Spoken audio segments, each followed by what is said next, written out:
Chapter 1. The glitch. Beginning with a bewildered expression on his face, Jenkins could hardly fathom how he had traversed realms merely by consuming dog food.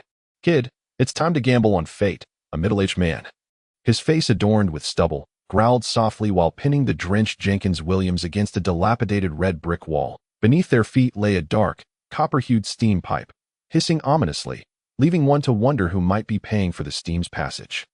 The young man remained in a daze, reminiscent of the expression he had worn during a cultural lesson led by a cleric sent by the order. With no other recourse, the man reiterated with a fierce urgency, "Kid, I'm telling you again, that monster behind us is closing in. Our only option is to enter the eerie realm and take our chances. But be aware, not everyone can access the eerie realm. Only those with extraordinary potential can. So, you are gambling with your life. Forget it." Seeing the persistent confusion on Jenkins's face, Bernard stepped back and turned to face the encroaching shadow at the end of the alley.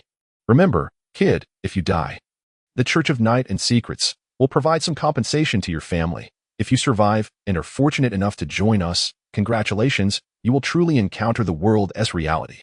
I do not know which deity you worship, but pray one last time.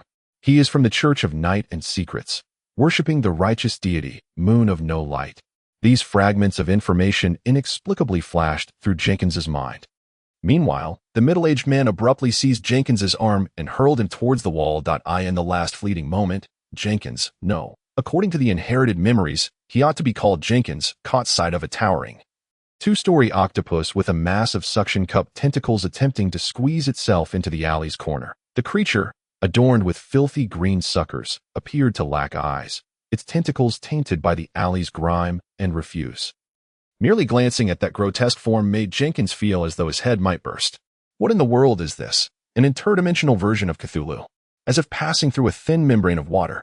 An indescribably brilliant white light flickered before him. Once the dust settled, Jenkins found himself gasping for breath, kneeling on a marble floor layered with dust, while the middle-aged man gazed ahead with a look of relief. In that instant, which felt both fleeting and eternal within the white light passage, Jenkins finally grasped his current situation. Jenkins Williams, residing on U Road in the Sabin district of Nolan City, the second son of the Williams family. Today had begun as a fine day. Jenkins had been wandering the streets until nightfall.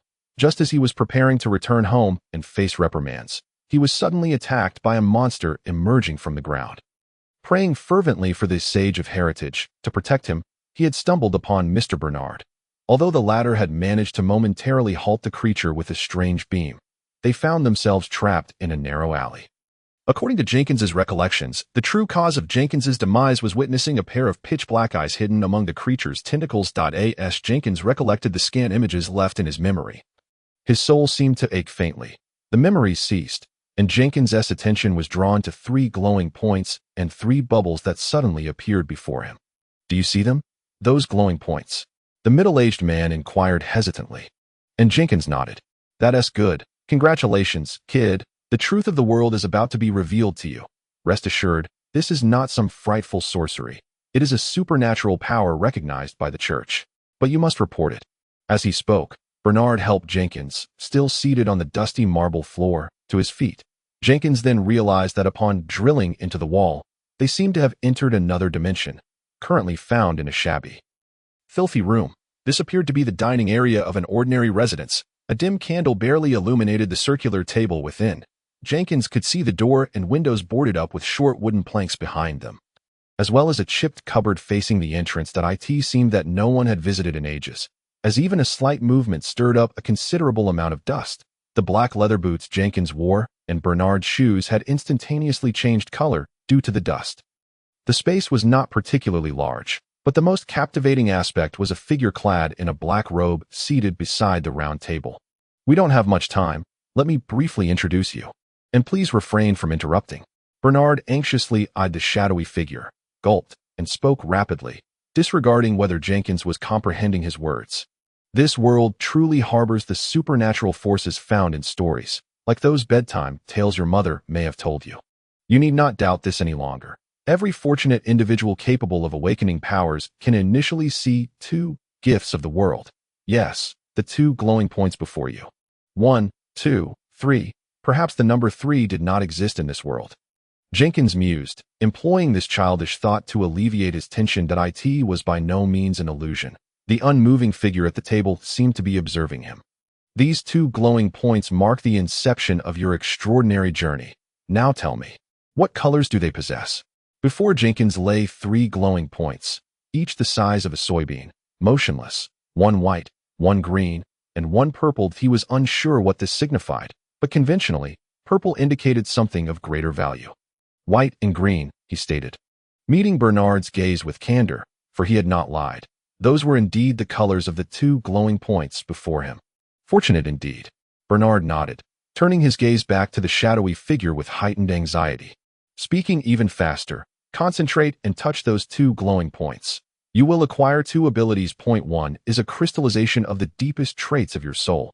That is, the green glowing point. The white one is a gift from the world. Something every initial awakening individual possesses. What significance do the colors hold? Jenkins inquired swiftly. The colors represent types. White is foundational, green signifies life. Now, we can discuss this later. Hurry. The atmosphere in the cramped space had become decidedly unsettling. And even the motionless figure exuded an immense pressure as time passed. This pressure began to rival that of the colossal octopus Jenkins had glimpsed in his memories. Following Bernard's instructions, he furrowed his brow and focused on the glowing points. Yet it yielded no results. After a moment of hesitation, recalling the notions of mental suggestion and self-hypnosis from before his traversal, he pressed a finger to his temple while mentally affirming, "I am activating my superpower." Chapter 2. The Eerie Realm, Simple Boxing, White Foundation, Contact Healing, Green Life. Without needing Bernard's inquiry, Jenkins recited the text he had observed. These 2 lines, resembling skills, were not in the common tongue of the kingdom, yet he understood them inexplicably.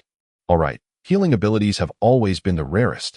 Bernard spoke tersely, his eyes still fixated on the shadow beside the table, appearing even more anxious than Jenkins himself. Grasping Jenkins's arm, he led him towards the round table. We shall halt the introduction here. We will discuss everything else once we are outside. But remember, never disclose your abilities casually. This is the most vital secret among our kind. I certainly understand, but I isn't this to earn your trust. Jenkins internally scoffed, then activated his final purple glowing point. Unknown path ahead, purple fate. So what does this truly signify?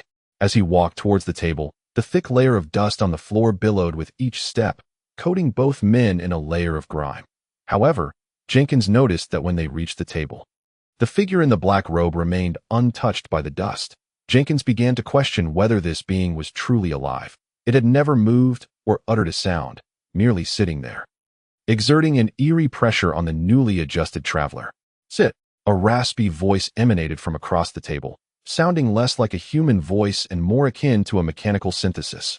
Yet, given the steam-powered backdrop of this world, the electronic tone was merely speculative. He also observed that the mysterious figure spoke in the standard language of the Federation, which was markedly more articulate than the accents of Bernard and Jenkins. Laden with the distinct dialect of Nolan. Are we required to fight?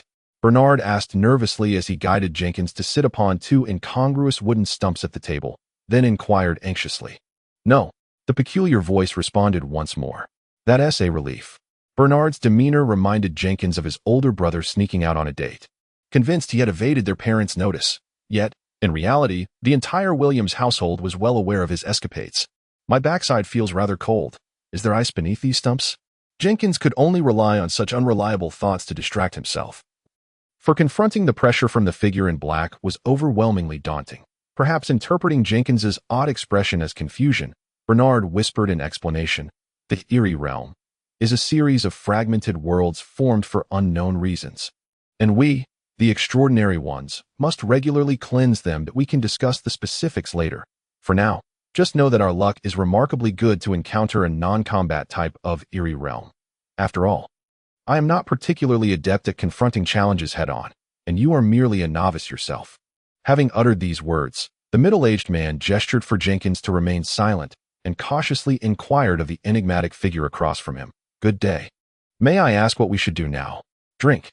The mysterious individual replied swiftly, to the extent that Jenkins felt his voice melded seamlessly with Barnard's last utterance. Could he truly be a robot? No, given the circumstances, it must be something akin to an alchemical automaton. He pondered slowly, straining to catch every word. Yet, the figure in the black cloak fell silent, and amidst the stillness, the murky air around the round table seemed to contort momentarily. After which 10 gleaming golden bowls abruptly materialized on the tabletop, encircling what appeared to be eternally burning candles. The outer surfaces of these golden bowls were etched with delicate branch-like patterns. Yet Jenkins sensed a certain predatory and ferocious quality to the botanical shapes, reminiscent of the so-called man-eating vines. Conversely, the inner surfaces of the bowls were impeccably smooth, holding a clear, transparent liquid that sparkled under the dim candlelight. Jenkins let out an involuntary gasp, mentally applauding his own thespian skills. Observing that the figure in the black cloak remained mute, Barnard spoke up again. "Perhaps we are meant to drink this?" The cloaked figure gave a slight nod. "In the twilight realm, it always works this way. Once a certain objective is achieved, one can escape, after which the entrance to the real world will collapse. That, of course, if fortune favors us, we might even gain some benefits from it." "And what if we fail?" Jenkins immediately queried, his expression a careful blend of tension, excitement, and panic. "Perhaps I should have pursued an acting career after all. Do you think that colossal octopus we just saw crawled out of the ocean?" He refrained from elaborating further. But Jenkins could almost deduce the outcome. Failure would mean death for both, and the entities within the twilight realm would invade the real world, whether it was due to an inability to fully accept the reality of their predicament. Jenkins felt no fear in the current situation, only a peculiar thrill. Steampunk, arcane magic, the supernatural. This exhilaration caused his entire body to tremble, though Barnard seemed to interpret it as fear. "So, we must consume the liquid from these bowls to escape?" Jenkins inquired softly once more, his voice quivering, yet the figure in the black cloak offered no response. "Perhaps one bowl per person will suffice," Barnard speculated, cautiously glancing up at the cloaked figure, who remained unresponsive. The cramped room was stiflingly hot by sensory perception. It felt as though it was late summer before entering the twilight realm, yet here it resembled the peak of summer's heat. Jenkins had no idea how long the original body had run prior. But now seated, the sweat on him evaporated rapidly, causing his undergarments to cling uncomfortably to his skin. He even suspected that the middle-aged man beside him and the cloaked figure across could detect the odor of his sweat. For in his memories, the wild Jenkins was not one to indulge in frequent bathing. "I shall go first." Barnard seemed to have made up his mind, turning to Jenkins and speaking softly. He felt fortunate that the first person he encountered upon crossing over was a good soul. At the very least, not forcing the poor novice to tread perilous ground. "Sir, this truly is, regardless of the world. Individuals like this are deserving of respect." Jenkins was not one to be ungrateful. "Fear not, my luck is not so dire," the middle-aged man murmured as if to bolster his own courage, fidgeting upon the wooden stool. "Sir, how should I utilize my ability? The one that is green, perhaps it could aid us." Jenkins then remembered his earlier acquisition. Only magic could counter magic, and surely that rule applied here as well. Chapter 3. Curse and Pure Water. In the outside world, our abilities are released through our own spirit, but in the twilight realm, it differs. We merely need to activate it with our mind. However, correspondingly, each ability can only be used once during a single twilight realm expedition. Upon finishing, Barnard extended his rough hands, trembling as he cradled the nearest golden bowl. "I drink." It was unclear whether he directed this toward Jenkins or the cloaked figure. A bead of sweat, the size of a pea, slid down the middle-aged man's temple, clearly visible as it dripped onto Jenkins' black outer garment. "Kid, if I perish from this one sip, and you manage to escape, go directly to the Church of the Lightless Moon to report my demise. By the way, my full name is Wayne Slavin Barnard. Sir, we will all survive." Jenkins swallowed hard, though it was not his fate to choose at this moment. He felt compelled to say something. "Perhaps I should drink first. Your experience surpasses mine, and you could glean more information from my outcome," he cautiously suggested, as the probabilities of 10 choices versus 9 were scarcely different. "Huh. Kid, thank you. However, I haven't sunk so low as to have a novice pave the way for me." Throughout their conversation, neither had broached the subject of eliminating the cloaked figure, for even seated before them, the aura exuded by the individual rendered their limbs numb, and dispatching them would require no more than a mere finger from the cloaked figure. Without further ado, Barnard wiped the fine beads of sweat from his forehead with his left hand, while raising the bowl with his right and drinking it down. Jenkins gasped for breath. He could not ascertain whether it was the stuffy air of the room or the rapid pounding of his heart that caused his head to feel as though it were swelling. The moment he felt as if time had frozen for a second, Barnard sighed with relief and set down the golden bowl. "Sir, are you all right?" Even knowing it would soon be his turn. Jenkins felt a wave of relief wash over him. Barnard turned his stiff neck, a parched smile spreading across his stubbled face, then pointed to his throat and waved his hand. He was mute. Without a mirror, Jenkins could not see the expression on his own face at that moment, but he was aware that his mouth was agape, and his complexion must have been exceedingly pale. Licking his cracked lips, he reached into his pocket and soon retrieved a few sheets of stacked newspapers, followed by an old, well-worn fountain pen from his right pocket. The former had been brought from home, initially intended to be torn and discarded in someone else's yard, while the latter was a gift from old William, who believed Jenkins still had hope, though the original owner of Jenkins' body despised reading. He held his family in high regard, thus cherishing the pen. Barnard immediately grasped Jenkins' intention. He took the paper and pen, refraining from using the table, simply resting it upon his palm to write, "It's all right. This is merely a common curse. Once we exit, the church has personnel who can assist me." This might have been the only good news Jenkins had received thus far. However, as this was a curse and not an injury, his healing abilities would likely be ineffective. It was now Jenkins' turn, and Barnard sat quietly beside him, not rushing. The implication from the cloaked figure was that both must drink, so even if Barnard were to consume another bowl, it might prove futile. Jenkins' chest heaved violently as a torrent of images surged through his mind, all within less than an hour of crossing over. Is it a blessing? Is it a curse? No one could tell. He lifted his gaze, striving to catch a glimpse of the figure hidden beneath the black hood, but the hood seemed to absorb all light from the candles like a black hole. Staring for too long, Jenkins began to perceive a faint ringing in his ears. He looked toward the remaining 9 golden bowls on the grimy round table. "Mr. Barnard, my full name is Jenkins Redhamped Williant, residing at 7 Holly Road, inside district." Having declared this, he disregarded the middle-aged man's reaction, rising to grasp the bowl closest to the cloaked figure and drinking it down in one motion.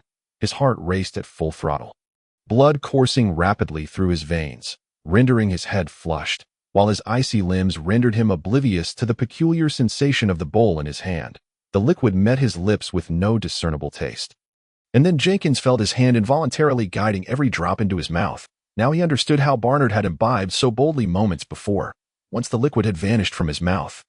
He vacantly returned the bowl to the table and resumed his seat. What should I do now?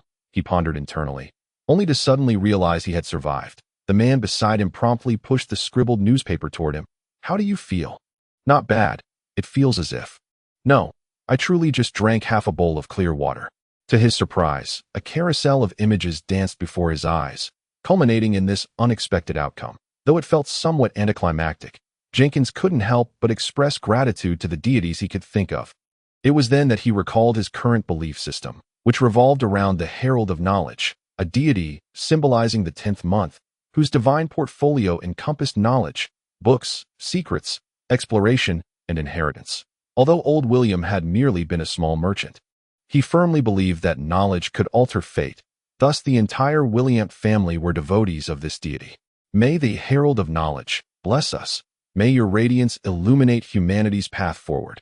He silently recited in his heart.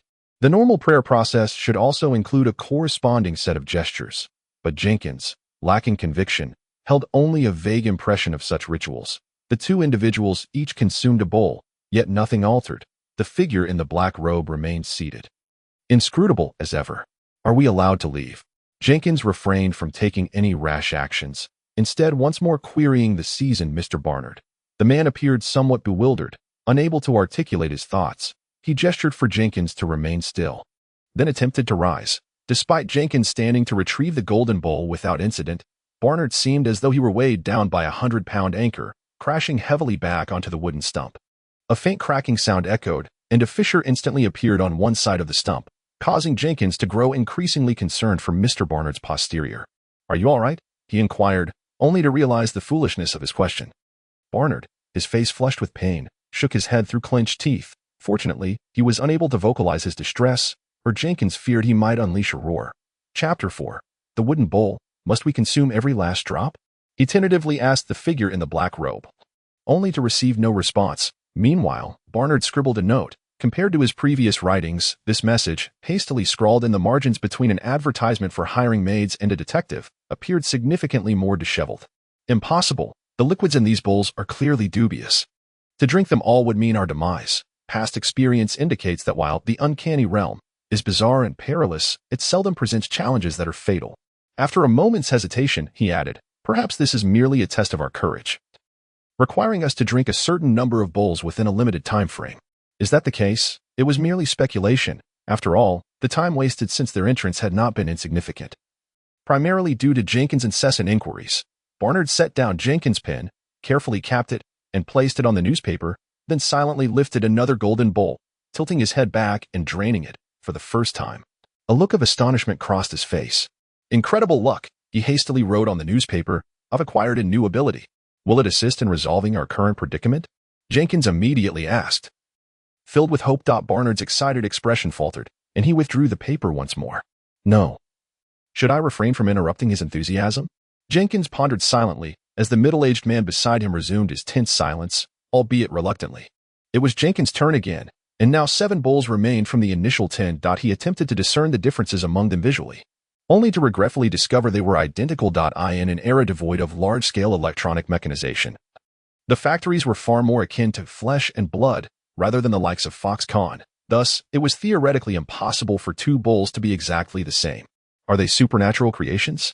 Jenkins could only speculate. His knowledge on such matters woefully scant, insufficient to conclude the situation at hand. Hesitantly, he extended his hand once more, mentally calculating. 10 bowls, with 1 curse, 1 reward, and 1 clear water. If the probabilities hold true, then my situation is not the worst. No, the sample size is too small, and in such circumstances, one must calculate based on the worst-case scenario, meaning only 1 reward and fewer than 3 bowls of clear water. Am I doomed? He mused, a myriad of chaotic thoughts flooding his mind. The carousel of thoughts reappeared, but Jenkins paid them no heed. He licked his lips and casually picked up the bowl beside the candle, draining its contents. This was his second encounter with such liquids, and during the act of drinking, he finally focused not just on taste but also on touch. This bowl feels remarkably wooden, he thought, setting it down. He was still alive and appeared unscathed. Sour, tasting akin to stale black tea, he explained to the anxious man beside him, who let out a sigh of relief. No, it was not that nothing had occurred, beside the 3 glowing points before him. Something seemed to materialize. Jenkins concentrated on the air ahead, finally discerning that it was a bubble. Simultaneously, he noticed that the original view had contained 3 bubbles already, which he had simply overlooked until now. Jenkins now possessed 3 glowing points and 4 bubbles. Hesitating, uncertain if this was fortuitous or ominous, Jenkins relayed the situation to Barnard. Naturally omitting the original quantity of bubbles, Barnard's expression shifted to one of surprise, then morphed into a frown. It's nothing. It's a good sign, he slowly wrote. You've struck it lucky. We can discuss it later. Each had consumed a bowl, and 2 rounds had elapsed, yet the figure in the black robe showed no intention of letting them go. What must we do to leave? Jenkins finally could not restrain himself from addressing the figure. Fully aware that this was a reckless move, but feeling compelled to act.no reply came. Only the oppressive silence. Barnard tugged at Jenkins' dust and sweat-streaked sleeve, shaking his head. The man's face donned a resolute expression once more. He wrote no further words, instead lifting the bowl before him and tilting his head back to drink again. After a brief pause of 2 or 3 seconds, he shook his head and wrote the words, clear water. Jenkins was unsure whether to laugh or cry. His expression must have been rather grim. The silence from the figure in black suggested he must continue drinking, yet of the 10 bowls, only 1-inch thunder had been triggered. It was clear that the majority of the original 10 bowls should represent adverse outcomes. Otherwise, Barnard's descriptors of bizarre and dangerous would be utterly unfounded. Thus, the remaining choices were likely to be poison or curses, yet he had no choice but to select. Barnard had bravely attempted thrice, and Jenkins had neither the justification nor the strength to compel him to drink again. The figure in black was evidently not one to be trifled with. Should he overturn the table now, it was likely that neither would see the dawn of another day. My luck is abysmal, Jenkins lamented. Even if he was not one to complain before his crossing, he could not help but voice his despair at the seemingly dire circumstances. What Jenkins could conceive, Barnard could also ponder. Yet he was at a loss for how to console the despondent youth before him, thus resorting to his paper and pen in silence, allowing Jenkins to make his own choice. Think, are there any clues? Must it come down to sheer luck? Jenkins admonished himself inwardly, yet this appeared little more than the antics of a jester before death. Hesitantly, he reached out, attempting several times before retracting his hand. Mr. Barnard, do you believe there is a distinction among these tin bowls? He turned, fixating on Barnard with unwavering determination, his palms slick with perspiration. These tin bowls appear identical, all adorned with chaotic lines on wooden surfaces. William, the uncanny realm shall not force us towards a dead end. Thus, there must be a path to survival among the remaining bowls. His latter statement was an attempt at kind reassurance for the despairing young man. Yet Jenkins remained oblivious to it. Wooden bowls. He furrowed his brow, scrutinizing the hastily formed words on the newspaper, reaffirming the inherited memory that defined this term solely as wooden bowls, often referring to old, chipped, worthless refuse. Chapter 5. The Arrival of the Golden Finger. May I examine these bowls? He suddenly inquired of the figure in black. Receiving no reply, he directly lifted one of the empty bowls before him. The bowls containing liquid were prohibited from being touched, as contact would uncontrollably compel one to drink. Under Barnard's astonished gaze, Jenkins gently stroked the exterior of the bowl. He had confirmed it was indeed wooden. The gold was merely an optical illusion of his own perception. Though he had encountered these bowls twice prior, in moments where life and death hung in the balance, Jenkins had been too preoccupied to attend to the trivial sense of touch. Yet now, in tranquility, the anomaly became apparent. Am I experiencing hallucinations? He felt a nagging sense that this was a crucial matter, pondering inwardly without hastily asking Barnard. No, the influence of that octopus has long dissipated. This is not a malignant hallucination. But why can Mr. Barnard not see it? What distinguishes him from me? Am I a traveler from another realm? Upon this realization, Jenkins immediately associated it with the legendary Golden Finger. What is this? An automatic beautifying golden finger? He attempted to jest with himself. Alleviating his tension, which proved somewhat effective, Jenkins felt he was on the verge of grasping that elusive thread. Could what I see be the so-called magical insight? No. Whether this world even contains the concept of magic remains to be seen. He anxiously squirmed on the wooden stump, continuing to muse. If what I perceive is the golden finger's guidance, does this not equate to the so-called true eye? With this thought, he once more focused intently on the bowls, hoping to uncover new clues. Yet to no avail. Time was slipping away, and it was difficult to imagine what misunderstanding Barnard might form if he delayed further, taking a deep breath and sensing the murkiness of the air. Jenkins made one final attempt. He extended his right hand to gently tap his temple, silently instructing himself. You are using a superpower. Your eyes are extraordinary. This time, the sensation was immediately distinct. As if a refreshing stream surged into his somewhat swollen eyes, making the sheen on the wooden bowl even more pronounced. Simultaneously, Barnard, the man in the black robe, and the candle on the table began to glow. The former was adorned with 7 colorful orbs of light, while the figure in the black robe emanated a hazy gray hue, and only the candle radiated a vibrant green. This green merely indicated the color exuded by the wax itself. As the candlelight remained a dim yellow, the eye of truth, Jenkins fervently suppressed the elation swelling within, maintaining a tense expression. Marvelous. This additional brilliance indeed represents the so-called supernatural aura. For now, let us not ponder why I could only see the wooden bowl moments ago.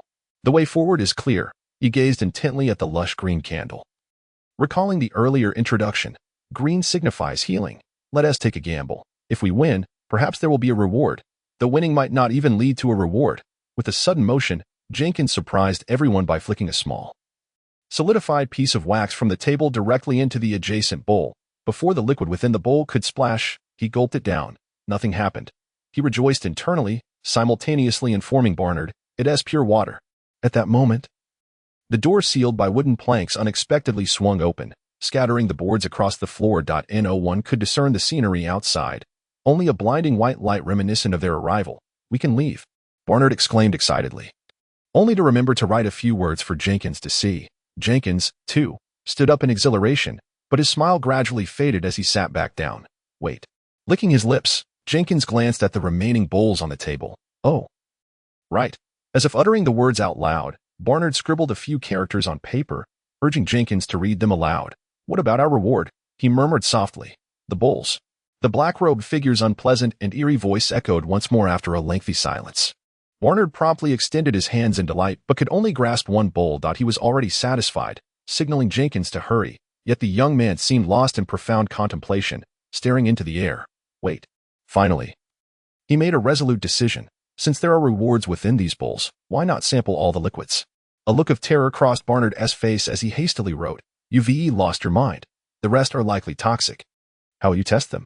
The candle might be the antidote, he explained softly, though Barnard evidently remained skeptical, writing, "You must reconsider. What just occurred could have been mere coincidence. You might have simply picked up pure water. Young man, our luck is exceedingly fortuitous. Do not allow greed to consume your reason." This was merely Barnard's caution. His inability to perceive the brilliance before Jenkins rendered him far from brave when faced with a 99% chance of death. Perhaps it was indeed coincidence. But having arrived in this world, how can one live more splendidly without a touch of courage? With this thought, a radiant smile illuminated Jenkins's face. He reached out once more to detach a sizable piece of solidified wax from the table, breaking it into 4 smaller fragments and dropping them into the remaining liquid.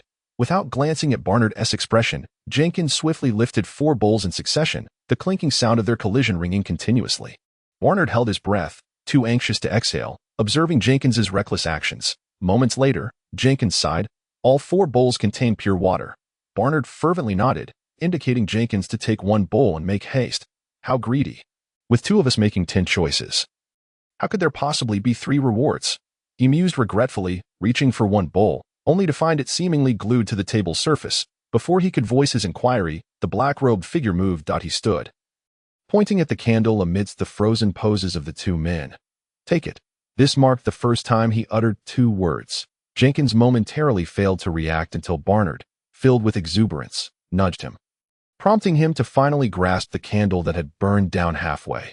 Subsequently, the 2 hastily fled towards the luminous doorway, not daring to look back, leaving the black-robed figure standing quietly in the darkness left by the extinguished candle. His robe, uncontrollably, drifted toward the light at the entrance like that of an invisible man. Beneath the garment, a skeleton emerged, collapsing to the ground, shattering into fragments. Moments later, the bone dust completely mingled with the ground, becoming indistinguishable from the surrounding debris. Chapter 6. The legal gathering. A chilling current brushed against Jenkins's back, yet his focus was solely on the tumult within his stomach. Just before he expelled his dinner, he finally stood on solid ground. This was an unfamiliar, filthy alley, littered with refuse, the foul odor stirring his stomach anew. A feral cat hissed at Jenkins, clutching an unrecognizable morsel as it slinked away into the shadows by the wall. Jenkins staggered to the wall, kicked aside some trash, and spread out a newspaper to sit. This was not the original entrance to the enigmatic realm. It seemed Barnard had omitted crucial information. "I hope this is still Nolan City." He lifted his gaze to the sky, where the red and blue twin moons hung silently amidst a canopy of stars. Yet he knew there were actually 3 moons. The final one represented Barnard's faith, embodying the righteous deity of May, the moon of darkness. Looking down at his hand, he noticed that his right hand clutched a partially burned candle, which was perfectly ordinary. But why were his sleeves black? The realization struck him. He was clad in the black robe of the enigmatic figure. When did that happen? Before he could ponder further, faint footsteps echoed from the far end of the alley. It was a sound deliberately muted. Had it not been for the eerie silence, Jenkins would not have heard it. There was nowhere to hide. The alley walls seemed to belong to residential backyards, explaining the source of the litter. Discarded from windows, the bare walls were adorned with chaotic symbols. And in the corner, aside from a rusted steam pipe, dark yellow stains resembled excrement. The best option was to conceal himself among the refuse, but Jenkins felt utterly incapable of doing so. Just as he hesitated, the owner of the footsteps appeared. Clad in a black robe, he advanced quickly along the shadowed wall, colliding with Jenkins. The black-robed figure seemed unaware of another's presence in the shadows, nearly losing his balance against the wall. While Jenkins broke into a cold sweat, moving so swiftly, the 2 remained in a silent standoff. Jenkins attempted to discern the black-robed figure's features, only to find the hood deliberately elongated. "Are you here for the gathering?" At last, the black-robed figure spoke, though his raspy voice was clearly artificial. Gathering? What was he talking about? For reasons unknown, Jenkins nodded. Indeed, he was taken aback to discover that his own voice sounded equally peculiar, reminiscent of a high-pitched boy's tone. At that moment, he noticed the shadow on the ground was also peculiar. Reflecting behind him was a portly figure donning a pointed hat and mask. "This robe is problematic," he quickly realized, as the mysterious figure spoke again. "You've arrived too early. It's quite perilous." With that, he too settled against the wall, remaining motionless and silent. Where on earth have I ended up? This couldn't possibly be a hub for gang deals, could it? He mused anxiously, simultaneously seeking an excuse to slip away. However, matters worsened as, within the next 5 minutes, several oddly dressed individuals emerged from both sides of the alley. Without mirrors, Jenkins was unaware of his current appearance, but everyone arriving here cast him a scrutinizing glance. As the last masked figure hurriedly arrived, those seated or squatting stood up and gathered together. Jenkins had no choice but to join them, silently counting. There were 7 individuals in total, including himself. Who was he? The last arrival queried. Pointing at Jenkins, his voice unnaturally calm, almost devoid of human quality. He was invited by the hooded gentleman. The voice was extremely thin, belonging to a woman, yet it carried a weight that suppressed volume. Not me. The man who had collided with Jenkins exclaimed in a panic. He was already here when I arrived. It wasn't to you all. Before he could finish, the group immediately scattered. One individual dashed into the shadows at the far end of the alley without a backward glance, while the remaining 5 anxiously observed. Gentlemen, Jenkins knew he ought to say something. The others appeared more flustered than he, piquing his interest. The fleeing figure truly seemed to dissolve into the shadows. A supernatural organization? I merely passed through this city and happened upon news of this gathering. Which is why I am here. He first translated the common tongue of the Fitically kingdom into Mandarin and then directly back, rendering his speech both oddly accented and grammatically peculiar. Happened upon, the last arrival inquired. Indeed. A minor ability of mine, he shrugged vaguely, and the vigilant individuals refrained from questioning further, confirming that this was indeed a clandestine assembly of supernatural entities. However, according to the shadows cast upon the ground, the corpulent figure had not moved at all. Can we trust him? No, he could very well be an enforcer from the Church of the True God in Nolan City. Don't be ridiculous. Why would those enforcers trouble us?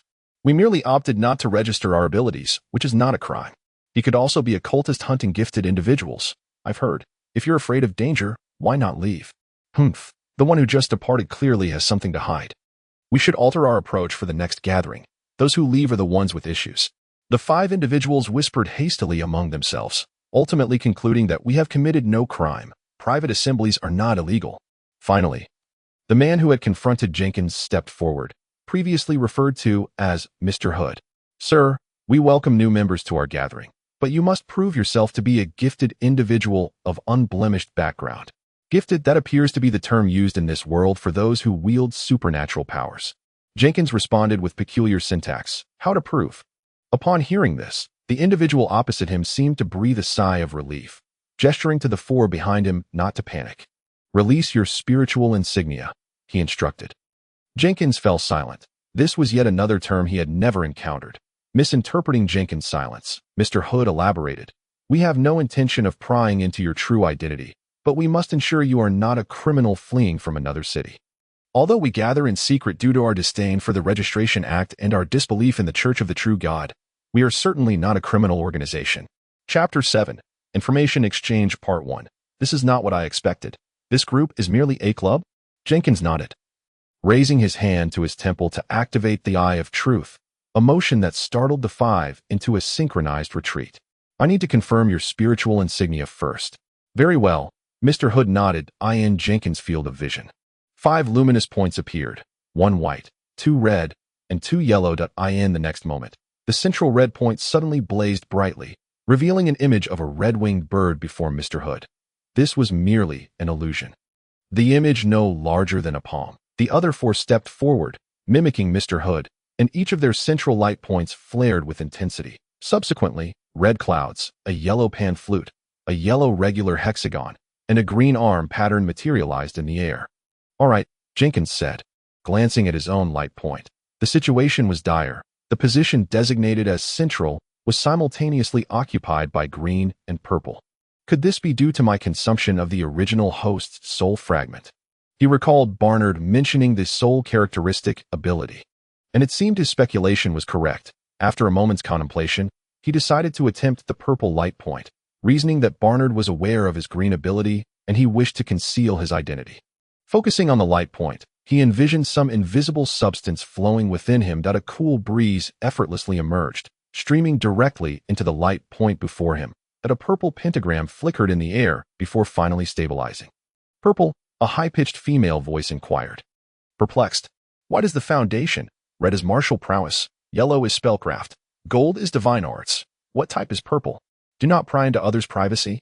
Mr. Hood warned her, and the woman immediately nodded in compliance. There's no such mark on the wanted list. I've never heard of a purple ability. Not a wanted criminal near Nolan City. Those with a pentagram insignia are not nefarious.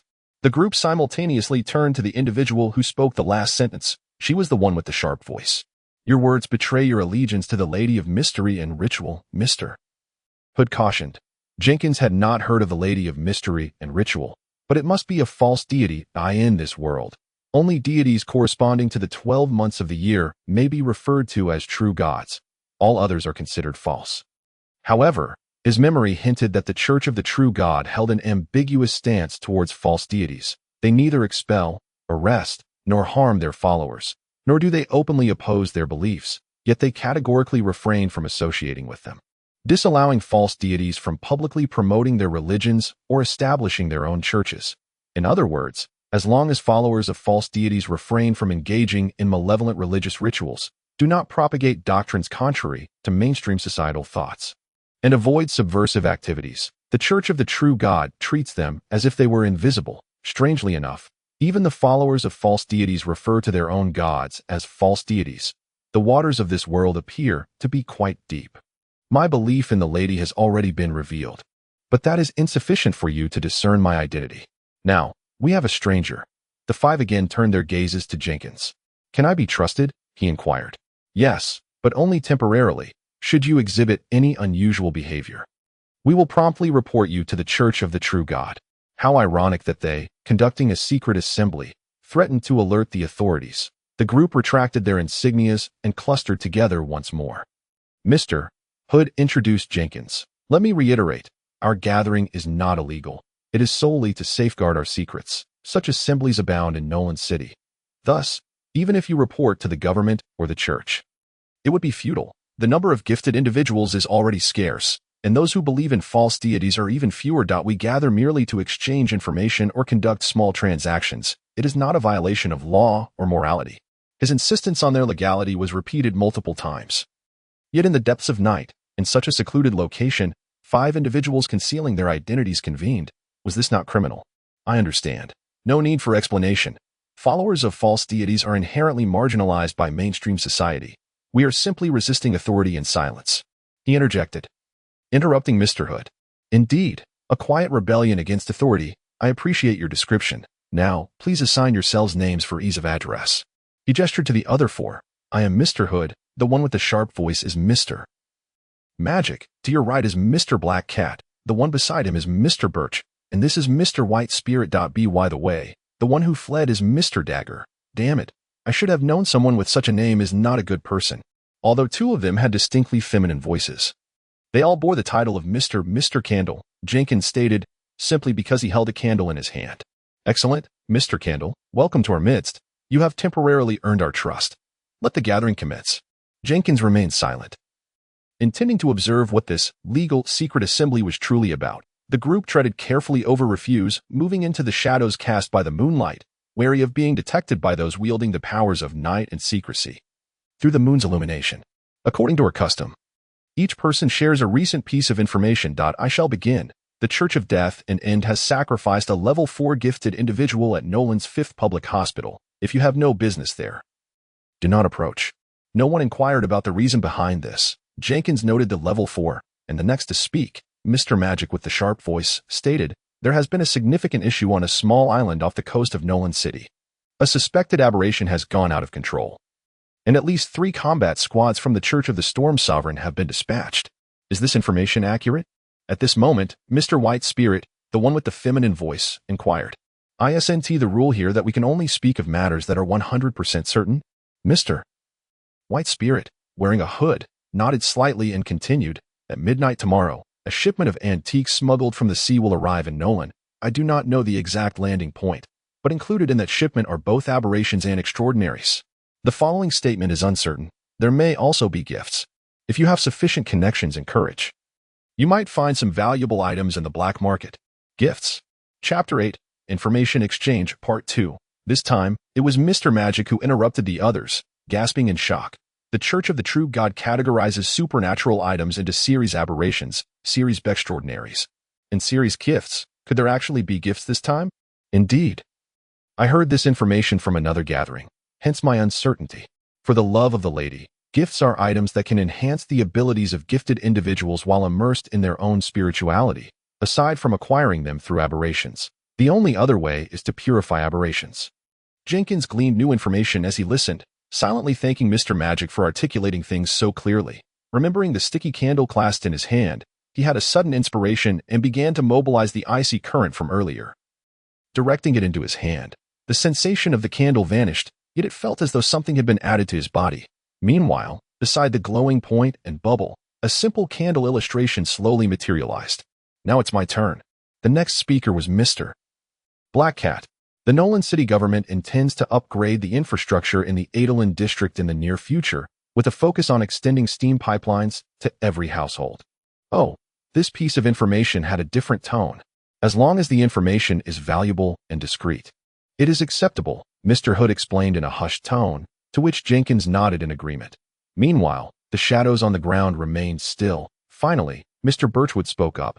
I have not acquired any valuable information this time. I will owe you one. And next time I will provide two. The others expressed no dissent. The group then turned their gaze towards Jenkins, though it was merely the direction of Mr. Hood that shifted. Is anything permissible? He inquired.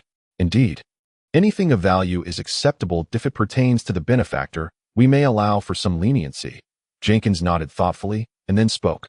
On my way here tonight, I witnessed a colossal octopus pursuing two individuals.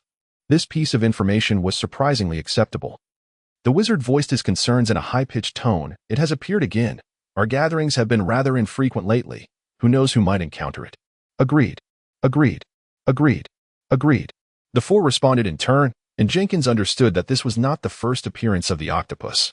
With the exchange of information concluded, we now enter the trading phase. Is there anything anyone requires or can offer?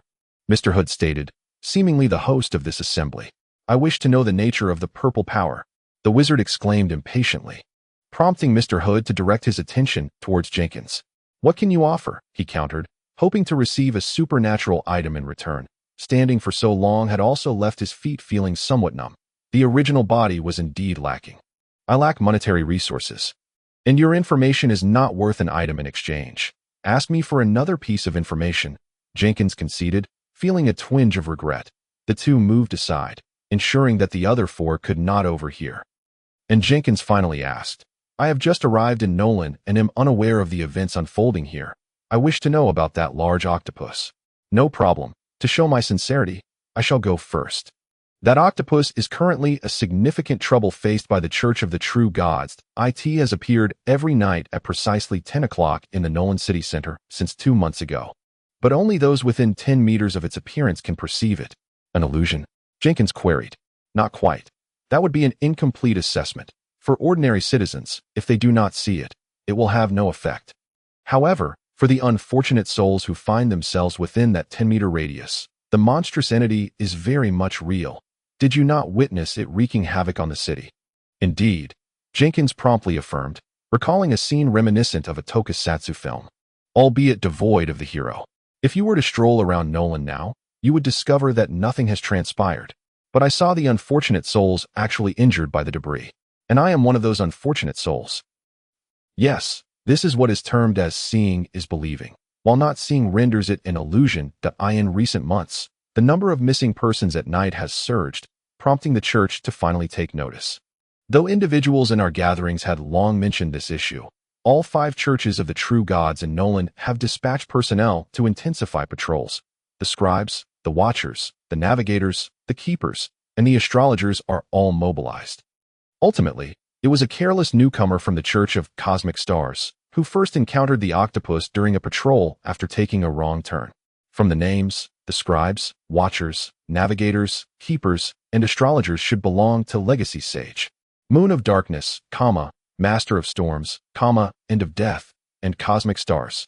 Jenkins mused silently, recognizing that the calendar year in this world still consists of 12 months, each associated with a respective deity.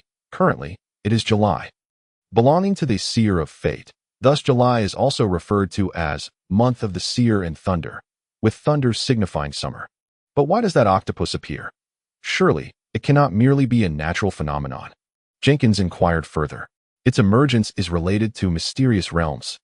You must know that if a mysterious realm collapses naturally without anyone traversing through it, certain entities within may fall into our world. The mysterious realm is inherently bizarre, and when objects manifest in this manner, They invariably undergo even stranger transformations, which leads to the phenomenon of mysterious objects.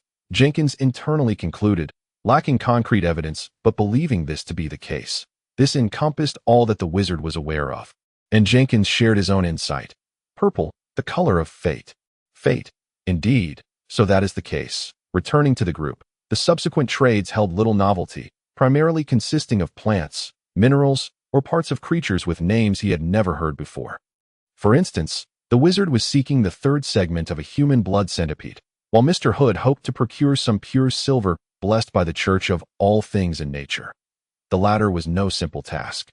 As the city of Nolan lacked a church of that particular deity, Mr. Hood was hopeful that the outsider known as Mr. Candle could provide some. Yet he was met with disappointment. Through their discussions, Jenkins gleaned that the number of abilities possessed by a benefactor is limited, correlating with the quantity of bubbles present, which in turn relates to one's so-called rank. Everyone is subject to the same limitations, necessitating the careful selection of suitable abilities to combine. Chapter 9. Coma and the Church, the benefactors of the Church of the True Gods.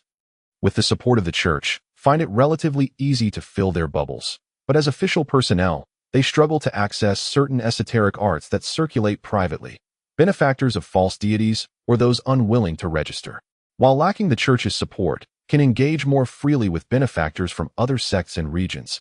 According to their accounts, the limit of abilities for a level 0 benefactor is 3, removing the world-bestowed ability and the soul trait ability leaves only one bubble remaining. However, Jenkins, after excluding the one gained from consuming liquid, still had 3, resulting in 3 bubbles plus 3 abilities, totaling 6, double the normal amount. The acquisition of abilities requires corresponding rituals and extensive practice. Not only must one know the specific steps, but precious materials are also necessary, which is the primary focus of the trades. That will suffice. We shall conclude here, Mr. Hood announced. Due to the questionable identity of Mr. Dagger, for safety's sake, we shall change the method of scheduling the next gathering. However, the pressing question remains. Does Mr. Candle wish to partake in the next meeting? Yes. He did not respond immediately, but hesitated for a moment. After all, he could not allow others to perceive him as overly interested in these matters. His current persona should be that of an enigmatic benefactor from a foreign land. Can we trust him? Mr. Hood inquired of the other 4. Yes. Abstain. Abstain. Yes. Then congratulations, Mr. Candle. Allow me to ponder. Ah, I have it. Everyone, please take note. The time and location of the next gathering will be determined by the weather when the first sunny day of the coming week arrives. You must seek out the newspaper of the following day. As for which one, it will be arranged according to sales figures. The last digit of the date of the sunny day will be the answer to the arrangement. If there is no sunny day next week, then the following week it shall be. Pay attention to the advertisement section of the newspaper. He bent down, picking up a piece of rubble and handing it to Mr. Birchwood, who silently extended a finger. With a muffled bang, the stone exploded upon contact with his finger, and Mr. Hood bent down, counting the number of fragments that could be found. He then looked up and said, "The 8th advertisement in the advertisement section. And be sure to note which numbers appear in the text. This time, the code book will be Detective Night Chronicles Volume 3. I remind everyone that I refer to the 6th printing by Wayne Publishing House. Please support legitimate copies." It sounded somewhat complex, but it was indeed very secure, aligning perfectly with the requirements of a legitimate gathering. Point one by one, they reiterated what had just been said, and then prepared to depart to avoid being followed. They could only leave every 5 minutes. And the order was determined by drawing lots. The lots were hastily selected from a pile of refuse, and the longest stick would leave first, while Jenkins was the second to last. A legitimate gathering was indeed cautious. Uncertain of his surroundings, when it was his turn, he chose to proceed in the opposite direction of the previous lever. Under the dual moonlight, he walked for 5 minutes, finding himself in what appeared to be a slum, with narrow alleys branching off endlessly. Jenkins could only follow his instincts. His luck seemed to be holding, as the litter on the ground diminished, and in the distance, he could hear the sound of a carriage's bells. Employing the method he had just used to retract the candle, he infused cold airflow into his black robe, which immediately manifested a simplistic black robe silhouette before him. Satisfied, he smiled, though his eyelids felt increasingly heavy. After walking for 3 minutes, he finally bypassed a drunken man leaning against the wall and returned to the main road. However, Jenkins was utterly exhausted. A slight ringing had begun in his ears. His muscles ached, and his eyes felt dry and fatigued. Just before losing consciousness, his final thought was, right? Using supernatural abilities always requires mental fortitude. An unfamiliar ceiling. Upon reopening his eyes, his head throbbed as though he had endured 3 consecutive nights of sleeplessness. It seemed that the consumption of the Eye of Truth had taken its toll. Where's this? He climbed out of bed to find the tidy room filled with rows of single beds. Reminiscent of a hospital ward, on the bedside cabinet rested a white porcelain cup, sunlight streaming onto its surface. It was then that Jenkins noticed an indiscernible imprint of an open book's symbol on its handle. Glancing out the window, he confirmed that he was indeed at the Church of Knowledge and Books, situated in the heart of Nolan City. The original owner of this body had visited this place multiple times with family, and Jenkins himself had once played behind the church as a child. "You are awake," said an elderly man with a white beard, clad in a pristine robe and wearing glasses, as he entered the room with a warm smile. Approaching Jenkins' window. "Long time no see, Bishop Perrott," Jenkins replied hurriedly, straightening his clothes and greeting him with respect. This man was no stranger. Jenkins recalled that the first time he accompanied his father to the church, it was Bishop Perrott who welcomed them, at which time he was merely an ordinary monk. Over the years, naughty Jenkins had transformed into Wild Boy Jenkins, while the monk had ascended to the status of Bishop Perrott. "You haven't been to church much lately," the old man chided lightly. Though his smile remained unchanged, Jenkins felt a familiar awkwardness in the presence of an elder, stammering, "I intended to come today." It was only then that he remembered the events of the previous night, reaching for his pockets only to realize that he was in a different set of clothes. "Do not worry. All your belongings are safe and will be returned to you shortly," the elder reassured him. "About last night?" Jenkins hesitated to inquire. The old man shook his head with a smile. "Are you in such a hurry? Very well. The scribe patrol discovered you, and the church simultaneously received news from Mr. Barnard of the Moonless Month. My child, I did not expect you to tread this path. I am aware you have many questions, but I cannot provide the answers. Would you mind waiting a moment?"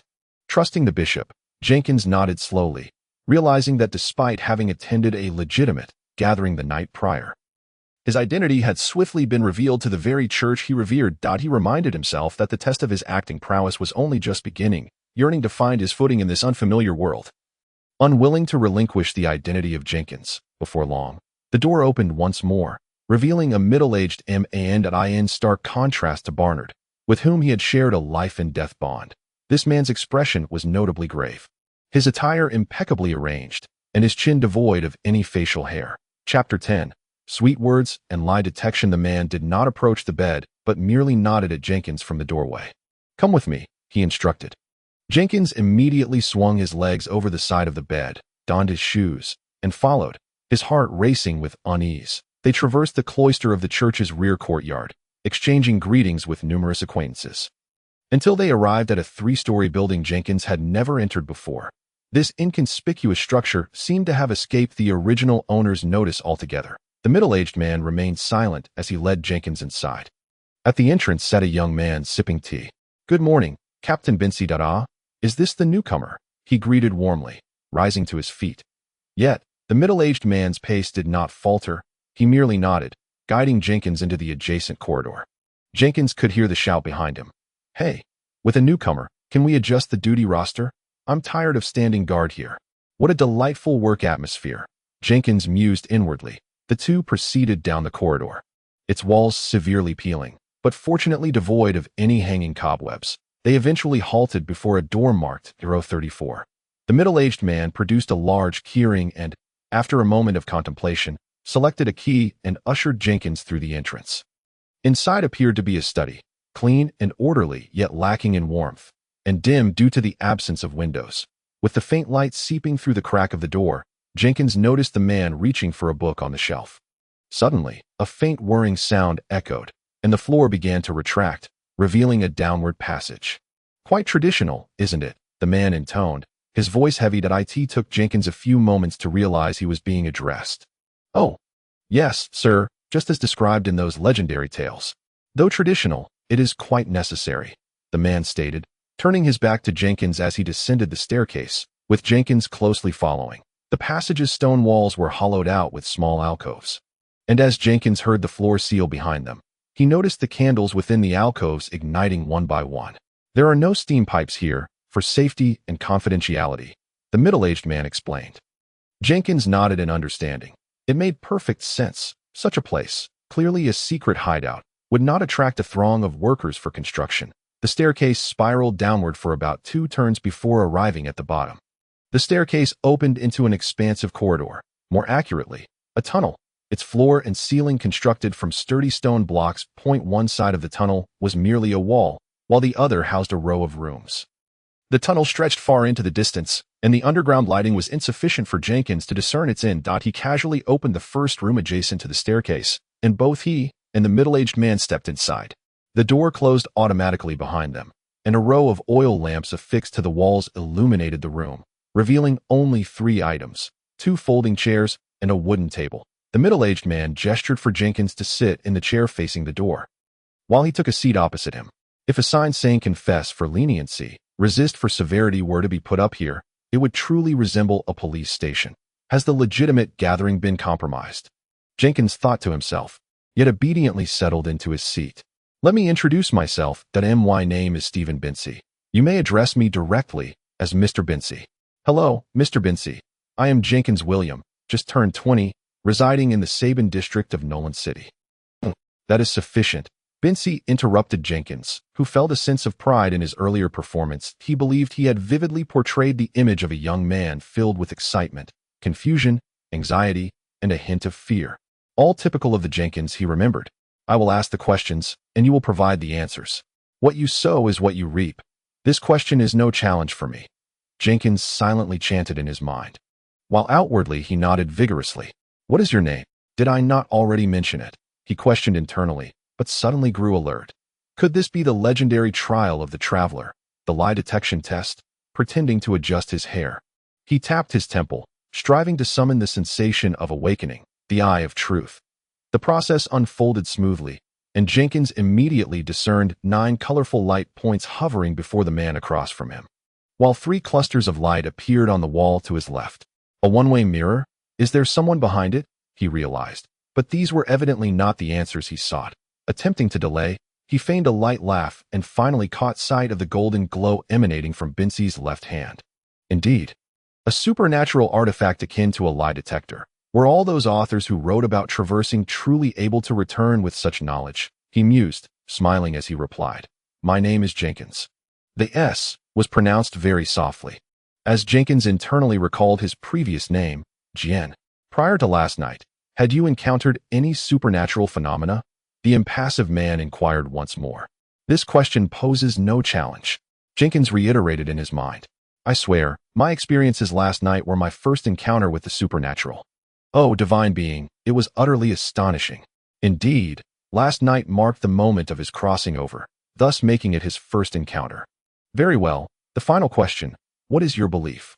At that moment, the golden glow before Jenkins shone particularly bright.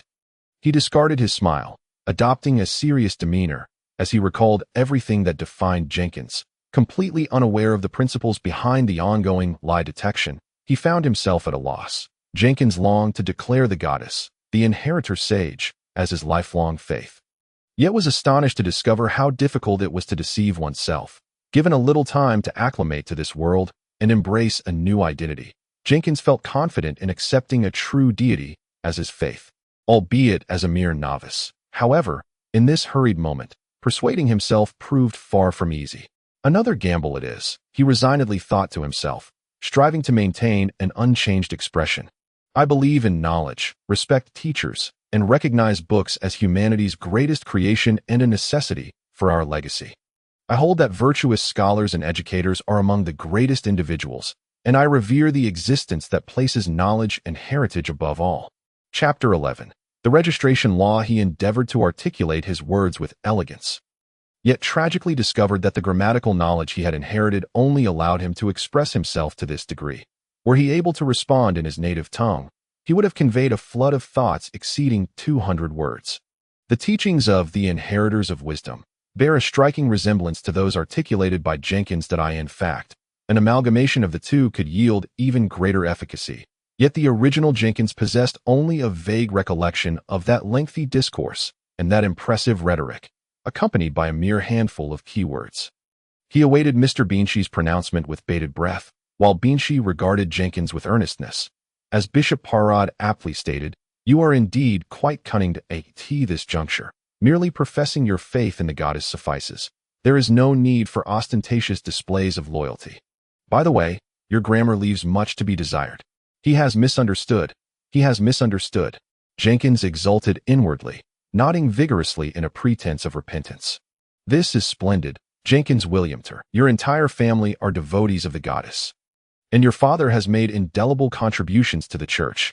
Ordinarily, this scrutiny would be unnecessary. The events that transpired last night have been largely elucidated by the night watchman Barnard of the moonless night. And we have received first-hand accounts that I beg your pardon, but we must exercise caution regarding the newly emerged givers of grace." As he spoke, he revealed his left hand from beneath the table. Displaying a square, reddish-brown wooden block, Jenkins feigned a puzzled expression, as his knowledge and experience dictated that he could not immediately recognize its significance. "This is B 10-4-6712, formerly known as the lie detector. It indicates its affiliation with the transcendent.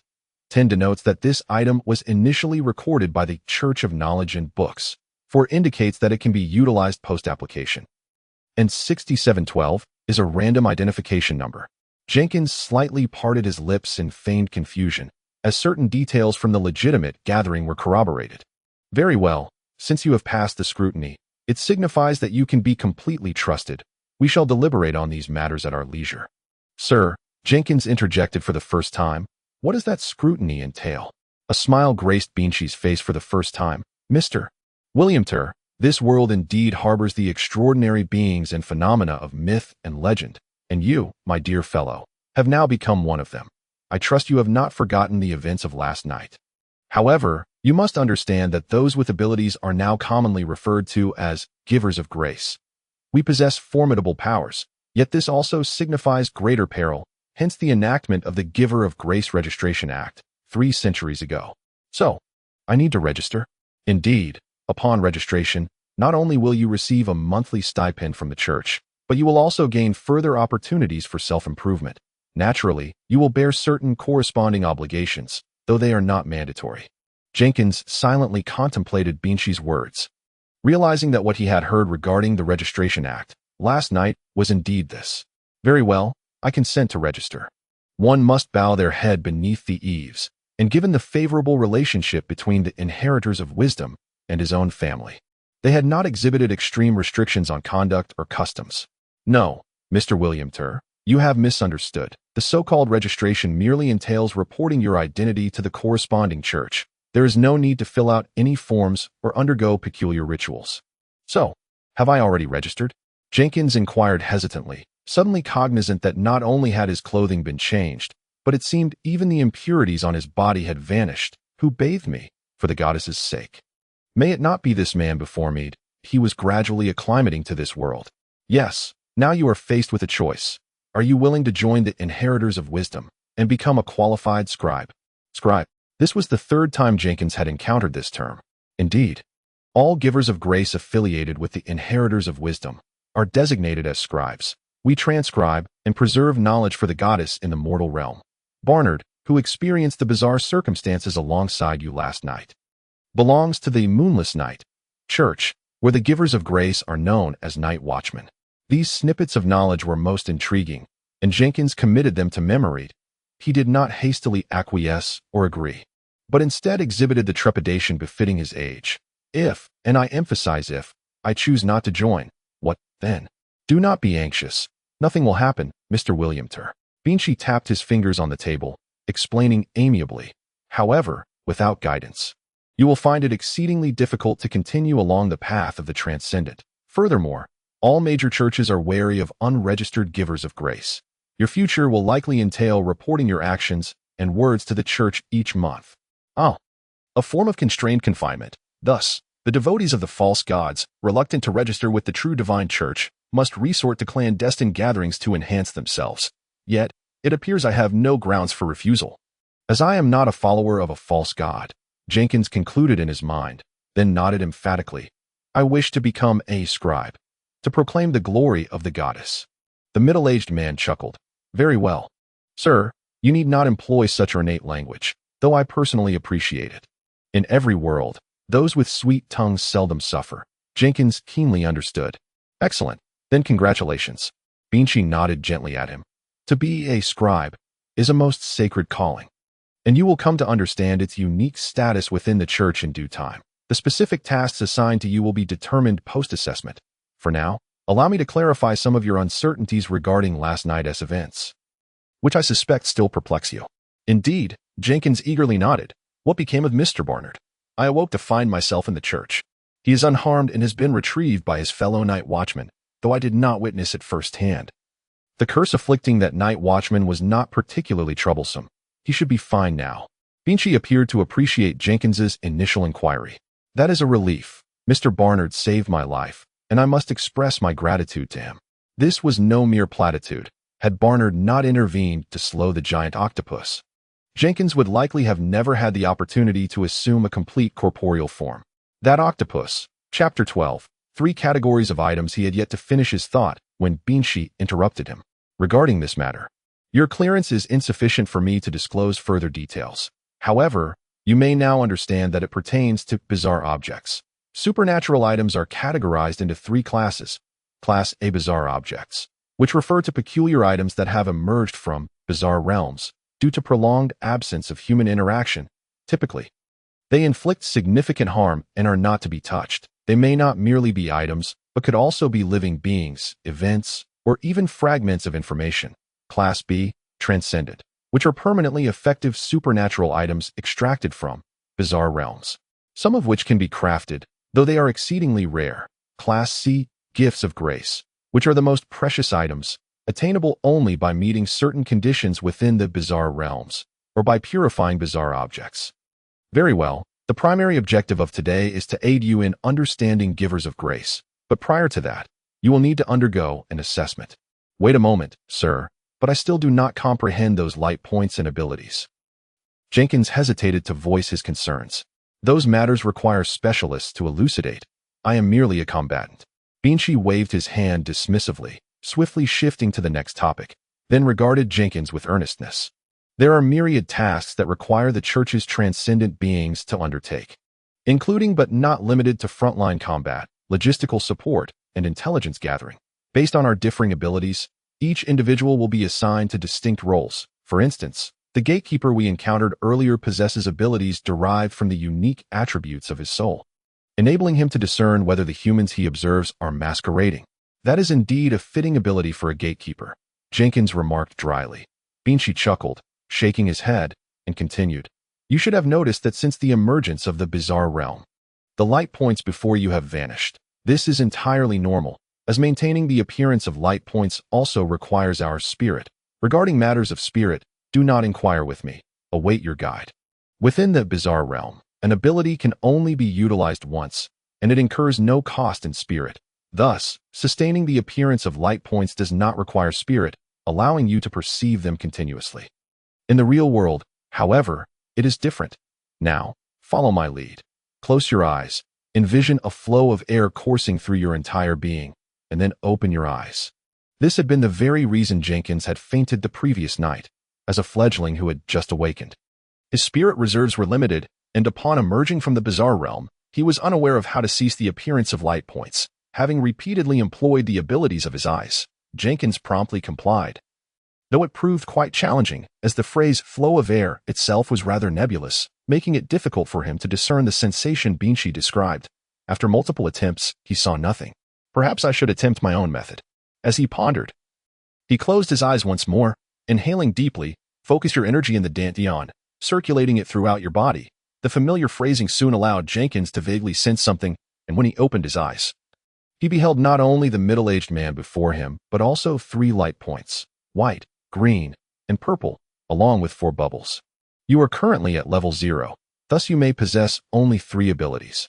Upon the natural awakening, the emergence of the world's grace, white abilities, and the exclusive capabilities of soul traits is inevitable, thus you should still be able to perceive a blank bubble.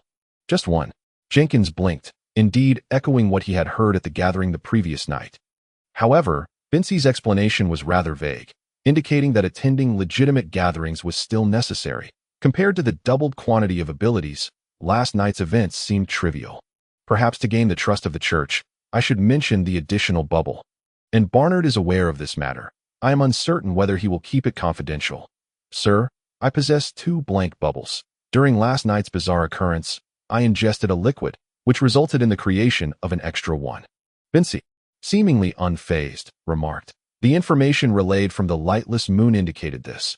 You are quite fortunate, as such occurrences have not transpired for many years. However, do refrain from discussing this with others, as the abilities of grantors are personal secrets. This sentiment echoed Barnard's words from the previous night. According to the color of the light points, abilities are classified into white basic, red attack, yellow spellcraft, green life, and golden divine art. Beyond these, there are other colors, albeit exceedingly rare, and I shall refrain from citing examples here. For us grantors, each individual's identification is the ability congealed from the soul trait acquired during awakening. As he spoke, he retrieved a book with a red cover from his chest pocket. The book was roughly the size of standard letter paper, devoid of any text. Trait abilities are the most unique when activated. They not only produce the corresponding effect, but also generate an additional fluctuation. Some refer to this as the mental wavelength, while others claim it to be the color of the spirit. Yet, these details are of little consequence. What truly matters is that in this world, there can never be identical trait ability fluctuations. Place your hand upon it to activate your trait ability. Vincey pushed the red book towards Jenkins, who promptly extended his right hand to rest upon its surface. Sir, how should I activate my ability? In last night's bizarre scenario, Jenkins had merely heard Barnard mention this, but had not attempted it personally. Concentrate and gaze at the light point before you, envisioning it as an extension of your body. This seemed somewhat different from Barnard's description, yet it mattered little. Jenkins began his attempts anew, though it remained challenging. Only after 5 or 6 minutes of silence in the room did he finally sense a flow of energy within his hand. Correspondingly, the cover of the red book transformed into green. A life-type ability? Vincey appeared astonished. This is splendid, truly splendid. He withdrew the book and regarded Jenkins with a newfound intensity. Since it is a life-based ability, the testing will be much simpler, Mr. Williant. We shall now determine your future assignments and duties, so please demonstrate your abilities briefly. An interview, is it? Jenkins mused internally, then awkwardly rubbed his arm. My ability is healing through skin contact. How should I demonstrate this? One moment. We need to prepare some living subjects. He did not immediately rise from his chair, but continued explaining. As I mentioned earlier, an ability is the greatest secret of a grantor. However, sometimes to ascertain what one can truly do, it is necessary to share one's abilities with others. The forthcoming test will be conducted by the 2 of us, and the resulting data will be sealed within the church, ensuring absolute confidentiality. I swear to the goddess that I will not disclose what I witness. Chapter 13. Testing very well. This is quite humane. All right, sir. I do not mind. Jenkins feigned a smile. Vincey returned shortly with a large group of gray mice. He also brought back a form labeled ability test, healing category exclusive process. This is the most standardized testing method currently available. We simply need to follow the instructions on the form and check off the necessary items. Vincey elucidated, which made Jenkins realize that the people of this other world were not primitive with low intelligence and inefficiency. Capitalism was thriving, and the old aristocracy was gradually acknowledging the rise of the emerging bourgeoisie. Everything was in flux. This was an era of transformation. The poor mice were about to suffer, enduring various tortures such as cuts, tail severing, poisoning, suffocation, and burning. The ultimate result of the test revealed that Jenkins could only activate his ability through contact with another's wounds. Furthermore, his abilities were solely effective against physical injuries, such as cuts, burns, and fractures, but utterly useless against poisoning, bacterial infections, and curses. The curse test was conducted with Vincey's assistance, as he pointed at a lone mouse, and its fur began to shed at a visibly accelerated rate. Although Vincey did not elaborate, this was likely not a trivial ability like hair loss, but rather the acceleration of aging, under the light of a kerosene lamp. The 2 meticulously followed the standardized procedures for testing. Despite the form being merely 3 pages long, printed in medium-sized ink, the testing took a full 3 hours. Pocket watches were luxury items in this era. Yet Bincy possessed one that he informed Jenkins that the church provided substantial monthly stipends and salaries, varying slightly by position. But even a newcomer like Jenkins would earn approximately £4 weekly. This placed him among the elite of the 5 churches in Nolan City. Among the 5 deities, the Sage of Heritage, the Storm Sovereign, the End of Death, the Cosmic Void, and the Lightless Moon. The Sage of Heritage was also known as the Goddess of Knowledge, overseeing a vast publishing house and educational institutions. The ministry of the Storm Sovereign included maritime affairs, and Nolan City, being adjacent to the sea, was an exceptionally advantageous port, resulting in considerable church assets. The salaries provided by these two were comparable. While the latter 3 were somewhat meager, Bincy relayed this information with a hint of pride, also advising that when encountering grantors from other churches, it was best not to mock them about this matter, lest it disrupt the great friendship among us. I believe that you disclosing this to a newcomer like myself is, in fact, an act of friendship disruption. Jenkins thought to himself. A weekly salary of £4 was quite remarkable, according to the current average in the Federickley Kingdom. A weekly wage of £2.06 qualified one as middle class. Moreover, this was calculated before tax, and as a grantor under the church's auspices, wages were exempt from taxation. I have heard of your father, Old Williant. While this income may not reach even a tenth of his, I am certain he would be pleased that his son has finally secured a formal job. The two resumed their seats at the table, and Bincy jestingly remarked to Jenkins, whose reputation as a wild young man was well established, I cannot change everything at once. Jenkins was already contemplating future performances. The results of the test were placed into a brown envelope by Bincy, who did not seal it immediately but instead extracted a substantial stack of documents from within. Surprisingly, the materials were on white paper, aside from the color, which was not as pristine as modern printing paper. The surface exhibited a slight texture, only marginally inferior to 21st century writing paper. Excellent. The art of papermaking passes, Jenkins mused internally. We have just completed testing your tradability. Next, we need to select a suitable job for you. However, before we proceed, I must impart a common understanding. As he spoke, he extended his hand, and after a moment, an extraordinary red flower materialized in his palm. This was merely a phantom, yet the veins on the petals and leaves were distinctly visible. The grantor's tradability is an effective means of identifying identity. Yet conducting detailed testing with tools as we just did is quite cumbersome. Thus, we have another method, which also requires you to attempt activating your tradability, albeit without utilizing it. When you achieve this, the pattern representing your spirit will manifest in your palm, known as the soul mark. Is everyone different? Jenkins inquired, extending his hand as if to prepare for the attempt, only to be halted.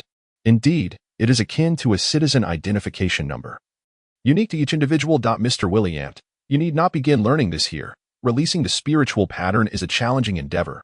You may practice privately upon your return or seek guidance from your mentor. For now, we have more pressing matters.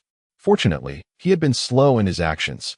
Had he activated the pattern of the green ability in the manner of the previous night, it would have been exposed.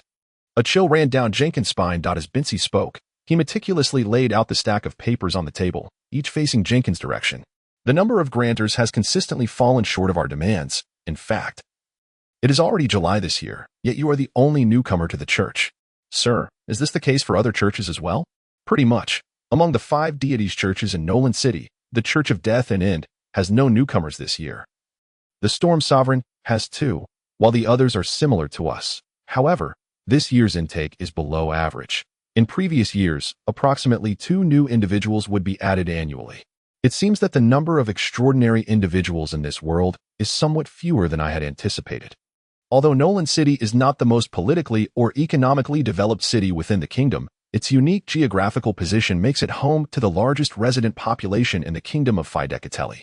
Furthermore, the population of Fidecatelli ranks second among the 3 great kingdoms. No, the number of unregistered endowed individuals should not be insignificant either, as the common folk who worship the righteous deities comprise only 4/5 of the city's populace, in addition to a substantial number of vagrants, criminals, and others. Jenkins pondered this new intelligence about the world in his mind, while Bincy continued to impart knowledge. Chapter 14. Old Man's Antique Shop. Due to the need to address bizarre supernatural occurrences, endowed criminals, strange realms, and the occasional emergence of uncontrollable anomalies, the church bears a crucial responsibility for maintaining public order within the kingdom. there are matters beyond the purview of the police. As he spoke, a document was slid across the table towards Jenkins. This is an employment contract from a secret security company under the church. A security company. The sudden introduction of such a modern term in this fantastical dialogue made Jenkins repeat it involuntarily. Indeed. Times have changed, Mr. William. The mercenary groups and adventurers of your must adapt to discover new paths, and these security companies are quite similar to the rugged individuals who operate for pay and stories. I should also remind you that these institutions under the church are secretive. They will never reveal their connection to us in ordinary circumstances, so what you see and hear must never be disclosed. Understood. Jenkins nodded, suddenly realizing that he might be privy to too much information. However, sir, I am merely a newly appointed recruit. Is it truly appropriate for you to show me such confidential materials? There's no cause for concern. Bincy waved his hand dismissively. You will be required to sign a confidentiality agreement shortly. And we have complete trust in you. That makes me less at ease, Jenkins silently thought. The contract from the security company is merely an example. I would not recommend such places for someone as rare as yourself. A healer. Before Jenkins could finish reading the contract, it was whisked away. Newcomers are generally not assigned to combat departments unless their endowed abilities and soul traits are combat-oriented. Fresh blood for the combat department typically comes from those who have advanced to level 1 and possess combat professions. Very well. Profession, abilities, level. What's left is equipment. And it sounds like an online game. Wait, isn't a C-class endowment essentially equipment? Jenkins mused quietly to himself before speaking up. In fact, the combat department is indeed too perilous for me. So, sir, do you have any recommendations? I greatly admire your attitude, Bincy replied with a smile, nodding at Jenkins as he reached for 3 documents among the many on the table. It was evident that he already knew which options would be more suitable for Jenkins. I must reiterate that, due to the absence of the spirit of nature and Mother Earth churches in Nolan City, there is a distinct lack of corresponding healers, making naturally awakened healing abilities exceedingly precious. That I heard from Bishop Parrot that you have received a standard moderate education, which is excellent as it means more comfortable and indoor work. The documents in front of him belonged to 3 distinct industries, but they all bore a uniform format due to their affiliation with the Books and Knowledge Church. The document on the left pertained to the 5th Public Hospital of Nolan. The central one was from the Lucky Steam Pipeline Company, and the one on the right was from the Old Man's Antique Shop. It appeared that something peculiar was afoot. The psychiatric department of the 5th Public Hospital of Nolan has our outpost. The nature of anomalies often leads to the individuals interacting with them, or those in their vicinity likely experiencing mental instability. Thus, it is essential to establish an outpost in the psychiatric department for information gathering.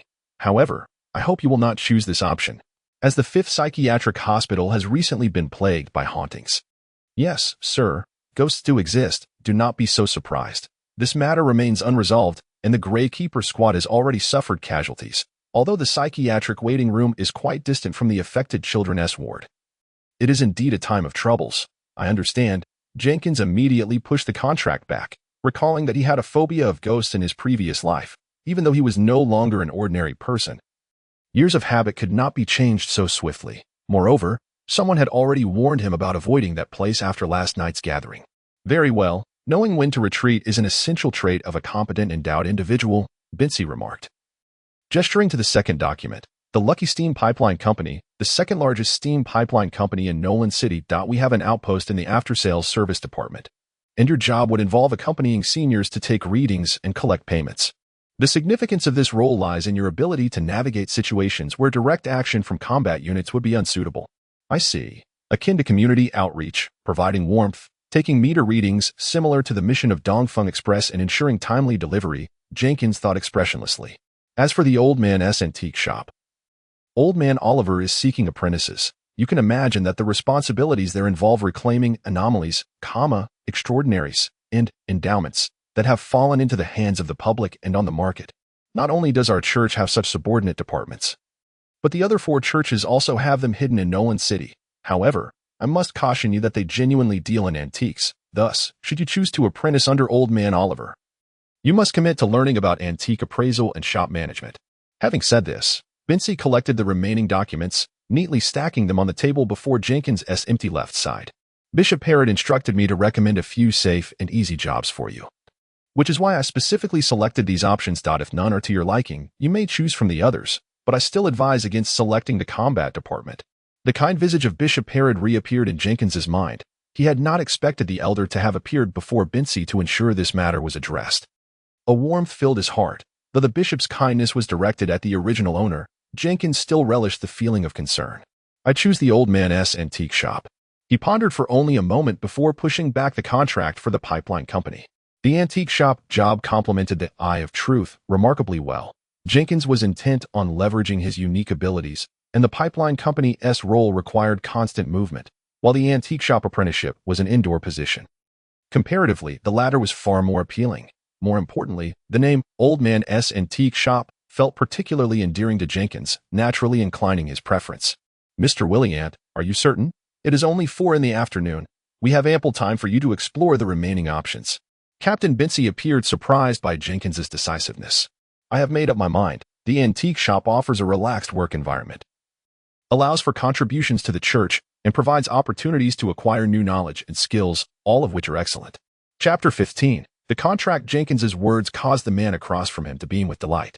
He extended his hand in front of his chest, performing a series of intricate gestures. May the goddess bless. Excellent. Your awareness is commendable. You are truly worthy of being a follower raised by your forebears within the church. I have heard that you have gradually forsaken the path of knowledge in recent years. It seems this is merely a youthful indiscretion. Mr. Williant, you are quite remarkable.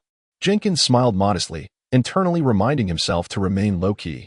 His performance today was indeed markedly different compared to that of the original owner. Bincy did not prompt Jenkins to sign the contract immediately. Instead, he handed him a note instructing him to seek out Old Man Oliver at the address written there the following morning. Old Man Oliver was also one of the few endowed individuals in Nolan City qualified to serve as a guide, which meant that Jenkins would not only learn antique appraisal under him, but would also be taught about extraordinary knowledge. Here, Captain Bincy collected all the documents into a folder, sealing it with a strikingly luminous wax seal in Jenkins's eyes before handing him a stack of cash. This is your advance payment for 3 weeks' salary. The job at the Old Man's Antique Shop is somewhat simpler. Hence the weekly pay is only £4. However, the old man will also provide you with additional compensation for your assistance in his shop.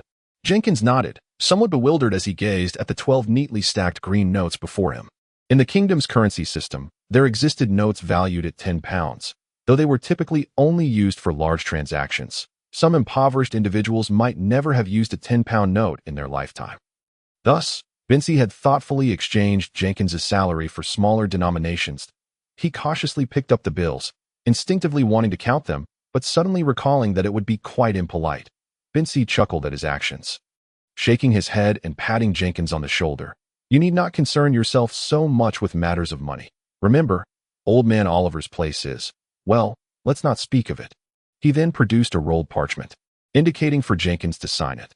The golden glow emanating from the parchment almost blinded Jenkins, forcing him to temporarily cease using his abilities. He could not decipher the text on the parchment. Only recognizing that it belonged to the alphabetic script, Bincy appeared reluctant to explain, merely watching him with a smile, prompting Jenkins to nod. I had anticipated such a scenario. He resolutely inscribed the name of this body, Jenkins re Danput Williamet, leading Jenkins to retrace their steps. Bincy made no mention of the observer lurking outside the room, nor did Jenkins inquire about the purpose of the underground space. The journey was steeped in silence. And as they neared the top of the spiral staircase, Bincy abruptly turned and remarked, "Oh, forget about this matter. According to the church's regulations, your experiences in the uncanny realm must be documented. Although news has already trickled in from the Church of Night and Secrets, it remains essential to have first-hand accounts. For today, let it rest. Find time this week to visit the church again, and old Oliver will inform you whom you should approach." "Yes, sir." Jenkins felt a surge of wariness. Barnard was aware of his acquisition of the candle, and he wondered whether the church might demand its surrender under some reasonable pretext. Furthermore, the requirement to document all matters concerning the uncanny seemed excessively stringent. It appeared that those who attended last night's gathering were not merely reluctant to associate with the Church of the True Gods due to Jenkins' false deity follower status. They were equally disinclined to have too many individuals privy to their secrets. Bincy did not exit the small building, but instead veered in another direction, instructing Jenkins to return the way they came while reminding him to seek out old Oliver tomorrow. Grasping the stack of banknotes, Jenkins exchanged pleasantries with the overly enthusiastic doorman before finally stepping out of the small edifice. The young gatekeeper may have assumed that someone could take his place, yet Captain Binsey had never mentioned such a notion to Jenkins. Unexpectedly, Bishop Parold stood in the corridor not far from the small building, quietly observing the sunset that was beginning to blush in the sky at that moment. He resembled an ordinary elderly man. Who could have imagined that he was, in fact, the most powerful figure in the Nolan parish of the kingdom? Bishop Parold. Jenkins approached to greet him, feeling somewhat stiff from sitting for too long. How goes it? Has everything proceeded smoothly? The old man smiled and gestured for Jenkins to sit beside him. Quite smoothly. I have become a scribe and ultimately chose old Oliver's antique shop. By the way, I owe you my thanks for this. Child, what are you saying? I know nothing of it. The old man chuckled. This is splendid. Young Jenkins has finally matured. I can sense a marked difference in your demeanor today. It seems last night's events have imparted some wisdom upon you. Child, do not forget the goddess's teachings, nor relinquish your pursuit of knowledge. You may lack the talents of your brothers, yet your gifts are unmatched by theirs. The former talent referred to the ability to read, while the latter pointed to the bestower. The old man appeared genuinely caring towards Jenkins, having devoted his entire life to the church's work, remaining unmarried at this age. Thus, he took particular interest in the children he had watched grow up. Sir, I did not return home last night. My family. Jenkins hesitated, reflecting on the situation. Fear not. I sent a message to your father on your behalf that I encountered you on the street last night and invited you to stay at the church for the evening, hoping to persuade you away from your previous reckless ways. His latter statement bore a hint of sternness, prompting Jenkins to declare immediately, Yes, sir. The near brush with death I experienced last night has made me acutely aware of the value of life, and I shall strive to render my existence more meaningful. He paused, realizing he must not change too abruptly, but rather take gradual steps. I hope to amend my habits through work, yet some pastimes. Are they? He chuckled, rubbing his hands together. The old man expressed no disappointment, instead finding this to be a normal response. Young people had ample time ahead of them to evolve, and this was already a commendable beginning. Very well. Let us hasten home. Your father will be quite pleased to learn of your stable employment. Then farewell, sir. Jenkins rose to take his leave, but the old man suddenly grasped his hand, presenting him with a silver brooch. The brooch depicted a delicately crafted open book outlined in silver threads, its cover adorned with a phrase so small it resembled ants. Knowledge guides us forward. Chapter 16. A fortunate family. This is a gift. Congratulations on securing your first job. Though I lack the talents you possess, I am acutely aware that it is you who formed the church's bedrock and its most reliable support. Jenkins, congratulations. Gazing at the smiling elder, Jenkins felt an overwhelming urge to weep. It had been a long time since he had experienced such concern. He resolved to visit the church more often to see the old man, then cherished the brooch as he pinned it to his chest. The elder accompanied Jenkins to the church's entrance, and along the way, numerous acquaintances of the original owner greeted him, prompting the bishop to announce that, at his persuasion, Jenkins had finally found respectable employment. The Williamette family maintained a close relationship with the church, being among the most devout families. Thus many congregants were familiar with Jenkins' circumstances. After bidding farewell to the elder, Jenkins walked down the street, now enveloped in the evening twilight. The clouds in the sky blazed like fire, resplendent beyond compare. While weary citizens concluded their day, that a group of playful children dashed barefoot past Jenkins, nearly colliding with a postman who admonished them from the other side. The sound of bells ringing on carriages approached, heralding the arrival of a gentleman in a top hat, who, pinching his nose, regarded with disdain the drunken man disappearing into the depths of the alley. The weather was splendid, allowing a clear view of the distant, sturdy chimneys still emitting black smoke. Welcome to this world, Jenkins. He paused, reflecting inwardly. The Church of Knowledge and Books was situated in the heart of Nolan City. In terms of distance, it was not close to Jenkins' home. He stood for a moment, gazing at the sunset, savoring the memories of the original owner, and resolved to live a different life from that point onward. This body was already 20 years old, an age ample enough for the impoverished to become fathers in this era. Yet Jenkins still behaved like a child, not only in living with his parents, but also in his overall demeanor and conduct.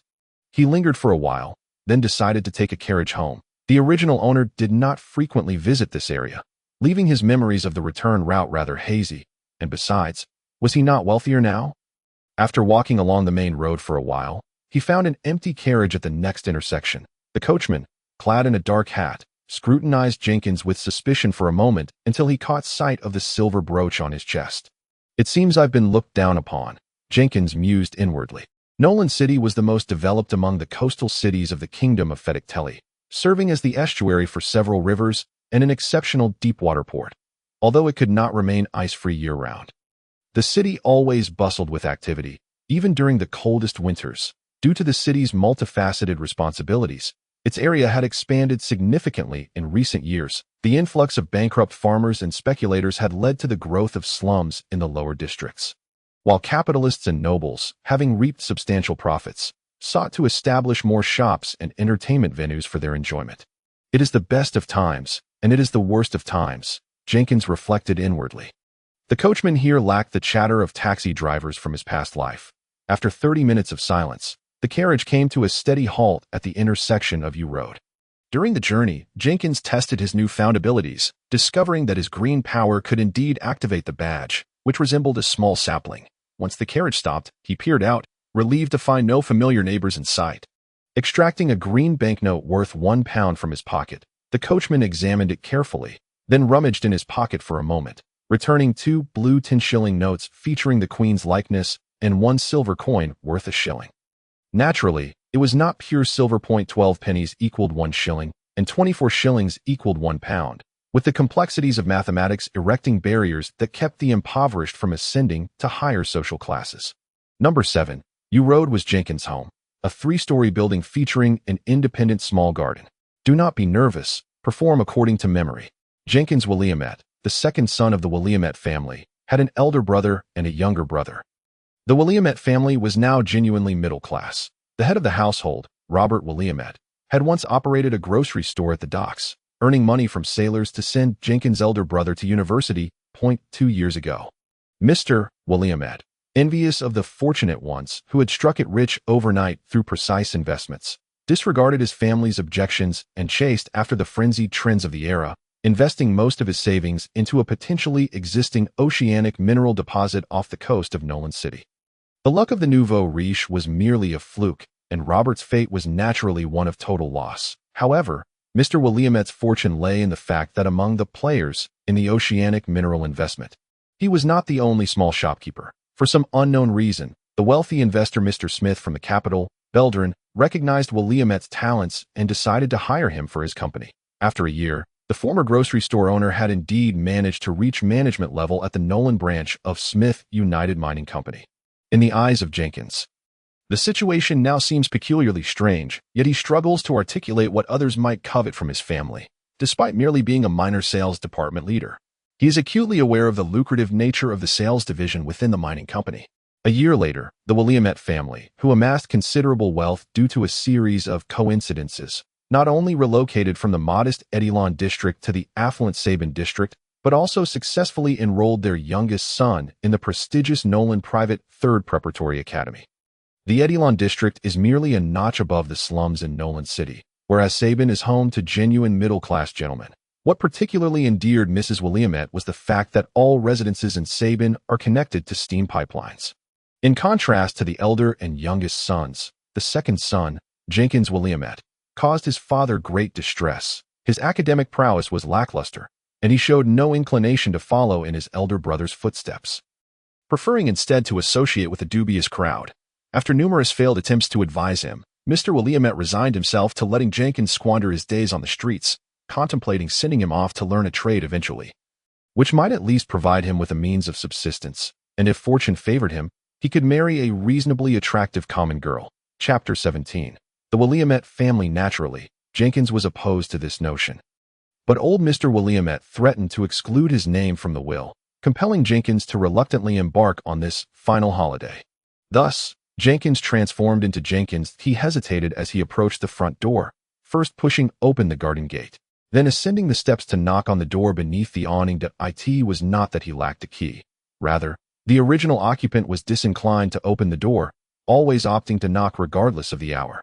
"I'm back," he awkwardly announced to the middle-aged woman who opened the door.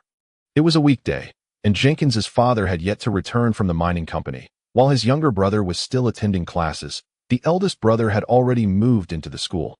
Jenkins was the only idle member of the household. "Good to have you back. Come in quickly. Dinner will be ready soon," said Mary Williamette with a warm smile, embracing Jenkins without inquiring about his time with the bishop, instead hastily instructing the maid to fetch Jenkins's home attire and shoes. Although they were middle class, the Williamette family was among the wealthiest of that social tier. Amidst the perplexing circumstances surrounding Jenkins, old Mr. Williamette had amassed unimaginable wealth. "There are many questions. This merits further investigation," Jenkins reminded himself, then changed his clothes with the assistance of the apron-clad middle-aged woman. Apart from the hired cook and maid, Jenkins's younger brother also had a tutor, an elderly gentleman who had once been the instructor of Jenkins's elder brother. While he could not recall their salaries precisely, they surely exceeded the pay Jenkins had just received for his job. Every aspect of this household radiated vitality, except for Jenkins, before he could retreat to his room for a moment of respite. The head of the family, Robert Williamette, returned alongside his youngest son, John Williamette. "Oh, Jenkins is back," the middle-aged man exclaimed, handing his briefcase to the maid, changing his shoes, and then stepping forward to give Jenkins a hearty embrace. "How was your night at Bishop Parrott's?" Little Jenkins wasn't reprimanded, was he? He wore a broad smile, and although the original occupant fell short in many areas compared to his brothers, Robert's affection for all three was equal. "It was fine," Jenkins nodded, feeling somewhat uncomfortable yet unable to refuse. "I am Jenkins Williamette," he repeatedly reminded himself, though he felt like a thief who had usurped another's identity. He genuinely cherished this identity, after being prompted by Mary Williamette to wash his hands. The family finally sat down to dinner. Most of the cutlery before them was silver, a recent habit cultivated by the Williamette family. The mere existence of this detail revealed the extent of Robert's earnings from the mining company. "Please wait a moment." Jenkins stood up before everyone could begin their meal, signaling that he had something to announce. "Last night, I had an unexpected encounter with Bishop Parrott and spent the night at his place." He shared many thoughts with me, although I struggled to comprehend most of them. He bashfully ruffled his hair, while Mary encouraged him to continue with a smile. "Though I didn't understand most of it, the bishop was correct. I have grown up and can no longer continue living in this manner." "Oh, dear heavens," Mary gasped, drawing a complex symbol over her chest, while Robert nodded approvingly, and even John, Jenkins's younger brother, clapped gently with a beaming smile. "What sort of image do you hold in your family's eyes that mere words can elicit such a response?" Jenkins mused internally, retrieving the brooch gifted by Bishop Parrott from his pocket. "The bishop arranged a job for me, hoping I can settle down from this point onward. That I accepted it. This is his gift." The family collectively paused. Mary gasped, rising to embrace Jenkins with tears glistening in her eyes. "My child, I knew you would understand. Truly, I have always known." Mr. Robert patted her shoulder from behind, and once Mary released the now embarrassed Jenkins, he too embraced him. Without uttering a word, he solemnly patted Jenkins on the shoulder and said, "Good lad. You are a Williamette." Jenkins nodded in response to each family member, declaring, "I will change."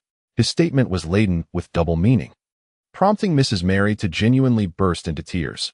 Though John subsequently suggested they celebrate the elder brother's newfound employment with a meal at an external restaurant, Jenkins declined, citing the waste of the dinner that had already been prepared. The family concluded their dinner amid a lively atmosphere, with old Mr. Williamette even disregarding his wife's objections to share a couple of drinks with Jenkins. The middle-aged man, clutching his golden locks, wore a child's joyful expression. After dinner, Jenkins informed Mary and Robert of the details of his job, and they did not press for further information, seemingly confident that Bishop Parrott's arrangements were sound. Robert even contemplated taking the day off tomorrow to personally escort Jenkins to Old Dad's antique shop. But Jenkins resolutely declined. What a child! Jenkins mused about the original occupant as he closed the door to his room on the second floor. Under the moonlight, a small mirror hung opposite his door, reflecting the visage of a youthful, delicate-faced young man with golden hair, bearing a resemblance to Robert Williamette by about 50%. Jenkins controlled his facial muscles, managing a smile, while the young man in the mirror returned a stiff grin. "Though I am already 20, I appear to be 16, yet that is quite all right." He seated himself on his bed, suddenly recalling something, and rose to lock the door, still refraining from igniting the gas lamp connected to the steam pipeline. This family was truly wonderful. He wished to continue living in this world as Jenkins, Thus, certain matters must remain concealed from his relatives downstairs. Carefully, he drew the curtains to shield against the profound night. Then took a seat at the chair before his desk. "Activate," he instructed, tapping his temple with his right hand while intensifying the psychological suggestion with his words. Soon, the luminous points reappeared before his eyes. Jenkins had heard from Binzi earlier that day about the energy utilized by the benefactor, or what might be termed spirit. Though he did not delve into specifics, he had cautioned Jenkins against overexerting his abilities. Chapter 18. Abilities and Gifts, Too Low a Level. The blue bar is quite short, Jenkins concluded. Before him, 3 luminous points, white, green, and purple, represented his abilities. The green had already been tested and required no further elaboration. The unknown path was not an ability triggered by action, and despite numerous attempts, Jenkins could not discover the sensation of its activation. Thus, his primary interest lay in examining the purpose of simple boxing. As long as I don't swing my fist, it shouldn't cause significant damage, right? He pondered, then mentally activated the ability. Soon, a chilly airflow coursed down his arm to his right fist. He squinted at his arm, noticing no significant external alteration and lacking the anticipated glowing effect. Yet he could feel the airflow gradually dissipating over time. After some consideration, Jenkins stood up and moved to the center of the room, delivering a vigorous punch into the air, with a soft sound of sonic boom. The airflow within his arm vanished entirely, and Jenkins smirked. Excellent. While he still fell short of the weakest Saint Seiya, he had at least reached the limits of human capability. He returned to his desk, observing the luminous points and bubbles before him. These were his means of survival in this world, deserving of serious regard. However, since every benefactor possessed a world-bestowed ability, why did his dual souls only yield one? Am I being too greedy? Jenkins found his thoughts amusing. Perhaps the world only recognized one Jenkins. The luminous points and bubbles were arranged methodically before him. At the center lay a light point, encircled by bubbles, with 2 simplistic sketches of gifts on the outermost edge. Upon today's revelations, it appears that the gift possesses the potential to enhance certain specific abilities, though none have yet been discovered. Feeling somewhat fatigued, Jenkins commanded the visions to dissipate entirely, closed his eyes to massage his temples, and then rose to draw back the curtains. Outside, the night was thick with darkness, illuminated only by the persistent glow of his neighbor's lights. The dimly lit and tidy privet lane remained as tranquil as ever, untouched by the arrival of any interloper, within the confines of his bedroom. Aside from the essential furnishings, numerous hefty tomes lined the shelves that a scant few were the educational books purchased by old William for his son, while the remainder consisted of legendary tales and the like. This era, characterized by peace and progress, witnessed the flourishing of the cultural industry, and the original Jenkins found himself deeply captivated by those narratives. Jenkins absent-mindedly ran his hand over the neatly arranged spines of the books, although the inherited memories of the route home from church were somewhat hazy. His understanding of the contents of these volumes was remarkably clear. At that moment, he could even recall a particularly exquisite passage from the 5th volume, page 34, of the Detective Night Chronicles, which served as a splendid accompaniment of self-generated energy. A commendable young man, Jenkins mused, as he retrieved the 3rd volume of the Detective Night Chronicles. Excellent. It was a publication from Wayne Press. This was the very cipher chosen by the hooded gentleman at the conclusion of the lawful gathering, thus sparing him the need to procure it anew. Jenkins had yet to acclimate to the presence of his entirely new parents, so after finishing dinner, he excused himself, claiming to be overly fatigued, and retreated to his room. He had intended to rummage through the belongings of the original owner, confirming the accuracy of his memories before retiring for the night, but unexpectedly, someone knocked upon his door.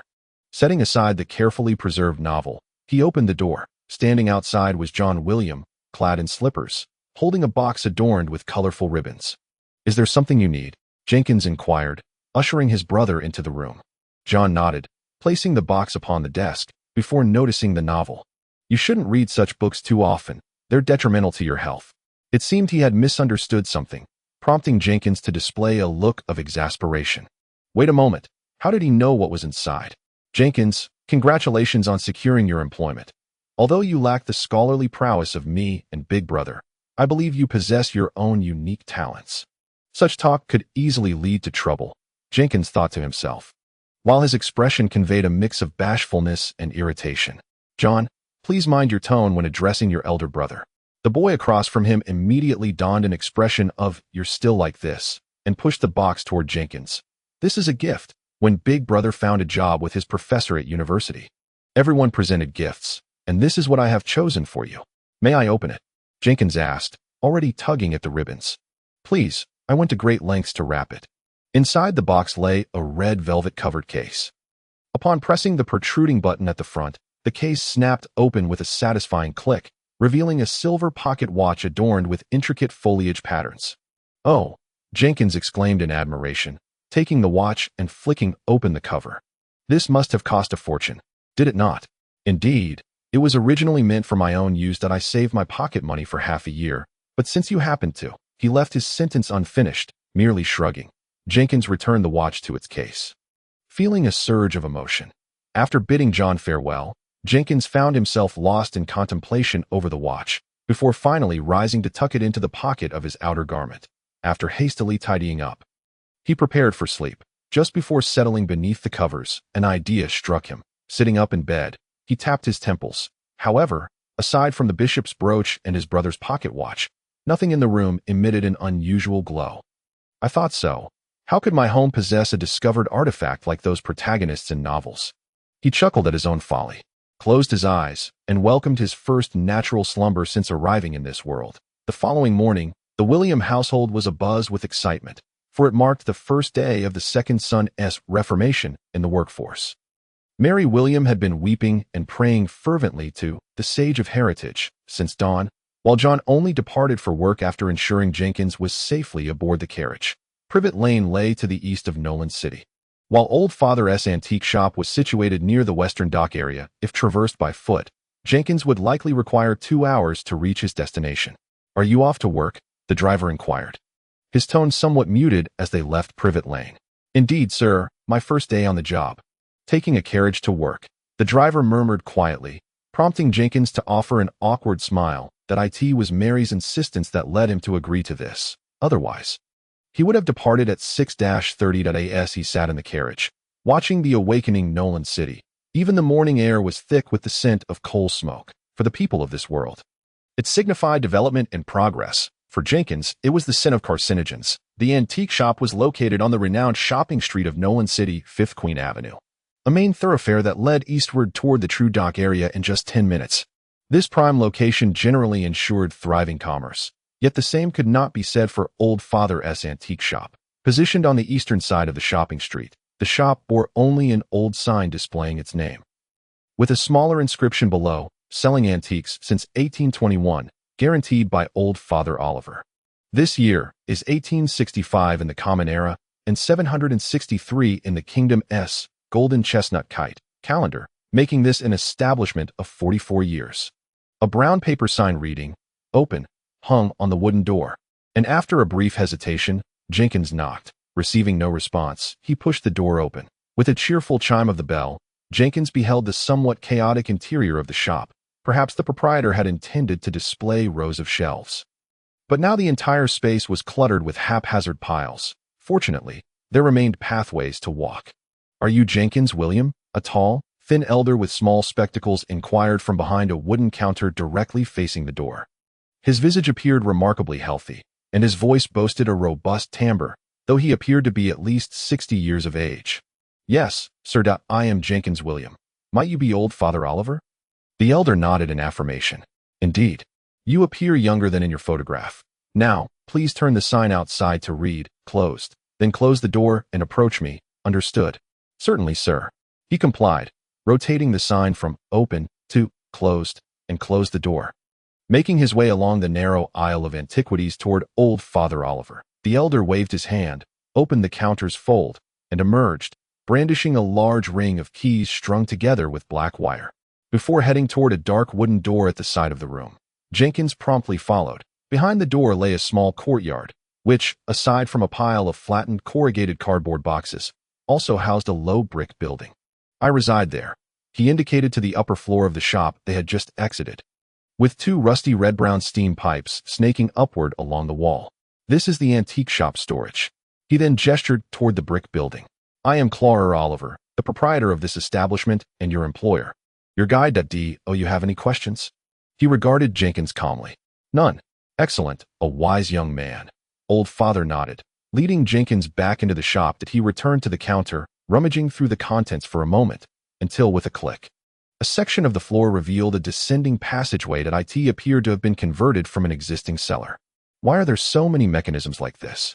Old Father likely did not hear Jenkins's grumbling. He did not instruct Jenkins to descend, but vanished into the depths alone. 5 minutes later, he emerged, holding a scroll of paper. Please, take a seat. He pulled out 2 chairs, and they sat before the counter. This is your apprenticeship contract. He handed over a sheet. And Jenkins quickly recognized it as the same one that had been brought by Binzi the previous day, promptly signing his name. I must clarify that moving forward, you will not only study the knowledge of the gifted under my tutelage, but also the art of antique appraisal. Is that acceptable?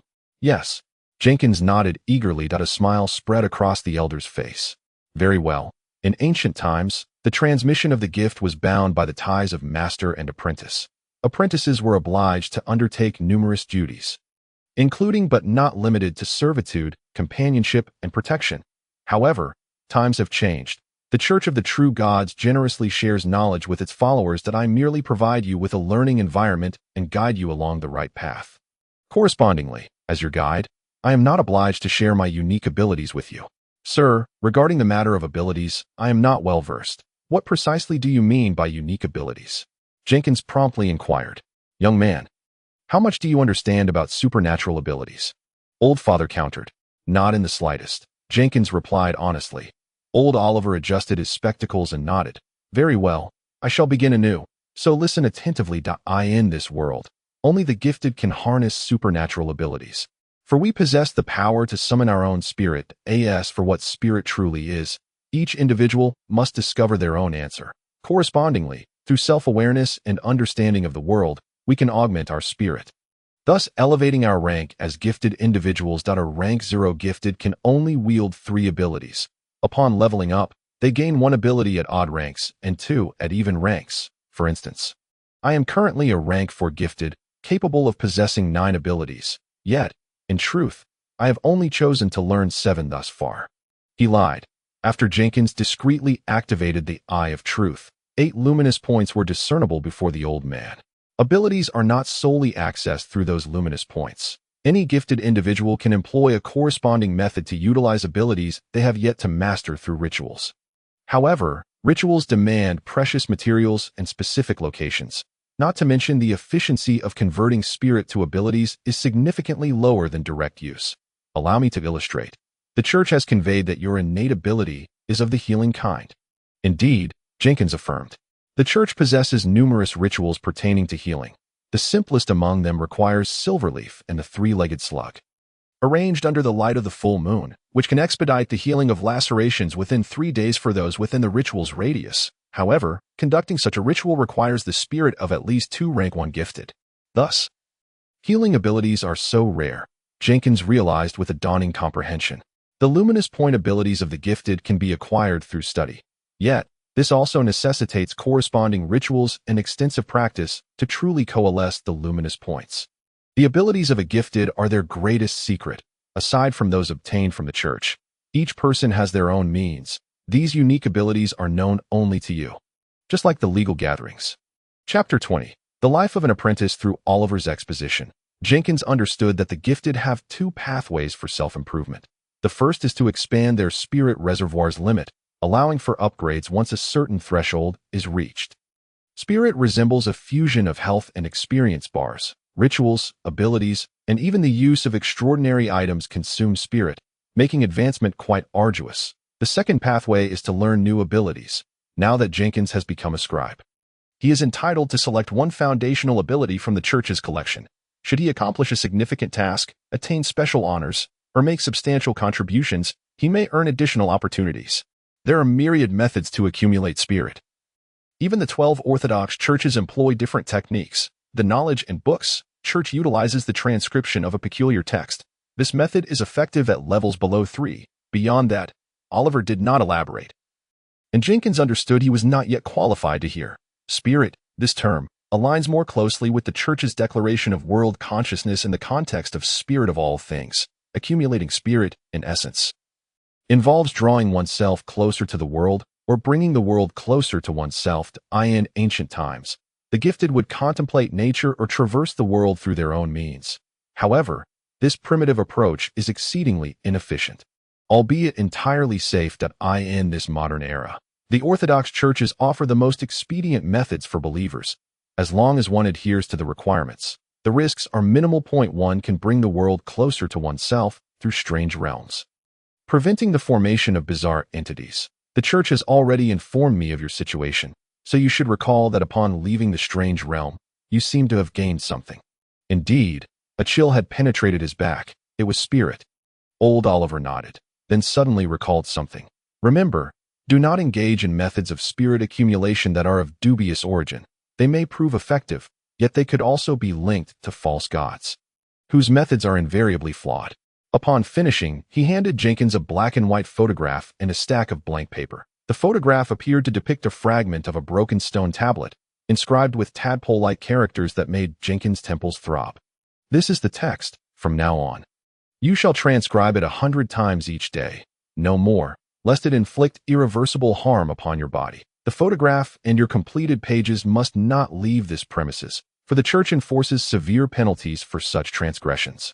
Were it not for necessity, Jenkins would have preferred not to gaze upon that photograph at all. He attempted to memorize the tadpole script for transcription, yet found that once his eyes strayed from them, he would forget instantly. The so-called Orthodox gods cannot possibly be related to those indescribable outer gods of the past. Can they? He speculated, filled with trepidation. The gifted of this era differ significantly from those of yore. Blindly accumulating spirit and acquiring abilities is not the correct approach. Consequently, you must also devote considerable time to studying grammar, arithmetic, combat, etiquette, and noble knowledge, among other subjects, all arranged by the church at no cost to you. But sir, I am here to work. Jenkins protested that in truth, he dreaded returning to academia, though confident in his arithmetic skills. The mere thought of the other subjects was daunting. Indeed, the old man chuckled at Jenkins' troubled expression. Relax, young man. This is not akin to preparing for university. To quote that previous cleric, it is merely to enhance your overall competence. Moreover, we adhere to the belief of heritage of the wise. Lifelong learning is an inevitability. Fear not. These courses are distant from you. You have just begun your apprenticeship and must first acclimate to the life of a scribe. These will commence in approximately 2 months. Jenkins forced a smile, apprehensive about what the grammar and noble etiquette courses might entail. That will suffice for today. He clapped his hands to regain Jenkins' attention. From now on, your daily routine will involve arriving here before 7:30, cleaning the premises. Mornings typically see few guests, so you may sit and transcribe that text. Before lunch, I will select essential books for you to read. Some will pertain to the gifted, while others will be about antique appraisal. I shall provide lunch, and if there are no guests after the midday break, I will personally instruct you on the knowledge of these antiquities, should guests arrive. You need not speak. Patiently observe and learn the art of commerce, and you may leave by 6:30 in the evening. Is that agreeable? Yes, sir. Jenkins nodded, looking forward to a fulfilling day. By the way, where are you currently residing? The old man inquired. On U Lane, in the Sabin district. Oh, the old man set down the papers he held. Do you live with your parents? He asked this because, given Jenkins' age, it was improbable he could afford to rent or purchase property in that area independently. Yes, Jenkins admitted, feeling a twinge of shame. You are 20 years old, are you not? Allow me to offer you a piece of advice. Consider moving out and finding an affordable apartment nearby. You will soon realize that even as a scribe, which leans towards a clerical role, you will encounter numerous unexpected tasks, some fraught with danger. If you wish to spare your family from potential entanglements and save the time spent traversing Nolan City to reach me, it would be wise to live independently. Jenkins had contemplated this matter himself. Though reluctant to relinquish his status, prolonged exposure to familiar family members could lead to unintentional slips. Moving out seemed an appealing option, especially since everyone remained in the same city, facilitating communication. After reflecting on the original owner's savings over the years, he was dismayed to discover he had seemingly squandered all his pocket money. Coupled with the advance payment he received yesterday, his disposable cash barely exceeded 10 gold pounds. While the old man would provide him with £1 weekly as pocket money for the apprenticeship, it fell short of alleviating Jenkins' financial predicament. Is this enough for me to live independently? He pondered aloud. Responding to the old man, "Your words hold merit, but my finances may be insufficient. I shall need to discuss this with my family." The old man nodded in understanding, refraining from pursuing the topic further. In the ensuing moments, the old man opened a side door to the room and vanished into the storage area behind the courtyard for some unknown purpose, while Jenkins meticulously dusted and polished all the items within the shop. According to the old man, these were merely worthless trinkets, modern crafts, in other words, so Jenkins felt no need to be overly cautious. Although he occasionally cast hopeful glances towards the heap of items, none sparkled with promise. Chapter 21. The first transaction, the old man had merely instructed Jenkins to do a light cleaning, and within an hour, he had completed the task, noticing the old man had yet to return. He stepped behind the counter, retrieving the photograph and blank paper concealed within a book to begin transcribing. Initially, this proved quite challenging, as the tadpole script required squinting to discern its intricate structure. The photograph was clearly not taken by a professional photographer, as the interplay of light and shadow rendered the stone tablet even less legible. Moreover, during the transcription process, Jenkins felt as though his hearing had been amplified. The creaking of the steam pipes and the laughter of passers-by outside buzzed like flies. Further complicating his task, merely transcribing 2 lines took him 5 minutes. The old man had said that exact replication was unnecessary. A similar approximation would suffice, yet Jenkins' output resembled the scrawled notes of a physician. It seems that nothing has changed. He took a moment to reflect and realized that he did not experience the sensation of a cold draft passing through his body. Concluding that this was a result of insufficient transcription, dingling the bell at the door chimed, and Jenkins calmly tidied up his belongings before noticing a young man in a loose, earthy yellow coat walking in. The young man had tousled brown hair and appeared somewhat flustered and anxious, lowering his head and nearly colliding with an old brass bell in front of him. Although his father claimed it was a fake, he had personally aged it. "Hello, I come to sell something."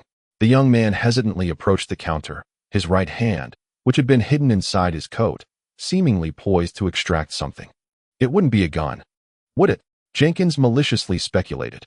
Fortunately, his luck was not that dire. It was merely a rusty copper ring, which appeared quite large, enough for Jenkins to slip 2 fingers through. "Please hold on." Jenkins politely nodded at him, taking the book that contained photographs and blank pages to the front door. "Father, we have a visitor," he shouted, startling the young man, who nearly stumbled but managed to steady himself against the counter. Upon seeing Jenkins glance over, a sheepish smile emerged on his unhealthily pale face. Suboptimal health, rarely exposed to sunlight, likely still a student, not adept at socializing. Thus, is this a poor student compelled by necessity to sell off valuable possessions? Jenkins mused.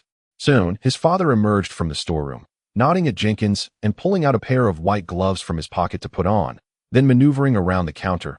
In the meantime, Jenkins immediately activated his true sight, discovering a faint red glow emanating from the ring. Thankfully, he stood behind his father, and the pale-faced customer was entirely focused on the ring, thus not noticing his expression. "Please wait a moment." His father carefully picked up the ring and addressed the somewhat awkward young man. He then removed his glasses and scrutinized the ring closely. Initially, it was just this, but soon Jenkins observed a white point of light before his father suddenly illuminating. "So that's it.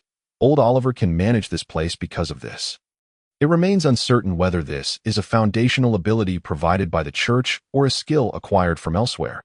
He pondered silently, continuing to observe. After the ability was activated, his father's movements hesitated for a moment, as if he too had discovered something. "It can be considered an antique," he stated briefly, "but the era may be somewhat more recent. Based on the casting method of the ring itself, it originates from the early establishment of the kingdom of Fidesitry.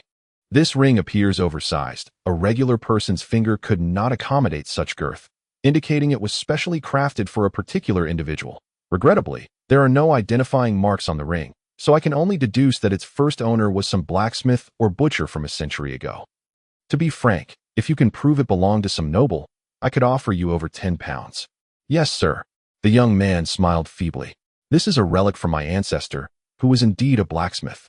It isn't very valuable, but my tuition at the art academy is due soon, so—" He appeared quite inept at conversation, revealing his background in a few simple words that, of course, this presumes he was telling the truth.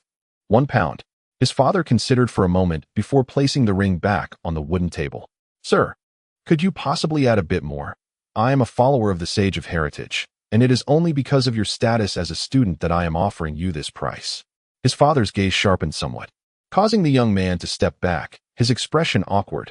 After hesitating briefly, he nodded, and his father swiftly produced a large black wallet from his coat, expertly extracting a banknote. Thank you. Welcome to return to old Oliver's antique shop. After receiving the money, the young man immediately turned to leave, not even glancing back, and Jenkins had no opportunity to learn his name. The bell chimed once more as the young man departed entirely. Old Oliver shook his head with a smile, retrieving a red lacquered wooden box from the counter, carefully placing the ring within the velvet lining. We have indeed been fortunate. He gently closed the box and took out a white piece of paper, preparing to write something. Sir, is this? Jenkins once again displayed his self-taught proficiency, expertly masking his surprise. Indeed, old Oliver completed the note and affixed it to the box with an expensive glue that cost 8 pence a bottle. A type Jenkins recalled only seeing used by Newman Williamette during his university days. Typically, we might not receive even one item in a week. I never anticipated encountering something upon opening today. Noticing Jenkins still looked puzzled, he continued, Here, I can only authenticate whether it is mundane. Afterward, it will be sent to the church. Our role is merely to purchase it. So, will the church reimburse the £1 just now? Of course. Old Oliver chuckled with a knowing smile. Not only that, but after the church appraises it, they will reward us with 1/10 of its estimated value in cash. This is how I make my living. Jenkins vaguely sensed something. Yes, junior apprentice. Old Oliver is not a stingy man. Although you merely observed in this transaction, I will still share a quarter of the earnings with you in 3 to 4 weeks. Your plan to move out and live independently should be achievable within 6 months. Chapter 22. The flower seller. Jenkins naturally felt elated. Never having imagined such a fortunate arrangement existed here that he would only need to perform one task to earn 3 sources of income, from the church, his apprenticeship, and the acquisition commission, all while learning for free. It was likely that even the position old Williamette had procured for him would pale in comparison to this 1/10. The £1 the young man received was at the antique's value. Jenkins had not forgotten this detail. Do you think old Oliver was too harsh? Not considering the young man's situation, he countered. Jenkins immediately waved his hand. Of course not. I understand that those who can tell stories often sell dubious goods that I merely wish to learn about antiques. You know this. Old Oliver displayed a slightly perplexed expression. Yes. My family used to run a small shop, and my father would acquire some second-hand goods. I learned from him. In truth, he had read it in a novel from his previous life. You are correct. That young man might truly be a student. But this item is certainly not a family heirloom that he left without even taking a second glance at the ring, which indicates he was merely eager to part with it. From my perspective, he likely stumbled upon this worthless item by chance, or perhaps it is outright stolen. Jenkins opened his mouth, but refrained from arguing. This era was undoubtedly not as glamorous as he had envisioned. The slums and sewers concealed countless evils and darkness, with gangs and assassins being keywords of this time. He merely happened to be fortunate enough to encounter a good identity.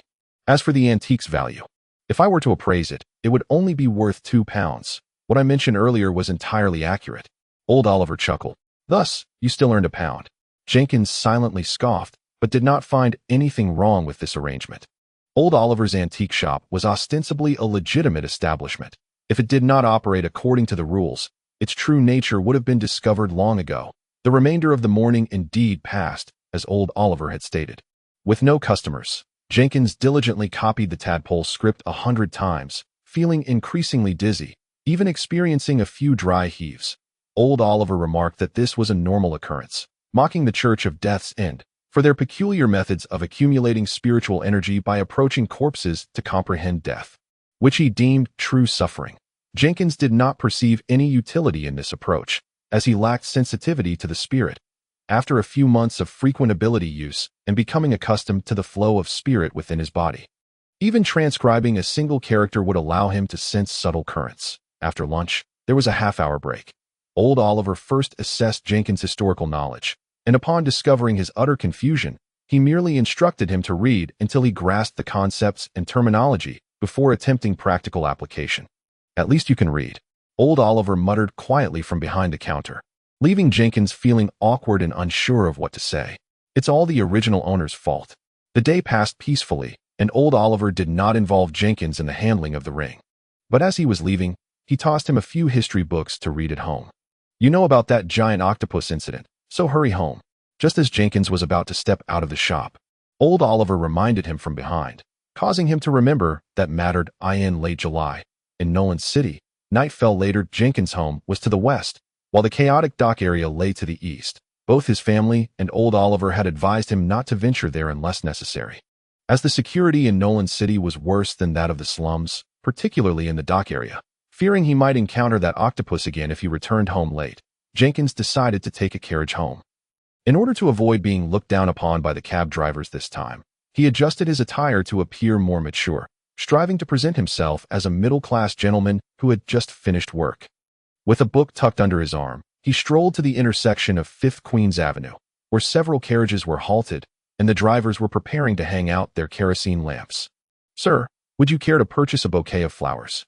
A timid voice called from nearby. Jenkins turned to see a poorly dressed young girl standing at the mouth of a narrow alley. She appeared no older than 10, her features rather unrefined, with somewhat dull blonde hair simply braided and hanging down her back, and her shoes revealing her toes. "Well, I have money now.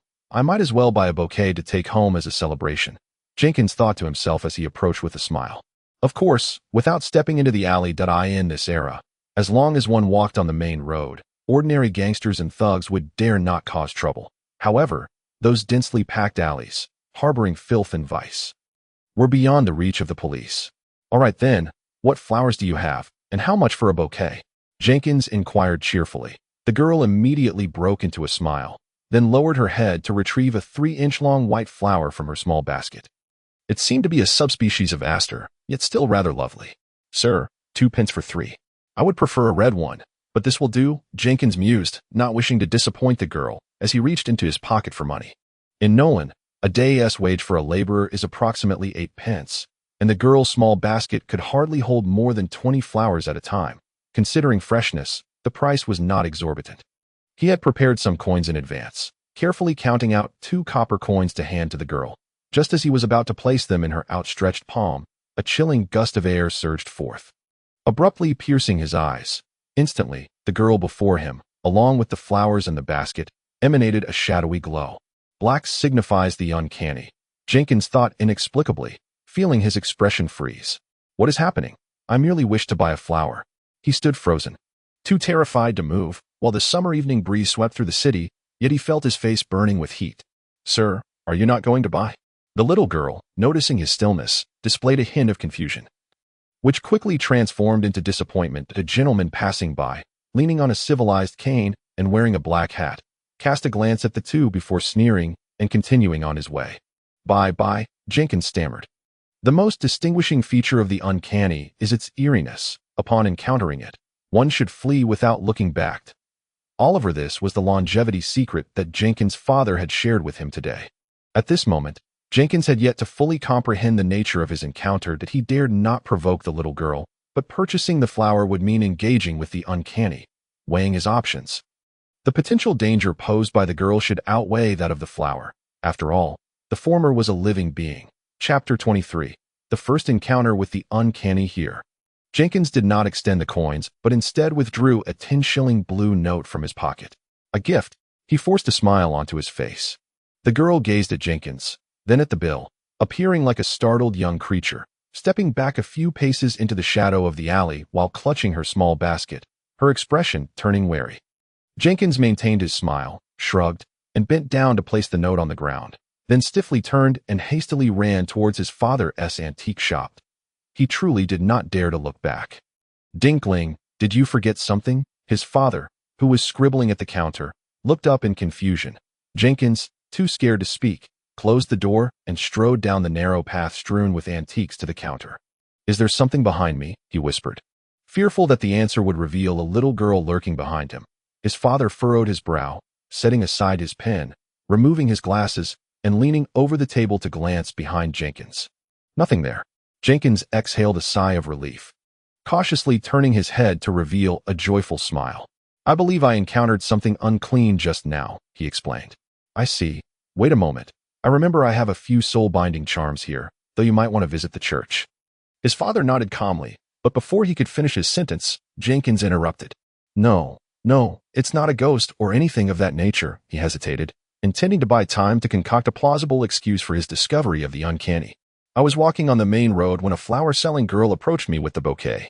There was nothing out of the ordinary, but at the moment I reached for my money, I suddenly felt a dizzying sensation akin to facing a giant octopus. He stammered, striving to obscure the fact that he had accidentally sensed something amiss. A flower seller. His father frowned, hesitating for a few seconds. That sounds somewhat familiar. I believe I have seen that information before. That's splendid. No need for me to continue explaining. I can't fabricate any more, Jenkins thought to himself, feeling a surge of delight. If it is indeed that, did you purchase the flowers? His father's expression turned somewhat tense, causing Jenkins' heart to leap into his throat. So, should I have bought them? He asked cautiously. If it is that entity, you must buy them. Otherwise, his father's words trailed off as he fixed his gaze on Jenkins' waist. Jenkins looked down to see 3 fresh white flowers pinned to the lowest button of his coat. Without uttering another word, Oliver swiftly closed the shop door and led Jenkins towards the church in the city center. They hired a carriage, and throughout the journey, no one spoke. Jenkins anxiously clutched the 3 flowers, following his father as they entered the church through a secluded back entrance, then winding through the courtyard into an unfamiliar office. Inside the room, a well-dressed middle-aged gentleman was reading a newspaper, while no one occupied the desk at the front. Oliver, the man exclaimed in surprise, rising to his feet. What brings you here at this hour? Is there a matter? Have you received something troubling? No, James. Oliver's expression was somewhat grave, giving Jenkins the unsettling impression that he was on the verge of death. This is my newly acquired apprentice. He encountered a flower-selling girl during the evening, and we suspect it to be a 01-2-0198. The uncanny. Initially discovered by the Church of All Things in Nature, classified as a contactable entity for those below level 8, randomly numbered 0198. Jenkins recalled what he had learned over the past few days and realized he might indeed be embroiled in a significant issue. The gentleman in black formal attire urged him not to panic, narrowing his eyes as he scrutinized Jenkins and the flowers in his possession. I understand. He instructed the two to sit down while he strode out of the room. Subsequently, through Oliver's introduction, Jenkins learned that the middle-aged man was Mr. James Hurt, affiliated with the Special Items and Events Handling Office of the Nolan Diocese. Before long, 3 solemn-faced middle-aged men entered. Apart from Mr. Hurt and Mr. Bincy, whom Jenkins already knew, there was also an elderly gentleman sporting a comically tall hat, with a dense white beard and very small eyes. Oliver, the elderly man, nodded at Jenkins' father, who referred to him as Smith. The last to enter, Mr. Bincy, turned to close the door, then produced a silver knife, sketching something on the heavy bronze door. Mr. Hurt was also busy. He approached the desk, retrieved a small wooden block from a drawer, murmured a few words, and tossed it against the nearby wall. To the naked eye, nothing seemed to occur, but within Jenkins' alternate vision, a faint luminous membrane enveloped the entire room, while a gleaming herald of the sage insignia appeared at the door. Once they finished their tasks, the group sat down to listen to Jenkins recount his experience, probing for further details about the little girl's attire before exchanging glances. The eldest among them, Mr. Smith, cautiously requested to examine one of the flowers Jenkins held, returning it with a look of both relief and concern on his face. It can be confirmed that Mr. William met with a 01-2-0198. The flower-selling girl, also known as the Death Flower Girl. The word death sent a jolt through Jenkins. Mr. Smith noticed Jenkins' expression and smiled at him, attempting to soothe his nerves before extracting a document from his pocket to read aloud. A 01-2-0198 was first confirmed and numbered by the Church of All Things in Nature in 1078 due to a widespread urban mortality event. Its appearance is that of a 9-year-old female human dressed in the rags of the ancient kingdom of Hethri, with blonde hair and a basket made from unidentified plant materials slung over her right arm. He lifted his gaze from the document to Jenkins. The appearances of a 01-2-0198 occur with no discernible pattern. The last recorded sighting was 10 years ago at the border town of Thorn in the kingdom of Hamparwo. Mr. William, you are quite fortunate. Huh. Jenkins was taken aback. I'm fortunate to encounter such a thing. The known characteristics indicate that the numbered entity possesses a strength exceeding level 8, yet as long as one engages in normal conversation, it merely presents as an ordinary human girl. Level 8 seemed to be the pinnacle of power among the practitioners of the Church of Knowledge and Books in Nolan, akin to a demigod walking among mortals. However, that particular individual had already set sail with a fleet to address an issue, and was currently absent from the city. Chapter 24, Eerie Properties, Property 1. If questioned by a Euro 1-2-0198 about purchasing flowers. Ignoring the inquiry or declining the transaction will inevitably result in the inquirer's demise within 1 week. The cause of death will be attributed to unknown vines that have grown within the body, piercing blood vessels and causing severe hemorrhage. This process is unstoppable, and the location of these vines cannot be detected prior to death. May a good man enjoy a peaceful life. Jenkins silently wished for himself. Property 2. Should one agree to the transaction? A 01-2-0198 will invariably offer only 3 flowers of the same color. The species does not affect its eerie properties. Rather, the color will determine the curse inflicted upon the buyer. The known outcomes are as follows. Red, death within a year from ordinary influenza. Yellow, at least one direct blood relative rendered infertile, if no direct blood relatives exist. The buyer will die immediately. Blue, drowning death within 3 weeks. Green, certain suicide, with no specified time frame. Smith finished reading this and glanced at the 2 middle-aged gentlemen nearby before nodding at Jenkins. This information is accessible to all who possess sufficient authority and belong to the church. While the following content requires a higher level of confidentiality, however, since you have encountered this matter, you are entitled to know. He did not look at old Oliver but set down the document in his hand and addressed Jenkins, according to records. There was once an individual who procured 3 black flowers from a 01-2-0198, but after contacting the church, the buyer mysteriously vanished from all sight and has yet to be found. Attempts to locate him using divination abilities have driven the seekers insane. Jenkins swallowed hard. That unfortunate individual was likely presented before some great entity. He awaited the judgment of his own fate. If 2 colors exceed 30 on the petals, it is termed a variegated flower, and the buyer will split into 2 identical individuals within 3 hours, each embodying the extremes of good and evil. The Tiger Talisman. Jenkins attempted to console himself with sarcasm, yet found it less effective than gazing at the strange visage reflected in the brass kettle on the table. Purchasing white flowers incurs no curse, and consuming them entirely can enhance the limit of the giver's spirit. Jenkins leaned back slightly, exhaling a long breath. Is that so? He asked softly, fearful that the old man would suddenly grin and say, just kidding. Indeed, Smith nodded, the sheen of his bald head reflecting the light. Thus, congratulations, Mr. Williant. You have encountered a nearly fatal anomaly, yet fortuitously found yourself in the best possible scenario. Records indicate that only 2 individuals have ever been fortunate enough to acquire white flowers. One was a 9-year-old ordinary girl 500 years ago, a devotee of the goddess. The other was a high-ranking bishop 300 years ago, a follower of the seer of fate. Is it truly certain death to purchase those flowers? Jenkins inquired again. Yes. Typically, a 01-2-0198 lingers in a city for about 3 weeks. Though it seems perilous, she appears only in places deemed suitable for selling flowers. Therefore, as long as you remain indoors, you will not encounter her. Current records show that no one has ever encountered a 01-2-0198 twice. So you are the safest person in this room. Mr. Smith chuckled, and Jenkins struggled to suppress his burgeoning pride. There are indeed more details regarding a 01-2-0198, but such information is beyond the authority of anyone in this room. The emergence of such a high-level anomaly in densely populated cities is a grave matter, especially considering the recent unresolved incident involving the giant octopus. Mr. Williant, per regulations, you must document your encounter with a 01-2-0198 in writing and submit it to the church, which will reward you accordingly. He gestured towards the silent Bincy and Hurt.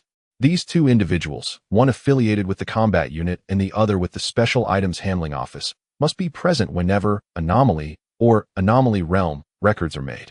You have just become a scribe. You will need to adapt to these responsibilities. Jenkins nodded, finally breathing a sigh of relief. Over the next period, he recounted the events of that night's encounter with the giant octopus and the recent occurrences. While the 3 members of the church inquired about the details repeatedly, ultimately requiring Jenkins to independently write 2 reports before the matter was concluded, Before leaving, Smith proposed another matter. Should you be willing to sell those flowers? The church is prepared to offer you $150 per flower. This was a substantial sum, sufficient for Jenkins to purchase a decent property in Nolan City. Instinctively, Jenkins glanced back at old Oliver, who subtly shook his head, then shrugged. Are you in dire need of money lately? Consequently, Jenkins politely declined Mr. Smith's offer, who smiled and nodded at him, appearing unperturbed. Jenkins and old Oliver did not leave the church immediately, but instead decided to obtain the basic abilities Jenkins was entitled to before departing. They sat in a secluded, narrow prayer room, and during the waiting period, old Oliver urged Jenkins to consume the 3 flowers quickly. There are few ways to accumulate spirit that are entirely harmless. Old Oliver earnestly advised Jenkins, especially for newcomers like you. If you have the opportunity to progress, do not hesitate. Many would dream of such an opportunity that I know individuals who have recklessly employed extremely dangerous methods to accumulate spirit, and most have gone mad as a result, so do not bring this out of the church. Jenkins hesitated, then closed his eyes and consumed the 3 flowers raw. Since the report mentioned complete consumption, under old Oliver's insistence, he was compelled to eat the green stems as well. It's a bit nauseating, and my throat feels uncomfortable. But it does seem effective, Jenkins summarized with a furrowed brow, pressing his right hand against the front of his coat to feel the cold air continuously flowing from his stomach. Yet, the taste was somewhat sweet, akin to freshly squeezed lemonade prepared by a maid at home. Old Oliver believed Jenkins had been overly pampered, and he would soon grow accustomed to it. The number of abilities a giver could possess was limited. Thus, the combination of abilities required careful consideration. Some individuals maintained 1 or 2 empty ability slots for years, not because they could not find learnable abilities, but rather because they awaited superior options. Jenkins had sought old Oliver's opinion, who suggested that lower-tier givers should prioritize preferences and future arrangements when considering ability combinations. Chapter 25. New abilities. This mirrors the intricate construction of the underground pipeline in Nolan City. The initial stages of construction require the least consideration but must also contemplate the future. Jenkins hesitated only briefly before deciding to choose an ability that leans towards self-preservation. After all, he had multiple ability slots and was not overly concerned. Soon, the faint sound of gears clashing emanated from beneath their feet. Following old Oliver's instructions, Jenkins stood to one side of the narrow prayer room, then watched as a brick in the center of the floor slowly sank, revealing a complex mechanical apparatus beneath. Delicate brass gears meshed together, turning slowly and methodically. Before long, a rolled parchment emerged from below. This mechanism has a different aesthetic, doesn't it? Jenkins mused as he bent down to pick up the parchment. Upon opening it, he found it filled with densely packed small text. These were the abilities that Jenkins was permitted to learn, available from the church within the Nolan district, although he had just reported the matter concerning a 01-2-0198 and thus earned merit. This small scroll contained only 2 non-white abilities. Point 1 was a yellow spell, Lullaby, which induces rapid sleep. The other was a low-tier golden divine art from the church, Scripture, which, as the name implies, allows one to manifest thoughts onto paper. Had Jenkins still been the unsuccessful author from his past life, he would undoubtedly have chosen this divine art, but now he sought a means to survive better in this bizarre world. Preservation is paramount. The events of that evening had thoroughly illustrated the adage, as one walks the road, misfortune comes from the side, and Jenkins now possessed a heightened sense of crisis. The parchment merely provided the names of these abilities along with brief descriptions. Thus, without prior knowledge, selecting them involved an element of luck. Jenkins deliberated extensively, wavering between the characteristics of swift movement and resilience, before ultimately realizing that regardless of resilience, the enemies he had encountered in recent days could easily dispatch him with a mere finger. I choose this one. As he spoke, he bit his finger, smearing his blood upon agility of feet, white basic. After waiting 2 or 3 seconds, the parchment emitted a faint glow. All other text vanished, and a new method for acquiring abilities appeared on the page. Jenkins quickly noted the instructions as per old Oliver's earlier advice, then returned the scroll to its recess in the ground. Soon, the floor became level again, and a brown paper bag materialized in its place. These were the materials Jenkins would need to acquire his abilities, provided free of charge by the church. Old Oliver remained silent throughout, nodding only when Jenkins picked up the bag, and together they exited the small room. You must follow the instructions for the ritual precisely.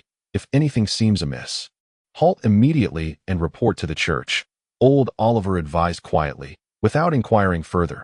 With this visit to the church concluded, the sky outside had darkened, and old Oliver hurried back to his shop, while Jenkins set off in the opposite direction. Today, for reasons unknown, he encountered not a single vacant carriage as he traversed the streets. Strolling along the tranquil thoroughfare, he observed that all the shops were shuttered, and the fiscal limitations of the Nolan municipality rendered it incapable of installing kerosene street lamps citywide. This predicament left Jenkins apprehensive about the potential for gang violence. Fortune smiled upon him, however, as he returned home without encountering any gangsters, assassins, or cephalopods, aside from a few individuals hurriedly slipping into side alleys. He scarcely crossed paths with anyone at all. Naturally, his late return did not escape the notice of his family, who voiced their grievances. Jenkins explained that he had been at the church, expressing his gratitude to the bishop, which somewhat eased old William's concerns. The bishop will forgive me, he mused internally. After partaking in dinner and retreating to his chamber, he cautiously locked the door behind him, ensuring no one was watching. Before extracting a paper bag concealed beneath his coat, "This is far too inconvenient. It is indeed necessary to move out," he thought to himself while removing several small vials from the bag. As these were merely basic white abilities, the means of acquisition were not overly stringent. Following the instructions he had received, Jenkins drew the curtains tightly, confirming that the room was enveloped in a state of darkness or dim light, and then seized the pale blue chalk. This was no ordinary chalk. According to the description, it contained a small amount of blue-silver flour and animal bone powder. Once blessed by the church, it, along with a pure silver ritual dagger, constituted the two fundamental props required for the crafting and conducting of ceremonies. "First, draw a circle," Jenkins muttered, retrieving a pencil from the table and using thread from a sewing box to secure the chalk and pencil together.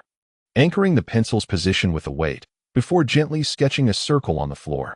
Drawing a circle freehand was a fundamental skill for a bestower, but Jenkins was not yet capable of such finesse, and thus utilized tools for assistance. Next comes the prayer. Recalling from memory, he meticulously inscribed words in chalk along the sides of the circle. This constituted the preparatory work, after which Jenkins retrieved items such as 10 years' worth of tumbleweed fragments, claws of the wind-swallowing beast, and weathered granite powder, consuming a portion while applying another portion to the joints of his lower limbs, as instructed. "Heaven help me to avoid rituals involving the consumption of excrement in the future," he thought as he carefully stowed away the small glass vials.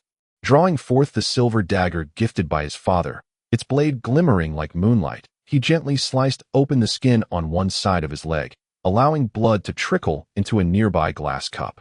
Dipping a finger into the blood, he flicked his fingers to sprinkle a small amount into the circle on the ground. Opening the pocket watch gifted by his brother, he held it up to his eyes to discern the time. Perfect. The ritual can commence after 7:34 p.m. He stripped off his garments, kneeling naked in the center of the circle, closing his eyes and orienting himself towards a specific direction in the northwest, remaining motionless as he slowly recited praises to the herald of the transcendent. This step was not obligatory, but his father insisted that it would enhance the success of the ritual. Moments later, a tingling sensation coursed through his lower limbs. He could feel the cold air swirling around his legs.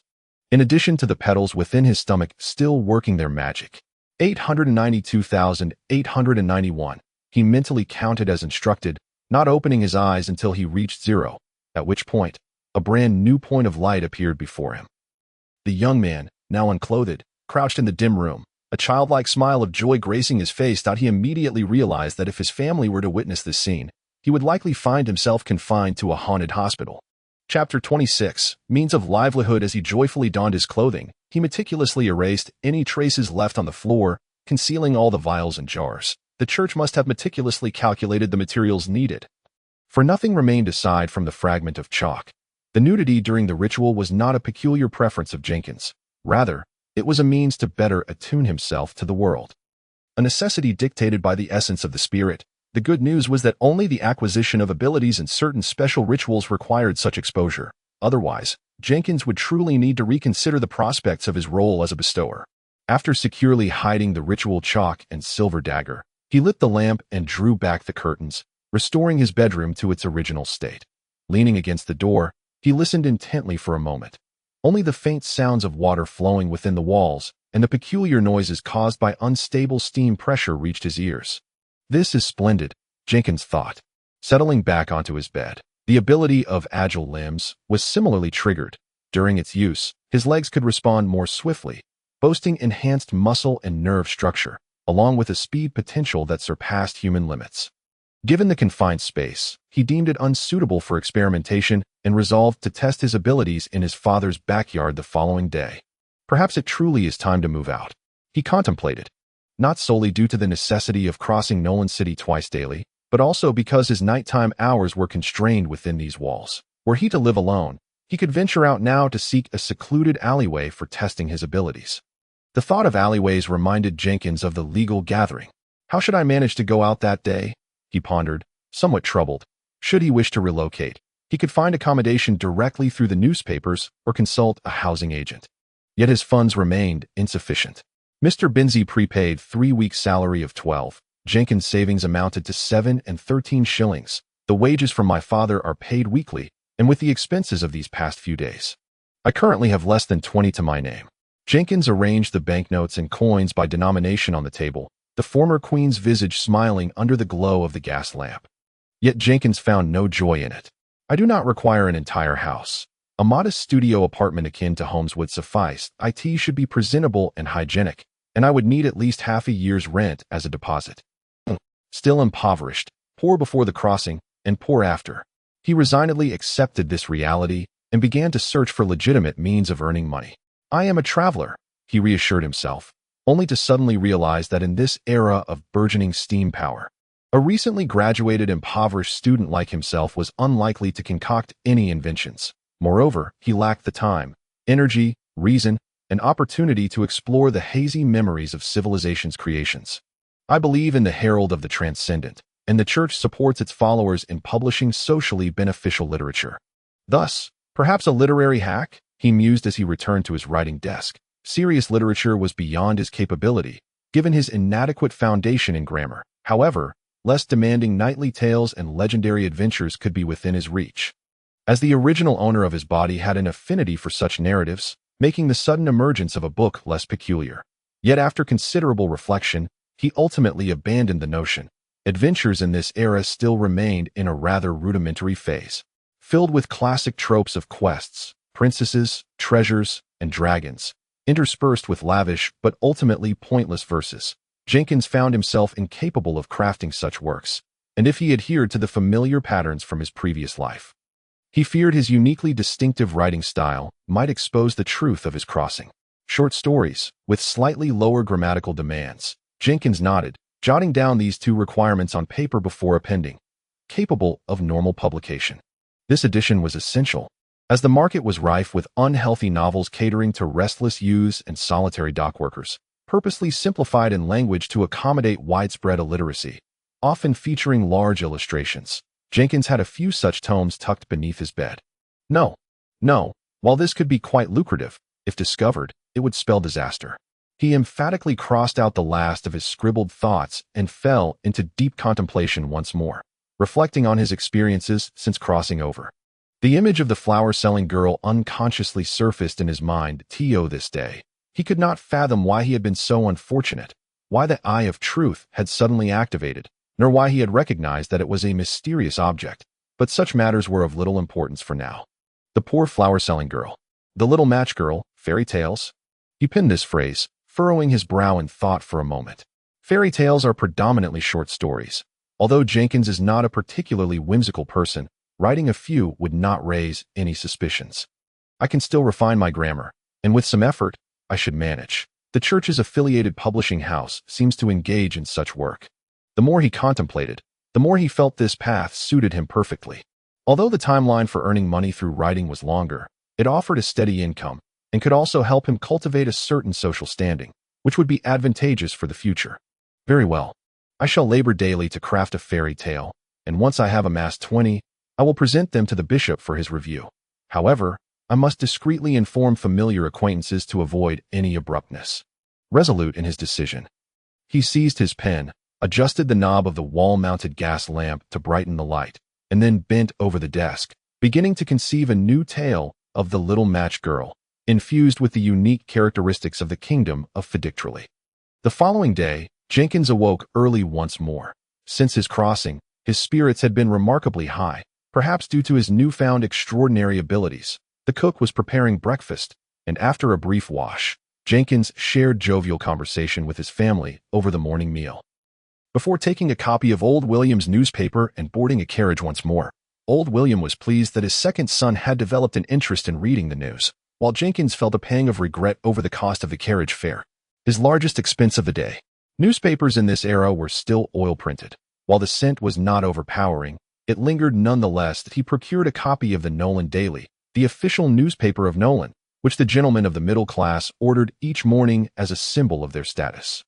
Jenkins flipped through the rental advertisements in the carriage, knowing that anything featured in such a widely circulated publication could hardly be an apartment in the slums. Yet, even the most affordable accommodations wedged between the newspaper's pages were far beyond Jenkins's financial reach. I ought to switch to a different newspaper. One that refuses to spare even a sliver of space for a short joke is a publication devoid of prospects. Disheartened, he temporarily abandoned the classifieds and turned to the next page, considering the long journey ahead. In Chapter 27, A Time of Turmoil, the newspaper spanned a total of 4 pages, with the largest headline announcing the renovation of the steam pipe system by the Nolan City Hall. While this was indeed of great importance to the average citizen, Jenkins had already heard about it at a gathering. Mr. Black Cat may have official connections, he speculated idly, glancing back at the police department's bounty notices. Skirmishes at the kingdom's borders, and peculiar rumors from the seas off Nolan City, none of which held any value or could sufficiently occupy the remaining half-hour of Jenkins's time. This was, after all, an official newspaper. Any hope of encountering society's gossip seemed futile. "Good morning, old chap." "Good morning, William." The two exchanged greetings, embarking on yet another day that Jenkins's transcription efforts continued to be unproductive, the sensation of dizziness lingering until the midday break. Though the time spent on transcription had thankfully diminished somewhat, the study material remained the same, focused on reading. However, in addition to history books and a local university's publication on antique appreciation, he had also acquired a copy of Basics, an introduction for benefactors. This text not only introduced foundational knowledge, but also taught several simple rituals.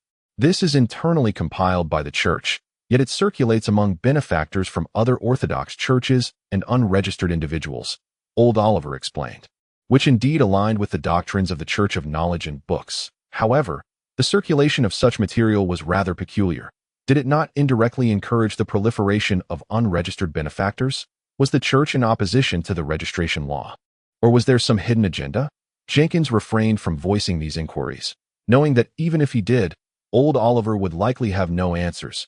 Regarding the events of the previous day, Jenkins sought updates. Aside from learning that the elderly Mr. Smith was the keeper of secrets for the church in the Nolan parish, he also discovered that the matter concerning A01-2-0198 had been communicated to the other 4 churches. Old Oliver intended to venture out less in the coming weeks, for Nolan City was experiencing an unusual time of turmoil. Can't the benefactor teams of the 5 major churches find a solution? The issue with the octopus remains unresolved, does it not? Jenkins complained deliberately. The octopus matter has been temporarily shelved. Old Oliver shrugged. Last week, a significant incident occurred at the Shattered Isles off the coast of Nolan. 2/3 of the church's combat troops were dispatched. Otherwise, given the level of the incident from last evening, Bunchy would not have qualified to participate. A significant event. Jenkins inexplicably recalled the peculiar rumors mentioned in the newspaper, yet Old Oliver clearly wished to avoid this topic, monotonously advising him to speak less and do more, and when walking outside, avoid looking around. If you encounter a fight, simply walk around it. During the midday break, Jenkins utilized Old Oliver's backyard to test his newly acquired abilities.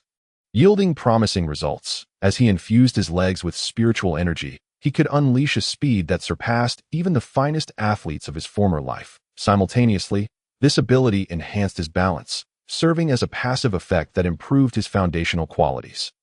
Throughout the day, only 2 customers entered Old Oliver's antique shop. One merely strolled about, appearing more akin to a thief, while the other haggled for quite some time before purchasing a small beetle sculpture made of gears, which resembled more of a work of art than an antique. In the following days, no unforeseen events transpired, and Jenkins shuttled between home and old Oliver's antique shop, further solidifying his intention to move out. His transcription skills grew increasingly proficient, and his physical discomfort began to wane. This was a positive sign, as Jenkins finally sensed a subtle, chilling current emanating from his fingertips and mind while transcribing.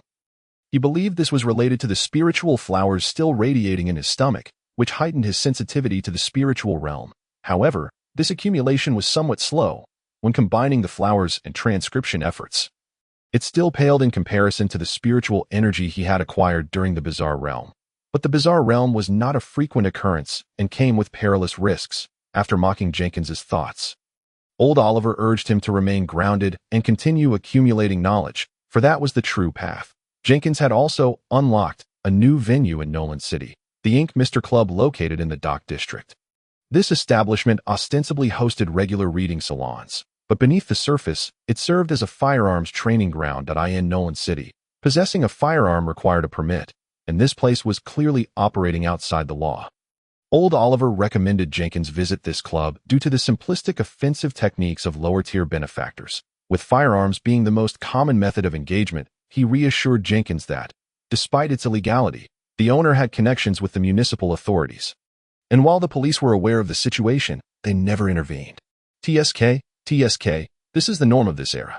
The firearms training not only drained Jenkins's finances but also tightened his schedule, although he found the various firearms intriguing.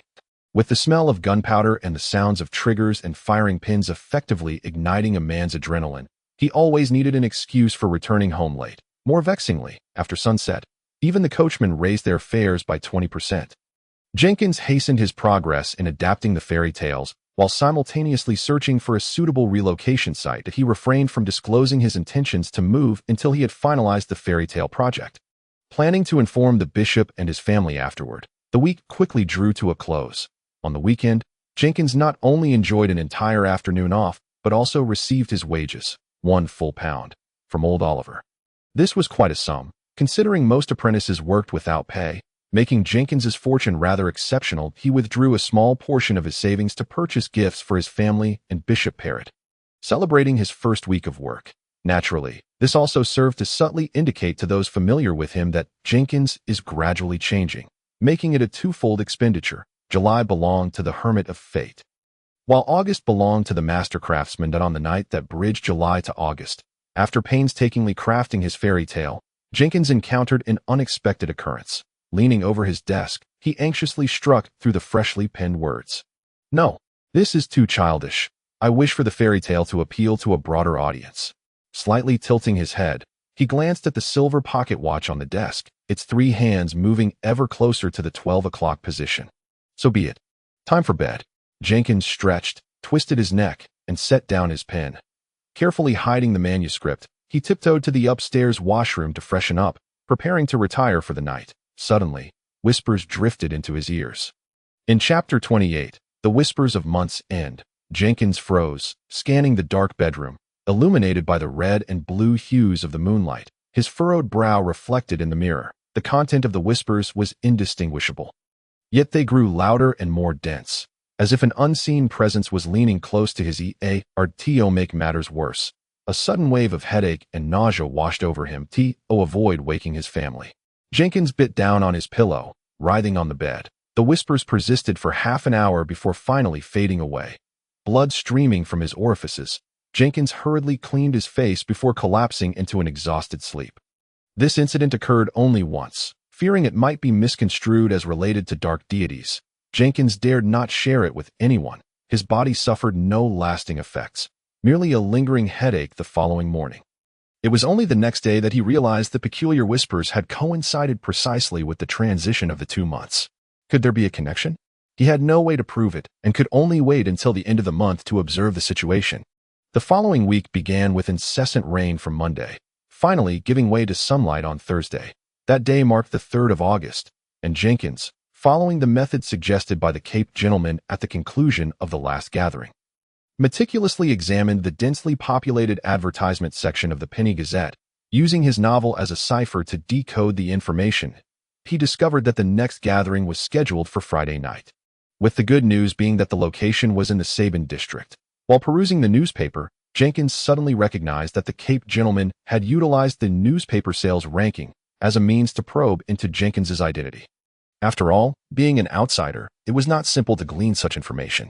But I already have an excuse prepared. Finding an excuse was never difficult. It merely depended on one's audacity. Old Oliver was the only one privy to Jenkins's plans for independence. And when Jenkins approached him on Thursday with a thick stack of manuscripts, Old Oliver was unsurprised. "This is excellent."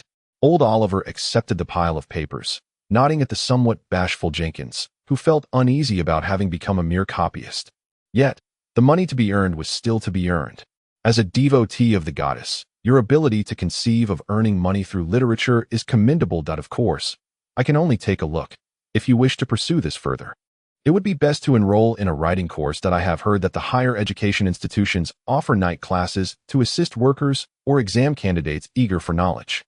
The economic circumstances of your family are quite decent, of course. Finding a genuine writer for guidance is also, he remarked while perusing Jenkins' writings, offering a gentle admonition. He was a man of considerable concern for others, despite his typically stern demeanor, and he treated Jenkins with great kindness.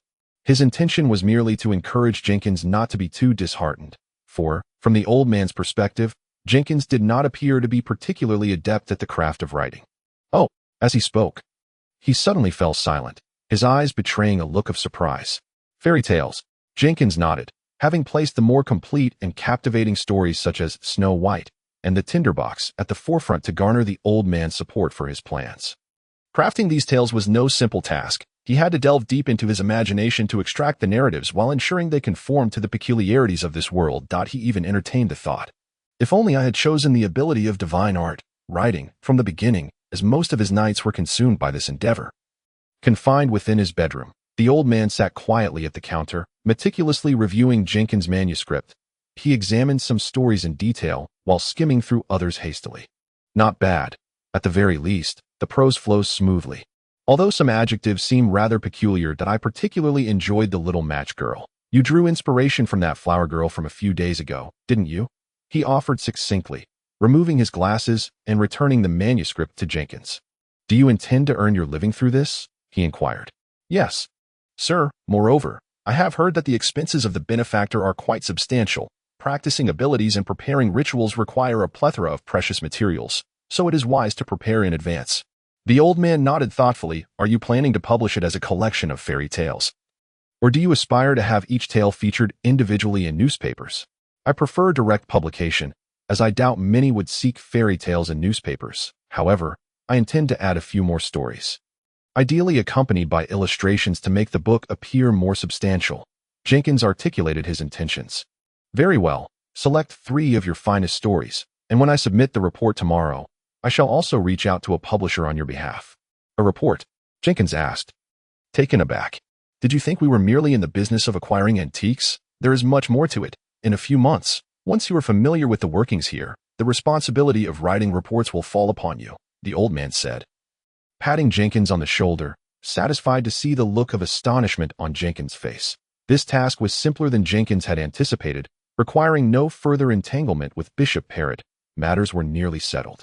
The old man instructed Jenkins to patiently await news, while he diligently revised the manuscript, simultaneously adding several more stories to reach a total of 20, due to the scarcity of suitable fairy tales in his memory. He even incorporated tales such as A Dream of Southern Branch, which, although more challenging to adapt, he felt turned out quite well. Before long, Friday arrived, the red and blue moons continuing to illuminate the city of Nolan.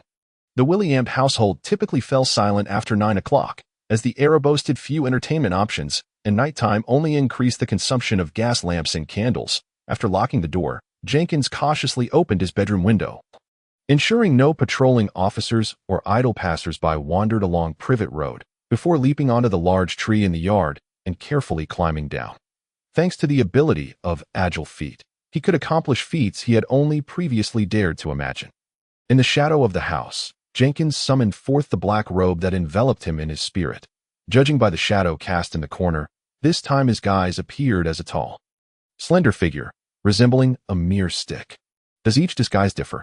Jenkins muttered to himself as he cautiously made his way to the gathering spot. The chosen venue was an abandoned building in the Sabine district.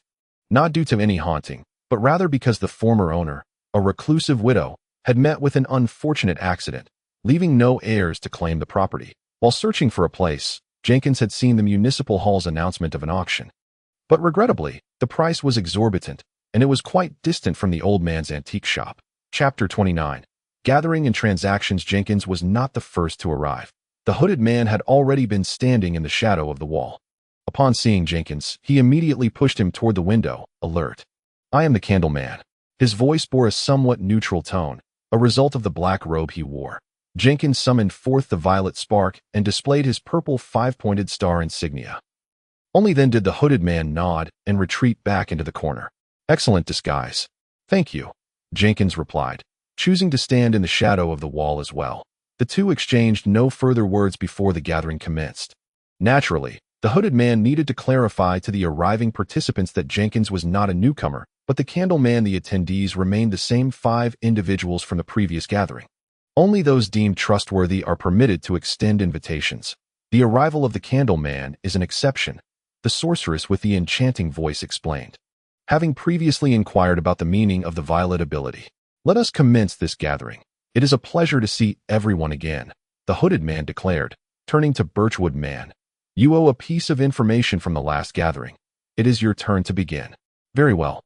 Firstly, the Church of the True God in Nolan City is currently disseminating significant news regarding the strange objects that I am unaware of the specifics, but it would be wise to avoid crowded areas for the next fortnight." "I believe I know what that entails," Jenkins mused silently, surprised that even these shadowy figures had caught wind of the situation. The severity of the matter was somewhat beyond his expectations. "Secondly, a duke in the royal capital of Bertolin has passed away, with clear evidence suggesting it was the work of a benefactor. The news has yet to spread, and the authorities are investigating. It is advisable to refrain from visiting the capital during this period." Nobility. This marked the first time Jenkins had heard news regarding the aristocracy since arriving in this world. Prior to this, the only noble he was acquainted with was the affluent Mr. Smith, who had supported the elder William. And he was merely an honorary baron, non-hereditary. "What a tumultuous time. It seems my turn has come," the hooded man lamented, before continuing, "concerning the giant octopus that has appeared in Nolan City at night. The Church of the True God has set this matter aside. They have yet to uncover any valuable clues, but it has been confirmed to be related to strange objects." "How utterly irresponsible," the sorceress, or rather the lady, indignantly complained, completely oblivious to her position. Her prior information about the waters off Nolan coincided with what the old man had referred to as a significant matter, making this revelation equally explosive. 3 days ago, an entrance to a strange realm appeared in the town of Tinton, which has already been traversed by someone as of yesterday. "Do you know the outcome?" Birchwood Man inquired, looking quite intrigued. "I know some details, but this information is not available for free. During the trading period, you may attempt to persuade me with an offering." Birchwood Man nodded, though he did not indicate whether he was willing to pay a price for the information. Jenkins was equally interested in the matter of the strange realm, but as a pauper, he had no choice but to forego it. Next was Miss White Spirit. On Wednesday, a fishing vessel named the Silver Cod retrieved a peculiar statue from the sea, which is suspected to be related to an evil deity. It has since been acquired by the Church of the True God, and all crew members of that fishing vessel have vanished without a trace. Evil deities, similarly categorized as false gods, refer specifically to those who delight in blood and illicit rituals. Their followers are exceedingly perilous, often moonlighting as serial killers or other unsavory professions. Even the ordinary William had heard of several brutal cases linked to disciples of evil deities. The information from Mr. Black Cat was somewhat mundane. He pointed out that the recent starry skies had exhibited anomalies, which, when reflected in the material world, signified slaughter and chaos. "I am aware that some abilities possess divinatory or stargazing qualities. But this seems rather vague, doesn't it?" Jenkins could only think to himself, as the other 4 did not voice any objections to this piece of news. Could it be that they knew Mr. Black Cat had a reliable corresponding ability? "Now it's my turn." Jenkins began to speak slowly, divulging the information he had prepared. "I possess knowledge regarding the strange object mentioned by Birchwood Man. It is designated A01-2-0198. Appearing as a flower-selling little girl, if she inquires whether you wish to purchase flowers, you are doomed to die. However, she will only manifest in locations where a flower girl would typically be found. So there is no need for concern about someone standing at your bedside asking if you wish to buy flowers. The sorceress gasped in horror. Jenkins was not worried that this would reveal his identity. The benefactors of the Church of the True God should already be aware of such matters, with the distinction lying in his possessing greater knowledge. Let the trading commence. Candleman, I wish to learn more about A01-2-0198. The hooded man spoke with barely a pause, and the other four hesitated briefly. But only the sorceress echoed the same sentiment. The three momentarily stepped aside, and the hooded man produced 3 copper coins. These are minor burst talismans. I crafted through ritual. They are effective for 2 months. You need only imbue your spirit into them and toss them toward your adversary. I must caution you. I use some low-quality firefly powder I obtained by chance. I have not tested it, but the effect may be diminished. Due to the limited production of only these 3 pieces, a discount is offered, rendering its value comparable to the information you possess. Jenkins nodded in agreement, acknowledging that although the matter concerning A01-2-0198 is shrouded in secrecy, it is only a matter of time before whispers from the church spread through gatherings such as this one, allowing most of the benefactors in Nolan City to acquire the information. Thus, while his information is presently valuable, it is not exceedingly so. The sorceress produced a charm, which, in contrast to the hooded man's magical grenade, was represented by more precious silver pieces. This charm, Ritual Blessing, is crafted from the ritual bestowed upon us by our Lord. Light of Spells, that it is a consumable item, to be placed aside during the ritual to maximize the chances of success. Jenkins had previously discerned her allegiance to the mystery and ritual sect, yet he was astonished to discover that even a false deity could wield such remarkable powers. However, he declined her offer. I cannot establish contact with an unknown false deity, especially during a ritual. It is far too perilous.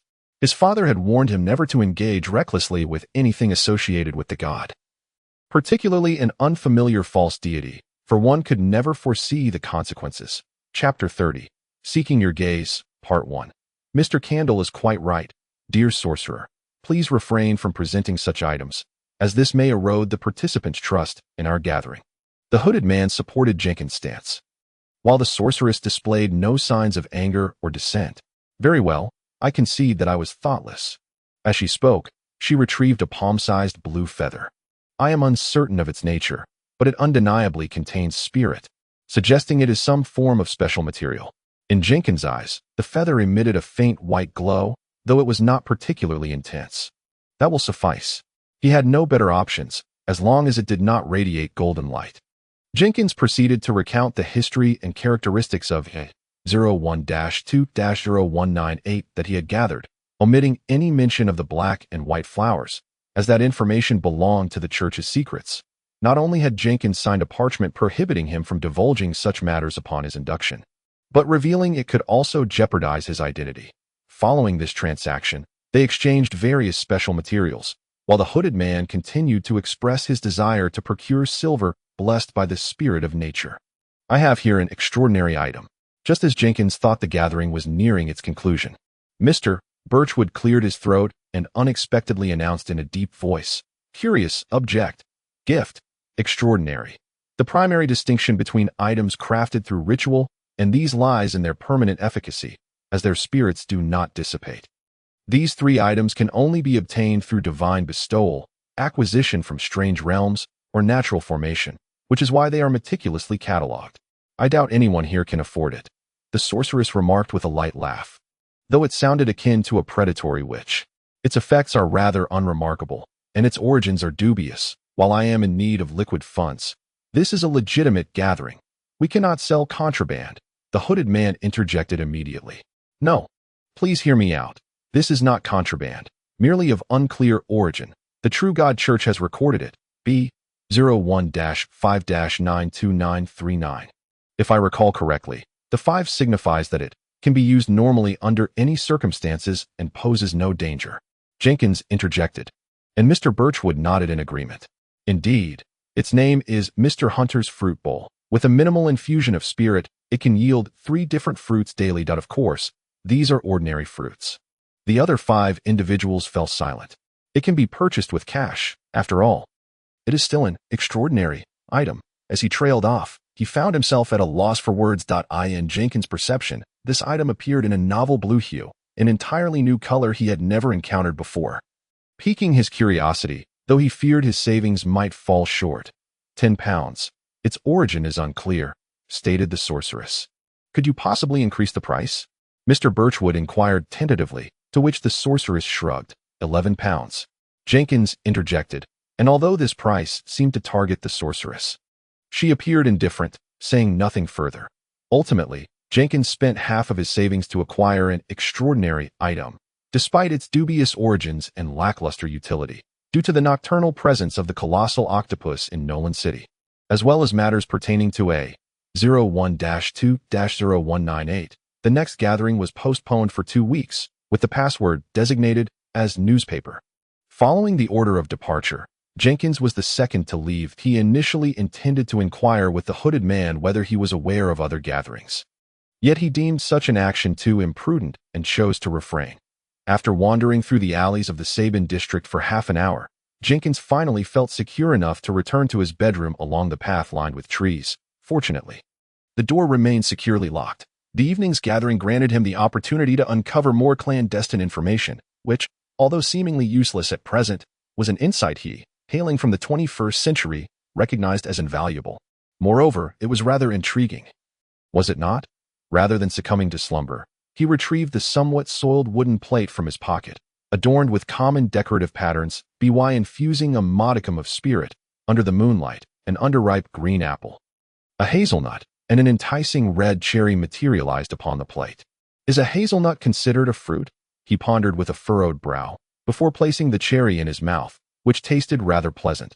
Jenkins occasionally entertained the notion that although he was a traveler from another realm, he might not embody the archetypal protagonist, as the following week reverted to tranquility, contrary to his expectations of encountering further anomalies.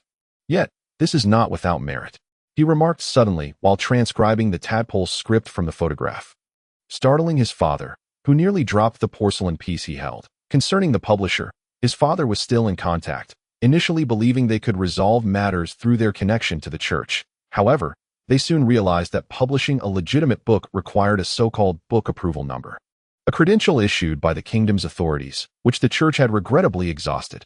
His father had located a professional printing house affiliated with the church, which expressed appreciation for Jenkins' collection of fairy tales.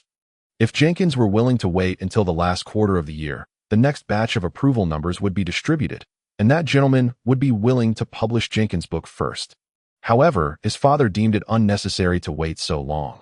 Thus he reached out to the church's partners, which would similarly require some time. Jenkins' studies finally transitioned from theory to practice, encompassing not only antiques, but also the realm of mysticism. On that day, under his father's watchful eye, Jenkins independently conducted a prayer ritual in the warehouse behind the antique shop. As the name suggests, the purpose of the ritual was to pray to the inheritor sage, with the normal outcome being a brief gaze from the divine. Due to his identity concerns, Jenkins felt averse to this practice.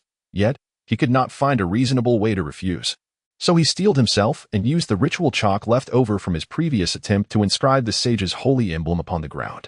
He knelt on one knee before the emblem, praying for the lady's gaze, with a small piece of silver placed before him as an offering. The silver served merely as a symbolic offering, according to his father's words. Even to be observed by the divine requires a cost. However, the true gods are exceedingly generous. As long as one does not present decayed food or refuse, they are generally unconcerned. The process unfolded unexpectedly smoothly. As Jenkins lowered his head and recited the final syllable, he instantly felt a tangible, gentle gaze manifest, descending from above with immense pressure upon him. Chapter 31. Seeking Your Gaze, Part 2. Though that gaze was imbued with formidable authority, rendering Jenkins unable to lift his head, it was simultaneously filled with such profound compassion and grandeur that he remained stunned for a considerable time after it vanished before finally rising to his feet. For the first time, he comprehended that this world indeed possessed deities in the traditional sense. They were not merely exceedingly powerful beings, but rather higher entities fundamentally different from himself. Did he not perceive my issues? Did I manage to deceive him?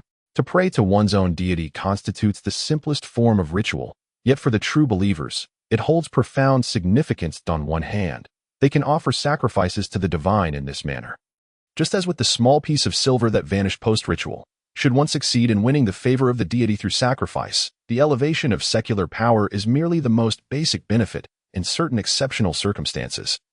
The deity may even directly bestow abilities, gifts, or even spirits. On the other hand, being observed by the divine constitutes a unique form of baptism, not complex curses or other peculiarities, but rather, they would simply dissipate under the gaze of the true gods.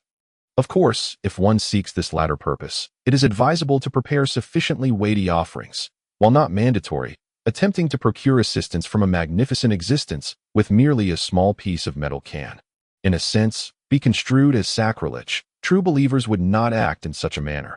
Though Jenkins had previously conducted a ritual to gain abilities independently, his father insisted on this method to validate that he had truly embarked on his journey. This has been the initiation test since ancient times. It is better for us to adhere to tradition. How, then, do the followers of false deities conduct their tests? Do they pray to false gods? Are false deities also such great, unknowable presences? Jenkins inquired about this matter, but was met only with his father's enigmatic expression. He had once endeavored to discern the distinction between the true deities and the false ones through means such as the library, or to comprehend the significance of the months corresponding to the true gods. Yet theological texts uniformly evaded these topics. Jenkins did not relinquish hope. Instead, he patiently awaited his ascension to the rank of Level 1 benefactor. At that time, he would gain access to the church's treasured archives. For instance, he was currently oblivious to the church's records of anomalous entities, but after reaching Level 1, he would be permitted to peruse materials categorized under the danger designation 04 and below. The most unexpected event of the new week transpired when his father suddenly summoned Jenkins to the church under the guise of an ordinary congregant on Wednesday afternoon. The weather that day was particularly gloomy, with the pollutants released by factories thoroughly tainting the sky a sickly yellow. Captain Bensley silently escorted him through a side entrance, and they rode in a carriage to the notoriously haunted Nolan Fifth Public Hospital.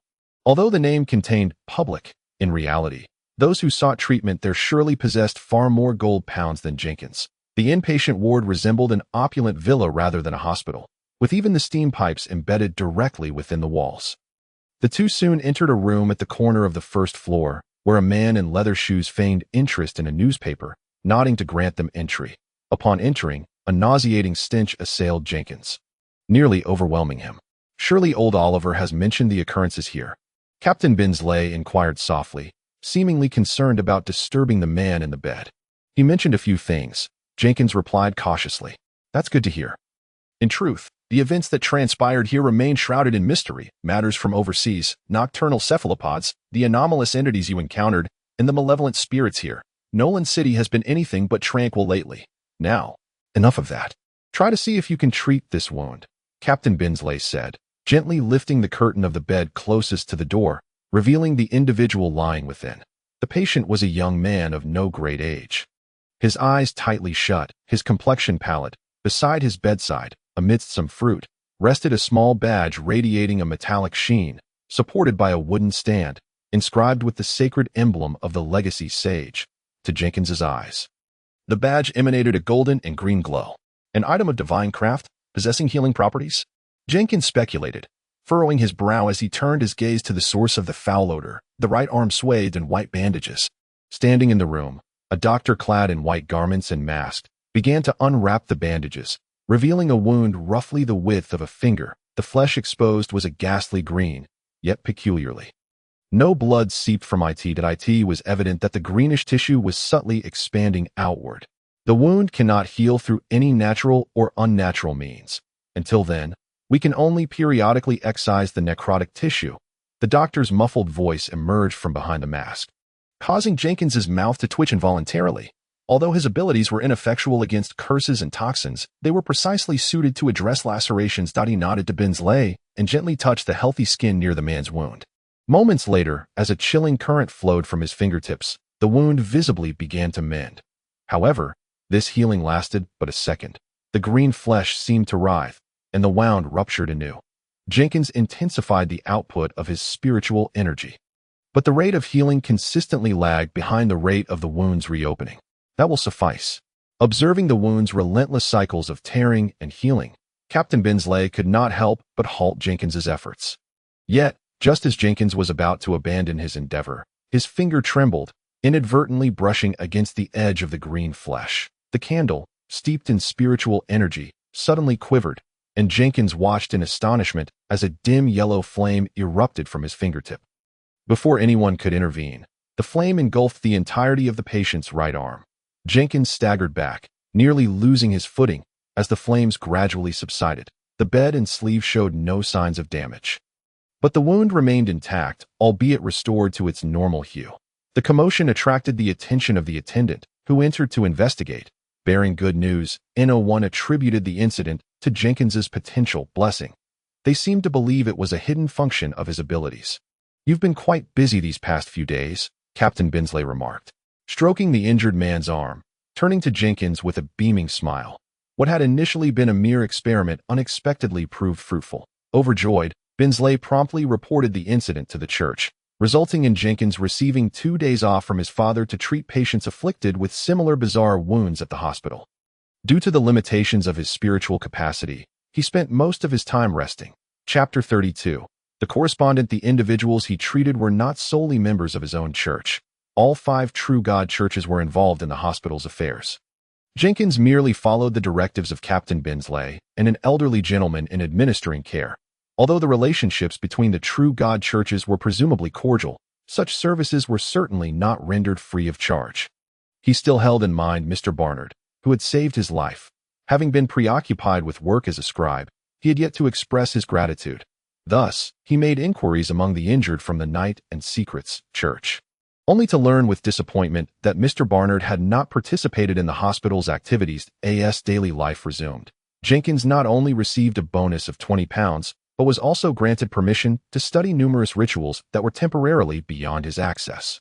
Merely studying, of course, should he wish to practice, he would have to procure the materials himself. Upon entering August, the month of craftsmen and dew, as the summer winds gradually abated, the hazy skies and pungent odors reclaimed Nolan City.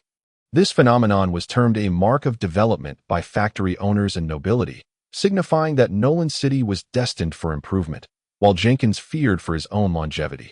This was the norm for the city. Although it bore no title of Fog City, the enveloping smog bore an uncanny resemblance. Amidst this haze, Jenkins encountered an equally enigmatic occurrence. A correspondent, he furrowed his brow in confusion as he perused the letter in his hand. This had been discovered by old William when retrieving the newspaper from the mailbox.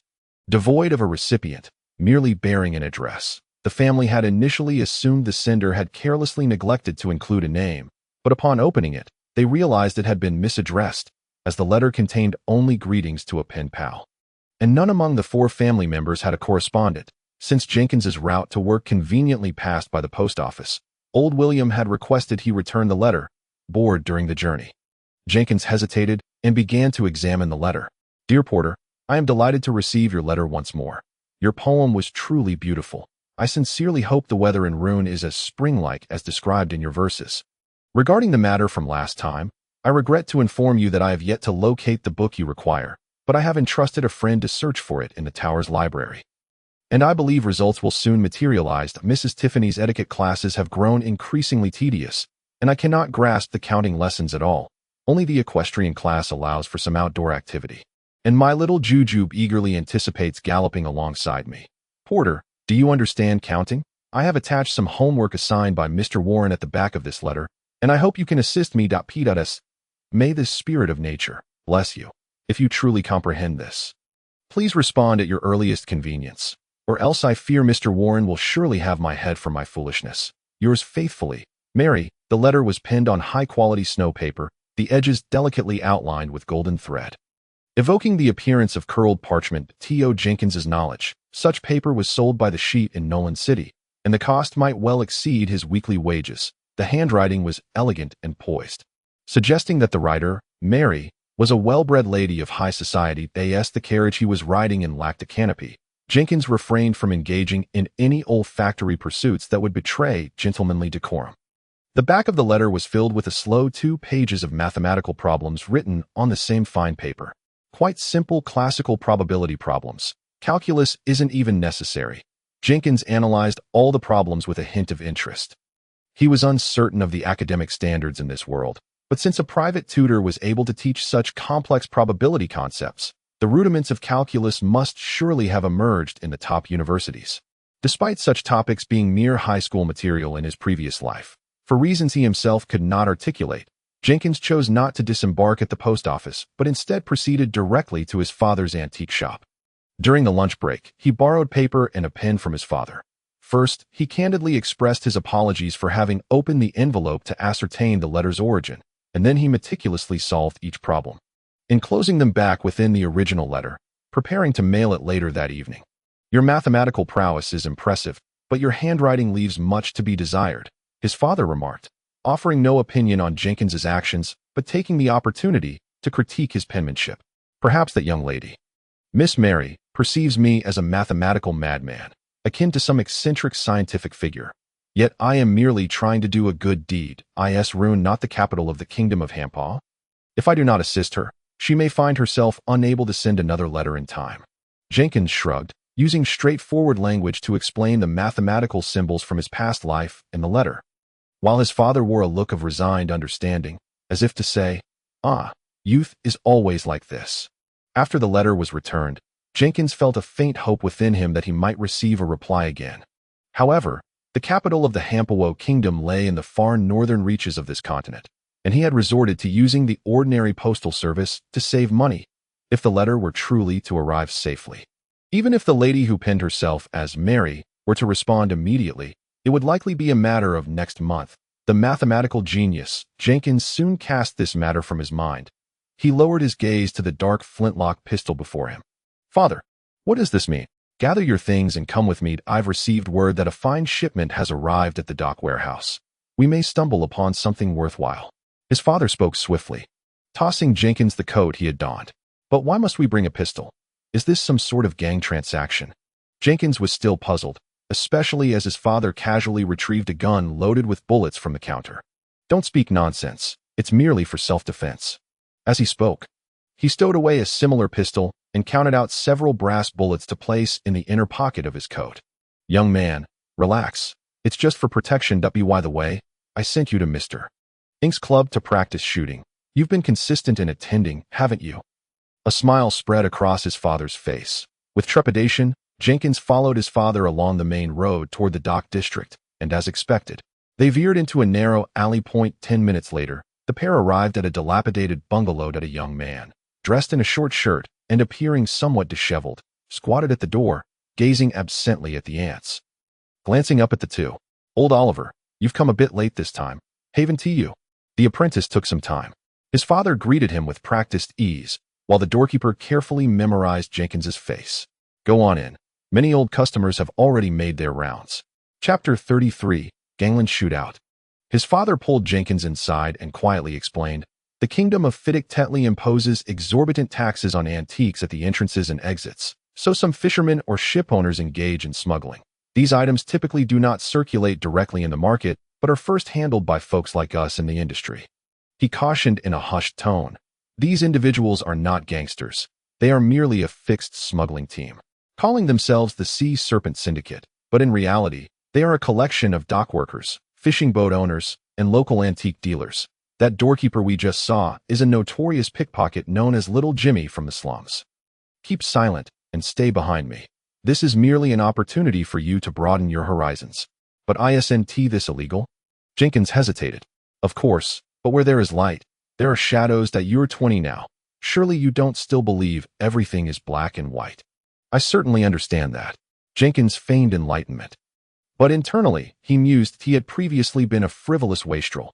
It would be strange if he easily accepted the practices here. The interior of the building was a warehouse formed by the demolition of 3 adjoining bungalows. Stripped of all furniture and plumbing, apart from the guards and the person in charge, there were 5 or 6 cellars inside. Following his father's introduction, among the antique shop owners, there was also a history professor from the local university. As Jenkins trailed behind his father, observing the jars and metal vessels scattered across the floor, he discreetly raised his hand to press against his temple. A quick scan revealed that, within the expansive warehouse, the only sources of light were the glowing bands before his father and himself. "I knew it couldn't be this fortuitous." But this also indicated that their expedition would likely be uneventful. So Jenkins obediently followed his father, watching as he haggled with the sellers. Half an hour later, only 2 buyers remained in the warehouse. His father, having purchased nothing, led Jenkins toward a small door on the other side of the warehouse. A middle-aged man in a black hat nodded at his father, and the two exited through the small door. After a quiet journey of another 10 minutes, Jenkins adhered to his father's instructions and remained silent. They eventually halted before a decrepit little building nearly engulfed by steam pipes clinging to its exterior. Upon pushing the door open, a scruffy middle-aged man lay sprawled on a tattered sofa, squinting as he inhaled low-quality tobacco. Jenkins struggled to hold his breath. "Old Oliver, how did you find your way here?" The man sat up in surprise, shaking his wrist to extinguish his match and exhaling a wisp of pale yellow smoke. "What are you smoking?" His father grimaced, pinching his nose against the smoke. "Brown, didn't TA shipment arrive at the docks?" "Don't try to fool me with those fake items. I'm not old enough to fall for that. I brought my newly acquired apprentice here for his first experience. Don't make me lose face. This is the real deal. 1 pound can swap for 5 strands. Brown proudly waved the item in his hand, then gestured to the sofa. "Well, since old Oliver has a new apprentice, I'll bring out the real goods. You two take a seat. I'll be right back." With that, he bypassed the two and exited through the door, leaving behind an empty room and a battered sofa. This is the genuine underworld. It said he is the public face for some noble in Nolan City, whether it's in the antique business or the church's duties. Only such people can procure what we need. Those in our line of work often engage with individuals like him. His father explained meaningfully to Jenkins, who remained astonished by his father's demeanor. Indeed, not a single antique dealer was a conventional merchant. Jenkins pondered whether the new goods his father mentioned might be the contraband Miss Lark had spoken of at the gathering, as he waited there with his father. Time dragged on, and his father seemed disinterested in further conversation. Jenkins, feeling bored, tapped his temple, only to be startled by the faint golden glow emanating from the corner of the room, compared to the emblem he had seen by the hospital bedside days earlier. This gold appeared as if it had tarnished. What could it be? Jenkins mused silently, for he had no reason to suspect anything lay beneath the ground. Is that Mr. Brown an ordinary person, or an unregistered benefactor? Damn, I must develop the habit of regularly checking the identities of strangers I encounter. His thoughts wandered aimlessly, suddenly considering the idea of making a nocturnal visit in a black cloak to pilfer the object in the corner. You're insane. He soon found his own thoughts laughable. Setting aside whether he possessed the skills of a thief, he was a respectable person with a decent job. Succumbing to greed and stealing, only to end up losing everything, was hardly the act of a wise individual. Whatever is there has nothing to do with me. Internally affirming his virtue, Jenkins contentedly shifted his gaze away from the corner, only to discover 3 clusters of glowing points gathering outside the room.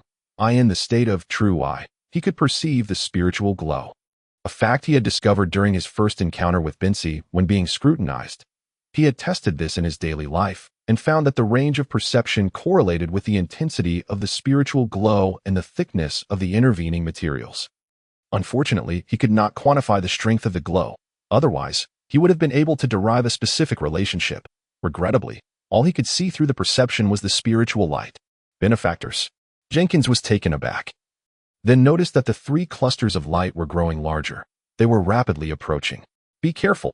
His father surprisingly issued the warning even before Jenkins could react.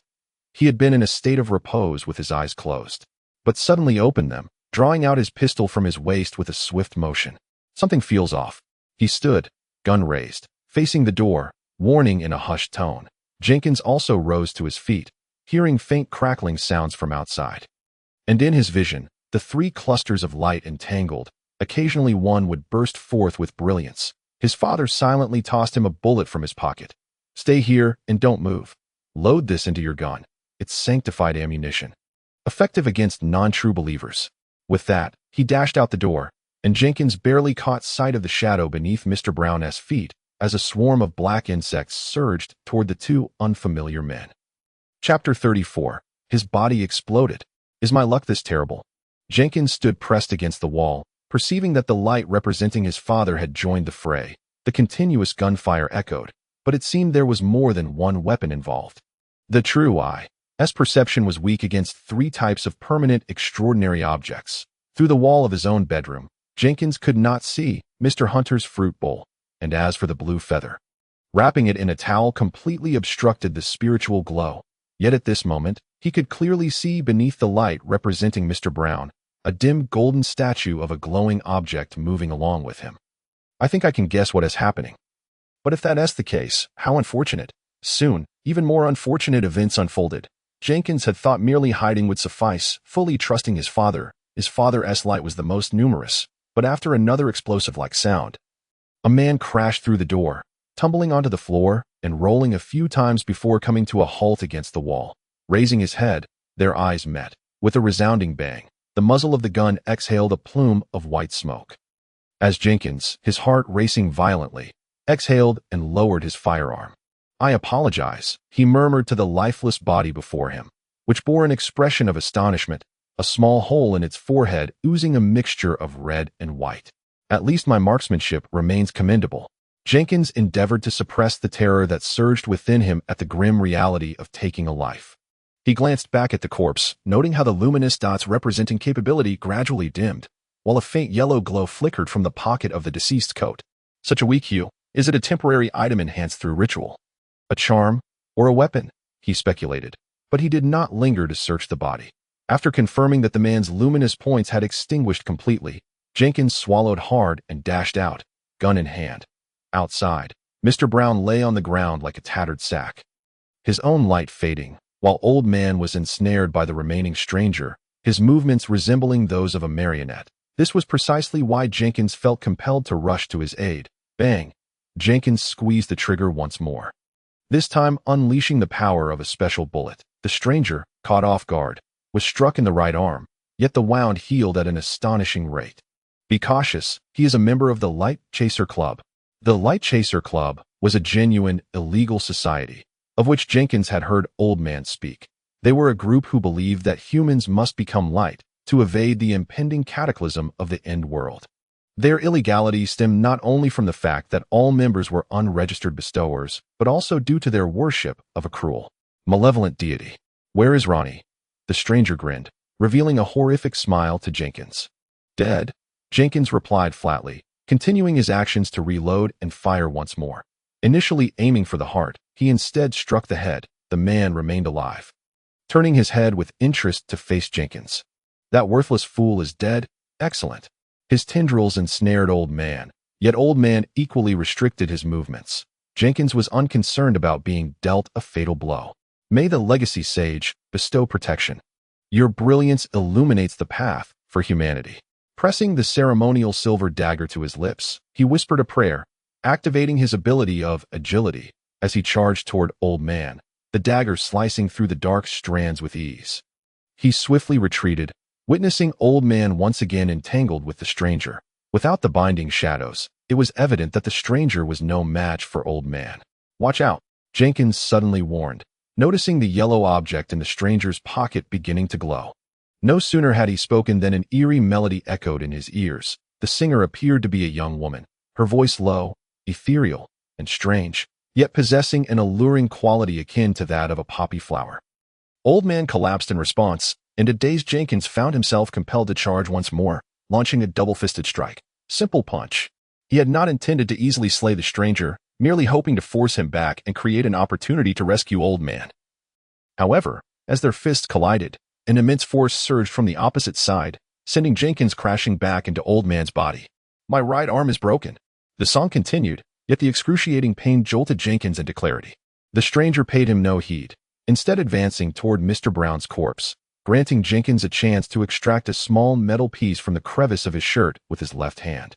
"Explosive charm," he silently shouted, desperately infusing it with spiritual energy. As the metal piece heated up, he hurled it away and threw himself protectively over Old Man. A tremendous explosion ensued, plunging him into darkness. After a brief period of unconsciousness, Jenkins awoke amidst a wave of heat. Surrounded by buildings engulfed in flames, the area transformed into a sea of fire, and the spot where the stranger and Mr. Brown's body once lay now bore a vast, charred crater. Damnable inferior products. Weren't we told the effects would be discounted? Jenkins cursed the merchant in his mind, promptly rising to return to the burning structure. Amidst the inferno, He hastily unearthed an object wrapped in rags from beneath the floorboards. Satisfied, for the soil's condition suggested it had lain buried for a considerable time. After reconstructing the scene, he returned to attempt to rouse Old Man. What happened? Old Man quickly regained consciousness, equally astonished by the surrounding chaos. That cultist attempted to examine Mr. Brown's corpse, and then it exploded. Jenkins said in terror, "We must flee. Our identities cannot be exposed." Gasping for breath, Old Man requested Jenkins's assistance to rise, picking up Jenkins's silver dagger from the ground to draw a peculiar symbol. Then producing a triangular piece of paper from his cloak and tossing it atop the symbol. "May the goddess bestow her blessing." He bit his finger and pressed it to the symbol. Whispering fervently, the paper ignited spontaneously, vanishing amidst eerie blue flames. "All right, the message has been sent." With the silver dagger, Old Man scratched away the remnants on the ground, instructing Jenkins to search for anything still intact within the charred pit. The two supported one another, struggling to escape the inferno. The nearby alleys were a labyrinthine mess, and the chaos wrought by the fire ensured that no one noticed the two men, their clothes singed. As Jenkins assisted Old Man forward, he utilized his ability to heal them both. It was the first time he was grateful for his healing powers, as when they brushed past a water cart trapped at the alley's entrance. They were both able to walk normally once more. Chapter 35. Aftermath. Will many perish due to this inferno? After a considerable time had elapsed, Jenkins finally distanced himself from the fire scene, a pang of guilt gnawing at him. And he lowered his voice to inquire of Old Man. That moment, onlookers, fleeing residents, and city firefighters clad in black protective gear completely obstructed the intersection. "Fear not. That area belongs to the dock workers at this hour. They must venture out to earn a living, but there are also, may the goddess protect them." Jenkins turned back to gaze at the billowing columns of smoke and the cacophony of the crowd. He did not regret his earlier actions. Had he not cast that charm, the cultist would undoubtedly have pursued him relentlessly. Yet, his left hand had remained nestled within his cloak since the incident, where he had retrieved a metal harmonica and a wooden carving wrapped in cloth from the explosive pit. The former was the tool from which the cultist's eerie song had emanated, while the latter belonged to the now unrecognizable Mr. Brown. Adapt to this world, Jenkins sighed mournfully to himself, then silently followed Old Man, emerging from the throng at the intersection, leaving behind the shouting, weeping, and raging crowd. Vanishing around the corner, the already dim sky was now further shrouded in darkness due to the lingering smoke. Captain Benzie stood amidst the charred ruins, bending down to trace the communication marks that Old Man had scratched away. The firefighters had yet to depart. They had established a perimeter to prevent the reignition of hidden flames. The police were unlikely to arrive. Not only was this a slum, but such a massive fire could obliterate all traces of evidence. "I hear your people discovered something extraordinary." A man clad in black, with a black cross embroidered on his chest, inquired. He possessed a unique aura of tranquility, gazing as though peering into a serene coffin. "Indeed, a statue of the Lord of Infinite Radiance, passed down from the previous era, has been temporarily secured. The local gang smuggled it as an ordinary antique, only for the cultists to arrive upon hearing the news, coincidentally clashing with our men." Captain Benzie explained, rising to dust off his hands as he walked alongside the man in black to the crater left by the explosion. According to reports and the current findings at the scene, that unregistered gang leader must have been carrying an object that detonates upon the owner's death. These reckless individuals always behave this way. But fortunately, cursed objects, supernatural forces, and blessings are not easily destroyed by conventional explosions. Conventional explosion? The man in black stood beside Benzie, as several teams of enforcers from the True God Church began to appear near the fire scene. They all were familiar with one another due to their shared presence in Nolan. Exchanging simple greetings. What kind of explosion could yield such results? Damn it, did that gang carry 20 explosive charms? Or did they stuff steam bombs into their gear? The man in black cursed. Unknown, the statue is exceedingly peculiar. All divinations and retrospections have pointed to absurd outcomes.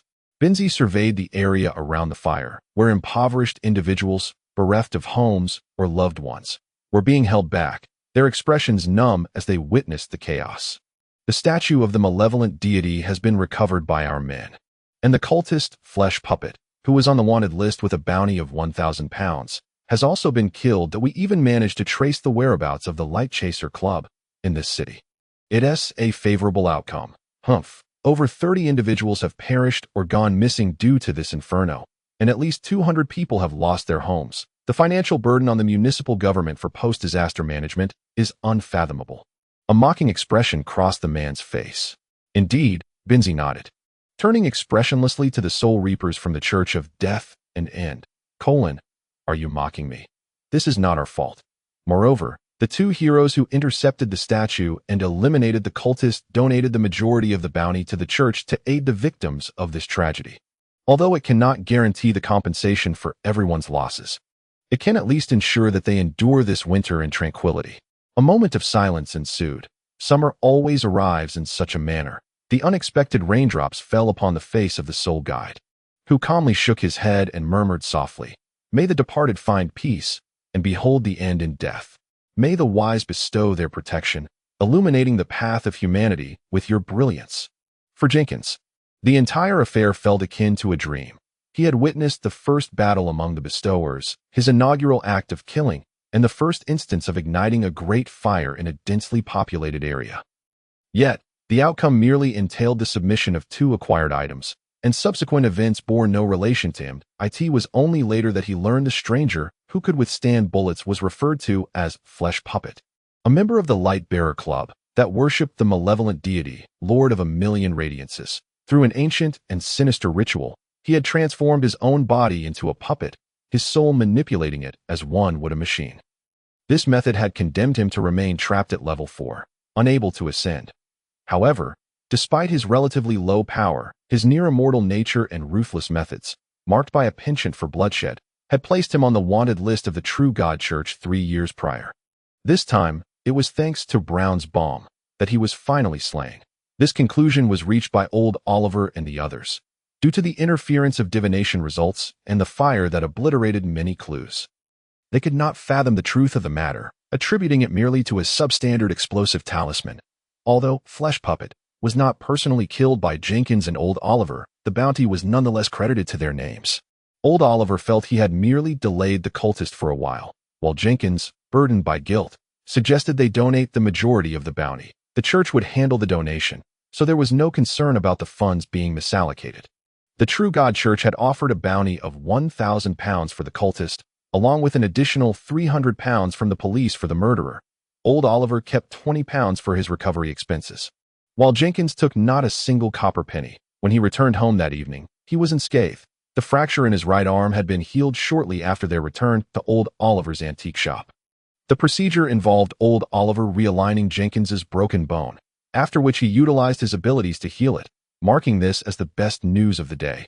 There were indeed gains to be had, not only in eliminating the cultist, but also in confiscating nefarious items. The object he had surreptitiously taken remained hidden within his possession. Chapter 36. The Book Merchant's Discussion. One night, Jenkins meticulously examined that object, a black metallic block. Its surface divided by silver lines into 54 small squares across 6 faces.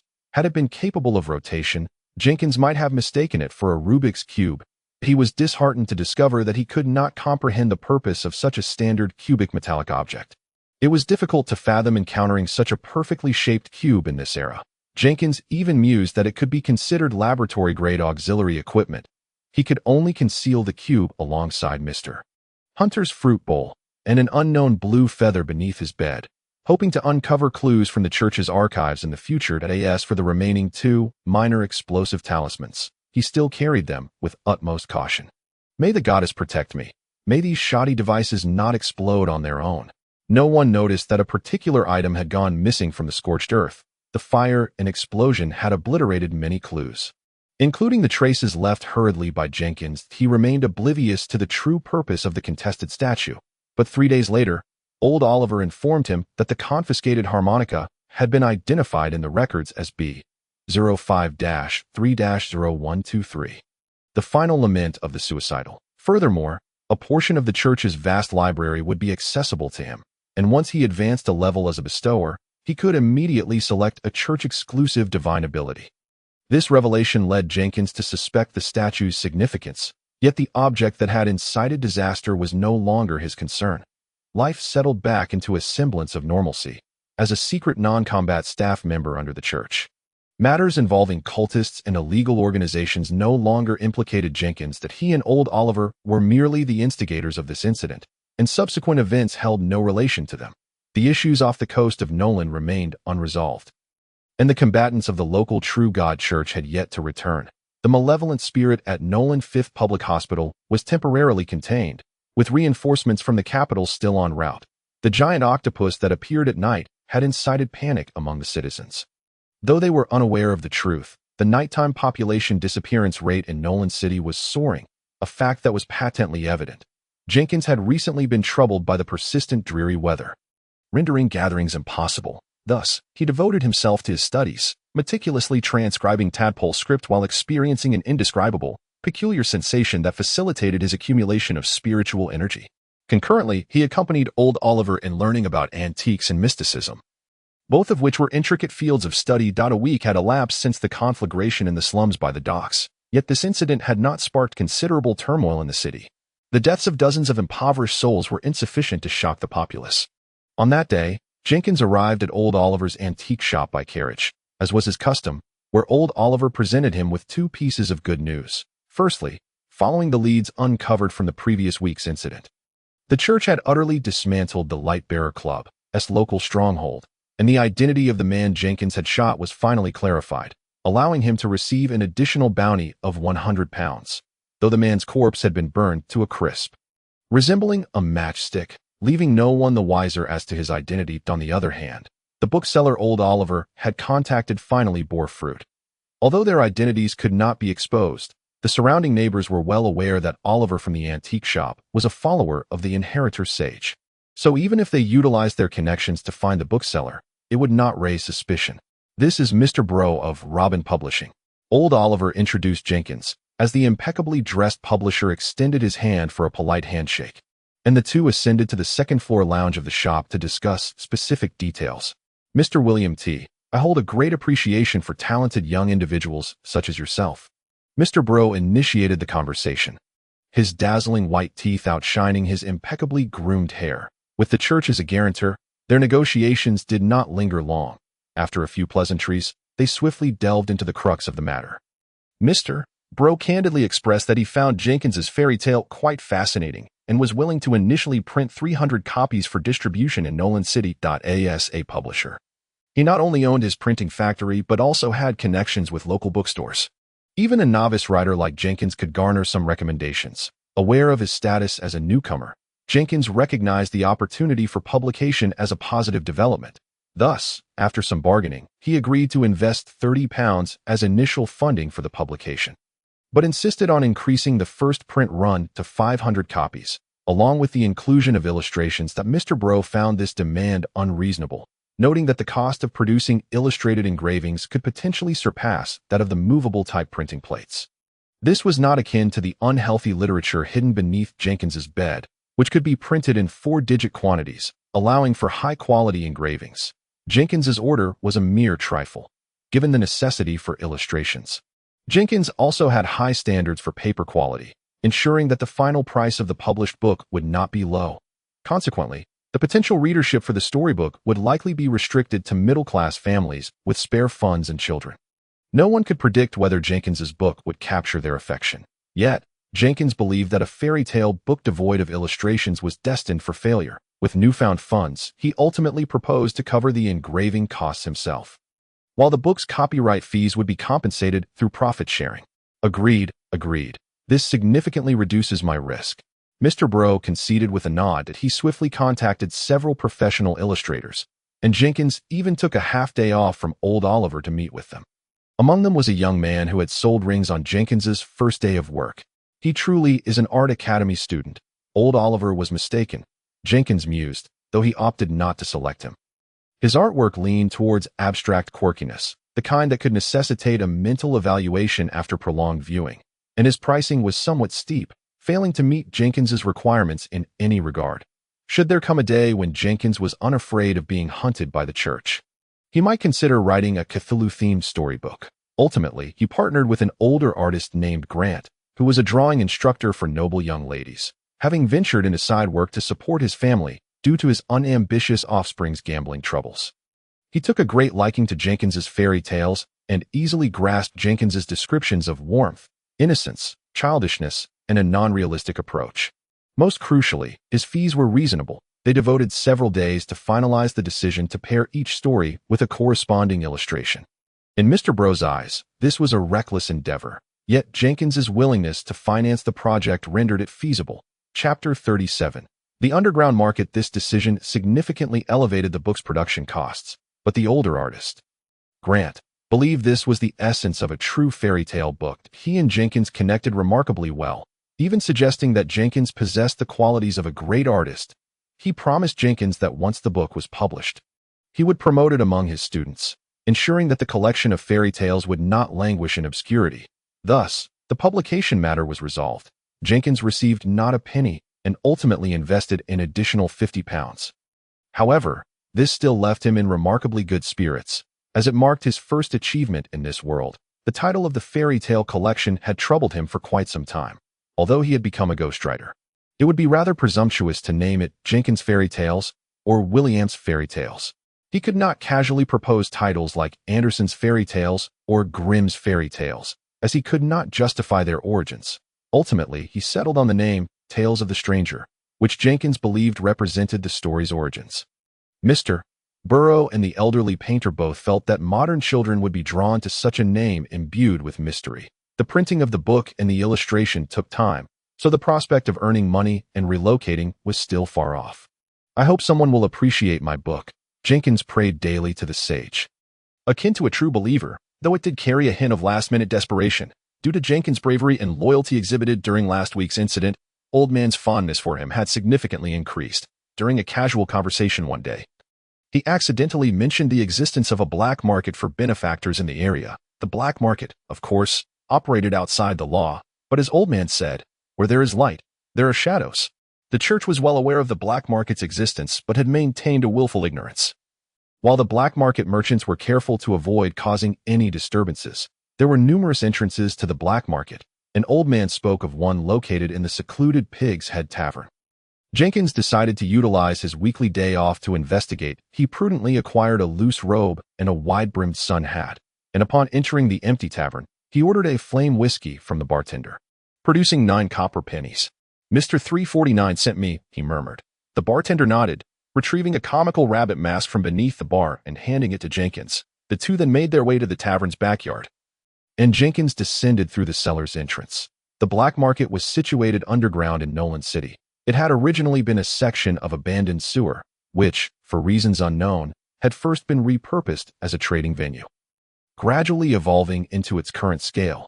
According to Old Man, the black market had clandestine overseers who sealed off the sewer pipes from the outside, leaving dozens of upward exits as entrances. Establishments like the Pig's Head Tavern collected a nominal toll, while also serving as sentinels and information gatherers. The crowd was sparse, and the hurried passers-by mostly resembled Jenkins, dressed oddly and donning masks. Only merchants selling goods would light a candle, a rule of the market, rendering the entire black market dimly lit, with only sporadic flickers of candlelight. After navigating the tunnels for about 20 paces eastward, Jenkins turned left into another passage, where he encountered a figure in a black robe with a crystal skull before him.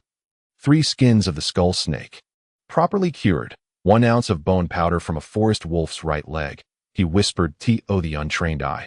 The sewer was merely illuminated by scattered candlelight, but upon activating his true eye, a kaleidoscope of colors filled his vision.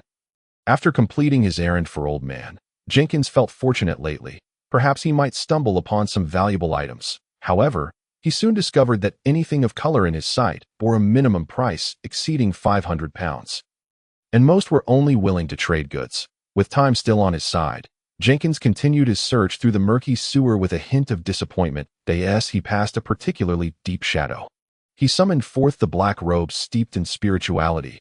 Unnoticed by anyone as he changed attire, it took him another half hour to find a crouching jester in a corner. Among the benefactors were mercenaries and detectives, and this jester was one of the few trustworthy intermediaries. "I need to investigate a matter," he murmured. "What is the price? Any special requirements?" The jester's raspy voice replied, "Just a small affair, around £15. The jester nodded. "Please wait. Come back in half an hour." He extinguished the candle at his feet and swiftly disappeared into the darkness at the other end of the sewer. Jenkins caught a whiff of a faint burning odor in the air and grimaced. Lacking the enthusiasm to continue exploring, he leaned against the somewhat filthy pipe wall, waiting. Half an hour later, the jester hurriedly reappeared, beckoning Jenkins to follow. They exited the confines of the black market and navigated through the pitch-black underground, twisting around several corners before climbing a ladder into a chamber resembling a parlor. Here, soft brown fabric sofas adorned the space, a tidy woolen-patterned carpet lay beneath, and brass steam pipes extended from the corner into the room. Though the gas lamp it connected to remained unlit, the only illumination came from a candle atop a low wooden table surrounded by 4 sofas. The flaxen-haired woman was already seated on one of the sofas. The jester nodded towards her before sliding back down the ladder into the underground. The woman's face was not clearly visible in the candlelight, revealing an exceedingly ordinary visage, one easily forgotten after a fleeting glance in a crowd. Yet Jenkins could see the yellow light before her emanating, indicating that this was not her true appearance. The fire at the docks last week consumed numerous houses. I need you to investigate the history of those buildings and see if they are connected to the benefactors. Indeed, Jenkins was still preoccupied with the origins of that metallic cube. He dared not investigate under his real identity, and with the funds he had, he could not afford a capable detective, thus resorting to this method. 30 pounds. Last week's fire is related to the followers of the Lord of a Billion Radiances, and it is a perilous affair. The woman's voice sounded odd, likely a false tone. The church certainly would not disclose the truth behind the fire, and this woman was quite well informed. 15 pounds. Not related to the fire. I merely wish to investigate those buildings. 25 pounds. This matter is troublesome, as the area is still under the jurisdiction of the True God Church. 20 pounds. This is not illegal. I only need information that is difficult to gather. 22 pounds. I will provide you with answers within 3 weeks. And I will cover the intermediary fee. Agreed. Chapter 38. Bad luck and good fortune. Jenkins nodded, concluding the haggling. Retrieving paper notes from his pocket and placing them on the table, he then pushed them toward the woman seated across from him. Pass the candle in the center. 7 pounds as a deposit, the remainder in 3 weeks. The woman nodded, snatching the gold notes from the table. Since you managed to find the jester intermediary, you must have heard of the huntress's reputation. Rest assured, 3 weeks from now, go directly to the intermediary. Jenkins nodded again, saying not a word more, and turned to slip through the trapdoor in the floor back into the underground. He had no knowledge of who the huntress was, but the jester intermediary was recommended by Old Man, having operated in the Nolan underground black market for over a decade with a stellar reputation. Thus, he boldly paid the hefty sum of 7 pounds, ultimately without receiving a receipt, assuming such a thing even existed. Old Man did not inquire about Jenkins' intentions but simply advised him not to reveal his identity too freely.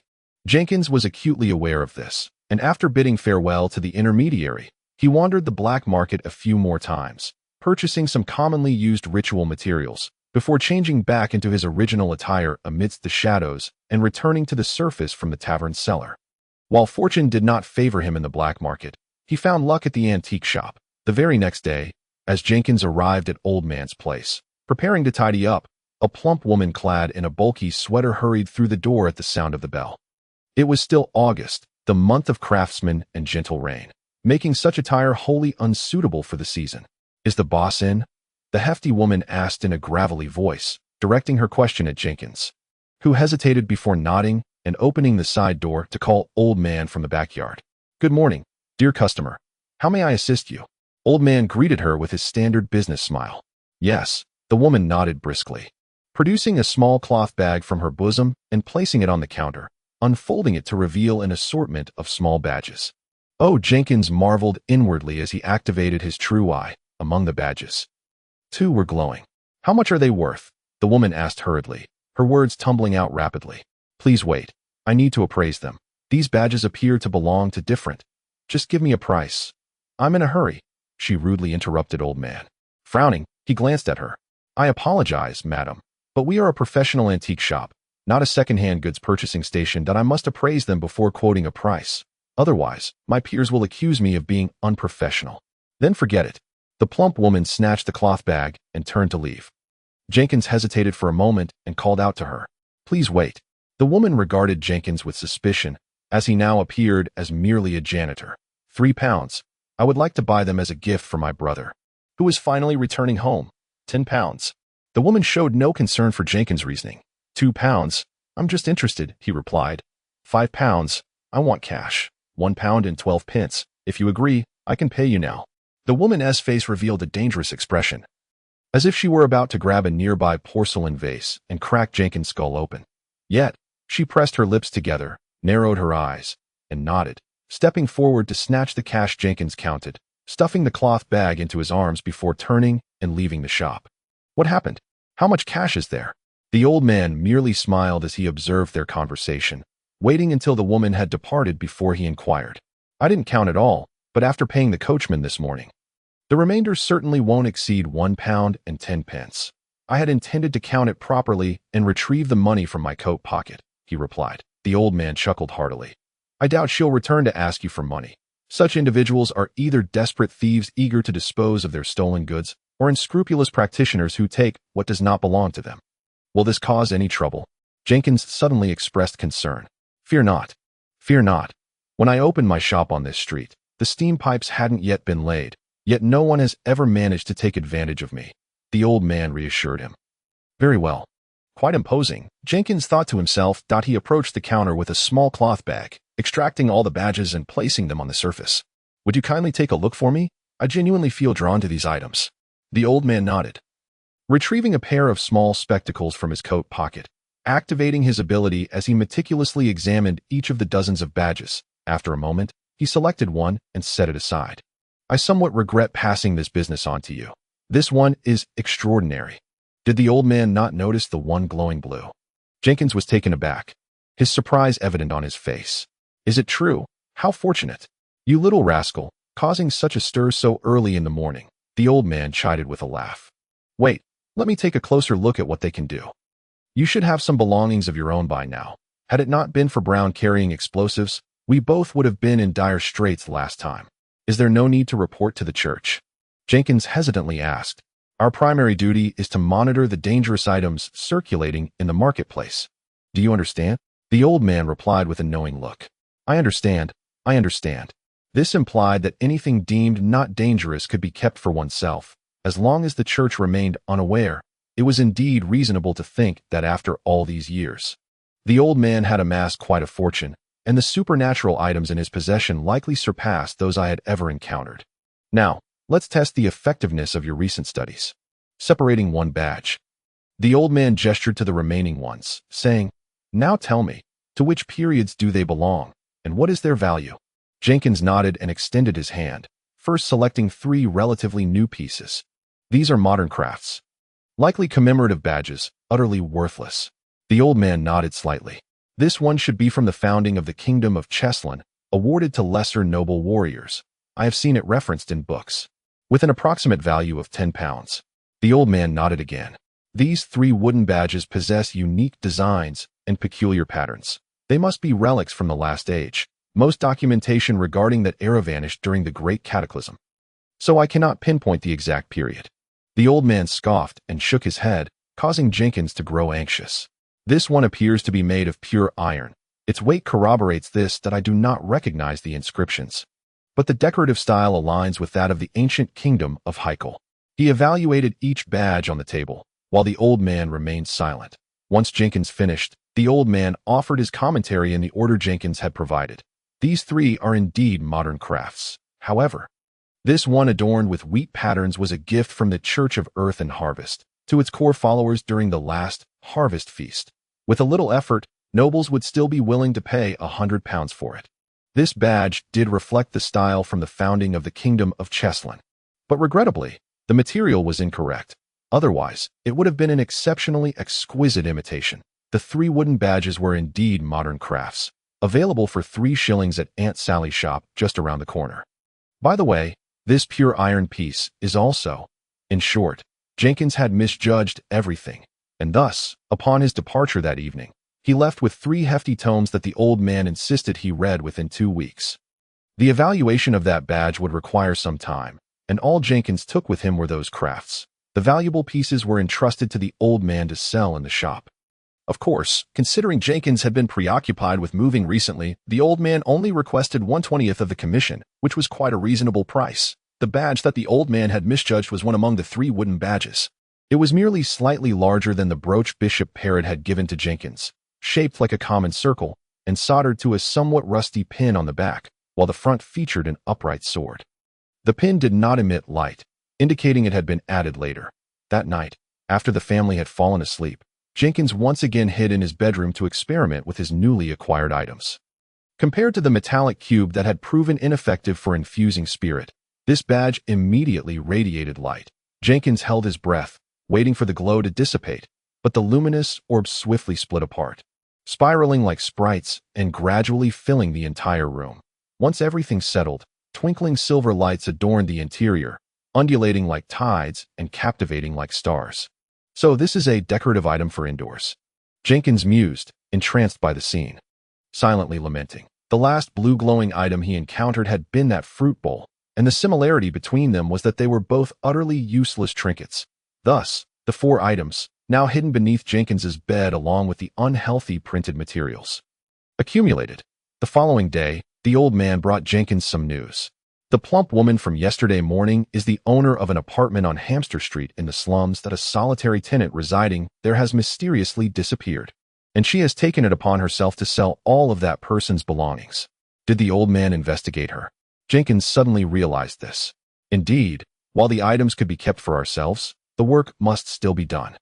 In fact, every customer selling valuable items is reported to the church for investigation. Recently, our personnel have been tied up overseas, so these matters can only be temporarily set aside. That I feared you might be at a disadvantage.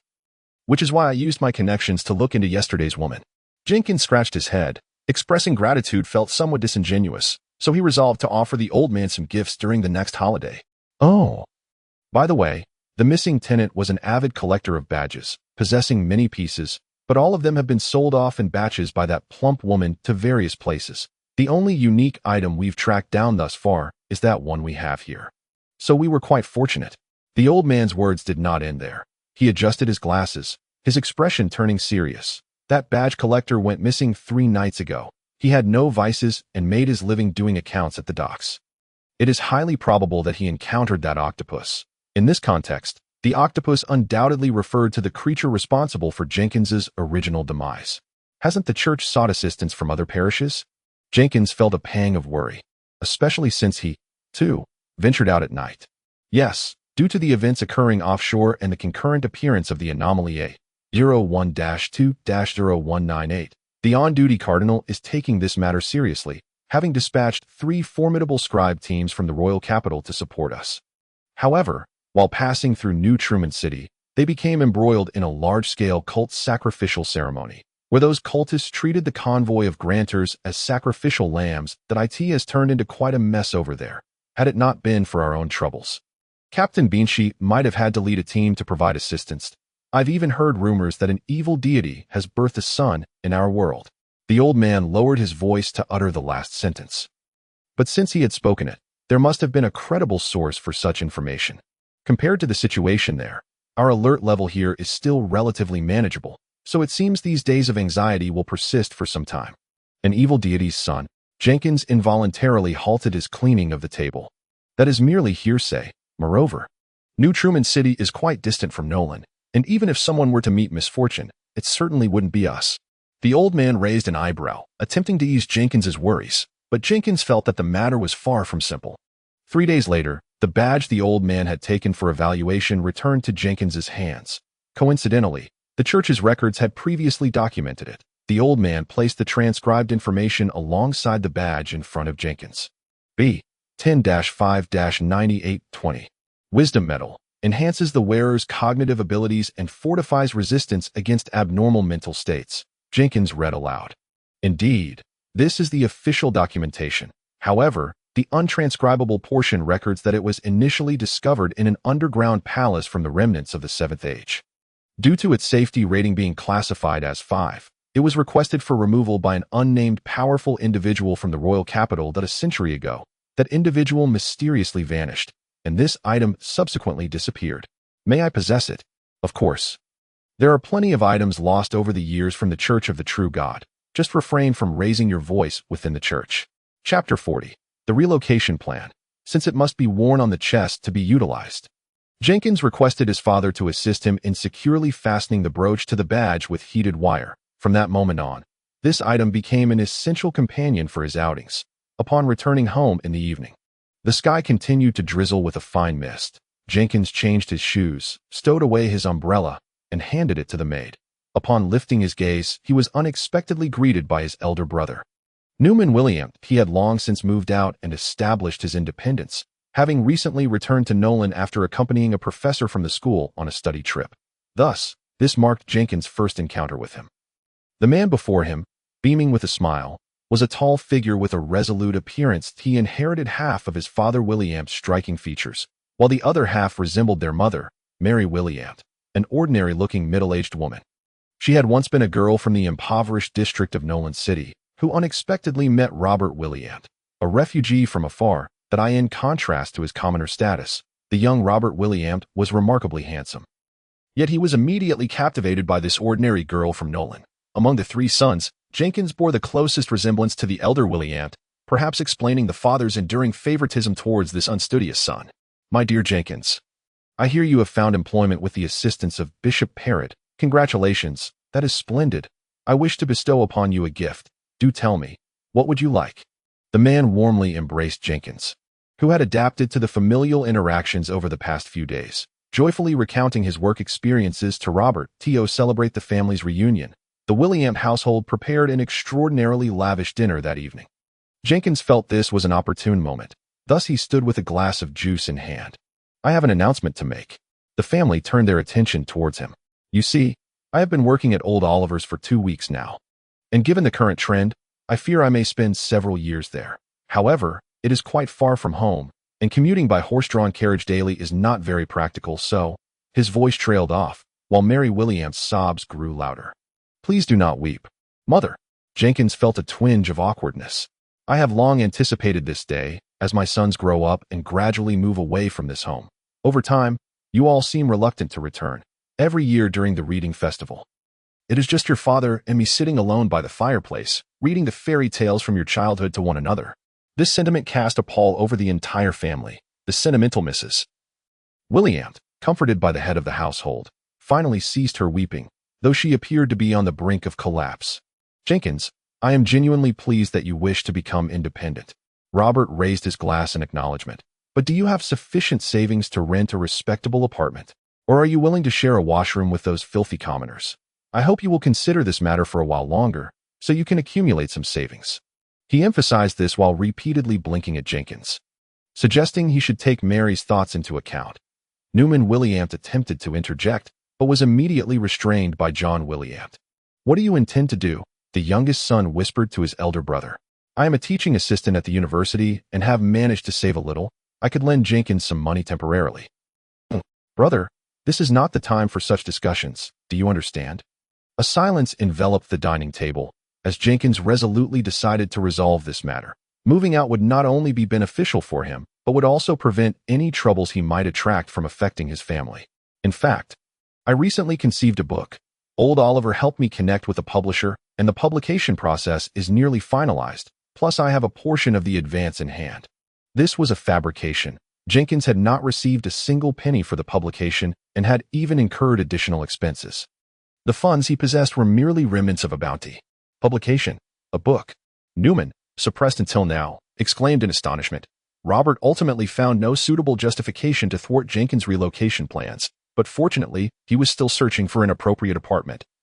So this matter would not transpire this week. That night, the entire family gathered in Jenkins' bedroom, some sitting on his bed, others leaning against the bookshelf, or sitting cross-legged by the bedside, quietly listening as Jenkins read aloud the stories he had penned. Many years later, Jenkins would reflect on that night as one of the warmest of his life. Besides being periodically escorted to the hospital by the elusive Captain Beanshy to treat those afflicted with peculiar wounds, Jenkins had also developed the habit of regularly attending church for prayers. This not only signified his transformation from a wild lad, but also provided a reasonable explanation for his frequent visits to the church, although he primarily entered through the back door. Inside the church, he occasionally encountered Bishop Perrott, who, aside from managing parish affairs, spent most of his time in the prayer hall or the library open to parishioners. I read your fairy tales. They are quite engaging. though your grammar and handwriting require further refinement. The elder praised Jenkins for his endeavor to achieve independence through literature, a quality befitting a follower of the divine. Whether he heard about Jenkins' relocation plans from the elder William or old Oliver.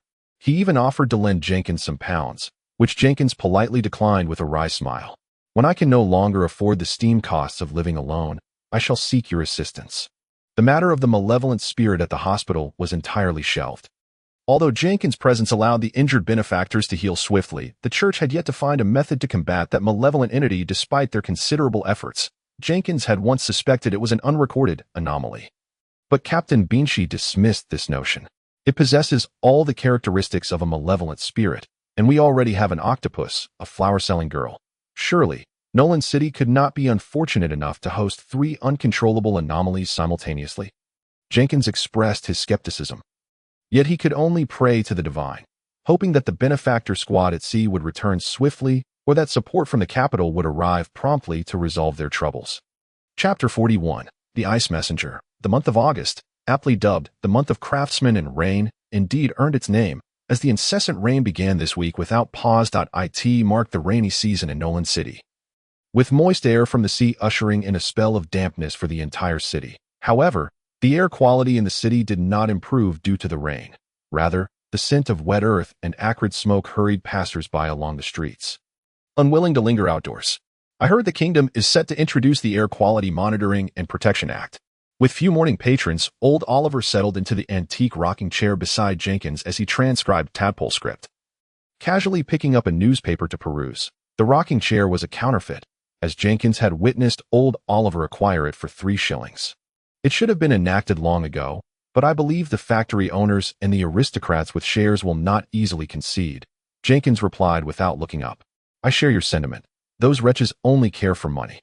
By the way, I rather like the term capitalist you just used. Jenkins remained focused on his pen, casually inquiring, hell, does it really exist? Dinkling the bell at the door chimed, and both men frowned, glancing towards the entrance.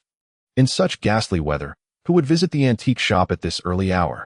Oh, they immediately raised their hands, as a stranger appeared at the threshold, clad in black rain boots and a deep brown long coat that enveloped his entire figure. At that moment, he removed an exaggerated top hat that had concealed his features with one hand while brandishing a revolver in the other. Schneider revolver, 10mm caliber, rimfire, spiral rifling, single shot. The time and money spent at the Ink Mister Club were not wasted. Jenkins recognized the gun in the man's hand at a glance. This handgun was lethal enough to kill an adult man at such close range, albeit it could only fire a single shot. What do you require? We will provide you with money, just do not shoot.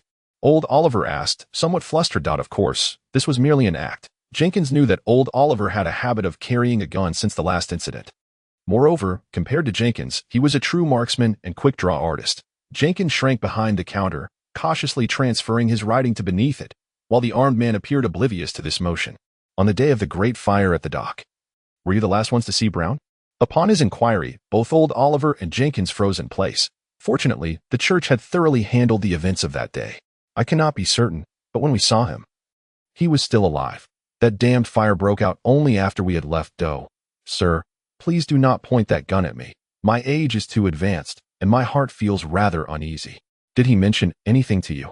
The armed man kicked the store door with his foot, taking a few steps forward, leaving a trail of muddy footprints from his black rain boots on the floor that Jenkins had just swept. No, you cannot use explosive runes here.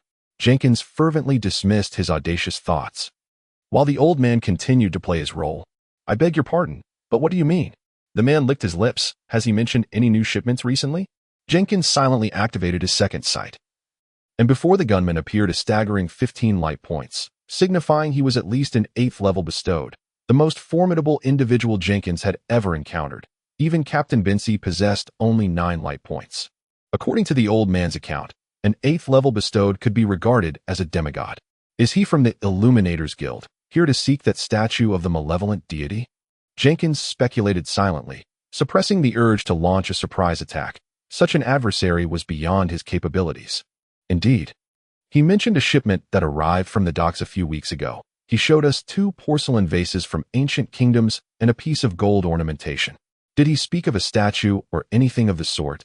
The man inquired calmly. No. The man nodded, lowering his gun hand, casting a warning glance at Jenkins and the old man before turning to leave. Suddenly, he pivoted, aiming a gun in each hand towards the two within the store. Jenkins instinctively ducked, feeling a rush of warmth graze one side of his cheek, followed by a sharp, searing pain. Without a moment's delay, he bent down to hide behind the counter, pressing his right hand against the wound, while hastily retrieving the old man's spare handgun from beneath the counter. In that fleeting moment, an open book-like apparition materialized before the old man, shielding him like a protective barrier, thus he remained unharmed. After the gunfire rang out, a profound silence enveloped the store, amidst the terrifying stillness. Jenkins valiantly fought to overcome the fear gnawing at his heart. He first raised his gun, shooting wildly from behind the counter, then cautiously peered out. I see now. It originates from the Knowledge and Books Church. The man appeared in good spirits, even offering Jenkins a nod with a smile before completely departing from the premises. Old man. Oliver, the old man, slumped in his chair, his right hand trembling, clutching a silver piece. Old man, what's wrong? Jenkins rushed over, pressing his right hand against the elderly man's body, intending to activate his ability, but to no avail. His hand was immediately encased in a layer of frost, and the old man's tremors intensified. The candle, immersed in spirituality, once again displayed its prowess. Just as the frost threatened to spread to Jenkins's chest, a gentle yellow flame surged forth, enveloping both individuals. The frigid aura and the warm flames intertwined in Jenkins's right arm, forcing him to stifle a loud groan. The frost could not withstand the candle's flames, yet Jenkins's arm was flesh and blood. He could hardly endure the torment of such extreme cold and heat. Moments later, the frost was driven into Jenkins's right palm, immobilized, while the flames had no recourse but to retreat. His right palm had lost all sensation, and Jenkins gritted his teeth, pushing on the old man's closed eyes with his other hand. That was the ice envoy of the Illuminators Guild, 8th level, quite perilous. The old man's lips turned pale, his frail voice trembling. I should not have invoked the church's divine art, protection of the books. He knows we were the ones who took the statue that day. What should I do? Jenkins asked hastily, exhaling a cloud of white mist akin to the old man. He must be heading to the church to steal something. Yes, now that the Nolan district is weakened, even an 8th level can breach it. Quickly, do not mind me. I am completely immobile now. Go notify the other 4 churches to come for reinforcements. Chapter 42. The Unknown Path Ahead. After uttering this, he extended a trembling finger toward his chest. I have a ring in my pocket. Wear it and head straight to their church. Jenkins recognized that this was not the time for idle chatter. He clenched his jaw and stood up. Old man, please do not die. I haven't even received my salary for this week. But the old man, with his eyes closed, offered no further reply. Fighting back tears, Jenkins pushed open the store's door and dashed into the rain. He swiftly activated his ability, nimble feet, and sprinted through the downpour. Every raindrop that touched his right hand transformed into tiny ice shards that fell to the ground. Not only was the rain stealing Jenkins's body heat, but the frigid aura within his numb right hand also seemed to stir restlessly. He gritted his teeth and pushed through the rain, the deserted street appearing unusually vast and interminable at that moment. Unmindful, he stumbled and fell, bracing himself against the wall to rise again. His uncontrollable right hand brushed against the wall, leaving an imprint of frost. Hurry, hurry, he shouted in his mind, stumbling forward once more. The rain intensified, and a few scattered pedestrians cast puzzled glances at the madman racing through the downpour, but within moments, they vanished from sight. Jenkins felt his heart racing ever faster, but fortunately, the ocean and exploration church, devoted to the faith of Storm Lord, was located in the dock area.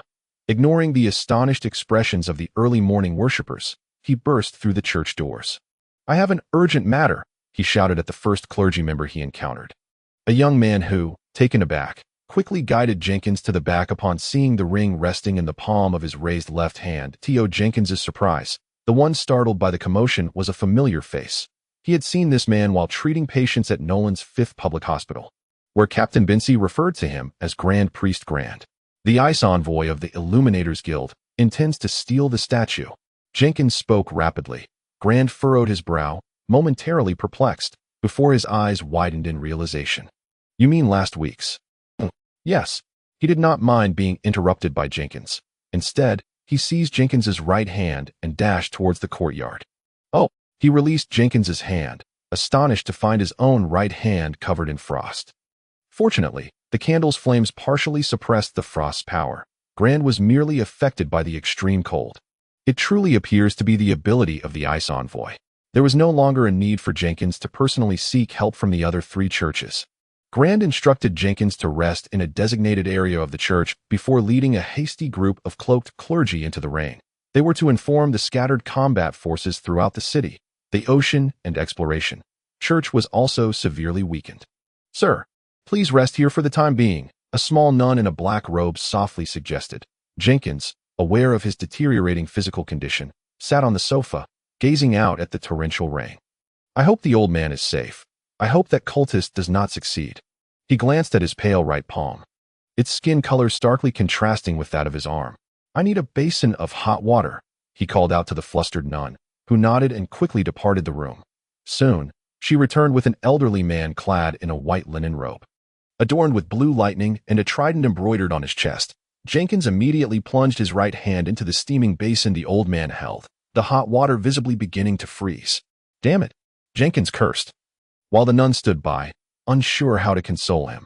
"Young man, amidst the fiercest storms, one must grasp the helm of their own heart," the elderly man said, handing the towel and basin to the nun, urging Jenkins to take a seat. "Things will improve. Although we cannot join the battlefield, we must not lose our composure." "You are right." Jenkins nodded through clenched teeth. The warmth of the water reignited the restlessness of the frost within his palm.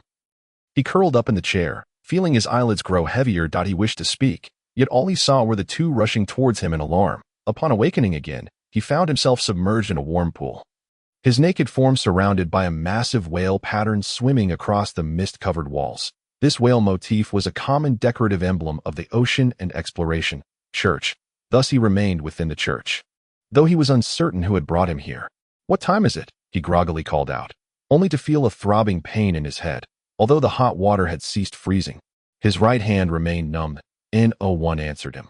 Jenkins climbed out of the bath, rummaging through the nearby cabinet for his clothes. Outside, the sky had turned completely black, and upon reaching the courtyard, he discovered the church was utterly deserted. "How long have I slept?" The rain continued to fall, though its patter no longer obstructed his view. The red and blue twin moons were shrouded by ominous clouds in the night sky, and a chilling wind rendered the air even more biting. "Damn it!" Jenkins flung open the church doors and burst onto the street, dazedly surveying the desolate city in the rain. Slapping his forehead, he turned and sprinted back toward the old man's antique shop. "Oh, goddess, can I be any more unfortunate?" Just a few steps into his run, he found himself praying aloud. A colossal black octopus, at least 10 meters tall, blended with the night. Looming less than 10 meters before Jenkins, he stood at a 5-way intersection, the thoroughfare beneath his feet composed of uneven stone blocks. The wide street, bustling with horse-drawn carriages during the day, was filled with various passers-by who hurriedly crossed paths. Adjacent to the street, a 2-story building adorned with white marble columns boasted a balcony where gentlemen could often be seen leaning against, smoking and chatting on pleasant days. Yet at this moment, everything paled in comparison to the allure of the octopus. The myriad tentacles writhed slowly upon the ground as Jenkins let out a bitter chuckle, then turned and fled in the direction from whence he came.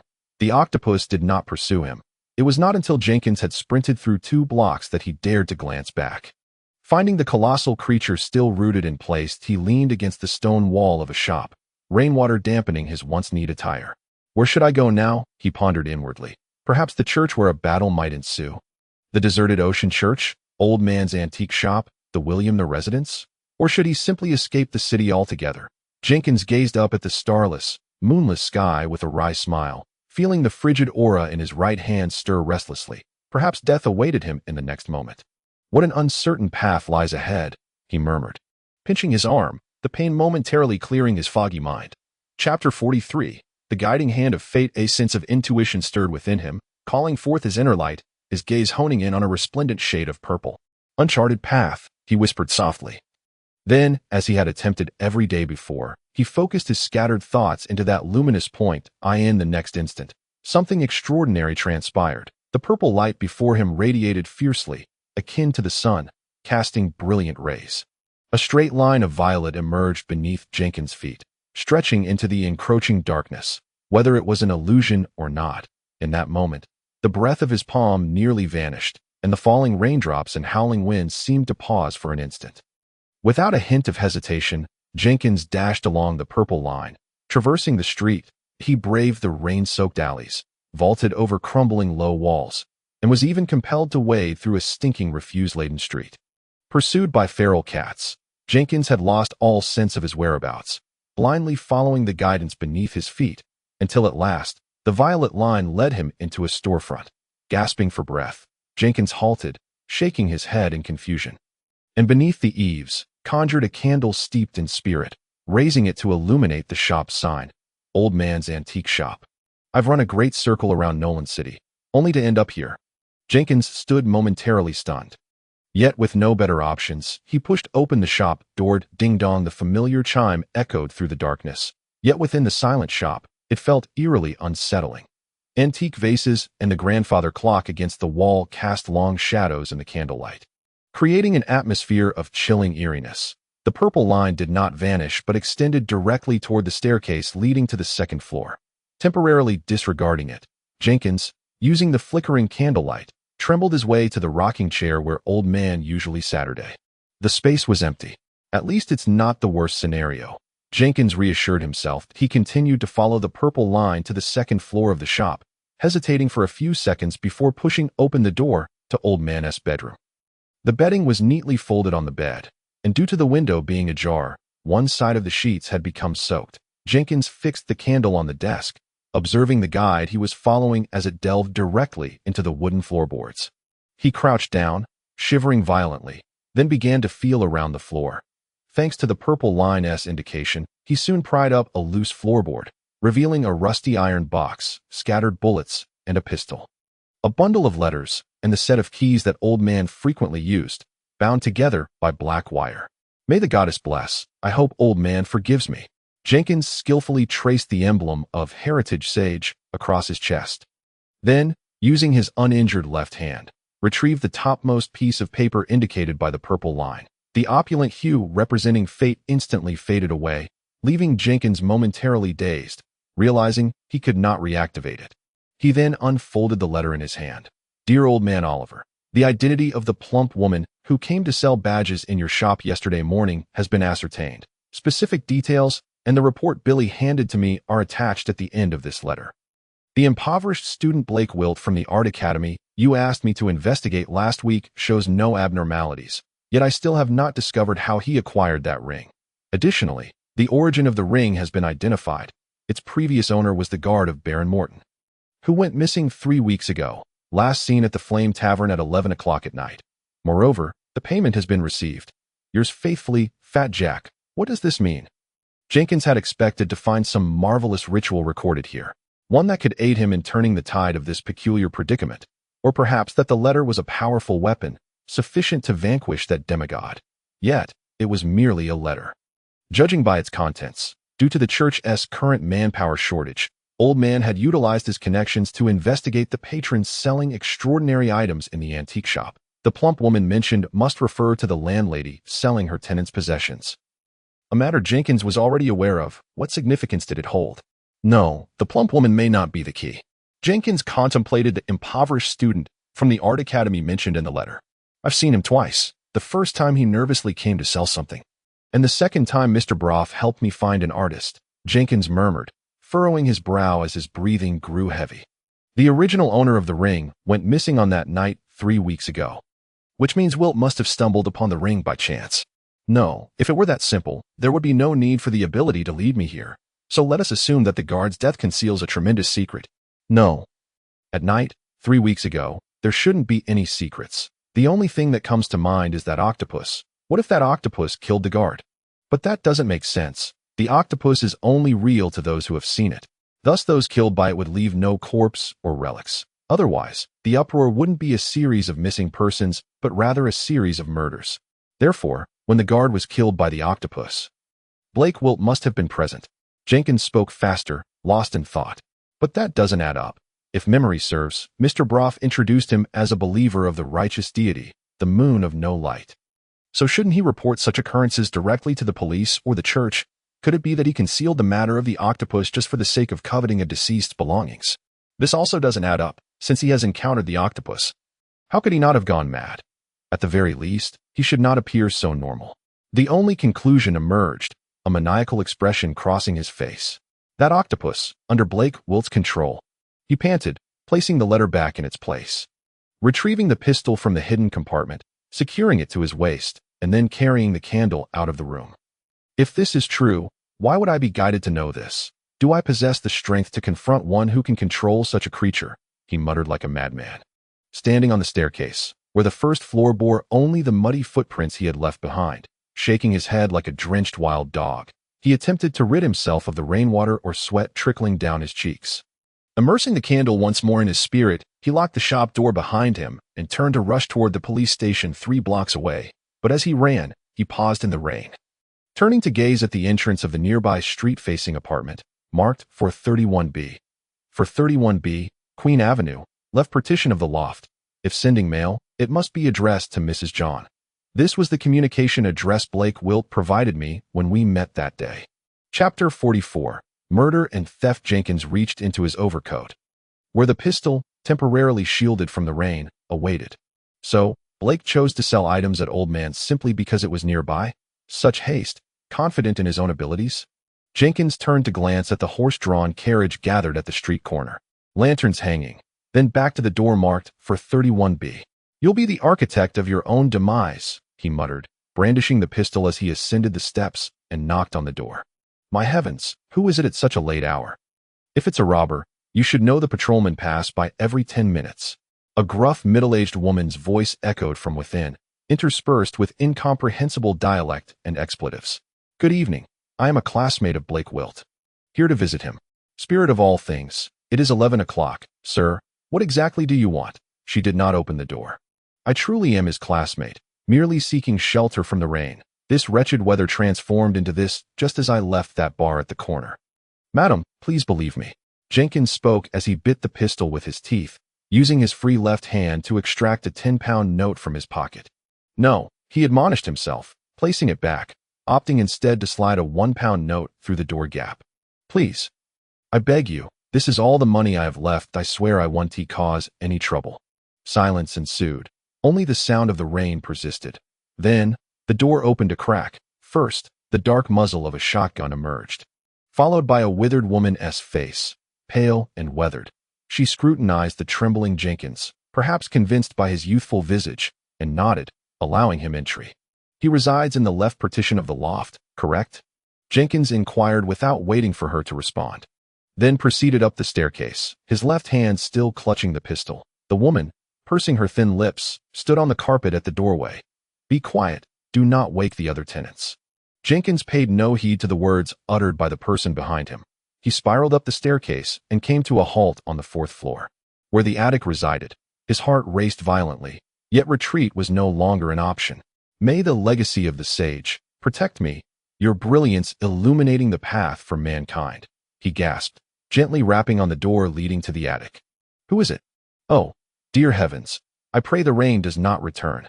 Soon, the attic was filled with sounds of movement and the rustling of clothing, followed by low murmurs, until a familiar face emerged, just as the door swung open. A thunderous roar unexpectedly shattered the sky. Without a moment's hesitation, Jenkins decisively pulled the trigger as the astonished young man clutched his chest in shock, only to be violently shoved back into the room by Jenkins. He covered Blake's mouth, and amidst the relentless thunder, he fired several shots into the young student's body. Bang! Bang! Bang! It was not until Blake's body ceased to convulse and Jenkins's pistol ran out of ammunition that he released his lifeless form. Is that how it ends? The scene was somewhat absurd. As Jenkins, weapon in hand, gazed down at the corpse, giving it a kick that revealed the young man's unblinking face, marred by several bloodstains on his chest. The flames outside illuminated the murder scene. The earlier thunderclap was not thunder at all, but an explosion originating from the knowledge and books church. The entire city was roused by the cacophony of the explosion, and Jenkins could hear the commotion of those awakened downstairs. He first stuffed the brass bullets from his pocket into the magazine, his damp sleeves clinging to his arms. Activating the eye of truth, he scanned the surroundings, pushed the corpse aside, and then crouched to inspect a few oil paintings in the corner, much like the works Blake Wilt had once showcased to Jenkins. All the paintings bore a heavy, Eerie and peculiar styled, he paid little attention to the artwork, instead extracting a sheet of white paper from behind the innermost painting. Unlike the oil paintings, the paper featured only a simple pencil sketch. It was evident that the artist possessed remarkable skill, as with just a few strokes, he had rendered an enormous octopus that seemed to embody an otherworldly horror. A strange object, Jenkins chuckled for reasons unknown. That octopus is not the essence. This painting is. Rising to his feet, he dragged his weary body to the small window of the attic, sweeping the withered potted plants off the sill, then leaning his entire body against it. The icy breath from his right hand trembled the moment Jenkins made contact with that sheet of paper, the ensuing effect rendering him nearly immobile. I understand now. The guidance was meant to signify this. Through the curtain of rain, he beheld the greatest intellectual achievement of the steam age, an airship, hovering in the sky. Observing shadowy figures descending from it to connect with the ice-blue silhouettes on the ground, and witnessing the flames that spread relentlessly from the church amidst the rain, Jenkins finally comprehended what he was meant to do. He shifted his body and collapsed onto the ground, laboriously crawling across the filthy floor, and fortuitously found a pencil and eraser among the pile of paintings. Erase it, he muttered nervously, brushing the eraser across the paper's surface. Pencil gripped in his left hand. Chaotic murmurs filled his ears. The paper in hand appeared to devour his soul, whispering temptations for Jenkins to use his own spirit to illustrate his hopes. But I cannot draw. Binshi. Long time no see, shouted a man wielding a flaming sword, only to be met with a punch to the gut from the ice warden brute, freezing half his body. This is not the time for greetings. Binshi took a deep breath, hurling a fragment of metal from the shattered church door towards the enemy, which expanded in the rain like a sponge absorbing water. However, ensnared by descending reinforcements, Brute merely exhaled, reducing the giant metal to powder. The rain is his domain, a man clad in black shouted. Standing beside a colleague who had long since lost his life, the man wielding a trident phantom pulled him aside just in time to evade the scattering shards of ice. Hold on a little longer. The airship carries the artifact. We need to buy time, declared the man with the flaming sword. Upon hearing this, Brute's rigid face snapped upward, and he thrust his hands outward, causing the entangled figures around him to be repelled by suddenly materializing ice walls. I'll be taking this. May we meet again. If fate allows, he mocked the others before sprinting towards a nearby alley. Chapter 45. Sir, would you like to buy some flowers? Yet, it seemed there was still something lurking in the shadows. A glimmer of cold light flashed. And Brute, clutching his left arm, furrowed his brow as he peered forward. Amidst the flames, a young man with black eyes, black hair, and yellow skin hovered in midair, his serene expression transcending the world, surrounded by swirling ice blue and flame-red swords without any hilts. Who are you? My lord, Brute called out, one side of his body shimmering as it transformed into pure light, but the young man remained silent, merely waving his hand, unleashing a torrent of white sword energy from the heavens. Jenkins, after completing an abstract painting, succumbed to unconsciousness. He found himself dreamily transported to the streets of Nolan City, instinctively soaring to the heart of the inferno that he could perceive everything yet lacked control.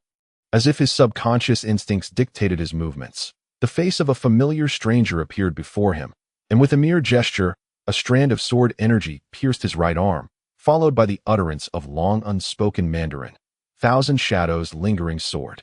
It was akin to witnessing a grand, special effects-laden film where a sword immortal soared through the skies, relentlessly pummeling the ice-wielding aberrant, even as the ice warden froze the entire street into a solid block of ice, even as he manipulated raindrops into a myriad of ice arrows for counterattack, even as he attempted to evade strikes by partially transforming into elemental form.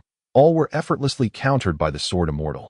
Yet, the strange object was ever perilous, and gradually, Jenkins sensed the sword immortal's loss of control from his first-person perspective. His assaults no longer targeted a single adversary. Simultaneously, that eerie whisper returned to Jenkins's ears. I spare you this time. Witnessing Brute, bloodied and missing his left arm, vanish into the storm drain, Jenkins gritted his teeth. Searching for a feeling of awakening, he understood that if he did not withdraw, even if he were to wake, his mind might never return to normalcy. Upon opening his eyes, the distant flames still raged, and the paper pressed beneath his left hand depicted a vividly lifelike man of Huaxia descent. I was careless. How do I explain this? He lamented, gazing into the darkness at the corpse that stared back at him. Malevolence swelling within. I still have 8 bullets left. That will suffice to eliminate everyone here. The murderous scheme crystallized in his mind, and Jenkins could already envision how he would infiltrate each apartment below. Muffling his gun with fabric to avoid noise, systematically slaughtering every resident within the building. The sheet of white paper fluttered in the wind from outside, once more awakening the purest desires within its user. The wisdom medal, adorning his chest, began to tremble violently, yet it was futile. In an instant, it shattered into fragments, disintegrating into dust before it could touch the ground. Alas, this time, the artist had conjured something not of this world. Merely a fragment of information from Jenkins's hand revealed an entirely different realm. Beneath the stirring of rules, invisible ripples reverberated outward in all directions. The great figure in the void turned its gaze toward him, the ripples rebounding and solidifying within the paper, until the entire sheet disintegrated into shards. That a chilling breeze flowed into Jenkins's body through his left hand, causing him to shudder violently as he suddenly grasped the nature of his thoughts. Lowering his gaze, he discovered that the strange object had transformed into mere scraps of paper, devoid of any luminescence. I have destroyed the strange object, thus receiving the world's feedback in the form of spirit, he pondered. Rising to his feet, the spirit continually infused into his body. His weakened and numbed form began to regain its vitality, the mental shock from utilizing the strange object gradually dissipating. Only the frigid aura within his right palm remained. Yet it had stilled. Jenkins hesitated for a moment, gathering the scraps of paper into his pocket, then hiding the young student's corpse beneath the bed before hastily exiting the attic. He had anticipated inquiries from the landlady. Yet to his surprise, he encountered no one as he bolted from the apartment. With a clear objective, Jenkins plunged into the rain, his restored vigor sufficient to activate his abilities and sprint forward. The troubles were nearly resolved. Now, returning to his former position would allow him to clear his name. Crossing the shadowy street, the Ocean Church in the dock district loomed ahead, and just as he turned the corner, he collided with a figure seemingly emerging from the underground. By the goddess, I no longer believe in fate. Jenkins cursed, for the figure he had collided with was none other than the fleeing ice envoy brute. Without a second thought, he hurled 2 explosive talismans from his grasp, but they failed to detonate, merely encasing themselves in ice before smashing against Brute's face. Is that you? Brute asked, grinning widely, recalling their earlier encounter that morning at the antique shop. Though he was now missing an arm, at least he had escaped from that demon. What could be more delightful than encountering an ant he could crush at will? It is I, Jenkins replied with a bitter smile as he fell to the ground. Leaning against the brick wall, oblivious to the rainwater trickling down his collar and soaking his undergarments. Even now, he was almost at his peak, yet he still doubted his ability to defeat an injured level 8 powerhouse. Are you going to kill me? Indeed. My apologies, Jenkins replied with a shake of his head, showing no surprise. I was pondering whether perhaps some inadvertent action of mine has incensed the divine, that if that is the case, I humbly beseech forgiveness from that magnificent entity. For I truly know nothing. Ha ha, can today possibly become any more unfortunate? Brute listened with a puzzled expression to Jenkins's bewildering words. Was he truly having a bad day? He pointed a finger at Jenkins's forehead. Perhaps the gods had indeed heard Jenkins's utterance, as a timid voice emerged from beside the two. Gentlemen, would you like to buy a flower? They both turned simultaneously, and the little girl Jenkins vividly remembered had appeared at the entrance of the alley less than 10 meters away. She clutched her flower basket tightly, trembling in the rain. The downpour had soaked her clothes completely, and her damp hair clung to her pale cheeks. If not for knowing her true nature, Jenkins might have been overwhelmed with sympathy. However, at that moment, he found himself utterly baffled by his own emotions. No, thank you, we won't be purchasing any flowers, Brute stated after a brief silence that he seemed unclear about the peculiar being they had encountered in Nolan City recently. Nevertheless, having survived to level 8, he was well aware that anyone selling flowers on such a rainy night was certainly no ordinary person. Exercising caution, he declined the offer, yet he remained unaware that Jenkins, slumped against the wall, was suddenly filled with elation. Refusing to buy flowers means certain death within a week. This fellow has condemned me while ensuring his own demise. The little girl in the rain nodded with a sense of grievance but did not turn to leave. Instead, she gazed at Jenkins. Sir, The last time you gave me too much money, I didn't have any change to return to you. Chapter 46. Divinity, it's all right. That was a gift. Jenkins discovered that he could still maintain a calm voice. Oh. That one dude that I cannot accept more than what the customer pays. However, I don't have any change with me this time. How about I give you an equivalent flower instead? She said, disregarding the gazes of the two, and reached her entire right arm into the basket, as if it were an endless abyss, yet she did not pull anything out. I'm sorry, sir. The flower-selling girl held tightly to the handle of her basket, on the verge of tears. I have sold far too many flowers tonight. I cannot find one suitable for you. Jenkins instinctively translated this statement to mean, I have caused too many people misfortune tonight. I can't make you any more unfortunate. Throughout their conversation, the injured brute remained silent and motionless. He squinted at the little girl, unsure whether his mental state had been affected by encountering a figure that seemed drawn from a painting or if he desperately wished to flee from this place. He regrettably arrived at a misguided conclusion. This is sorcery, he hissed, slicing his remaining left arm through the rain, conjuring 3 exquisitely crafted ice needles. Jenkins had no time to intervene. The ice needles vanished from Brute's grasp, but they merely disappeared. Oh, there's another gentleman here. The flower girl's previously despondent face lit up with a smile. That is splendid. I shall craft a flower for you right now, she exclaimed joyfully, tilting her basket and lifting the grimy cloth that covered it. Jenkins once again heard the eerie whispers, as if piercing through the chaotic fog. Countless tendrils extending from the void to envelop him, the sticky sensations unmistakably vivid. Yet what he experienced was merely an illusion. In reality, several snake-like green vines crawled out from the dark interior of the basket in his view. Brute finally recognized the bizarre scene and turned to flee, a series of ice walls forming behind him, dazzling spiritual light flickering upon their surfaces, but it was futile. The vines emerging from the basket lunged forth like serpents, the explosive shards of ice striking Jenkins's face as the vines penetrated the rain curtain and ice walls, piercing Brute's body.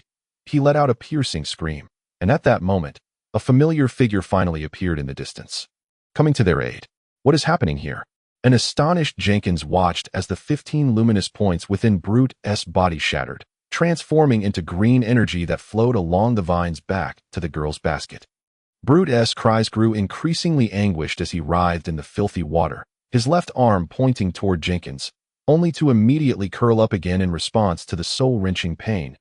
He ultimately lay motionless on the ground, his stature diminished by at least 2 inches, his pale skin clinging tightly to his bones, resembling a long-buried cadaver. Sir, your flower. Now your payment is sufficient. The girl's voice rang in his ears, causing Jenkins to nearly topple over in shock. He had been preoccupied with Brute's grim fate. Turning his head, he saw the flower girl standing beside him, holding an ice-blue flower. The petals of the flower appeared somewhat translucent and ethereal, with flecks of blue light continuously emanating from them. Jenkins swallowed hard, inexplicably overcome by an impulse to consume the flower. Thank you. He extended his trembling hand to accept the flower, feeling the girl's damp little hand radiate a hint of warmth, indistinguishable from that of any ordinary child. Thank you. He expressed his gratitude once more, this time for her life-saving gift. Captain Bincy and dozens of hurried strangers had already stopped nearby, having witnessed the vines draining Brute of his essence, and thus understood the gravity of the situation, daring not to approach. The massive floating steam airship above Nolan City was drawing near, but for reasons unknown, it slowly retreated back toward the burning church. And thank you, sir. The little girl clutched her basket, appearing quite pleased. She brushed aside the hair clinging to her forehead due to the rain. I have been in this city for quite some time and am off to sell flowers elsewhere. Sir, farewell. By some strange twist of fate, perhaps influenced by too many dramas watched in a past life, Jenkins regrettably posed a question. Will we meet again? Do you wish to buy flowers again? That would be wonderful. But I cannot say whether I shall see you again. May the Lord of Blossoms bless our reunion. As she spoke, she bowed to Jenkins, slowly retreating, vanishing into the rain like a specter, glancing down at the ice-blue flower in his hand. Jenkins sighed deeply. Do you think this is the end? An aged voice suddenly penetrated his ears, causing both Bincy and Jenkins to pause mid-stride. Turning around, the cadaverous Brute was raising a wooden sculpture with a left hand resembling a gnarled branch. The figure of the sculpture was utterly incomprehensible. Oh, divine one! How could such an exquisitely crafted sculpture exist in this world? Jenkins could not help but exclaim, yearning to rise and pay homage to the wooden figure. But the flickering candlelight in his soul and the black cloak jolted him back to reality. The sculpture merely depicted a man with arms raised high, cradling a spherical object. The man was clothed in an exceedingly simple robe. Yet it seemed to radiate an overwhelming brilliance. The features of the wooden figure were indistinct, leaving Jenkins uncertain whether it was obscured by rainwater or if the statue itself was flawed. "Oh, Divine One, I shall offer my spirit, my flesh, my all. Please behold this wretched world," the cadaverous figure cried out loudly, and the sculpture immediately emitted a dazzling radiance. Beams of golden light shot forth from the statue, illuminating and obliterating everything they touched. "He has awakened the divinity of the eldritch god," Captain Bincy shouted from a distance, as the cadaver lay motionless in the filthy water while the statue continued to hover in the air. It radiated intensely like the sun, and a phantom began to materialize slowly around the statue. Jenkins sprang up in a reflex, instinctively extending his left hand toward the statue that he succeeded, but the statue itself remained unaffected. Rather, Jenkins's left hand felt as though its strength had been completely drained, falling limply to his side. The brilliance of the statue intensified, and in a moment of clarity, Jenkins grasped the flower in his slightly restored right hand and struck it toward the statue. Simple jab. He activated his ability simultaneously, merging vast spiritual energy with the cold airflow of his right hand at remarkable speed. Even the flower integrated into his palm. The white light before him gradually dimmed, and soon a brand new red light emerged. Chapter 47, Sacrifice, Frost Punch. With the opportune alignment of time, place, and person, a new ability manifested. It struck fiercely against the hovering sculpture, and Jenkins was knocked to the ground by the immense recoil. The statue seemed to freeze for a moment before quickly regaining its form. A low whisper reached his ears, and he involuntarily absorbed a multitude of bewildering concepts into his mind. When he regained his senses, Jenkins found himself lying beneath the phantom. "Sacrifice." Captain Bincy's voice and many anxious others pierced through the fog from afar. Their words somewhat muddled, yet Jenkins recalled a conversation with his father. He reached into his bosom, trembling as he used a ceremonial silver dagger to etch the goddess's holy emblem into the rain-soaked. "Soft earth, may this sage of heritage grant protection. I offer the divinity of the otherworldly god to you. May your radiance illuminate my path forward." As soon as the words left his lips, Jenkins, with his head bowed, felt a gaze as substantial as reality piercing down from the heavens, still gentle and vast, yet this time tinged with a hint of joy, lying on his back in the rain. The statue fell from above, striking his abdomen, now devoid of any brilliance. "Are you all right?" Captain Bincy appeared above Jenkins, shielding him from the sky and the rain. Jenkins shook his head and grasped his hand to sit upright. Individuals illuminated by specks of light cautiously encircled the lifeless corpse, for the ritual had been interrupted, and he seemed to still possess a flicker of life. Jenkins even caught sight of the long-unseen Mr. Barnard, who appeared unscathed. "I now comprehend what cannot be divulged regarding the information on A01-2-0198 that I dare not recollect the origins of the 3 white flowers I ingested." Bincy chuckled, placing a finger to his lips, signaling him to refrain from further speech. "Is it over?" "It is indeed over. This night has proven to be exceedingly prolonged." Bincy smiled as he patted Jenkins on the shoulder. An increasing number of benevolent church benefactors emerged along the streets, and the raging inferno seemed to wane due to the downpour. "What time is it?" Jenkins suddenly inquired, to which Bincy shrugged, indicating his ignorance. "I always believed that after the defeat of the arch-villain in Tales, the protagonist should smile as they face the rising sun and the rainbow. Is the influence of that entity still lingering on you? Do not be foolish. The night remains long," Captain Bincy remarked, exasperated. Indeed, the inky darkness continued to envelop Nolan City. The conflagration at the Church of Knowledge and Books nearly incited a riot within Nolan City, yet that night, with the diligent assistance of the firefighters, the municipal authorities maintained a broad perspective, arranging matters judiciously. Not only did they swiftly extinguish the flames, but they also saved numerous innocent lives. Certain nefarious individuals attempted to incite chaos that night, such as the cultists, but their intentions were naive and their actions laughable. The Nolan City Police Department seized the opportunity to apprehend Brute, who had a bounty of £3,000 on his head. He is currently detained in a secret holding facility, awaiting the judgment of the kingdom's laws. The foregoing is Jenkins' objective summary of the events he gleaned from the newspaper regarding the previous night. The incessant rain did not cease in celebration of the cult's foiled conspiracy. The following day, Nolan City remained besieged by a gentle drizzle. Captain Binsey, having gone without sleep for an entire night, had retired to rest, accompanied by James Hutt from the Special Items Office, who had come as reinforcements from the capital. The route where the malevolent deity's essence was awakened was completely sealed off, and the police, unaware of the exact events that transpired, could only maintain a perimeter. Exiting from the carriage, the middle-aged woman holding a crystal ball nodded at the taciturn coachman employed by the church, as she and Smith, holding an umbrella, made their way toward the disheveled street. Fortunately, Mr. Jenkins Williamter responded promptly. Otherwise, the aftermath would have been far worse than merely the destruction of 2 buildings. Hutt remarked, gazing at the collapsed apartment illuminated by golden light the previous night, a sense of relief on his face. Did you not detect in advance that the statue harbored the essence of a malevolent deity? The woman was not so optimistic. Miss Orlando, if the essence of the malevolent deity could be so easily discerned, it would not be considered divine. Hutt replied with a wry smile. I understand that the events of last night will lower the church's evaluation of our parish, but the main forces have been drawn overseas. Otherwise, the so-called weakest level 8 ICE envoy would not have so easily breached our church, injuring the guardians and absconding with sealed items. Is this a display of arrogance? Your parish's scribe offered up the essence to the sage. The church should have received the information through the ceremonial array, and a lowered evaluation. Hutt shook his head, refraining from commenting on the matter. I heard that the scribe is a level 0 novice. Oh, yes, Mr. Williamter became a benefactor due to an unusual circumstance. However, he has already attained level 1, and last night's event seemed to have facilitated his breakthrough. Was it due to the sacrificial essence or the consumption of a 01-2-0198 flower? Uncertain. The true reason lies in the destruction of that peculiar object.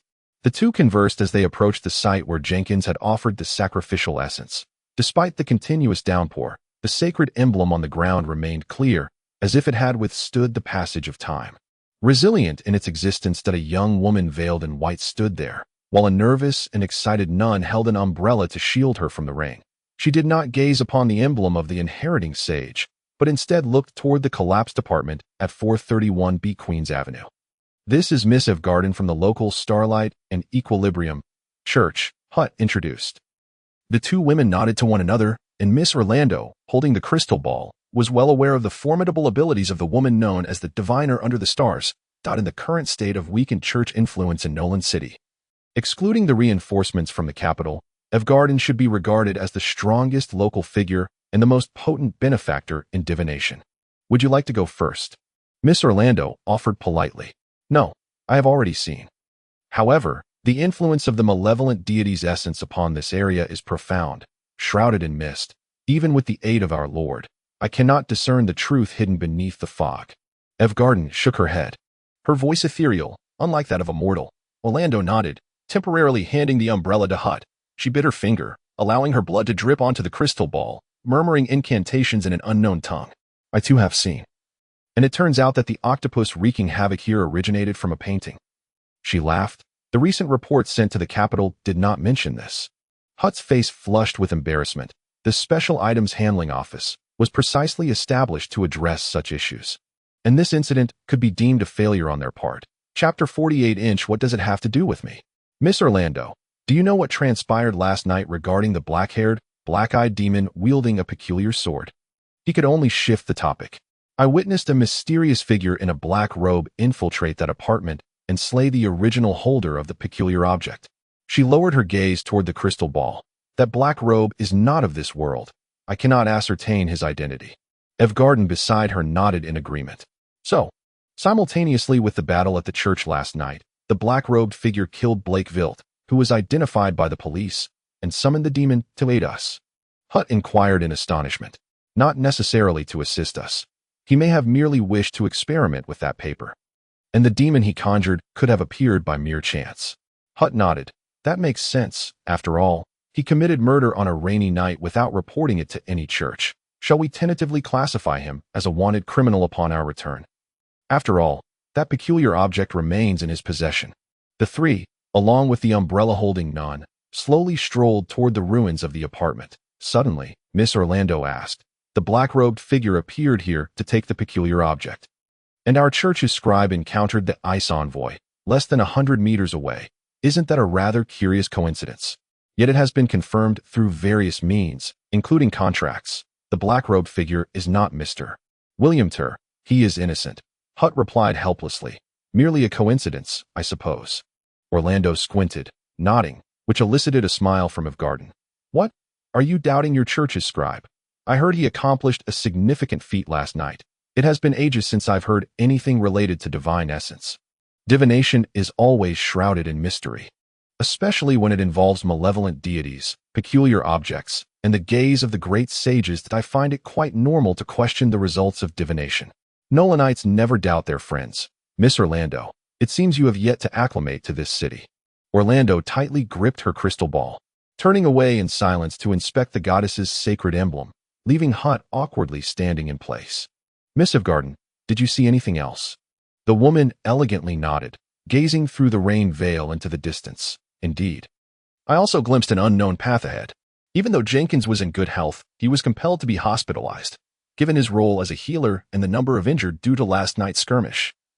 Jenkins ultimately transitioned from patient to doctor. He also encountered Old Dad, who, after Jenkins had left the previous morning, spent the entire morning recuperating before rushing to the church for support, which is why Jenkins did not notice his return to the antique shop that night. He appeared quite healthy, and the frigid aura that had caused Jenkins much trouble the day before had been resolved by him. Old Dad is quite strong." Jenkins marveled, currently situated in a secret sanatorium subordinate to the church, activated only during catastrophic events within the parish. Located on the outskirts of the city, Old Dad lay on the bed before him, eyeing his moments of leisure during treatment.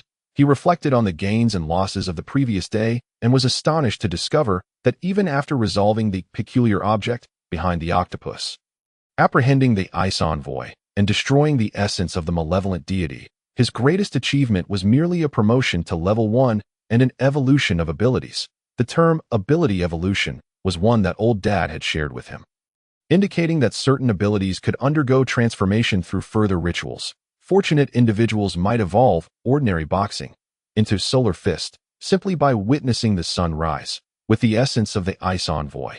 Jenkins had only elevated his basic white ability to a red one with freezing effects, which could hardly be deemed fortunate. The church, having suffered extensive damage, required reconstruction, and matters regarding the Light Chaser Club would need to be reinvestigated, with the reinforcements from the capital requiring careful arrangements. However, these matters were of no concern to Jenkins. He was merely a low-level semi-clerical staff member. "What are you pondering?" Old Dad inquired with some displeasure. "The apple you peeled is reduced to nothing but the core." Jenkins glanced at the small knife and the apple core in his hand, a sheepish smile creeping onto his face. This sanatorium was situated on the outskirts of Nolan City, where most of the injured from that day's battle had been assigned. Jenkins had merely taken some time off to attend to his father, despite the latter being largely unscathed. Presently, several surgical procedures were underway, and he would soon assist in the healing process. While here, Jenkins encountered other scribes with similar healing abilities, but their therapeutic skills were not as pure as his. They resembled more of a byproduct of their powers. For instance, a youth with dark circles under his eyes, appearing severely sleep-deprived, possessed a capability known as vampiric touch. However, in reality, this ability leaned more towards blood manipulation and harm rather than healing. When Jenkins saw him, he was puffing on a tobacco that emitted a yellow haze, only to be subsequently chased away by a nurse who arrived shortly after. "Smoking is prohibited in the hospital. I warn you. Jenkins, this apple is exceedingly valuable. A gift from Miss McHale that if you dare to reduce it to core, I shall deduct your salary." It was only then that Jenkins redirected his wandering thoughts, preserving the apple in his hand. Before him, on the bedside table, lay the day's Nolan Daily, with a fresh wanted poster affixed to a remote corner. Yet, the description of the wanted individual was vague, merely stating that he donned a black cloak and stormed into apartment 431B on Queens Avenue during a rainy night, gunning down the innocent art academy student, Blake Velt. The police had placed a bounty of £20 on this person. The police are after the man in black. What connection could there possibly be to me? Jenkins William. It seemed as though all his misfortunes had been exhausted the previous day, with no evidence to substantiate his reckless departure from the Ocean Church. No one considered a level 0 benefactor capable of causing any uproar. The only lingering suspicion was that his father's handgun was missing a few rounds. Yet, his father, reclining on the bed, simply smiled, asked no questions, and did not divulge the matter to anyone. The torrential rain of the night had washed away many traces. Perhaps that was a silver lining.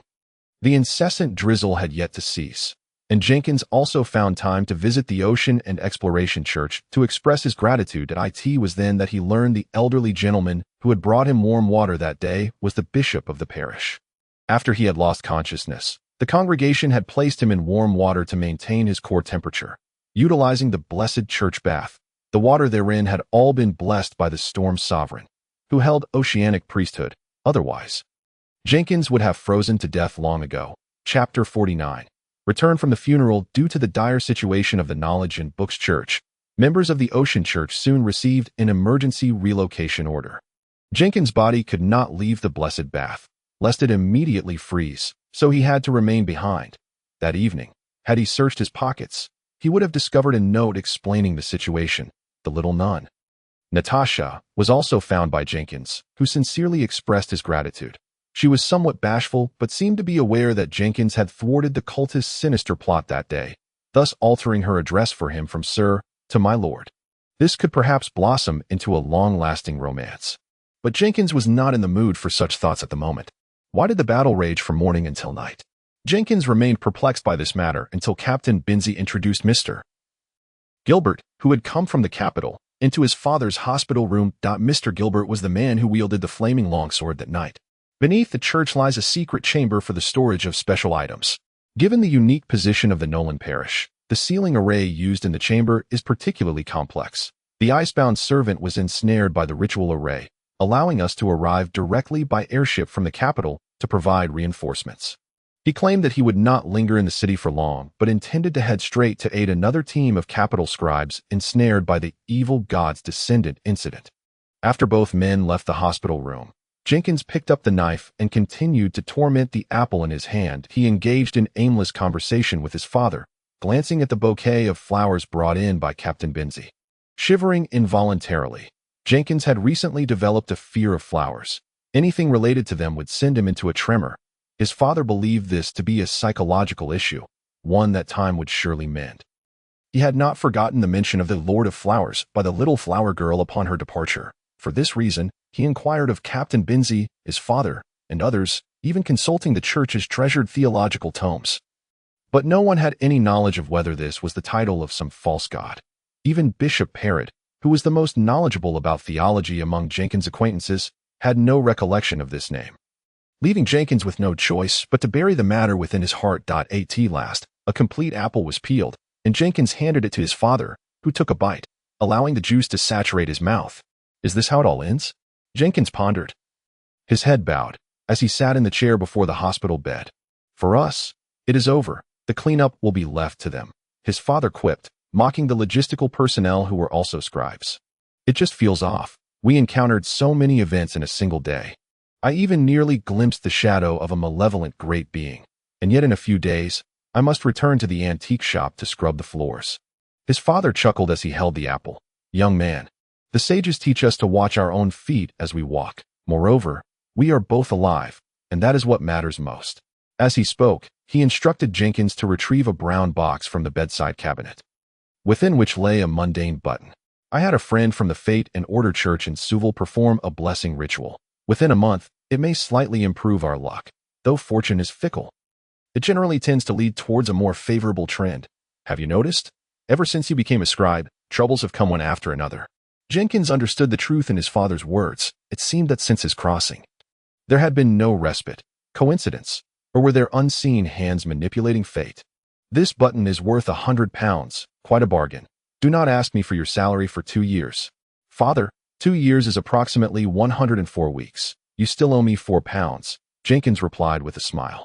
I know your math is far superior to your atrocious grammar, but that apple you reduced to core is worth £4.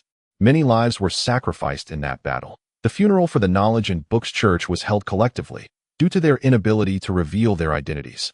Jenkins and his father could only observe from a distance during the funeral, gazing at the citizens' cemetery on the outskirts of the city, intending to return at night to pay their respects with a bouquet. The so-called citizens' cemetery should more accurately be termed the cemetery for the affluent, as most of the poor, if they wished to be buried in Nolan City, would find their resting place in the public burial grounds of the nearby Styx Mountain. Jenkins gazed forlornly as his father placed a large bundle of white flowers before each gravestone embedded in the ground, then nodded at him, signaling that they could depart. The night air in the cemetery was heavy with the stench of decay and dampness. They exchanged pleasantries with the cemetery caretaker before making their way along the stone-paved path towards the carriage outside the cemetery. The carriage belonged to the church, and the driver was a trustworthy believer. Of course, given the late hour and the remoteness of their destination, both Jenkins and his father provided the driver with some gratuity. If one day I were to die, I suppose I would be buried here. Jenkins uttered this morbid thought.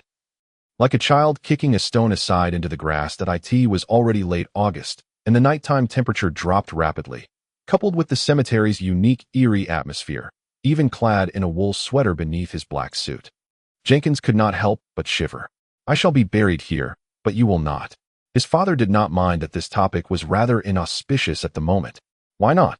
You have sacrificed divinity to the goddess. The Holy See is still deliberating your reward. But it is certain that upon your death, you will be posthumously honored as a son of the holy, and then laid to rest in the library of the hall, a place reserved only for cardinals. Popes, or those whose contributions are exceptionally remarkable. Buried in a library. Unsurprisingly, those who worship the goddess of knowledge cannot escape books even in death.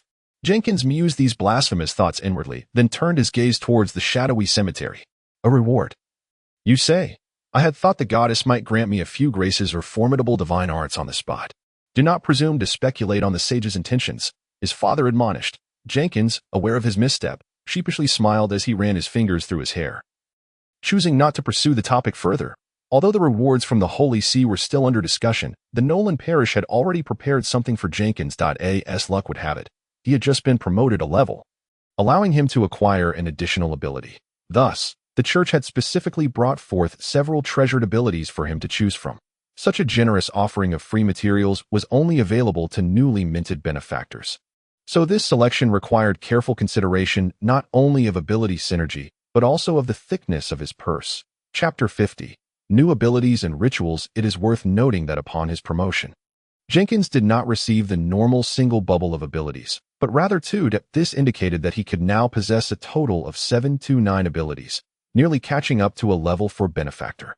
However, his father had previously mentioned that the synergy of abilities should be prioritized. After considerable contemplation, Jenkins chose only 2 abilities to learn, incurring a debt of £500 to the church, as the regulations stipulated that only one ability could be selected. One of the abilities is the Curse of Disease, Yellow Spell. This power encompasses a multitude of ailments, yet its casting necessitates not only incantations, but also the consumption of a rare material known as cursed black gold as a spellcasting component. This is not gold in the conventional sense, but rather an extraordinary metal crafted from ordinary wrought iron through a special ceremony conducted at designated locations. The church provides a specific means of acquisition for this material. And Jenkins finds this bizarre and elusive ability to be particularly suited to himself, especially as the efficacy of the curse is intrinsically linked to the caster's understanding of the affliction in question. The second ability is a supportive one, termed Astral Insight, Yellow Spell. This capability allows Jenkins, beneath the canopy of a night sky, to immerse his consciousness into a unique realm known as the astral plane, where he can observe the physical world and perceive peculiar changes. While it may seem of little utility, his father vehemently recommends that Jenkins pursue this, although the precise reasoning can only be disclosed after Jenkins has undergone the requisite learning. There are no obstacles to mastering the first ability, as the church possesses all necessary materials, and Jenkins can procure them with a bit of currency. After departing from the cemetery, Jenkins and his father plan to spend another night at the sanatorium. Jenkins has not returned home for 4 consecutive days, and he finds it imperative to do so. Old William merely requires a nod of acknowledgement from Bishop Parrot. He emerged unscathed from the recent battle, having vacated the front lines at the earliest opportunity, as an ordinary man would. Requesting an empty room, he closes the door and piles unnecessary ritual items in a corner to avoid any interference during the ceremony. He removes his clothing and draws a standard circle on the floor, inscribing on the left side a simplified holy emblem representing death's end, seemingly associated with a certain deity, on the right side. He etches the symbol of the wise inheritor, as Jenkins is a devotee of this divine figure, emphasizing this connection when invoking another god. He then sketches the recorded wavy lines within the circle using ritual chalk before slicing his wrist, allowing his blood to drip into a glass vessel. Add the powdered shell of the plague bone worm, recite the prayers, and gently shake the vessel to ensure a thorough amalgamation of blood and powder. Jenkins murmurs softly, maintaining his actions. Shatter the essence of the unjustly deceased, allowing it to pervade the enclosed space. The essence of the unjustly deceased refers to a transparent glass tube, which Jenkins perceives as empty. Yet upon activating the true eye, he discerns a faint spiritual glow and the ever-emerging visage of a roaring skull upon the surface of the test tube. I am not performing a cult ritual, Jenkins reassures himself. Shattering the glass tube on the ground, and with a furrowed brow, he retrieves the right-hand finger of a 3-year-old child who died from illness, gripping it like a pen and dipping it into his mixture of blood and powder. Jenkins harbors no doubts regarding the origin of this finger. In this era, the illness of a poor child almost invariably signifies death, and should a corpse's finger fetch a good price, no one would hesitate to sell it. Before long, the ground is strewn with ominous ritual symbols, and Jenkins applies holy water, the blood of the astral flower, and the essence of plague flower sap upon himself. The significance of holy water here is protection, ensuring no harm befalls the caster, which Jenkins procured from Bishop Parrot, who blessed a small cup of boiled water. The astral flower's blood symbolizes impurity, a substance provided by the church, which must be utilized promptly after acquisition, lest it lose its potency. The plague flower signifies disease, a highly toxic plant thriving only in the 5,000-meter-high region of the Lobet Mountains, colorless and tasteless. Capable of slaying a robust adult male with merely 3 drops, it is a common poison in contemporary legendary and chivalric tales. Naturally, while it is lethal when ingested, it proves ineffective when applied externally. I shall never choose such an ability again, Jenkins silently vows. Placing the most crucial and costly component, the seed of the plague, at the very center of the formation. This green, seed-like object is a definite taboo, its terror comparable to Jenkins's recollection of the T-virus. Suppressing a wave of revulsion, he sits cross-legged in the center of the circle and begins to pray. Not every ability can be acquired by any bestowed individual. There exists a notion akin to compatibility. The factor most influential on the success rate of learning abilities is one's birth month, as different months correspond to different deities in this world, rendering certain born during specific months incompatible with particular powers. For instance, Jenkins, whose body was born in the month of full moons and insect song, corresponds to the month of darkness, in May.as it stands. Jenkins's likelihood of mastering the ability cataloged by the church as a silent gateway, yellow spell, is exceedingly low. Of course, gender, age, and faith also impact the acquisition of abilities, but theoretically, with specific methods to enhance success rates, there is no ability that cannot be mastered.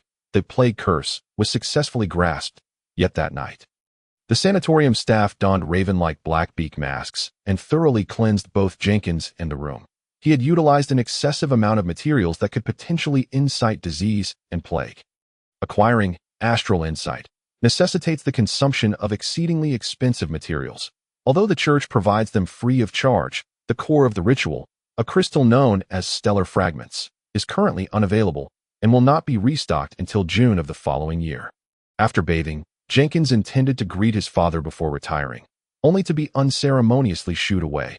His father advised him to keep an eye on the black market, as someone had been selling there 2 months prior. On the day following the acquisition of the curse of disease ability, Jenkins returned home.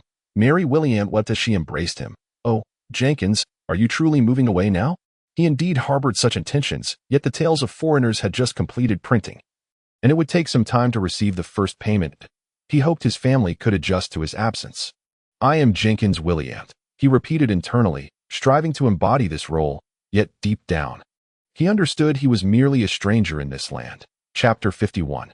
Experiments and gatherings. Having obtained a new ability, Jenkins was eager to experiment. After much contemplation, he realized he had no enemies to exact vengeance upon since his arrival. he truly was a failed traveler. His father assisted him in capturing a few wildcats from the road, and Jenkins took several strands of their fur, entwining them around the cursed black gold, and then pressing them onto a piece of paper cut into the shape of a cat. He murmured an incantation, diligently envisioning the symptoms and causes of influenza. The influenza virus consists of proteins and simple viruses transmitted through saliva, respiratory droplets, or other means. H7, or hemagglutinin, hijacking human genetic material for reproduction. Clinically manifesting as, upon opening his eyes, he found all the wildcats sprawled awkwardly on the ground, teetering on the brink of demise. Is it truly this potent? His father inquired, standing at the warehouse door where the wildcats were kept. Muffled by a mask. What disease did you describe? How could it have such a profound effect? It shouldn't be like this. Hurry, conclude the casting before my shop becomes a source of plague. Jenkins promptly incinerated the paper and fur with a match. The black gold, now resembling a substance severely eroded by sand and wind, rendered useless. I merely attended high school biology and read about the maze of red blood cells, Jenkins acknowledged, understanding the root of the issue. His comprehension of disease surpassed that of the average person. If he wished to maximize the potency of this ability, a part-time student of pathology or an influenza physician would be ideal. However, Jenkins only intended to use this power for subtle manipulations from the shadows, having no aspirations of becoming a doctor. Thus, the current level of efficacy was sufficient. Knowledge is power, and the belief in the wise inheritor proved undeniably accurate. The unfortunate wildcats recuperated after resting a day in his father's shop, leaving contentedly only after receiving their experimental reward, a morsel of dried fish. After the weather cleared, legal gatherings could finally resume. Jenkins perused the classified section of the Dockworkers Guild Gazette, and like before, leapt from his bedroom window onto the tree outside. Summoning his black cloak from the shadows and sprinting swiftly towards the outskirts of the city, whether by coincidence or fate, this gathering was to take place in the woods adjacent to the municipal cemetery. From there, he could even glimpse the cobblestone path traversed by Jenkins and his father. Jenkins arrived first, laboriously climbing the tree to conceal himself within its dense branches, and only when the familiar hooded figure appeared did he gracefully descend. This stood in stark contrast to his earlier clumsy ascent. "Oh, lady above, who are you?" the hooded figure exclaimed, turning to flee. Jenkins silently summoned his pentagram insignia, causing the hooded figure to freeze in place, breathless, as he conjured his own red bird emblem. "Candleman, your disguise is truly remarkable. This time, it appears to be a short-statured lady." As he spoke, he took a few steps forward, leaning against the tree trunk, the shadows of the branches perfectly cloaking his form. "Thank you, and congratulations on your promotion." The hooded figure paused, gazing at Jenkins in astonishment. Though Jenkins could not see his face, he could easily infer the look of terror etched upon it. With the elevation in rank, the previously simple ability to perceive spiritual auras through the true eye had undergone transformations, such as the ability to see the skeletal phantoms within the essence of the unjustly deceased, as well as the blank bubbles belonging to bestowed individuals. Miss Magic, Mr. Black Cat, and Miss Lark arrived successively at the gathering place, each presenting their badges to verify their identities. However, after a protracted wait, there was still no sign of Mr. Birch. Perhaps he has prior commitments that prevent him from attending, Jenkins speculated. Or maybe he is already. Miss Magic sighed softly, prompting everyone to glance in unison towards the cemetery. On that tempestuous night, for reasons unknown, A01-2-0198 had deviated from her usual behavior, persistently peddling flowers to passersby. This was also the reason why, upon encountering her, Jenkins found her unable to produce any blooms. Current estimates suggest that at least 30 individuals engaged in transactions with A01-2-0198. This figure only accounts for those recorded, with many more potential victims who either rejected the offer or remained oblivious to the unfolding events. I hope he remains safe. We shall continue to determine the timing of our gatherings by the weather. This way, if Mr. Birch is merely occupied, he can still join us next time. Agreed. Agreed. Agreed. Agreed. The five of them collectively offered prayers for the unseen Mr. Birch before commencing today's meeting. As customary, Mr. Hooded was the first to speak. On that stormy night, the ice envoy of the Illuminator Club attempted to activate the statue of the malevolent deity, but their conspiracy was thwarted by the scribes. Miss Lark and Mr. Black Cat gasped in shock. While Jenkins and Miss Magic remained composed, the former was a participant in the events, while the latter likely learned of them through other channels. I am also acquainted with certain details regarding that night, Miss Magic stated, confirming her intent to discuss the same matter. Numerous churches attempted to divine the origin of the demon that injured the ice envoy, ultimately discovering that it, like that octopus, emanated from a painting, a cursed object now designated a 10-2-9116. The portrait of inner desires.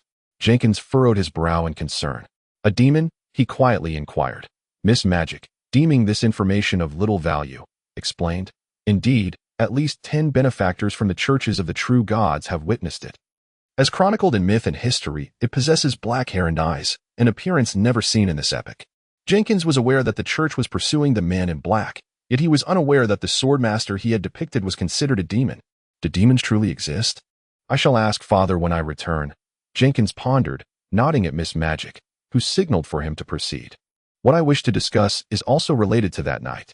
Jenkins paused, then relayed the facts he had long prepared. The church divined that a 10-2-9116 was taken by a man in black robes, who possesses the ability to obscure divination. That black robe likely belongs to one of the ABC series. The police are currently pursuing him for home invasion and murder, that we should all be cautious of any unregistered benefactors we encounter, especially those clad in black robes. As soon as he finished speaking, the group instinctively took a step back, for aside from Jenkins, the other four were all clad in black. Don't be foolish. What are the odds of encountering that individual here? He chuckled, prompting everyone to reconvene. Jenkins was pleased with this effect, as he aimed to redirect their focus towards the black robes. After all, that was the true form the benefactor had revealed to conceal itself during divination. And it did not appear this way in use. Thank you for the reminder, Mr. Black Cat said quietly to Jenkins, then announced to the group the news he had received. The Gear Craftsman and the Life-Sharing Alliance have arrived in Nolan. The former worships the nameless, indescribable evil deity known as the Gear King, while the latter is a faction of the cult of the Undying Lord. Why would they come to Nolan? Mr. Hooded asked in confusion, echoing Jenkins' thoughts. Typically, such cultists do not easily change their gathering places unless their stronghold faces severe setbacks. Uncertain, but the information is undeniably reliable. This news has begun to circulate among the benefactors in Nolan. I learned of it at another gathering yesterday. Please take care, as the number of unregistered benefactors like us is dwindling. Mr. Black Cat replied gloomily. A somber silence fell over the group, their thoughts turning to the disappearance of Mr. Birch, stirring feelings of melancholy. Someone has already relayed this information to the True God's Church via the black market. Considering the Gear King is the arch-nemesis of the craftsman, and the followers of the Undying Lord are perpetually pursued by the Church of Death and End. Mr. Black Cat added, prompting the previously silent Miss Lark to sigh softly. I hope the True God's Church can apprehend those vile cultists soon, so we may live peacefully in Nolan. Though this sentiment seemed ill-suited coming from a man in black gathering at midnight by the cemetery. Those cruel pseudo-deities had long been the source of terror for both true God believers and ordinary pseudo-deity adherents. My information is that the steam airship belonging to the Church of Knowledge and Books has not returned to the capital, but has instead flown directly out to sea. I hope their main combat forces return swiftly, Jenkins murmured, garnering the support of the other four. Now, it is time for transactions. I am still purchasing pure silver blessed by the spirits of nature. Noting the lack of reaction from the others, Mr. Hooded sighed, perhaps having little hope himself. During this transaction segment, Miss Magic indicated she had some special charms for sale, but would only accept trade for goods, ultimately reaching an agreement with Mr. Hooded. Jenkins also expressed his desire to acquire a piece of star shard crystal. Everyone was familiar with this item, yet none had it on hand. However, Miss Magic indicated she had some connections, and Jenkins paid her £2 as a deposit, hoping to find the materials soon. Due to the anomaly with the true eye, Jenkins could now clearly discern each person's strength. Among them, Miss Magic and Mr. Hooded were the most formidable, both at level 5, though the former's 10 bubbles had all transformed into points of light, while the latter had evidently just leveled up. Mr. Black Cat was at level 3, and Miss Lark at level 2. It seems the disparity in strength among unregistered benefactors is quite significant. At the conclusion of the gathering, it was ironically the weakest, Miss Lark, who produced something remarkable. Having participated in this gathering for some time, We are all trustworthy individuals. She paused, clearly glancing at Jenkins when she turned her gaze towards Mr. Hooded. I hope you all will refrain from disclosing what I am about to sell. It could lead to considerable trouble, as long as it is not stolen goods. Mr. Hooded reminded, not forgetting that he was organizing a legitimate gathering. Of course, she nodded, urging the group to draw closer, then whispered, I possess a method to enhance one's spiritual limit, effective for those below level 7, along with a learnable chain ability. The group fell silent, the only sound being the rustle of leaves in the evening breeze. Miss Lark then explained in a hushed tone, the method carries certain risks and must be conducted before sunset. Aside from that, the chance of losing control is minimal. The chain ability requires occupying 3 bubbles, but it is undoubtedly worth it. They remained silent, and Jenkins was uncertain of their thoughts, yet he was exceedingly intrigued by the so-called chain ability. Chain refers to the necessity of learning various abilities, which can then be combined to yield extraordinary effects. It can also be understood as a composite skill. Such chain abilities require the learning of many seemingly useless skills to be pieced together, implying the necessity of occupying additional bubbles, which is intolerable for ordinary benefactors with a limited number of abilities.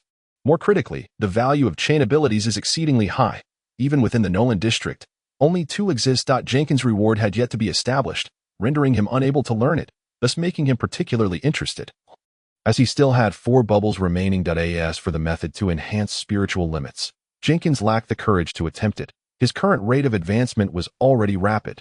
Different benefactors transcribing those tadpole scripts yielded varying results. And Father attributed Jenkins' speed to his respectful attitude towards knowledge and eagerness to learn, aligning with the teachings of the sage. He contemplated briefly, then plunged his right hand deep into his sleeve. Miss Lark was right beside him, and Jenkins activated the ability of Frost Fist, snapping his fingers against his clothing to simulate a punching motion. Miss Lark immediately sensed an unusual change in temperature. She gently nodded at Jenkins, ensuring no one else noticed. After several rounds of discreet item exchanges, the gathering soon concluded. In an orderly fashion, based on the size of the fallen leaves collected, Jenkins was the first to depart. He hurriedly activated the ability of Nimble Feet, circling around the grove by the cemetery, carefully erasing his footprints before returning to the gathering place from the trees. However, he did not anticipate that Miss Lark and Mr. Hooded were conversing in the shadows, and they immediately spotted him. Jenkins grinned, nodding while stepping back to signal that he harbored no curiosity, then turned and climbed the tree, quietly gazing up at the enchanting unfamiliar starry sky. He could certainly surmise that Mr. Hooded might be interested in the method to enhance spiritual limits, as the latter lacked the necessary bubbles to learn chain skills. But what does that have to do with him?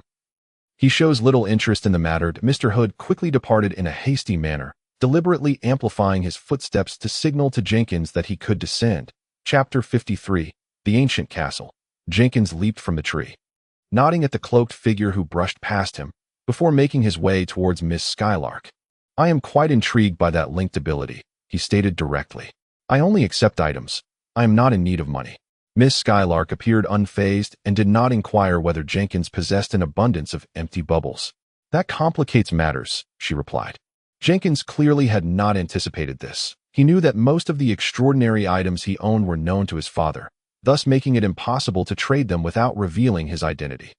The fruit bowl and the Starseed medal, which his father was unaware of, held little value, and Miss Skylark would not agree to trade. Then please hold on to it for me temporarily. I doubt many in Nolan City will be interested in a capacity that occupies 3 bubbles. No problem. If you still wish to trade within 3 weeks, you can find me here. She was evidently well prepared, handing Jenkins a note, which he did not inspect immediately, but instead tucked into his pocket. I hope you can provide a brief insight into the ability's function. Certainly. The utility of the 3 minor abilities is minimal, but when combined, they form an extraordinarily potent auxiliary ability. Auxiliary. Jenkins felt a tinge of disappointment. Indeed, it can shield against all mental harm for a limited duration, leaving the cemetery with a sense of excitement. He cautiously avoided patrolling officers and drunken men retching against the walls as he returned home. Miss Skylark was indeed cautious. The text on the note was composed of newspaper clippings affixed together. It indicated a narrow alley in the slums. Jenkins needed only to draw a symbol on the wall during the day, and Miss Skylark would appear at night to conduct the trade with him. I hope I can find some gains soon. Father's antique shop will resume normal operations tomorrow. I wonder if luck might be more favorable. With such thoughts, he fell into a peaceful slumber. Jenkins' hopes were evidently dashed as the following days passed without incident, allowing him a rare respite. On Thursday morning, upon arriving at 5th Queen Avenue, Jenkins encountered his father just as he was leaving, and he called out to the departing carriage, "Come with me."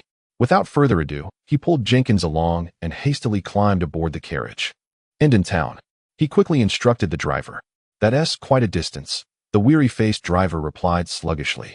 "If we arrive before lunch, I can offer an extra half fare." The carriage set off immediately, and Jenkins remained unclear about the unfolding events. The glimmer of excitement danced across his father's face as he placed the suitcase aside. Propping his leg against the carriage's interior, a duke from the capital, Berlin, passed away recently. He had a deserted castle in the area, and the late duke's heir has decided to sell it. However, the new buyer seems unwilling to purchase the contents of the castle. He only desires the building itself, which presents an opportunity for us. So we're going to scavenge in the countryside. Jenkins chuckled at his own peculiar thought, but it appeared to be the case indeed. When did father receive this news? Just now, damn it. I woke up rather late today, and our competitors should have already set off. Did you know that Duke Francis Castle has been standing for 5 centuries? It was constructed during the kingdom's civil unrest, serving as a refuge for a noble family of great repute at the time. Eventually, the castle changed hands several times before being sold to the late Duke, who used it as his summer residence by the Nolan seaside. Away from those damned factories, where the air is somewhat cleaner, the furniture and decorations within have never been subject to large-scale sales since the castle's inception. The more he spoke, the more animated he became.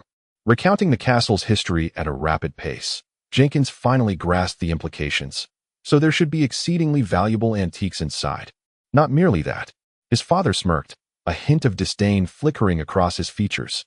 The young Duke Francis, who inherited the title, has sent a rather inept cousin to oversee the castle's sale. That I hear that gentleman has not set foot in the castle since arriving in Nolan, and currently, there is only an elderly steward managing the estate. Father's opportunity for wealth has arrived. He glanced at the driver, who was focused intently on the road, then discreetly reached into the inner pocket of his old black coat, retrieving a hard object concealed beneath his garments and handed it to Jenkins. Another pistol. Jenkins felt a jolt of alarm, though he did not allow it to show, lest he startle the driver. Do we truly need such tools for merely acquiring antiques? Of course, it's better to be prepared. It's quite necessary. By the way, have you made the preparations I asked of you? Jenkins paused, realizing that his father referred to the transmutation ritual. This was a special ceremony preserved by the church, said to alter one's fortune in a short span. However, luck is an elusive concept, intangible and unquantifiable, and the origins of this ritual have long since been lost to the annals of church records, leaving it merely as said to. There are many rituals that claim to affect fortune, yet those yielding significant results require a wealth of rare materials. If it were merely that, Jenkins could have borrowed some pounds from his father, but the rituals linked to luck must be conducted at specific times throughout the year. Jenkins could only undertake the cheapest, least reliable version, but fortunately, the records indicated that this ritual would not produce harmful effects, aside from the expenditure of some money, leaving his wallet a little lighter, due to his recent extensive studies into new rituals. Jenkins' savings had nearly been depleted that he awaited the successful sale of the freshly printed Tales of the Outsider, hoping that the central church in the capital might include a monetary reward in their recognition of his efforts. On that stormy night, he had cast aside 2 inferior explosive charms to no avail. Thus, he found himself temporarily devoid of long-range attack items. Although his father had imparted some methods for crafting his personally treasured, yet perilous items.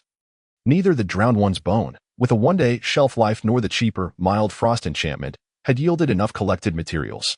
His father claimed to possess all the necessary materials, but a qualified benefactor must learn to source items independently.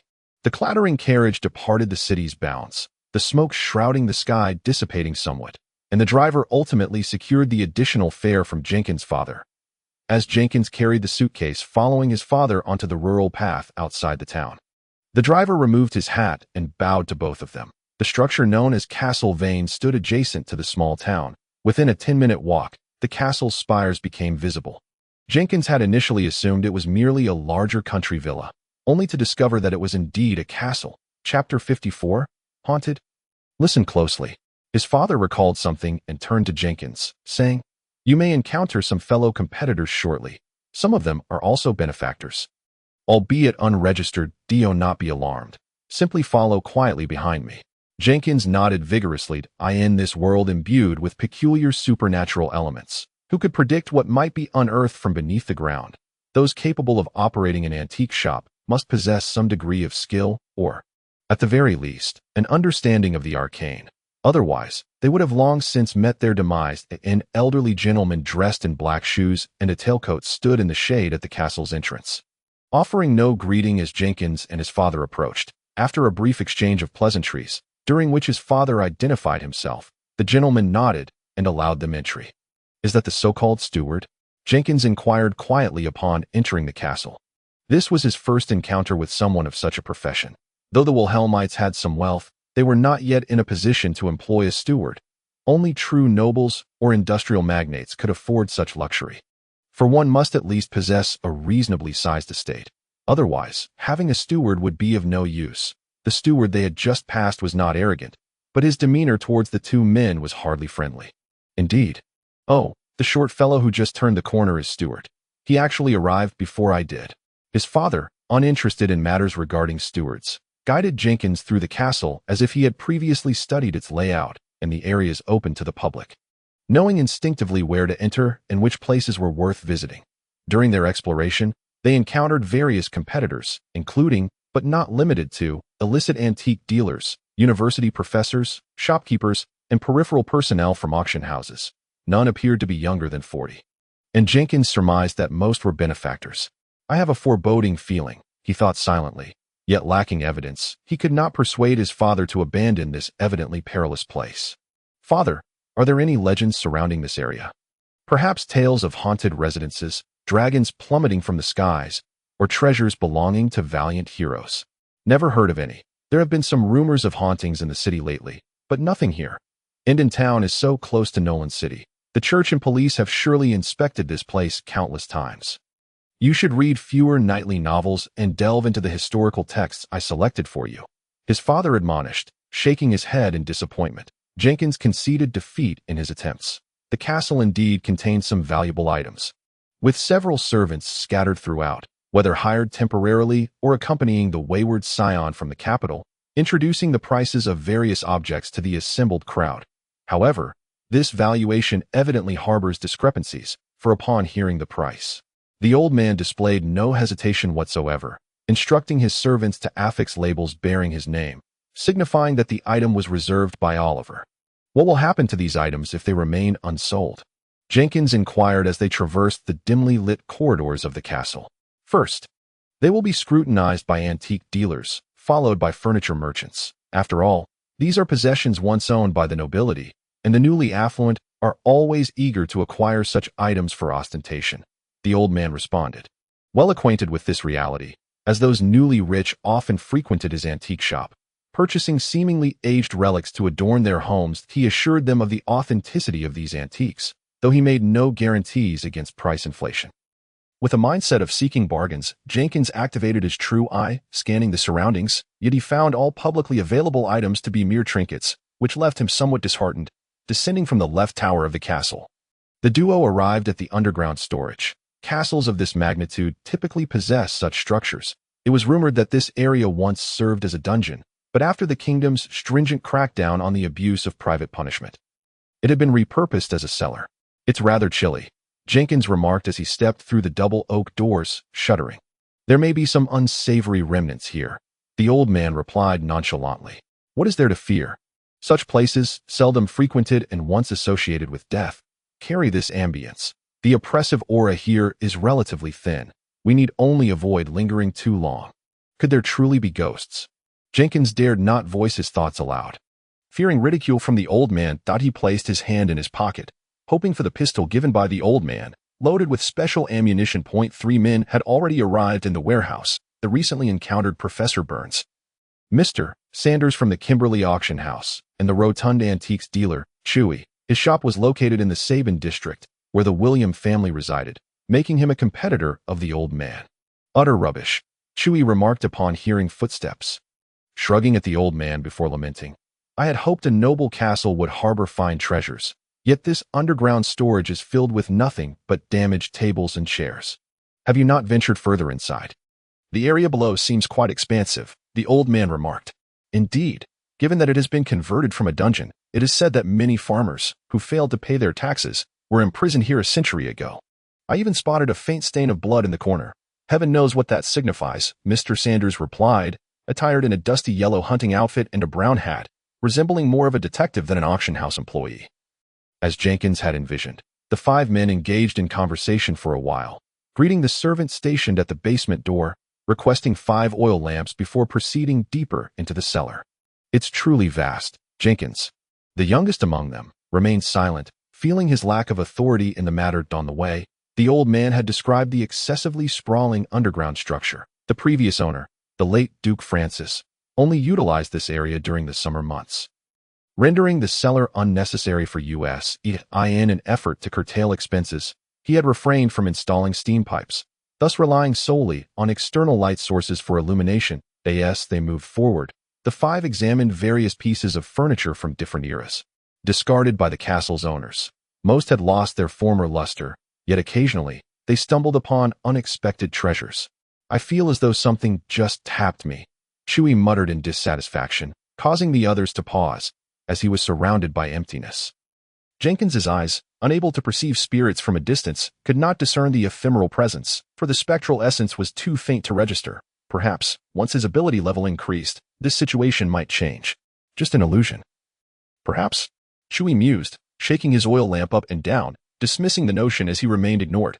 Chapter 55. The book holds a house of gold. Chewie, oblivious to the professor's pale visage nearby, asked, "What troubles you?" Jenkins whispered, aware that the professor, though only a level 3-inch bestower, was still more formidable than himself. "It feels rather cold here. Perhaps we should ascend to change our attire before returning," the professor suggested weakly, offering a flimsy excuse. Nonetheless, Jenkins, the old man, and Mr. Sanders immediately concurred. Save for Chewie, they were all bestowers. As the others prepared to depart, the portly antiquarian hesitated, glancing towards the encroaching darkness, before nodding in reluctant agreement to follow. Yet, after only a few steps, he furrowed his brow. "Wait, why do I feel something dripping on my head?" Jenkins felt a jolt of alarm and instinctively looked up, only to be swiftly pulled away by the old man as they bolted towards the exit. "Run," he commanded without explanation. But Jenkins sensed the temperature plummeting around them, and in the darkness, something stirred. Activating his ability, he quickened his pace, transforming into a sprint alongside the old man. Their speed surpassed that of the other 3. Yet an inexplicable problem loomed, for the light from the exit had vanished. Breathless, they halted, the old man drawing his pistol and aiming behind them as hurried footsteps approached. The 3 men emerged sequentially, and upon seeing the old man's weapon raised, they instinctively raised their hands. "What did you just witness?" the old man inquired with a low, gravelly voice directed at the professor, who cast a troubled glance backward. "A large black hand," he replied. "Is this what you meant?" Jenkins pointed in terror behind the others, unable to suppress the irrational fear washing over him, an indescribable dread, as if it were etched into his very soul. "This is the terror spell," the old man growled, firing a shot into the depths of darkness, rousing the 4 men from their paralyzing fear. "We cannot contend with a spirit that has solidified its terror. We must flee," he warned in hushed tones. Yet where could they escape to? The oil lamps in their hands flickered simultaneously before plunging them into utter darkness. Jenkins felt a cold hand tugging at him, yet it was unfortunate that it grasped his right hand, which was even colder due to the activation of his ice punch. With a soft crack, Jenkins sensed he had struck something. He whispered the names of his companions, but there was no response. After a brief moment of confusion, no further attacks materialized. He retrieved a long dormant candle from the spirit world, its yellow flame flickering in the thin air, yet it refused to extinguish. Jenkins's face contorted in a grimace as the darkness temporarily dissipated, revealing a stone wall at the edge of the cellar. Unlike the adjacent wall, this one bore a circular opening, emitting a blinding white light. "An eerie realm," he murmured, startled, turning his gaze toward the profound darkness behind him. He felt an unsettling presence lurking there, something strange, perhaps, coiled in the shadows, watching him, yet he could not see it. "Shall I pray for the goddess's gaze?" he pondered, his left hand moving towards his pocket. But he immediately sensed movement in the darkness, a warning. "Very well, I resign myself to fate, he declared, retracting the candle and stepping into the radiant white light. The cellar fell into silence and darkness once more. As a small black and white kitten stealthily approached the spot where Jenkins had just stood, mewing softly before disappearing into the deeper shadows, that IT felt as though he had traversed a thin membrane of water. An indescribably dazzling white light flickering before his eyes. In that moment, the concepts of time and eternity became meaningless, as bizarre visions danced in his mind's eye. As the dust settled, Jenkins found himself panting on the ground. Raising his gaze, he was almost blinded by a cascade of golden light. Indeed, it's all gold. The old man's voice echoed beside him, his expression somewhat grim, while Professor Burns and Mr. Sanders, like Jenkins, struggled to acclimate to the transformation of their surroundings. They stood within a palace entirely fashioned from gold. The floor was gold, the grand columns were gold, and even the throne adorned with golden serpentine decorations at the far end was gold. 2 finger-high piles of gold dust lay scattered beneath their feet, and the palace brimmed with lustrous golden artifacts, transforming it into a veritable palace of gold. You all know where this place is, correct?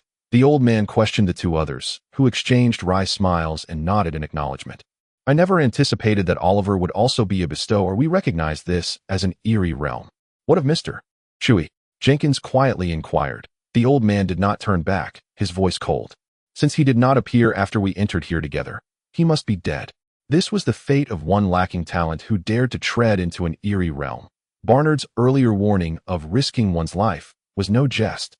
However, since all 5 had been thrust into this predicament, what was the malevolent spirit's true intent? Before Jenkins could voice his inquiry, a calm voice resonated in the air. Welcome, welcome, esteemed guests. Please forgive my absence in personally greeting you. His grammar and accent were peculiar, and the 4 turned toward the source of the voice, discovering a gaunt old man seated upon the pure golden throne, having appeared there unbeknownst to them. Engaging in conflict is the pastime of brutes. We prefer knowledge. Knowledge is akin to gold, and I trust you all agree. He did not rise, yet the 4 found themselves compelled to step forward, their feet sinking into the golden dust as they mechanically approached the base of the throne. Rules. Each person may ask me 3 questions. If I provide an answer, you gain knowledge, and it transforms into gold, remaining to accompany me. If I cannot respond, you may leave. As Jenkins approached, he realized that the tall, lean old man spoke with an unchanging expression and a monotone voice. He did not appear to be a living being, yet no one dared to meet his gaze. Oh, divine beings above, Jenkins silently prayed, having merely glanced at those golden yellow eyes devoid of whites, causing his heart to feel as though it had ceased beating. The instinctive prayer was merely a habit, yet it brought a profound sense of tranquility to his heart. Who shall go first? The rule-maker of this eerie realm was one that could not be defied. Much like the previous figure in the black robe, the old man said they resembled gods within this fragmented space. Jenkins was uncertain if this claim was exaggerated, but the old man's expression had been exceedingly solemn. He looked toward the old man, and the 2 stood in silent accord. Chapter 56. The question and answer. The first to attempt must certainly bear some risks, and both Professor Burns and Mr. Sanders were well aware of this. However, they did not form an alliance against old Oliver and his apprentice, but instead eyed each other warily. Mr. Sanders grinned widely, his right hand suddenly rising, a fine, transparent thread shooting forth from his wrist. Adhering to the professor's chest, the professor immediately froze. You go first, or I shall kill you, he declared, then squinted and turned to the old man with a smile, saying, I shall be the second. Is that acceptable? He seemed acutely aware that, given his own standing, he could not possibly overpower the old man in a realm where any ability could only be used once. Understanding the situation was crucial for survival. The old man said nothing, indicating his tacit approval. You may not be aware of what these threads are, Mr. Sanders warned the professor, but you should be able to feel discomfort in your heart. Do not attempt any tricks. The professor pressed his lips together and gently pushed his glasses up. He did not look to the old man or Jenkins for assistance. Instead, he nodded slightly. I revere the inheritor of wisdom, yet I do not believe that knowledge can be simply equated to gold. The person upon the throne remained silent, as if he were not alive at all.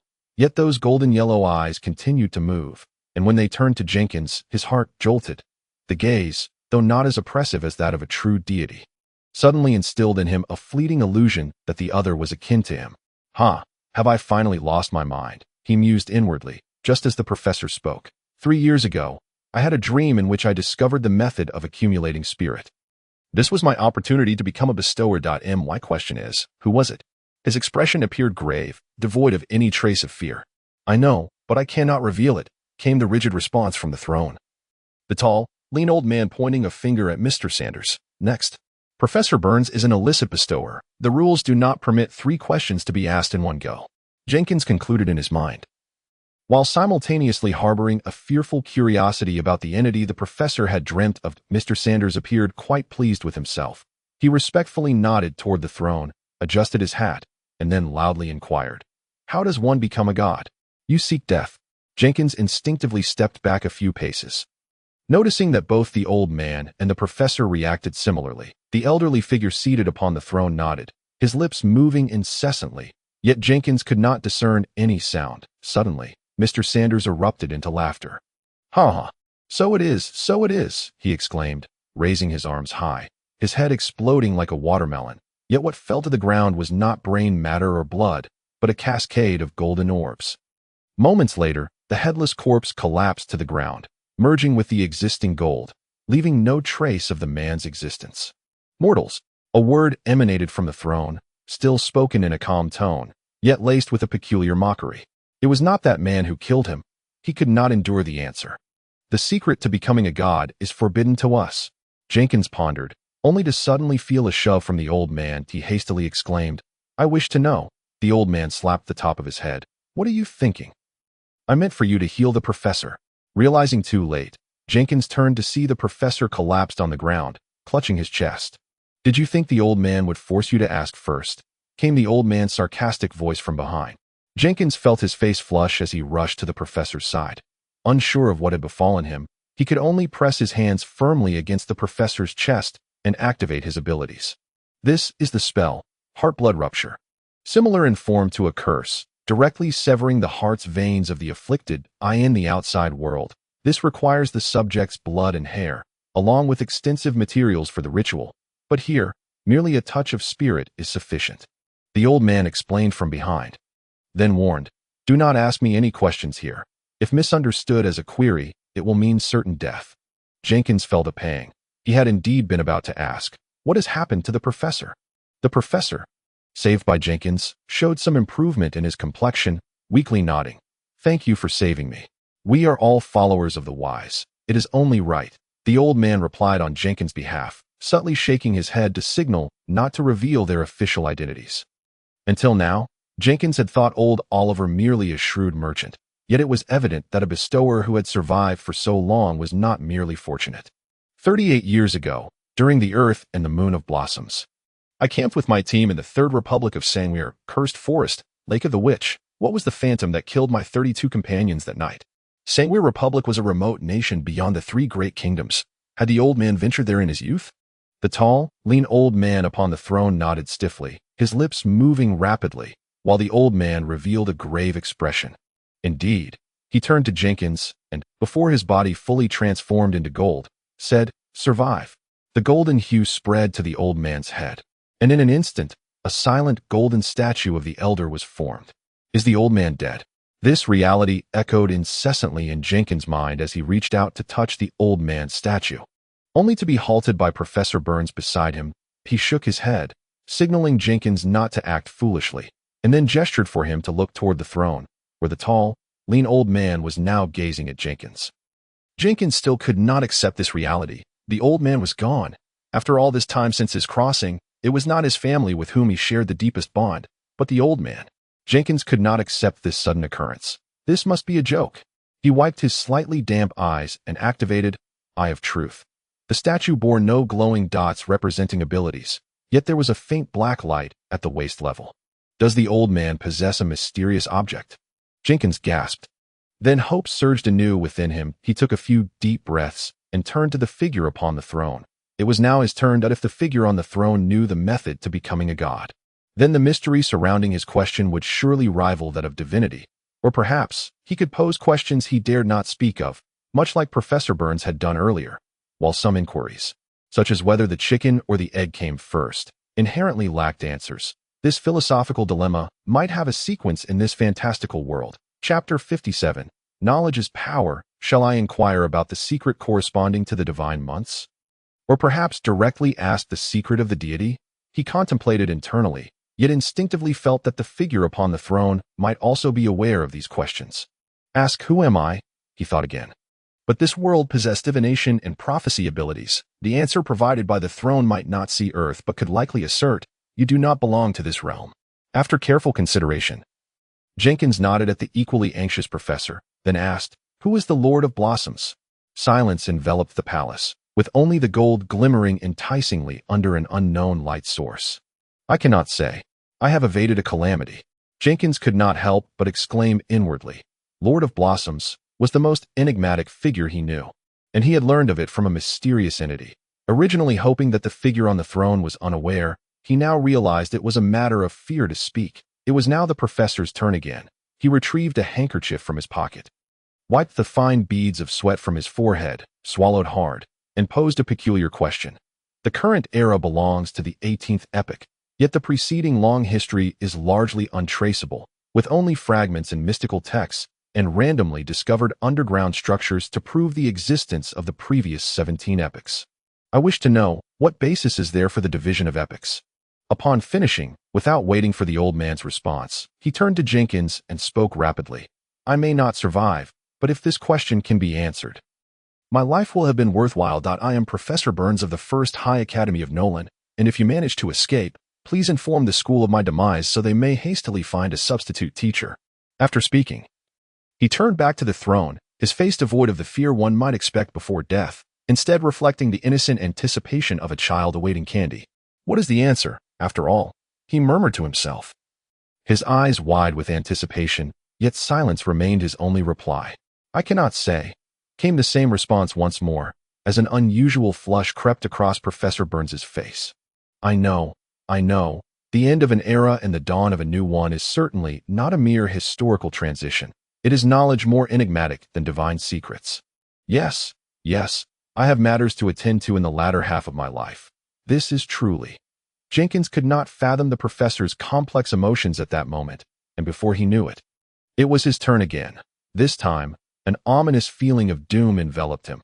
Since arriving in this realm, he had not amassed any monumental secrets, let alone heard the man upon the throne utter the words, I do not know. Mr. Barnard once said, the enigma never forces a person into a dead end. Jenkins muttered softly, prompting the professor to halt his manic laughter, his expression stiffening as he regarded Jenkins thoughtfully. Since he mentioned knowledge from the outset, this enigma must pertain to knowledge. In other words, there must exist knowledge he is unaware of. Jenkins felt he had grasped something significant. He knows the secret of becoming a deity. He knows the history of the past. Thus, the focus cannot rest on questions that are sufficiently enigmatic or complex. Inquiring about the future is also not the correct choice, as prophecy and divination can easily glimpse those. He nodded slightly thus. The crux of this enigma lies in knowledge, and therefore, the best questions are not those to which one does not know the answer, but rather those that only one possesses, knowledge yet to be explored by humanity. He silently prayed to the goddess, hoping that the individual upon the throne was not relying on omniscience to find answers, and then he spoke. Definition. A prime number is defined as an integer greater than one that has no divisors other than one in itself. May I inquire, how can one prove that any even integer greater than 2 can be expressed as the sum of 2 prime numbers? After an awkward silence, a monotonous voice from above replied, an intriguing question. This is knowledge I do not possess. I have survived. Jenkins finally bore a genuine smile. He looked towards Professor Burns, initially believing he might derive some insight from his recent question, posing profound professional inquiries. However, upon reflection, it seemed he was merely a professor of history. As a fellow acolyte of the Sage of Heritage, I ought to assist him, Jenkins thought to himself, tugging at the professor's arm, retrieving the steel pen he always carried, and scribbling a series of words on paper to hand to him. The professor gazed at the note with heartfelt gratitude, and then turned to the individual on the high throne, asking, how can a given angle be trisected using only a compass and an unmarked straightedge, given the constraints of mortal capabilities? A most intriguing question. This is knowledge I do not know. The professor exhaled deeply. Having exhausted his 3 inquiries, Jenkins nodded, realizing that his perspective was indeed correct. As long as a question had an answer, the master of this enigma could provide it, regardless of its strangeness or mystery. The truly pertinent inquiries were those that sought pioneering knowledge. That he paused, gazing at the golden statue of the old man, and posed his final question. How can one prove that any map can be colored using just 4 colors, such that no 2 adjacent countries share the same color? An intriguing question. This is knowledge I do not know. No sooner had the words left his lips than the palace doors swung open with a thunderous roar, revealing an endless expanse of light behind them. The golden sand beneath Jenkins and the professor's feet suddenly began to undulate like waves. 3 mounds of sand surged towards them, 2 halting before Jenkins, 1 before the professor, ultimately coalescing into perfect, golden orbs. This is the reward for acquiring new knowledge. You may use it to transmute mundane objects into gold. A one-time transmutation?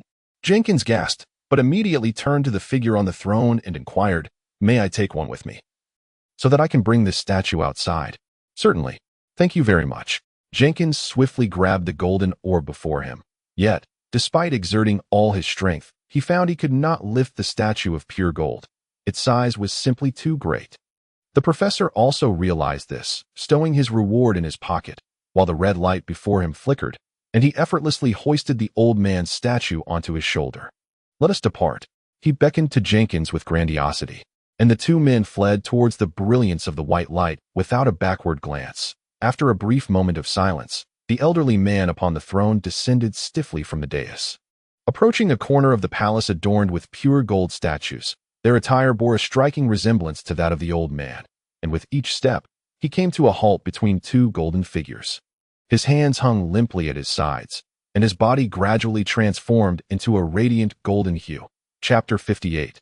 The Ring and the Professor. As the golden statue fully formed, the golden ring upon his right index finger suddenly slipped off, rolling to the ground. It did not come to rest nearby, but rather, in a peculiar manner, it utilized its shape to seek out gaps among the scattered gold. Rolling onward, with a soft clatter, it rolled straight into the fading white light. A chilling current surged from behind, merging with Jenkins's body as he leaned on his knees. Finally returning to reality, he opened his eyes to survey his surroundings. The professor was beside him, also bearing a pale expression that suggested nausea. The statue of the old man no longer glimmered with golden radiance, shrouded in the basement's darkness. "Why are we still here?" the professor exclaimed in astonishment. Upon exiting the enigma, one typically appears within a safe vicinity of 3,000 meters from the entrance, yet the 2 clearly remained in the basement. "The fact that we are here indicates that we are safe for the moment," Jenkins replied. Although the basement remained cold and dreary, the sensation of being watched had dissipated. He squinted at the old man's statue, noticing a dark hue deeper than the basement's shadows suddenly quivering at the waist, transforming the golden statue into a foul blackness. In a daze, it seemed as if countless eyes opened upon the old man's darkened form, silently gazing at Jenkins, as if containing the knowledge of the entire world. Imbued with all mysteries, that he recoiled in shock, instinctively stepping back, only to trip over something and fall to the ground. The old man's body gradually regained its flesh tone, his neck stiffly twisting as if suffering from a crick. Professor Burns observed the entire scene, but seemed oblivious to the bizarre eyes Jenkins had witnessed. "What caused you to fall? Are you all right?" the old man inquired with concern. "I'm fine," Jenkins replied, brushing his head as he sat up. He could not reveal that his vision had been overwhelmed by too many sights, inadvertently risking exposure. Upon contact with his head, he felt something unusual. It seemed he had acquired an additional object on his finger. Jenkins rubbed his thumb against his index finger, discovering it to be a ring. He was momentarily startled, but chose to keep this revelation to himself, sliding it off and concealing it in his pocket. "I possess an item I acquired long ago that can induce a state of apparent death, though it is regrettably a one-time use," the old man explained to the 2 of them, to which the professor nodded without further inquiry. Yet in Jenkins's eyes, the darkness of the old man's waist pocket still lingered. He refrained from exposing this truth, realizing that even the old man might not fully comprehend the horror of that object. "Thank you," the old man said, looking sincerely into Jenkins's eyes. "You're welcome. This conversation feels rather unsettling," Jenkins replied, receiving another playful slap from the old man. The 3 of them supported each other as they exited the basement. The male servant at the entrance, though puzzled, did not inquire about what had transpired. The old man found a quiet place, using the triangular piece of paper he had previously employed to convey the events of their ordeal to the church. "What remarkable luck! You all survived," he remarked to Jenkins and the professor, having been oblivious to the circumstances during his time in apparent death. "Indeed, it's fortunate that I often read miscellaneous books. Those mathematical problems were gleaned from my readings," Jenkins replied with a grin. This time, IV gained a significant amount of spirit, and with that golden orb capable of transmuting objects into gold, this has been quite a lucrative venture. He glanced at the professor, signaling for the old man to say something while attempting to gloss over the mathematical inquiries. Professor Burns, whether through unawareness or deliberate avoidance, seemed to overlook the seemingly mundane yet profoundly unsettling origins of those mathematical problems. He knew who had saved him. Could it be that with the passage of time, one could indeed passively enhance their intellect and social attributes? "We are, in fact, beneficiaries of the church," the old man revealed to the professor, who paused, instinctively reaching for his pocket before offering a wry smile and nodding. "I suspected as much. Have you heard of the registration method?" "I know of it. However, the catalyst for my becoming a beneficiary was an enigmatic presence that guided me in a dream. I am well aware that it was not the sage, but rather a great being. Fearing to be perceived as straying from my faith or labeled as a follower of an evil deity, do you still uphold your faith in the sage of heritage?" the old man asked earnestly. "Of course," Professor Burns's voice suddenly boomed. "The sage is my lifelong faith, and that will never change." "Then, that is sufficient." The old man smiled, gesturing for him to relax. "The church has specialized methods for testing one's faith, so you need not worry about that. After the recent events, due to the matters concerning the mysterious realm that need to be reported to the church, I hope you can take the initiative to register at the church. Otherwise, all right, as long as the church still recognizes me as a follower of the sage, there should be no problem." Professor Burns chuckled lightly, though Jenkins remained uncertain whether this was genuine or merely an act. Perhaps there truly are such devout believers in this world. Jenkins, who considered himself quite pious, mused to himself. The three dared not linger in the castle any longer, especially since the old man had already informed the church of the occurrences here. They exchanged pleasantries with the old butler at the castle entrance and arranged to hire a carriage the following day to transport their belongings. Before hastily departing under the old butler's suspicious gaze, unbeknownst to anyone, a black and white kitten peeked curiously from the nearby woods, gently swaying its tail as it trailed behind the three. That the events in the mysterious realm had left Jenkins utterly exhausted. Sitting in the carriage alongside the old man and the professor, he pulled out his pocket watch to check the time, only to discover that it had ceased to function. "Did it break when I fell earlier?" he speculated with a sigh. Patting the few remaining pounds in his pocket, he turned to the old man and said, "I'll get off shortly to find a place to repair the watch. It was a gift from John." The old man nodded in response, while the professor inquired about the implications of registration on their lives. "By the way, isn't your book set to be released today at Nesserbro's joint bookstore on Sophist Avenue?" Jenkins calculated the days in his mind, recalling that Mr. Bro had indeed mentioned today. "Yes, and other booksellers ordered a few dozen copies as well, though the quantity is quite limited." "Are you also an author?" Professor Burns asked curiously, adjusting his hat which had been tilted askew by the jolt of the carriage. "It's merely a children's story," Jenkins replied, feeling somewhat embarrassed. Although he had adapted it to suit the characteristics of this world, most of the ideas were derived from elsewhere. Chapter 59, The Watchmaker and the Buyer by a Remarkable Coincidence. The watch shop recommended by the professor was located on Sophist Avenue, the true commercial hub of Nolan City, where gentlemen and ladies of the upper class would procure their goods. The air in the city remained as poor as ever, and the weather was somewhat overcast. The old man instructed the coachman to halt the carriage at the street corner for a moment, intending to purchase a few copies of Jenkins' book, while the professor accompanied Jenkins to have the watch repaired. Turning back, Jenkins noticed the old man had already entered the bookstore adorned with a grand sign, prompting him to lean closer to Professor Burns and whisper, "According to the regulations, every encounter with a mysterious realm must be reported to the church." "I understand. We later discovered that if we inquired about trivial matters like next month's steam fees, that mysterious realm's master would be at a loss for answers." The professor nodded at Jenkins, a gentle smile gracing his lips, before striding into the watch shop. That it appeared that age indeed influenced intellect and social skills. The rhythmic ticking and clicking of clocks adorned the walls, showcasing mechanical artistry to its fullest extent. A brown-haired man wearing a monocle noticed their arrival. "Good day. How may I assist you?" he greeted with a warm smile. His attire both proper and serious, with finely crafted gears displayed on the counter, all indicating that he was a skilled and reliable watchmaker. "My pocket watch is broken. Could you take a look?" Jenkins handed over the watch. While the professor leaned over to examine the wall clock, his interest piqued. Initially, the sound of the gears turning and the ticking of the clocks seemed intriguing, but after a while, it became rather irksome. Particularly, one gear's noise stood out, reminiscent of a swona playing during a symphony. Jenkins furrowed his brow, trying to locate the source of the sound, but the watchmaker had already finished inspecting the pocket watch. "All right. It seems the spring inside the dial has become tangled due to the impact. Replacing it should suffice, but my dear customer, this watch appears to be a custom piece, so please cherish it. Every timepiece crafted by an artisan possesses its own soul." The pocket watch and a deposit of 1 shilling were left at the shop, and Jenkins emerged with the receipt in hand, just in time to see the old man stepping into the carriage with 3 books. "Are there illustrations?"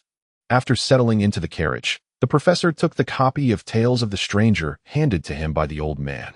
Somewhat surprised, books of this era were predominantly filled with dense text on every page. Save for those with special purposes, he casually flipped through the pages, appearing quite intrigued, and assured Jenkins that he would recommend it to his students at the school. Although it was a children's story, Professor Burns seemed to think it could also be interpreted as a love tale. He happened to flip to the part where Sleeping Beauty is awakened by the prince's kiss. The carriage halted in front of the old man's antique shop, where a somewhat familiar, stern-faced middle-aged man awaited them at the street corner.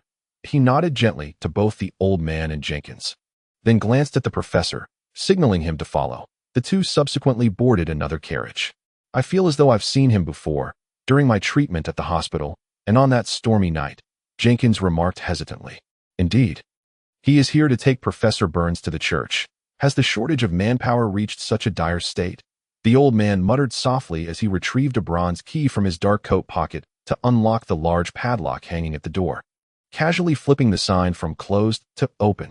Jenkins' books were placed on the counter by the old man, who flipped through a few pages. Although he had received a sample copy from Mr. Bro a few days prior, he felt it necessary to check it again. "Mr. Grant's artistic skills are truly remarkable," he exclaimed, as the elder had genuinely grasped his requirements for certain childlike illustrations in a two-dimensional style. After all, he teaches painting classes to noble young ladies. This is to be expected. The old man entered from the side door, handing a stack of paper to Jenkins. "Write a report on the mysterious realm incidents and submit it to me within a week." "Understood, sir," Jenkins replied as he accepted the stack, only to remember another matter. "Professor and I each acquired a gold nugget during this mysterious realm encounter. Should we submit it to?" "No need. That is yours to keep." The old man waved his hand dismissively, then recalled another detail. "Almost forgot. Dress neatly tomorrow. Someone wishes to purchase your commemorative badge of Earth and Harvest." Jenkins nearly overlooked this matter, nodding in acknowledgement. "Who is it? A noble or a large landowner devoted to the Mother of Earth?" "It is Miss McHale." The name Blythe McHale was not unfamiliar to Jenkins. She was the young daughter of the McHale Marquis, still of school age. The reason this noble girl knew the old man was that he served as a nominal historical advisor at St. Pascatini Academy, in addition to being the proprietor of an antique shop. Of course, this was a convenient arrangement made by the church for work purposes. Blythe McHale had 2 older brothers and an older sister, so inheriting the family estate was unlikely for her. Unlike typical noble young ladies, she possessed a natural inclination for adventure and held a keen interest in the so-called supernatural. Being from a Marquis family granted her knowledge of more matters. Yet the path to becoming a bestower was not easily attained. In pursuit of her ideals, she was deeply invested in ancient texts, antiques, and hidden legends, which led to her intersection with the school's honorary historical advisor during a treasure-seeking endeavor. Naturally, she remained unaware of the old man's ecclesiastical identity and did not realize that the extraordinary items she could procure from him would undoubtedly be undiscovered relics. Jenkins had only heard of her in passing conversations with the old man. She had sent apples through an intermediary during the old man's hospitalization, but he had never seen her in person. The old man's description was, "She is extraordinarily beautiful, kind-hearted, and embodies the characteristics of a traditional noble young lady." Yet her excessive curiosity about the extraordinary may one day lead to her downfall. That badge doesn't seem to be an extraordinary item, does it? Is she hoping to use it to seek a way into the earth and harvest church as a bestow? No, I heard it is merely a gift for a friend. That day passed without further incident, leaving Jenkins deeply concerned about his seemingly cursed luck whenever he ventured out. However, he soon recalled that aside from the unfortunate encounter with the flower seller at 01-2-0198, it seemed that every instance of bad luck had occurred in the presence of the old man. Perhaps the truly unfortunate one was someone else? He boldly expressed his opinion, which resulted in yet another evening of returning with 2 hefty tomes. Chapter 60. Noble young ladies with the successful publication of his book. Preparations were underway for Jenkins to move out of the Williamp family residence. Mary Williamp remained reluctant, yet ultimately accepted the reality after her family's persuasion, upon returning to his bedroom that night. Jenkins finally seized the opportunity to retrieve the ring from his pocket. It looked familiar, akin to the one worn by the figure atop the golden throne.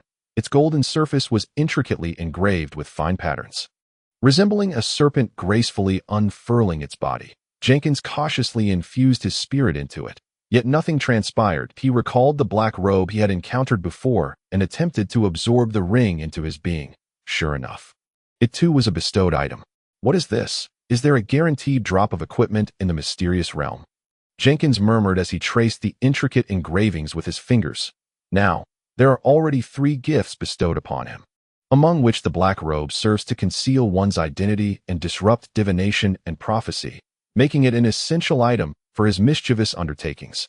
The candle that burns eternally, seemingly linked to the removal of abnormal states. Although it failed to assist Jenkins in escaping the icy breath that night, he has long suspected that his inadequacy and strength was to blame. What can the ring accomplish? Jenkins pondered, yet found himself at a loss, ultimately resigning to slumber. Your expression is filled with anticipation. What thoughts occupy your mind? After completing the daily 100 repetitions of his scribbled notes, Jenkins languidly leaned against the counter, awaiting the arrival of Miss McHale. Yet, even as the afternoon waned and his father returned, she remained absent. His father had set out early that morning with a horse-drawn cart to the castle from the day prior, bringing back the acquired antiques. I was contemplating whether there exists a beautiful literary maiden, or perhaps a disheartened middle-aged man passing through the bookshop, who might have stumbled upon my book, exclaiming in awe that it is the work of a once-in-a-century literary genius. But you are writing a children's fairy tale. His father tossed his outer garment to Jenkins, instructing him to hang it, while bluntly dousing Jenkins' enthusiasm. Please allow me a sliver of imagination. Has McHale not arrived yet? In that case, let me address a serious matter. The church has completely sealed the castle and conducted a thorough examination. Oh, Jenkins turned. That malevolent spirit. We found nothing. We even enlisted the help of a renowned diviner visiting Nolan City, yet she discovered naught. She claimed to see only a shroud of black mist concealing the truth, behind which lies something truly terrifying. His expression turned grave. Jenkins, this matter is peculiar, most peculiar. You must refrain from wandering about. The purpose of that malevolent spirit driving us into a web of enigma remains unknown. But it certainly bodes ill. A great diviner. Jenkins' attention shifted. This was someone who might uncover his true identity. Did not Miss Orlando from the capital already return? Not her. It is another lady of esteemed lineage. She is a close friend of Miss Ivgarden from the Church of Starlight and Balance, invited here as a guest. What is her name? Her true name eludes me. Diviners never reveal their true names to strangers. She is generally referred to as Miss Audrey, a devotee of the Seer of Destiny. This was the first instance Jenkins heard his father use the term esteemed. When mentioning someone, he could only hope that she would not divine his true self. That black robe must possess considerable power, perhaps akin to that of the late Mr. Sanders and Mr. Chaywell. The consensus is that they are missing, his father stated slowly. After all, unexplained disappearances make for the best alibis. By the time evening descended, as Jenkins prepared to depart, a strikingly golden-haired Bryony McHale descended from a carriage, accompanied by a bashful red-haired girl, hastily pushing open the door to his father's antique shop. The carriage, likely a private possession of the McHale family, gleamed like jade under the dim sunlight, adorned with azure lines that traced its edges, while the solemn family crest, shaped like a long sword, was emblazoned at the center of the door, causing passers-by to instinctively deter. lest they disturb the esteemed occupants, as his father had remarked. Bryony McHale's beauty was truly unparalleled. In all his time here, Jenkins had never encountered a girl as exquisite, the red-haired girl, though somewhat overshadowed by Bryony's brilliance, exuded an air of refinement that clearly marked her as no commoner. Father Oliver. The golden-haired girl greeted his father with practiced ease, while the red-haired maiden bashfully murmured, "Good day, Mr. Oliver. Might you be Mr. William Ter?" Miss McHale politely nodded at Jenkins, her demeanor neither overly familiar nor distant, a sweet smile gracing her lips. His father nudged him from behind, prompting Jenkins to react, hastily retrieving the red velvet box containing the insignia from his pocket. "This is it." He opened the box, presenting it to the two ladies, internally chiding himself. Do not be nervous. Do not be nervous. He had imagined that upon his arrival in this world, he would have the poise of a gallant knight, effortlessly engaging with beautiful noble women and sparking intriguing conversations. However, it appeared that both Jenkins and his counterpart shared identical reactions in the presence of such refined young ladies. Miss McHale stifled a light laugh, extending her hand, adorned with lace gloves, to delicately adjust the insignia nestled within the box, then gently pushed it towards the red-haired girl. "Hathaway, take a look, do you like it?" Jenkins could not shake the feeling that a profound affection was hidden within her words. "Do not be ridiculous," he admonished himself, then politely acknowledged the red-haired girl, who excitedly retrieved the insignia, examining it closely. "This is it. It is the insignia bestowed upon believers during the harvest feast by the Mother Goddess. How wonderful! I missed it last time due to illness. I never expected to see it again." Miss McHale appeared equally delighted, her right arm wrapping around Hathaway's shoulders as she stealthily snatched the insignia away. The red-haired girl cast a reproachful glance at her. "Ha, this is a birthday gift. It must be given on the day itself."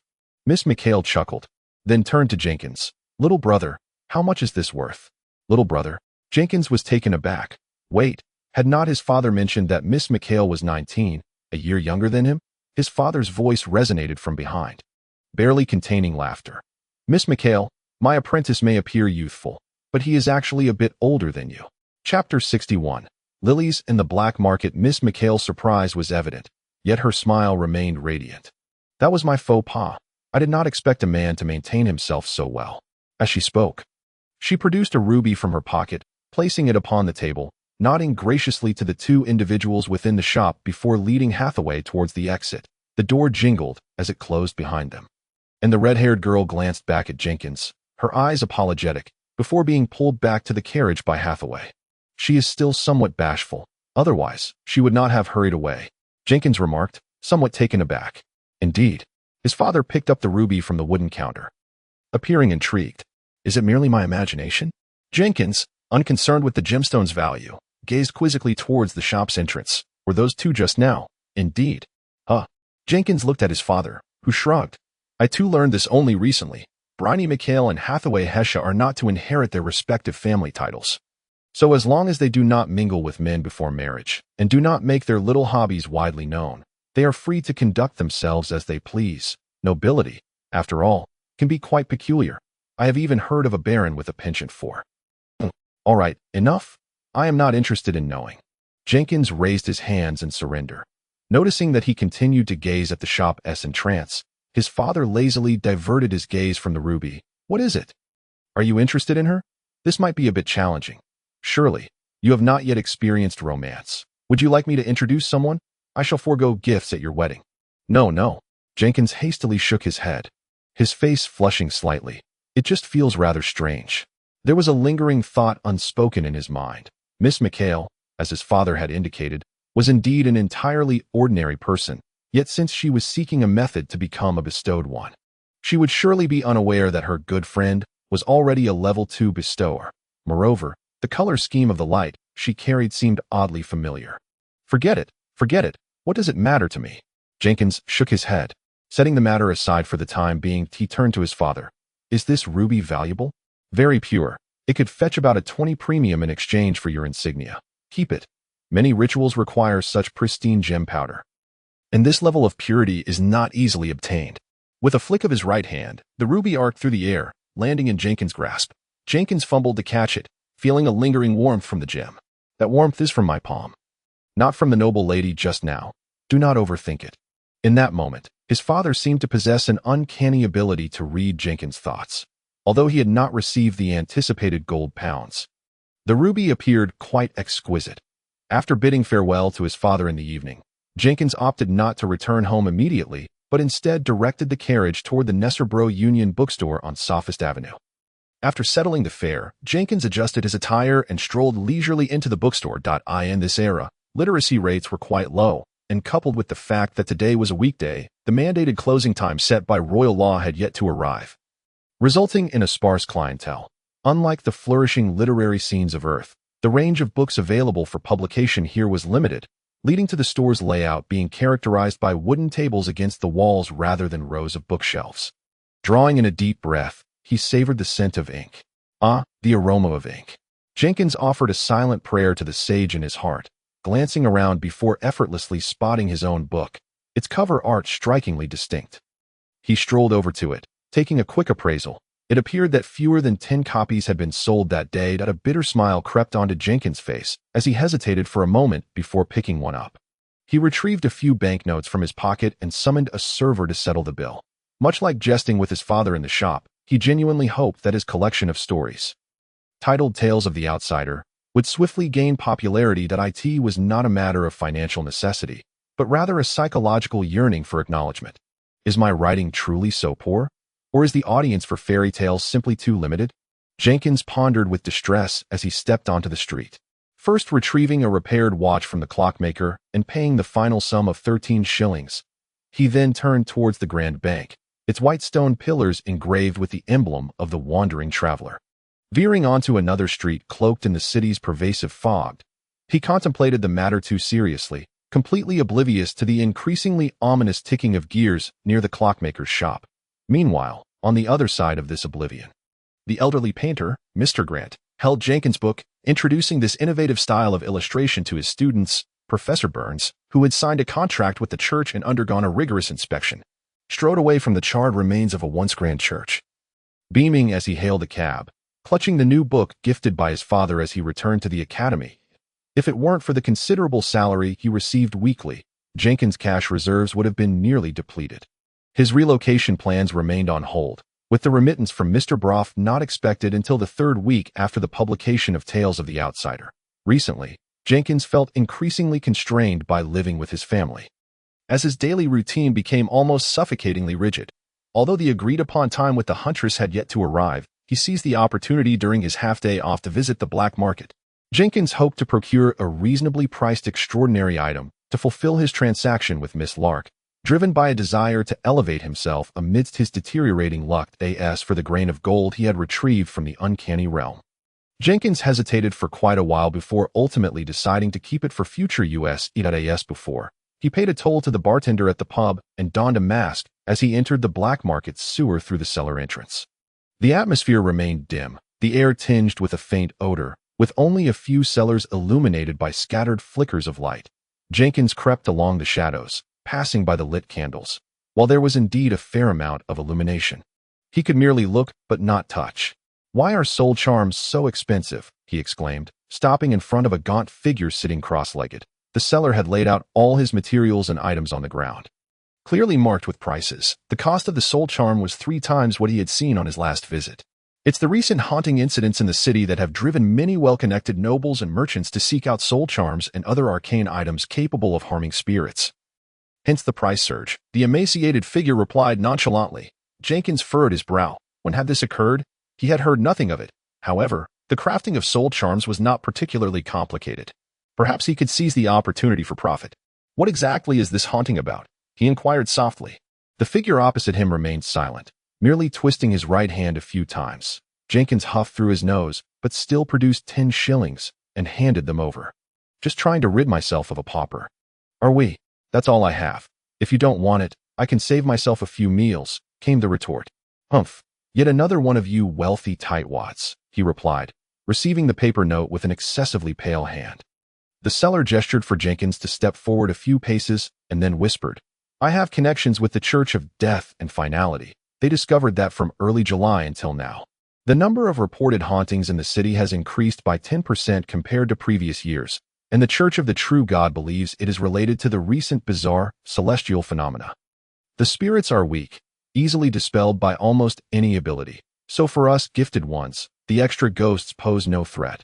But those nobles sleeping on their gold pounds, and the factory owners profiting off the plight of the poor, do not share this sentiment.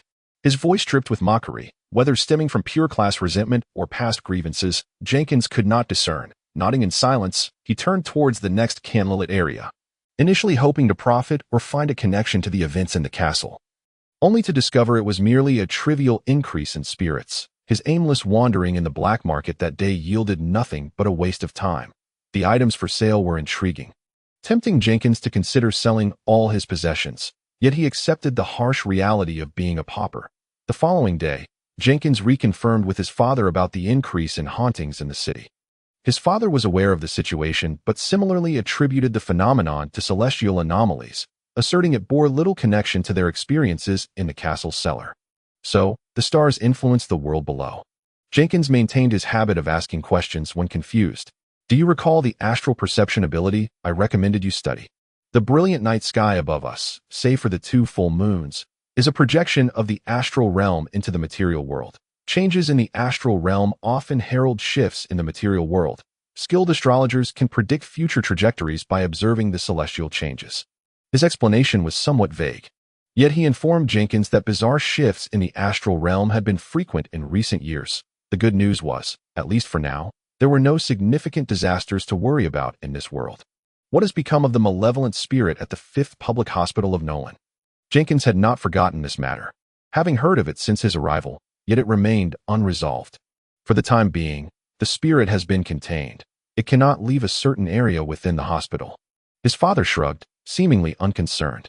Reinforcements from the capital have gone to assist in dealing with that major trouble. And we recently received word that the main combat forces of the various churches will soon return. While the haunting incidents did not trouble Jenkins, he remained anxious for his family's safety. Since his elder brother, Newman William, had again accompanied his professor on a study trip, he only requested 3 soul charms from his father. His father did not ask Jenkins for payment, perhaps due to the goodwill earned from the earlier incident in the uncanny realm, or possibly because the crafting cost of such charms was exceedingly low. The William family had long been adherents of the heritage sage, and upon returning home, Jenkins deceitfully claimed they were protective charms bestowed by Bishop Parrott, which delighted the 3 of them, who promised to wear them at all times. It seems the bishop has become a universal excuse. Jenkins quietly remarked that a few days later, Professor Burns returned to his father's antique shop, primarily to express gratitude for Jenkins' assistance in the uncanny realm and for his father's guidance that enabled him to successfully become a scribe for the church. In your dreams, the one who guided you to become a gifted? Jenkins inquired while serving tea in 3 cups using his father's treasured porcelain. The water remained scalding hot, and Jenkins curled his right index finger, tapping each of the 3 cups in succession, adjusting the tea's temperature to a suitable range in an instant. His father had temporarily closed the antique store, and they were now in the reception room on the 2nd floor. The church has conducted an inspection, and we even prayed for the sage's gaze. She assured us that the individual in question harbors no malice, and I have no points of suspicion. The professor nodded, thanking Jenkins. The sage responded to you. Jenkins expressed surprise. According to his theological knowledge, such exalted beings would not easily engage with fragile mortals. Indeed, the professor replied, a hint of pride on his face, though he soon shrugged. It seems it was through a special artifact, to be honest. The details of this matter are gradually becoming a blur. After speaking these words, Jenkins' father nodded thoughtfully. Now I understand. The artifact brought by the steam airship must have remained local. I wondered why no one had stayed behind. Then congratulations to you. Changing the subject, Jenkins and Professor Burns discreetly pretended not to have heard the previous conversation. The professor's visit was certainly not merely a gesture of gratitude. After a casual discussion on various topics, he finally broached the main issue. I am quite curious about the attitude of the Church of the True God towards those gifted individuals who resist the Registration Act, as well as those who are false god worshippers. Jenkins' father chuckled, remaining silent, instead gesturing for Jenkins to respond. Compared to you, Professor, I have only been a scribe for the sage for a few weeks longer. My perspective is, he carefully considered his words, I am uncertain, neither opposing nor fully supporting. That seems to be the gist of it. You, as an illegal gifted, must have had similar sentiments. Indeed, it is quite peculiar, the professor mused softly, seemingly lost in thought before his expression softened. He sighed, opting not to revisit this somewhat sensitive topic. Chapter 63, An Unexpected Invitation. It is like this, Professor Burns stammered. I am aware of some informal gatherings of unregistered bestowers, or perhaps the local bestower black market. Should these matters be reported to the church? The old man tapped his fingers on the armrest of his chair and replied decisively, as long as they do not engage in illegal activities or provoke the church. There is no need to trouble ourselves with investigating them. Jenkins chimed in. Indeed, a clear stream has no fish. As soon as the words left his mouth, the two elders exchanged peculiar glances at him. What's the matter? Jenkins said with an awkward chuckle.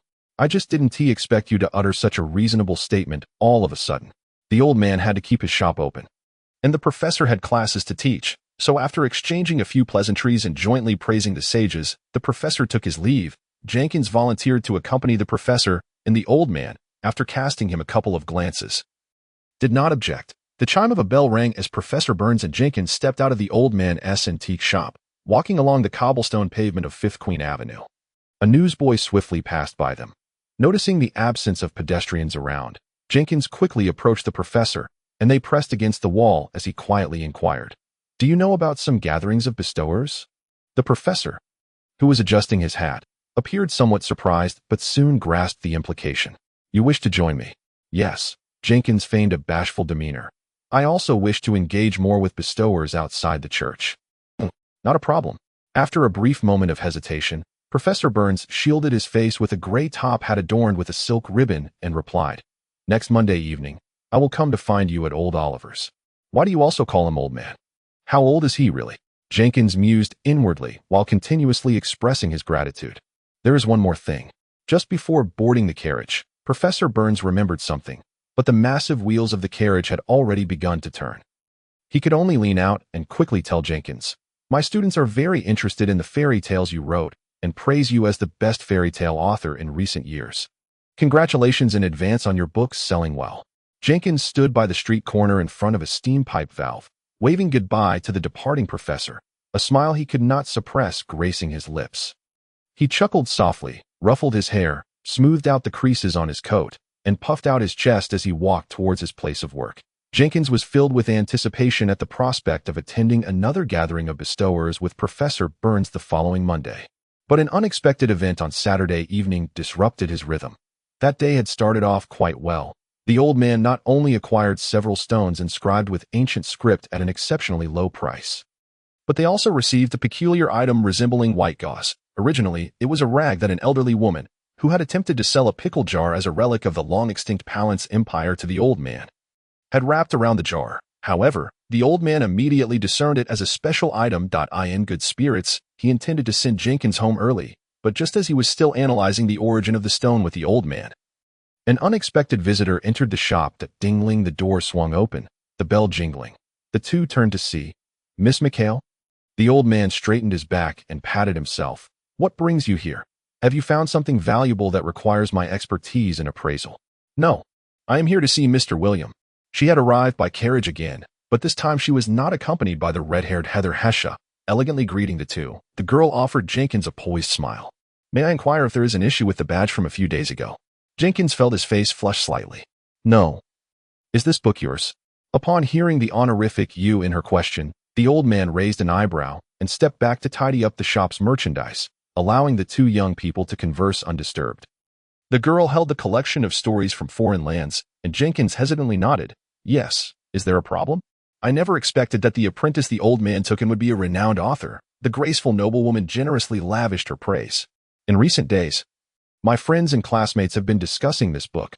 Heather recommended it to me. Before I opened it, I thought it would merely be a childish storybook. My apologies, I should not have used such a description. However, I was pleasantly surprised by how engaging the stories within are. The term renowned author, Jenkins recalled that he was merely a literary copyist, and his face turned crimson.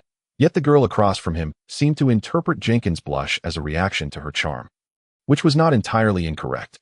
Heather particularly enjoyed the romantic tales, such as The Prince Who Wakes the Sleeping Beauty Talia with a Kiss, and the tragic yet ultimately fortunate Snow White, Katerina, but I am more intrigued by the marvelous objects within the stories." She smiled gently, her fair face glowing with a unique radiance. "The fire starter that summons beasts, the match that grants wishes yet invites death. Mr. William, have you truly seen these items with your own eyes?" Just as the old man said, "This girl has an almost obsessive thirst for the supernatural." Jenkins thought to himself as he shook his head vigorously. "These are merely tales. Such bizarre things cannot possibly exist." The girl appeared somewhat disappointed, but as she gazed into Jenkins' eyes, nothing unusual transpired. "Oh goddess, so there truly are emerald green eyes. J.K. Rowling was not deceiving us." Jenkins, who was not easily astonished, noted that this was his first encounter with such eye color. "In truth, I intruded today to ask you for a favor." Blaine McHale sighed before gently steering the conversation back to its original topic. "Me? Please, go ahead. I would like to invite you to join our book club this weekend. It is merely a small gathering. The only attendees will be my friends and a few other invited authors. I wonder if you would have the time." "I'm afraid not," Jenkins replied without a second thought, as he had already exhausted his leave for the week. "I have work here with the old man. Sunday evening, starting at 6, ending at 9. I can arrange for a carriage to pick you up and drop you off." The noble girl interrupted Jenkins, her tone earnest. However, Jenkins, considering his recent streak of misfortune and the fact that he was not well acquainted with the girl, initially planned to finish reading the old man's book and then study grammar. If time permitted, he would. Chapter 60 for the Grim Reaper? He pondered internally, the scales of his heart tipping toward refusal, but the old man suddenly spoke up. "No problem. Business at the shop has not been brisk lately. I can let Jenkins leave work early." He patted Jenkins on the shoulder from behind, prompting Jenkins to immediately express his agreement. "All right then. Thank you for the invitation. Is there anything I need to prepare in advance?" A sweet smile blossomed once more on Miss McHale's face. "I hope you can prepare some stories ahead of time." "Eh?" After the girl left, Jenkins looked at the old man in confusion. "Were you not about to refuse just now?" The old man impatiently interjected. "Well, it depends on the situation." He wore a look of exasperation, gesturing for Jenkins to sit down, and then explained, "You should know that although the kingdom of Fittic Turley has established a parliament, emulating the other two nations, most of the kingdom's power still resides in the hands of the nobility. Blaine's father, Marquis McHale, though only a marquis, wields considerable authority over the Nolan navy. Even many of the dukes in this country must greet him with courtesy. Therefore, the friends Blaine McHale associates with are all children of the kingdom's great nobles and wealthy capitalists. Getting to know more people of such stature would be immensely beneficial for your future. Unless they plan to venture into the Devil's Forest this weekend, you must attend." Jenkins nodded, somewhat bewildered. He knew little about such worldly matters. Most of what he had learned pertained to the Church of the True Gods, false gods, or mystical studies. Even during his leisure, he immersed himself in mathematics, history, and grammar. "One more thing." The old man had not finished his thought. "You are about to turn 21. And although I have you working here, I never said you couldn't take a leave of absence, did I? You spend all your time here without interacting with peers outside. How are you supposed to consider marriage?" Jenkins felt a jolt within him. He had not expected the old man to broach this topic. In this world with underdeveloped productivity, commoners tended to marry at a young age, and it was not uncommon for women to become mothers in their teens. For instance, Robert William and Mary William married at 16. While Jenkins' elder brother, though not yet married, had long had someone he fancied, and they were merely waiting to discuss the wedding date. Thus, after Jenkins' reformation, Mary William prioritized the matter of marriage. Not only her, but even when Jenkins attended church services weekly, he would often encounter Bishop Parrott, who would enthusiastically discuss the topic with him. "However, you just mentioned that Miss Michael only knows the true offspring of the upper class, and I am merely a humble apprentice in an antique shop." Jenkins murmured in protest. "Do you think my father's status is limited to being a shop owner and an honorary advisor at the university? Being my father's apprentice is nothing to be ashamed of." His father shot him a disapproving glance. "Moreover, by sacrificing your divinity to the goddess, you are destined to be recognized as a saint of the church, when the time comes, as long as the girl is not a princess of the kingdom. Any potential bride will be yours to choose. You need not come in during the day on the weekend. Take the time to refine yourself, engage with your peers, and do not be nervous when conversing with girls. Do not tarnish your father's reputation in public." I never expected that even after crossing over, I would still face pressure to marry. Jenkins muttered to himself, ultimately acquiescing. With some time before the next gathering and the investigation assigned to the female hunter still ongoing, the peculiarities of the castle had been reported as well.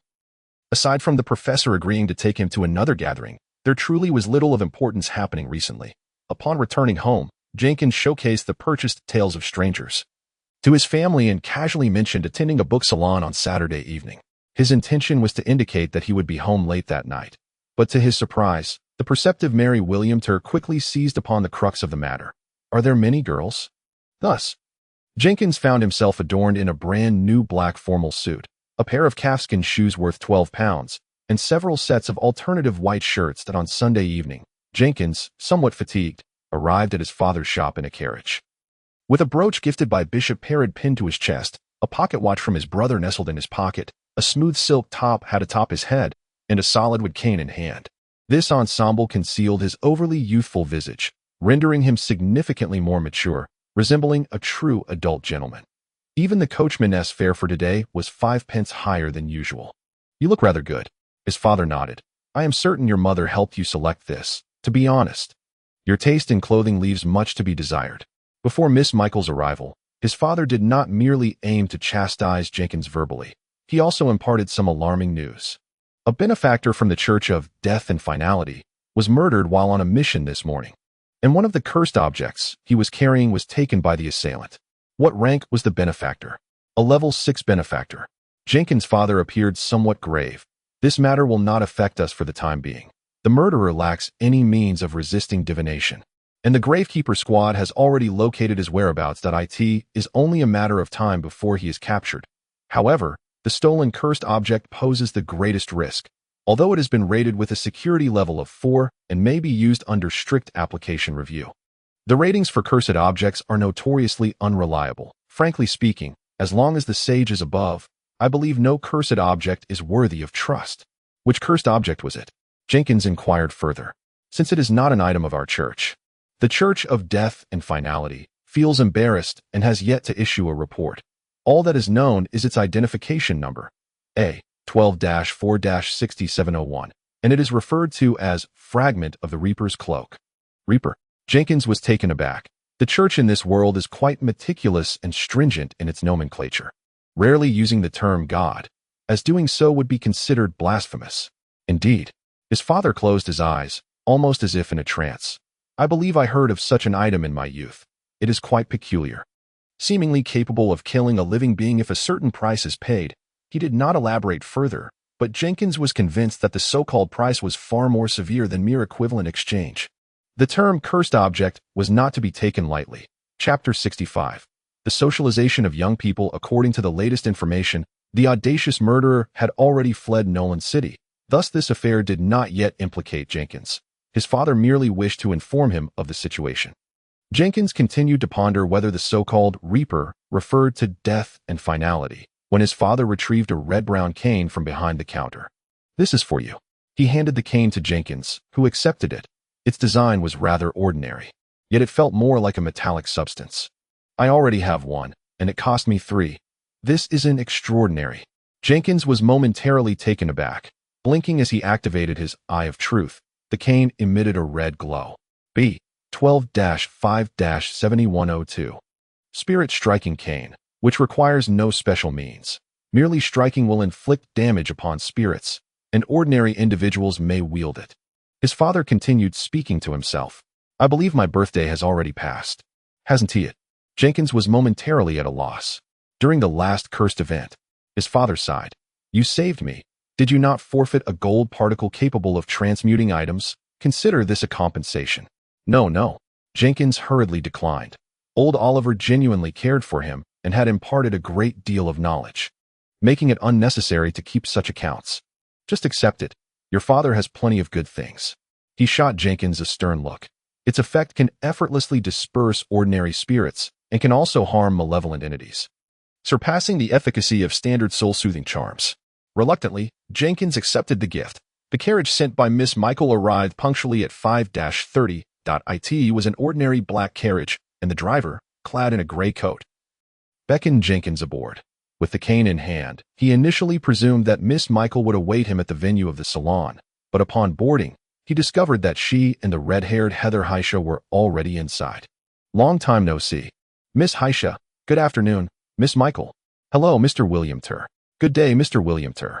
Once Jenkins settled in, the carriage began to move forward. The two girls across from him wore strikingly similar blue dresses, cinched at the waist with wide white belts, accentuating their lovely figures, with golden and red hair adorned with jeweled hairpins on either side. Couple outfits.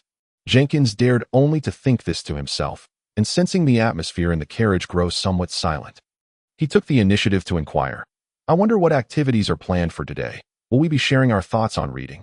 He had prepared in advance for this, and although he did not expect to stand out, he certainly did not wish to embarrass himself. No. Miss Heisha's gaze flickered as she leaned against Miss Michael, a blush of shyness adorning her cheeks. Actually, this evening, everyone will be inviting some familiar writers to join the gathering. We have yet to find suitable candidates, which is why we requested your presence. I apologize. So it is merely a gathering of idle wealthy youths, and these two have brought me along as a last-minute addition. Jenkins finally understood. No worries. But I am still unclear about what we will be doing this evening. Like those tedious gatherings, everyone will simply discuss recent anecdotes and share amusing stories. Miss Michael finally spoke, her gentle laughter echoing. Mr. William Tur likely would not enjoy such monotonous affairs. I perceive you as one who despises social gatherings, preferring work and writing instead. The compliment left Jenkins feeling somewhat bashful. I sincerely apologize for inviting you to this dull gathering. She nodded lightly, expressing her regret. However, some of our friends are admirers of your work, and I believe you would enjoy conversing with them. Her tone bore a peculiar quality, a half-smile that hinted at unspoken thoughts. The carriage ambled along, the daylight gradually fading into darkness outside, the dim clouds and smoke enveloping the city above. Workers leaving for the day walked along the streets, while gentlemen and ladies congregated, laughing as they traversed the cobblestone pathways. The young flower seller nearly collided with the carriage, prompting the driver to shout, and Miss Heisha offered Jenkins an apologetic smile. Initially, he found it curious how two noble young ladies would venture out alone at such a late hour. Upon disembarking, Jenkins noticed a matching black carriage following closely behind. 4 young women clad in maid outfits emerged, one of whom was nearly large enough to be two of Jenkins. A bit of an eyesore, Jenkins internally scoffed, straightening the hem of his clothing, which had wrinkled from prolonged sitting, tapping the ground with his cane as he followed the two young ladies up the steps. Miss Michael rapped on the door of a modest 2-story apartment. After a brief wait, a middle-aged maid adorned with hair accessories opened the door, respectfully greeting Bryony Michael and Heather Heisha, before addressing Jenkins, then ushering the 3 of them inside. The maids followed in shortly after. The apartment's living room was already filled with several young individuals, all of similar age to the 2 noble girls, elegantly dressed and stylish. After exchanging pleasantries, they began introducing themselves. Jenkins wore a smile as he shook hands with everyone. It appeared that all present had read his fairy tales, as each person could reference a particular story in conversation. One young girl with excessively made-up features even seized the moment during their handshake to tickle Jenkins' palm. The esteemed authors who were also invited displayed an exuberant enthusiasm, sharing a common trait of youthful vigor and striking handsomeness. Although Jenkins was unfamiliar with the works they had penned, he feigned admiration with a countenance of, I've long admired your brilliance. Despite his lack of social finesse, he understood the rudiments of etiquette. Naturally, he considered himself the youngest among the assembly. After the customary introductions, Jenkins observed that the majority of the guests hailed from noble lineages, including the 3rd son of a duke. There were, of course, a mere 2 individuals from merchant families. Has the divide between the old aristocracy and the burgeoning bourgeoisie reached such a degree, or is it merely coincidental? Jenkins pondered this as he found a seat, subsequently realizing that the invited writers had congregated together, while Miss McHale and Miss Hessa were conversing with their friends on the opposite side. Are you the esteemed Mr. William, the author of Tales from a Foreign Land? A gentleman beside him inquired. As he noticed an array of fruits and pastries on the table, Jenkins graciously accepted the red tea served by the maid before responding. Indeed, it is a pleasure to meet you. It is truly an honor to encounter you. Your book has become a genuine bestseller in Nolan City. Not having read your stories would be tantamount to being out of touch with the trends, the man remarked, his tone somewhat affected, yet Jenkins was oblivious to the veracity of his statements, as his focus had recently been solely on ceremonial incantations. Is that so? I am honored. I scarcely expected fairy tales to garner such popularity, Jenkins replied with a smile. I believe the tales you have crafted possess not only an appeal for children, but also a profound educational significance, offering insights even to adult readers. Furthermore, your stories are utterly delightful, truly captivating. A bespectacled lady effusively praised, her companion adorned with a blue bow tie nodded in agreement. This indeed marks a groundbreaking innovation in fairy tales. Previous tales available in the market have either been overly simplistic or have gravitated towards grand moral lessons. Mr. Williams' narratives have, to a considerable extent, pioneered a new paradigm in fairy tale storytelling. This is a genuine fairy tale. The compliments left Jenkins feeling somewhat bashful. Yet he sensed an undercurrent of sarcasm in the remarks of a few individuals. Initially, he assumed this was merely the nature of literary rivalry, but he gradually discerned that those who had accompanied him might harbor ill feelings towards either Miss McHale or Miss Hesse. Being somewhat prepared, Jenkins could interject in discussions about grammatical issues, but whenever the conversation veered towards recent bestsellers or renowned authors, he found himself at a complete loss for words. I truly am ill-suited for such gatherings, he mused inwardly, nodding at the man who was expounding with great fervor, signaling his agreement with the man's assertions. Mr. Williams, I have heard that you are currently apprenticing at an antique shop. The man beside Jenkins suddenly posed the question.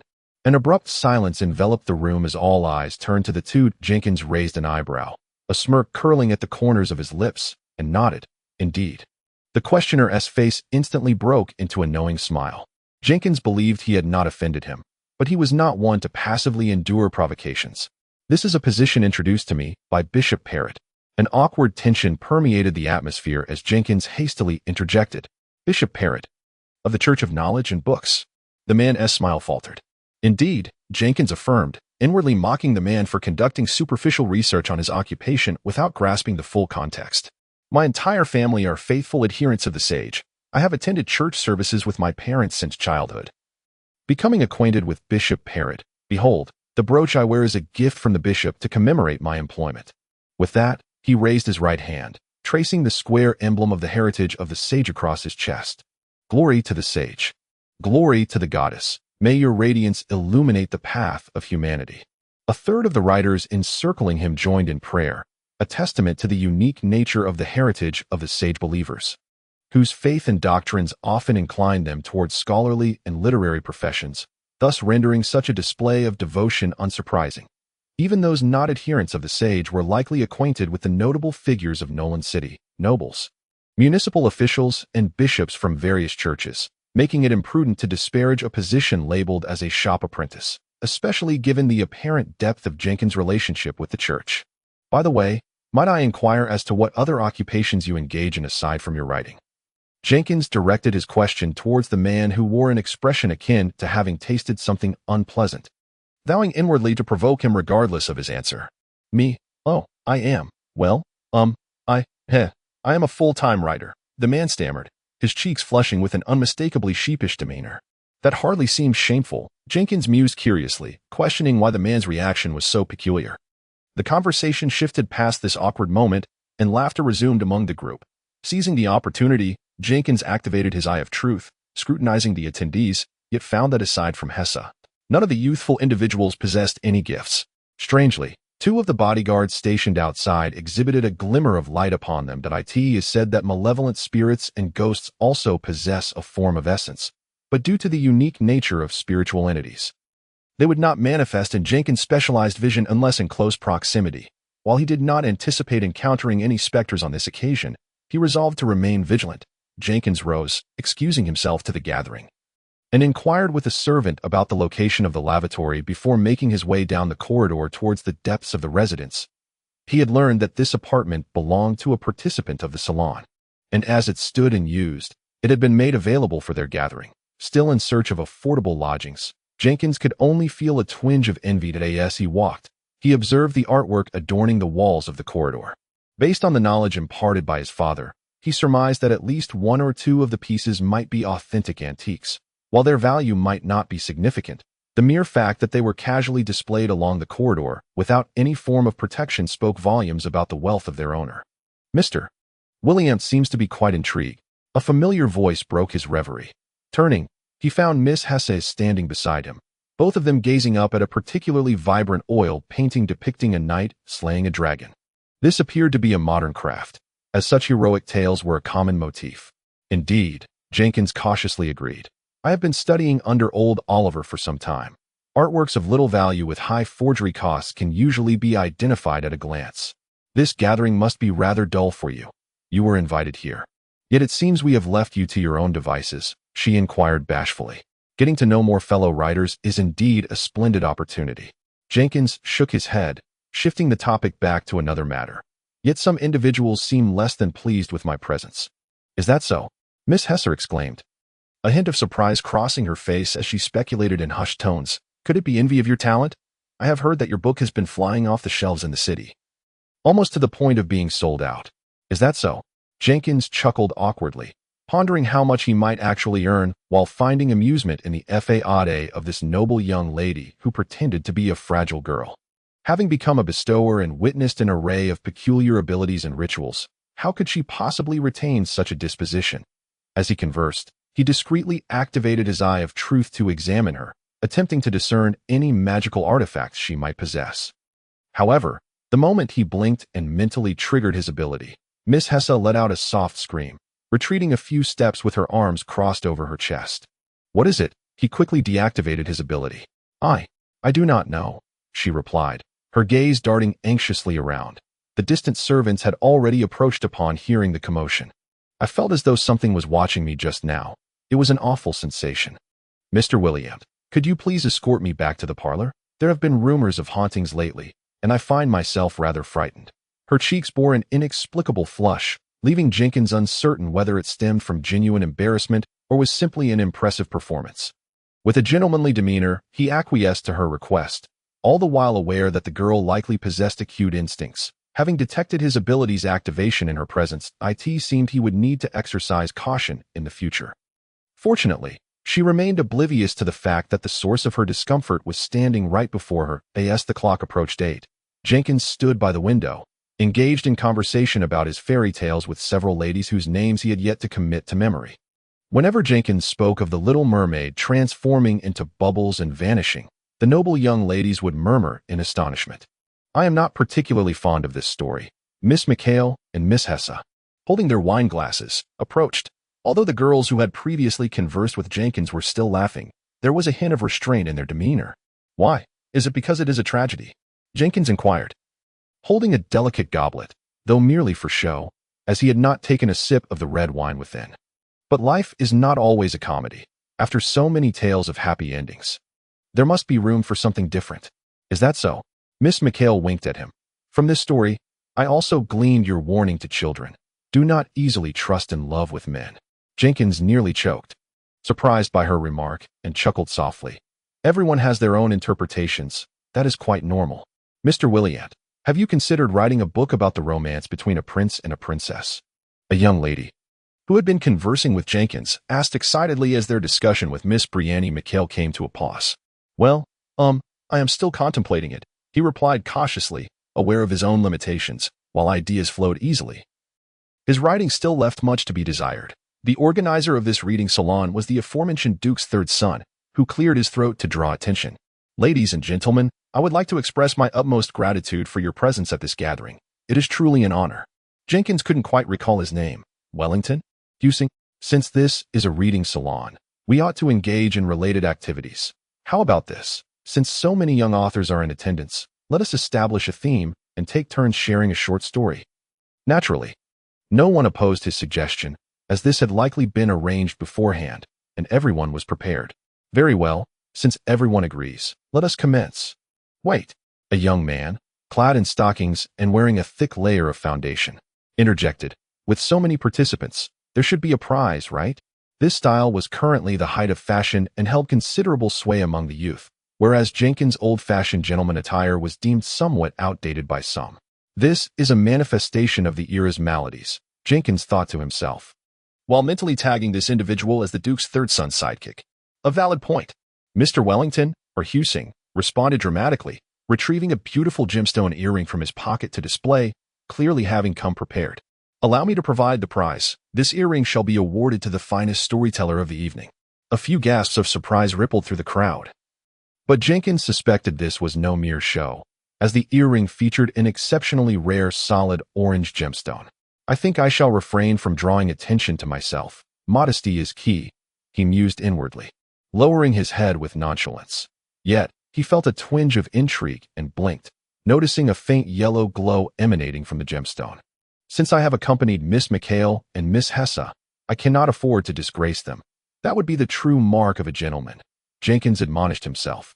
Raising his head and smiling effortlessly to create a more fitting atmosphere, the guests directed the servants to draw the curtains, extinguishing the candles of the overhead chandelier and the gas lamps on the walls.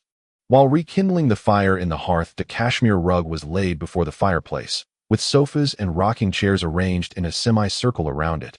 As the gentlemen and ladies settled down, Miss McHale and Miss Hesse took their seats beside Jenkins. "Mr. Williant, do you feel confident about winning?" the shy Miss Hesse asked softly. Jenkins nodded gently, pinching his bow tie with his right hand. "Rest assured, just watch me. Then I, Daniel Wellington, shall determine the theme." The young Duke's charming smile lit up his face as he surveyed the audience, finally settling his gaze on Jenkins. Although summer is nearing its end, on such a tranquil night, gathering by the fireplace to share ghost stories shall not lack in elegance. Thus, the theme shall be horror stories. A smile tugged at the corners of Jenkins' mouth. He could sense the eyes of those around him upon him. Given that he wrote fairy tales, this theme seemed to be aimed directly at him. But what of it? Miss McHale appeared to have something to say regarding this theme, yet Jenkins discreetly held her back, smiling reassuringly that there was no need to worry. Chapter 68. The Passing Spectre and the Traveler's Dark Humor. A golden-haired maiden waved her ornate feather fan to shield half her face, casting a somewhat unfriendly glance at Wellington. After all, Jenkins was the one she had brought along. As Jenkins was but a minor figure. To trouble him here was to trouble her, with no one opposing. The invited writers began to narrate their tales amidst a silence that enveloped the atmosphere. Perhaps no one had anticipated that the final theme of this reading salon would be horror stories. Consequently, while most narratives were logically coherent, their content typically revolved around themes of graveyard resurrection, malevolent rituals, and the like. Yet, everyone listened with rapt attention, the quiet room occasionally punctuated by the crackle of burning wood in the fireplace, as subdued male and female voices recounted tales of corpses, ghosts, and darkness. This ambience indeed allowed for immersion. Even if the stories faltered, the atmosphere compensated. However, Jenkins sensed a chill permeating the room. He shifted uneasily, catching sight of Miss Hesse's attention diverted from the storyteller to the outside. Through the high-end embroidered curtains, he glimpsed a pair of black, hollow eyes peering in, filled with an eerie stillness. A specter merely passing by. Jenkins maintained his composure as he listened to the narrator describe the dampness of the night cemetery, pondering whether he should seize the opportunity to deal with the voyeur outside. A faint gray mist seeped through the window's crevices into the room, the flames flickering in the hearth, the light seemingly dimming. Miss McHale, beside Jenkins, instinctively raised her right hand to cover her smooth left arm, having felt the drop in temperature as well. Before Jenkins could act, Miss Hesse's lowered right hand began to rhythmically tap in the air, producing what seemed to be an unknown melody. Jenkins observed a yellow point of light before her, twinkling like stars in the night sky. In an instant, the gray mist and the eyes outside vanished, and the wood in the fireplace crackled, breaking the peculiar atmosphere within. Many attendees exhaled, feeling a weight lift from their hearts without understanding why. Jenkins, too, breathed a sigh of relief, choosing to disregard the incident. One by one, the storytellers approached the carpet before the fireplace, sitting cross-legged, before returning to their own places, with Jenkins being the last out. He stood, smiled at Miss McHale and Miss Hesse beside him, then cleared his throat to begin his tale. "This is a story I heard from my neighbor, Aunt Susan Spence, who resides on Squirrel Lane in the Lower District, a rather chaotic place." He spoke with a hint of Nolan dialect. The young gentlemen and ladies were momentarily taken aback. Most story beginnings were once upon a time. Yet he pinpointed it directly in Nolan City. Aunt Susan's neighbor was a young man studying painting at the Nolan Academy of Arts. Aunt Susan referred to him as Hardy. Jenkins noticed the light before Miss Hesse brightening again. This time a different one. An imperceptible, yet faint fear began to rise from within, reminiscent of the fear spell he had encountered with his father in the castle's cellar, though the effects were worlds apart. "Is she creating an atmosphere for me?" he mused. Continuing with his tale, Mr. Hardy had a very loving girlfriend, who also lived in the slums of the Lower District. making a living by washing clothes and pasting matchboxes. Jenkins had intended to say she was a flower seller, but hesitated, the psychological shadow cast by a 01-2-0198 still lingering. One day, he paused slightly. She died, head first, having fallen from the clock tower in the center of Nolan City. Given that there are still many ladies present, I shall refrain from describing the splattered red and white substances that resulted from the impact. No one spoke, but he could discern the faint sound of retching. Mr. Hardy was in great anguish, and the police attributed the unfortunate young lady's death to suicide, which only deepened his sorrow. On the 7th night following her demise, while diligently practicing his painting at home, Mr. Hardy heard a series of thuds from outside. He opened the door of his dilapidated apartment to find, beneath the red and blue moon, a vague silhouette vanishing around the corner with the brass steam pipes of the wall. August in Nolan City was somewhat cool, and Mr. Hardy shivered, dismissing the occurrence. Jenkins sighed, the firelight illuminating half of his face while the other half remained shrouded in shadow, uncertain whether it was the immersive nature of his tale or the prowess of Miss Hesha. The audience's faces betrayed a growing unease, even though the story had merely begun. For several consecutive nights, the peculiar thudding sound would resound at regular intervals, reminiscent of someone forcefully striking the ground with their palm.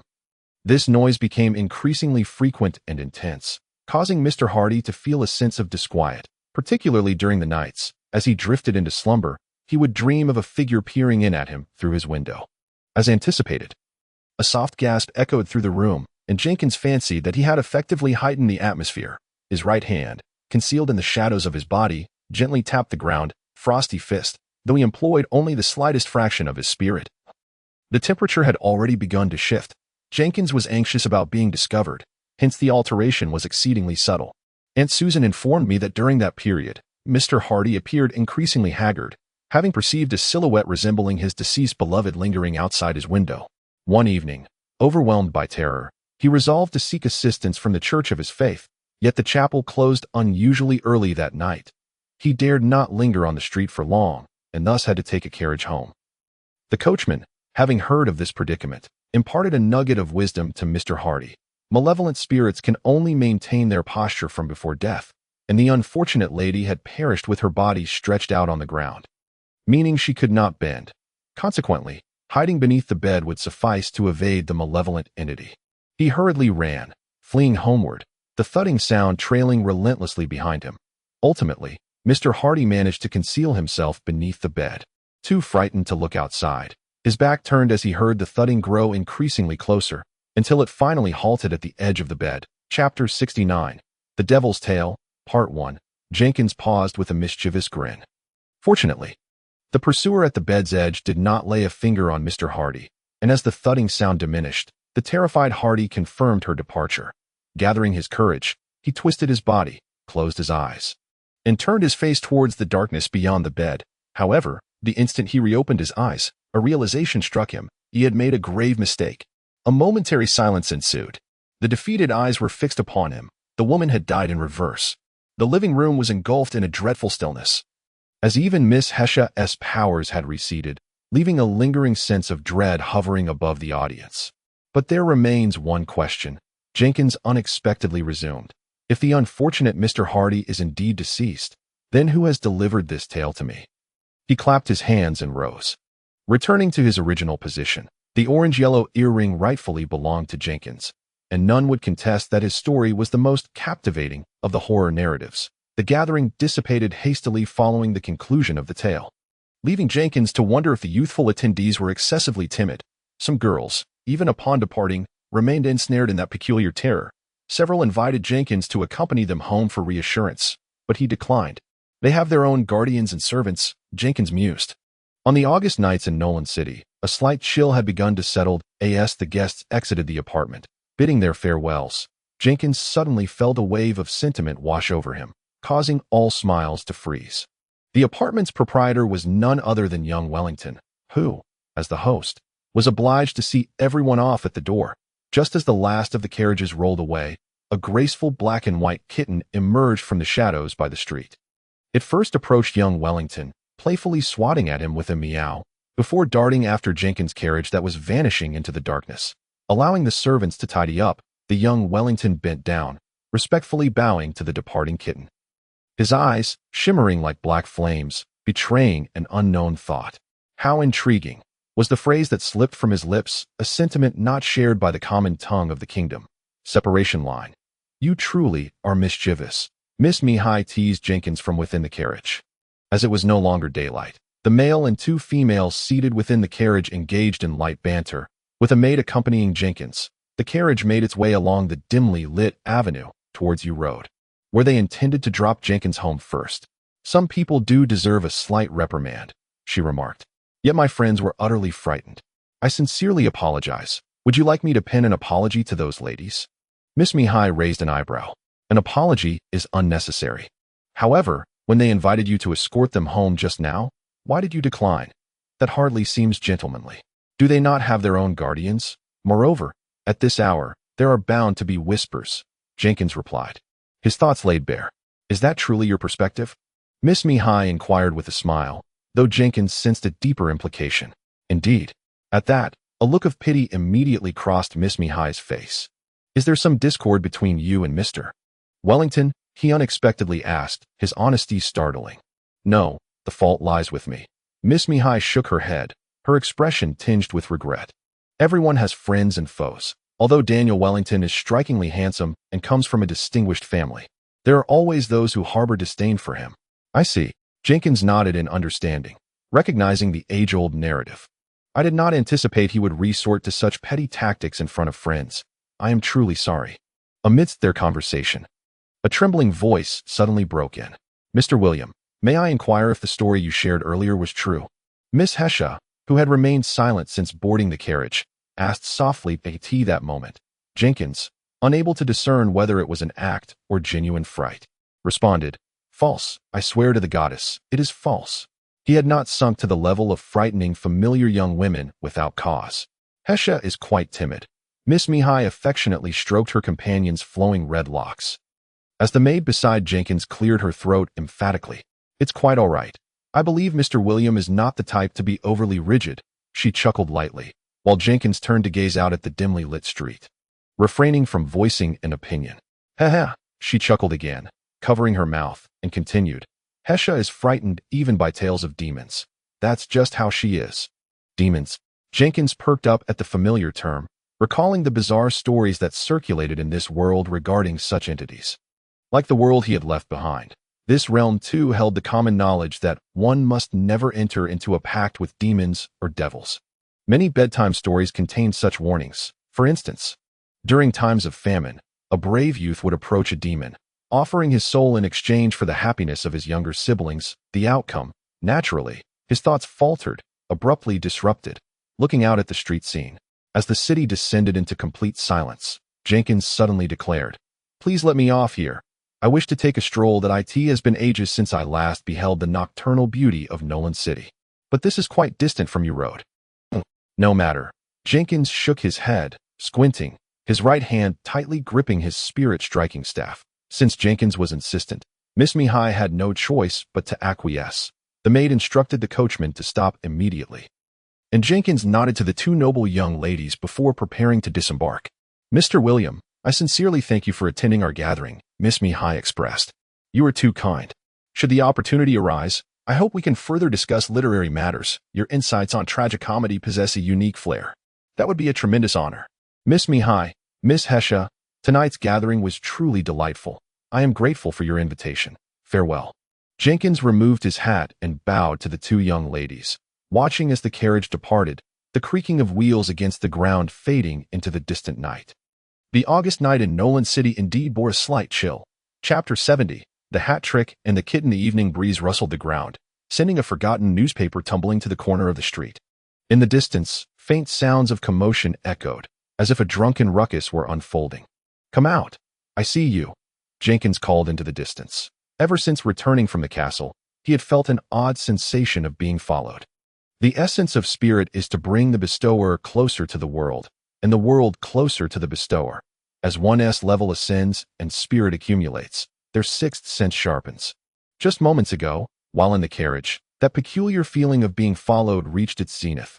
Not wishing to involve the two young ladies, even if one might prove an ally, he had requested to alight. Standing silently on the street, holding the red staff in hand, a tall figure emerged from a nearby alley. Dressed in a black high-collared coat, the collar nearly enveloped his ears, with a face obscured by a heavily applied mask.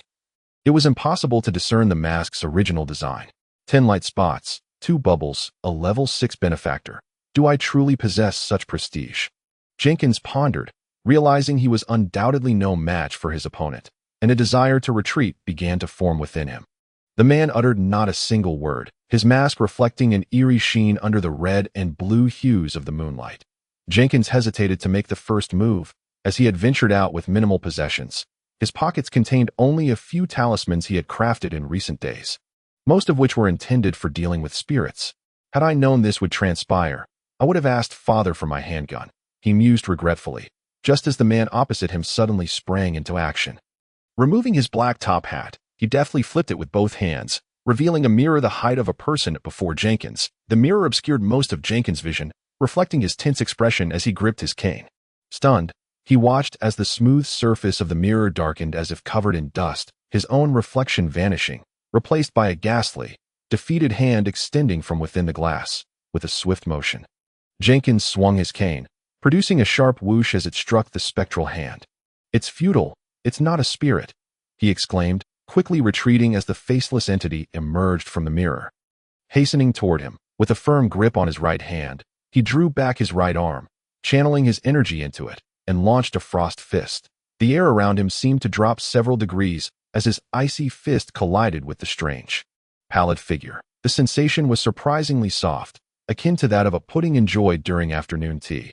The entity was sent flying backward, and frost began to spread from the point of contact. The tea landed on the ground, trembling a few times before shattering into fragments, coalescing into a viscous black substance that seeped into the shadows. "Am I truly this formidable?" Jenkins questioned incredulously, astonished by the effect of his punch. He stepped back cautiously, scanning his surroundings, only to find everything felt dreamlike. The mirror had vanished, the man was gone, leaving only himself behind. The street remained quiet, the twin moons still shone in the sky. This sudden attack had concluded abruptly, and after standing on the street for a moment, he was roused from his thoughts by a horse-drawn carriage passing by, its driver casting a curious glance at Jenkins. Furrowing his brow, he surveyed the area and shook his head, making his way toward home. The journey was uneventful, and upon reaching the tidy intersection of Yezhin Road, he spotted a conspicuous cardboard box affixed with a steam valve, illuminated by the bright moonlight. Meow meow, a plaintive mule emanated from within the box. Jenkins hesitated at the roadside, retrieving a metal piece from the inner pocket of his black suit and tossing it toward the box.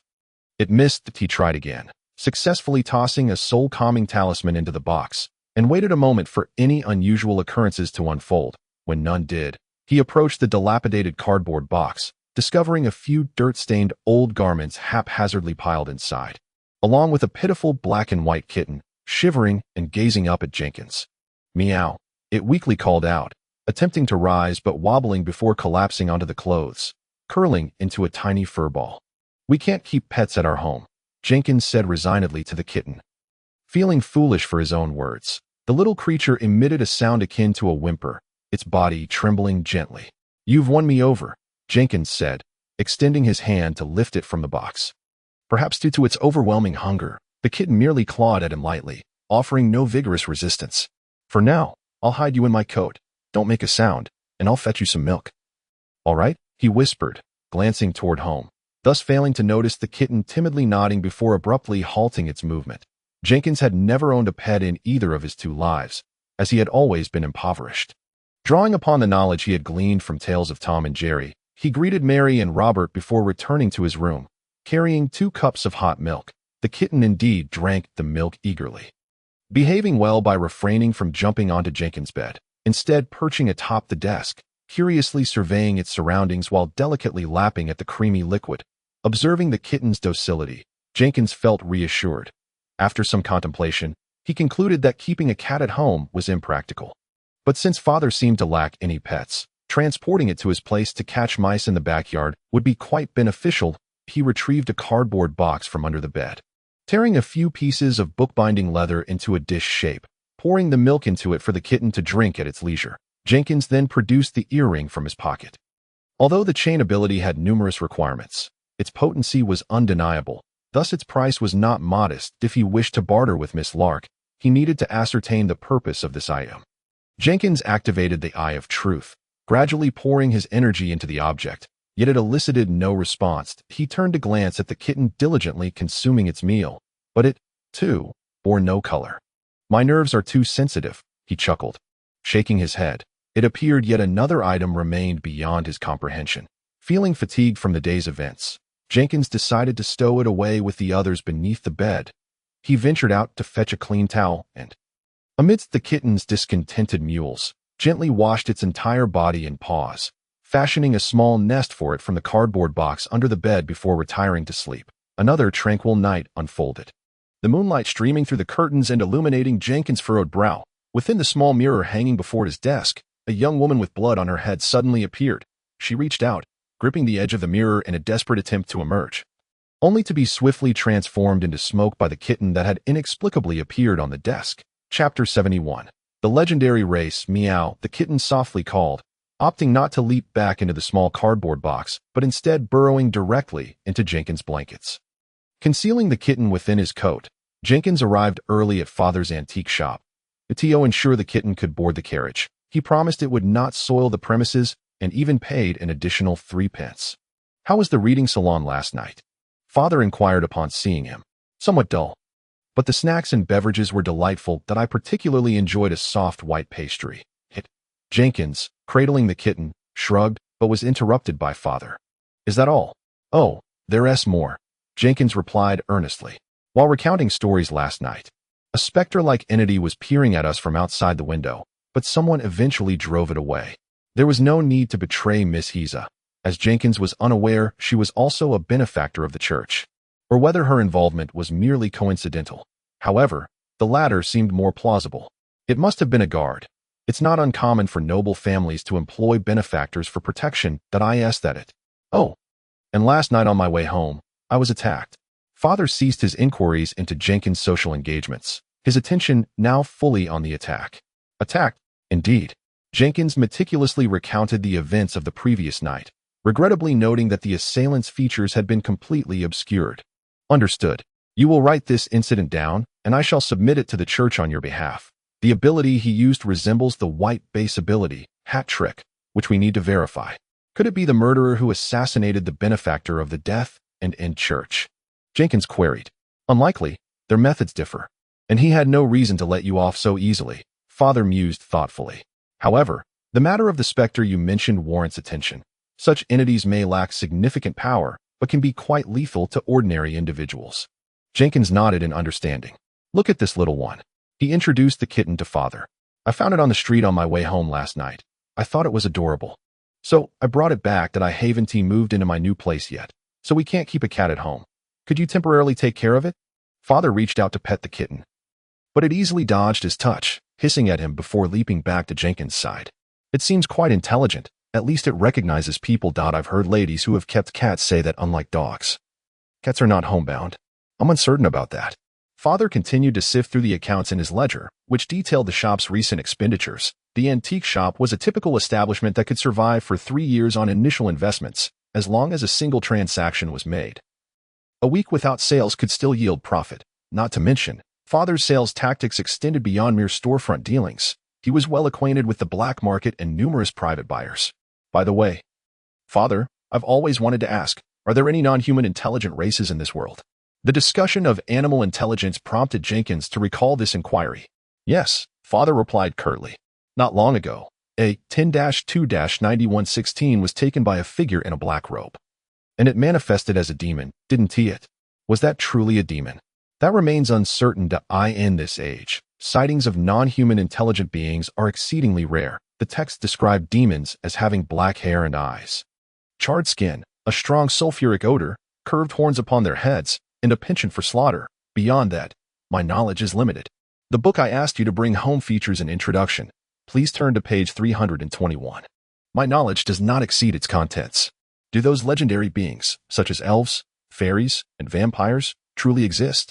Indeed, they are real. However, much like demons, these creatures have vanished from the current era, leaving scant written records of their existence. Why is that? Unclear. The old man looked up at him. Do you think I am an antiquity that has lived for millennia? Jenkins chuckled awkwardly, patting the kitten's head and allowing it to amuse itself while he continued transcribing the tadpole script for the 100th time. But I genuinely do not know how old you are, Jenkins pondered inwardly. At the onset of his journey, he had sought information regarding these mythical beings, yet the data accessible to him now was limited. Nonetheless, he understood that, unlike humans, these beings were entirely non-naturally formed, based on the meager data available. There existed some exceedingly unique types within the chain abilities capable of altering species, which constituted the origin of mythical creatures. This extraordinary ability occupied a vast number of bubbles. Jenkins had not discovered the exact figure, but he surmised it was no less than 5. The advantage was that once a chain ability was formed, altering one's species and appearance could bestow many permanent special abilities. However, the means to learn these abilities had long been lost, rendering the so-called mythical being silent. Of course, Jenkins had also encountered a theory suggesting that demons, elves, fairies, and similar entities were not indigenous natural beings but rather natural beings from other worlds. The bestowers relied on acquiring their tokens to conduct rituals and obtain chain abilities. Yet, the information abruptly ceased here. It was a tattered book without a cover, and when Jenkins sought to revisit it the following day, it had mysteriously vanished from the church's library. The implications were evident at that time. Jenkins wished to avoid trouble and did not pursue the matter further. However, it now appeared that these peculiar races harbored profound secrets, likely tied to the enigma of the end of the era. Perhaps Professor Burns might possess some insights. Mr. Bro sent Jenkins a letter that morning, indicating that his Tales of the Exile had garnered significant sales in stores. He would visit Jenkins again this Tuesday, tomorrow, to provide him with the first share of sales and to discuss long-term collaboration and reprints. Jenkins' relocation plans were on the verge of success. He had developed a habit of reading the newspaper daily and had found several suitable apartments in terms of rent and location, planning to visit them once he had the funds. The antique shop continued to lack business, and since he was to attend the professor's gathering that evening, Jenkins abandoned his intention to research at the church under renovation, perhaps hoping to find records of that earring. Chapter 72. The professor's gathering. The kitten was exceptionally well-behaved, spending the entire day lounging on the counter beside Jenkins. He had already resolved to adopt it and had bestowed upon it a delightful name, Chocolate. Why? This cat is not entirely black, the old man inquired. Though it is currently fashionable to name cats after people, I find Chocolate to be far more melodious. Thus, the day passed peacefully. During his lunch break, Jenkins conducted a ritual in the storage room of the antique shop's backyard, independently crafting 2 minor burst charms. This time, he utilized only quality materials. A small amount of ruby powder had been ground from the badge purchased by Miss McHale during their last transaction, ensuring that it would not yield any unforeseen effects. Unlike the charm acquired during that trade, the charm's crafting process demanded intense charcoal and gunpowder, resulting in the metallic surface's engravings radiating a fiery red glow post-ritual. The proper procedure would involve natural cooling, but Jenkins, possessing the frost fist, directly lowered the temperature, healing his singed fingertips with his restorative abilities, thus saving some time. As evening approached, Jenkins left the kitten with the old man, who surprisingly acquiesced after a few meows. Exiting the shop, he walked along 5th Queen Avenue, where he spotted the professor, clad in an unassuming checkered overcoat, waiting in an alley. The old man in the shop sighed at the empty establishment. A hat trick? How could that be? I recall Nolan being the sole one capable of such a feat. I should inquire personally, he muttered, retrieving a large ring of keys strung together with black wire from beneath the counter and donning his coat. Be a good kitty and stay here. I shall return shortly, he said to Chocolate, who merely wagged her tail, appearing rather lethargic. Meanwhile, Jenkins and the professor exchanged nods upon meeting. Under the professor's guidance, they meandered through the alley for a few circles before emerging onto the main road, hastily boarding a carriage. Is there anything I should be mindful of? Jenkins eagerly asked. Our gathering permits newcomers, the professor whispered, but do not reveal your identity as a scribe. They are exceedingly wary of the true church. I understand, Jenkins nodded, recalling a similar protocol for gatherings organized by the hooded man. The timing of the gatherings is uncertain. I will inform you of the specifics once you have earned their trust. However, be advised, the host of the gathering refers to himself as Mr. Corpse. He is quite eccentric, so do not be alarmed. Professor Burns seemed to recall something unsettling, quickly shaking his head. No problem, Jenkins affirmed. Then remembered another matter. By the way, Should I release the soul token to record my identity? The small trumpet of the hooded figure was certainly unsuitable for this context, as Professor Burns recognized him. But he was apprehensive about revealing his identity as Jenkins in front of unfamiliar faces. No need, the professor replied, shaking his head. The illegal bestowers attending the gathering may also harbor their own concerns, and thus are reluctant to disclose their identities in such a manner. Are there wanted criminals among them? That Mr. Corpse? I cannot say for certain. This gathering was introduced to me by a long-lost friend, but he has recently encountered some trouble and has left Nolan City. As dusk descended, smoke and darkness enveloped the city. Jenkins and the professor alighted from the carriage at a secluded location on the city outskirts, with Jenkins voluntarily paying the fare. Subsequently, they circled a few times, finding a place to change into black robes and don masks before proceeding towards a nearby abandoned structure. This place was once a renowned private hospital decades ago, the professor quietly explained. The rusted iron gate hanging from similarly corroded hinges, compelling them to climb over a low wall. Professor Burns displayed remarkable agility for his age. I cannot recall the specific name, but I was still a child when this place was operational, whether it was Jenkins' imagination or not. He sensed an increase in humidity upon entering the abandoned complex. The surrounding mist did not resemble polluted, colored gas. Rather, it resembled pure white natural vapor. 12 years ago, a grave incident occurred here. The hospital's procurement personnel, seeking to cut corners, acquired a batch of problematic reagent bottles smuggled from elsewhere at Haiti that time. Glass manufacturing had not yet reached its current level of sophistication, and the Church of Creation and Machinery had yet to discover entirely untainted materials.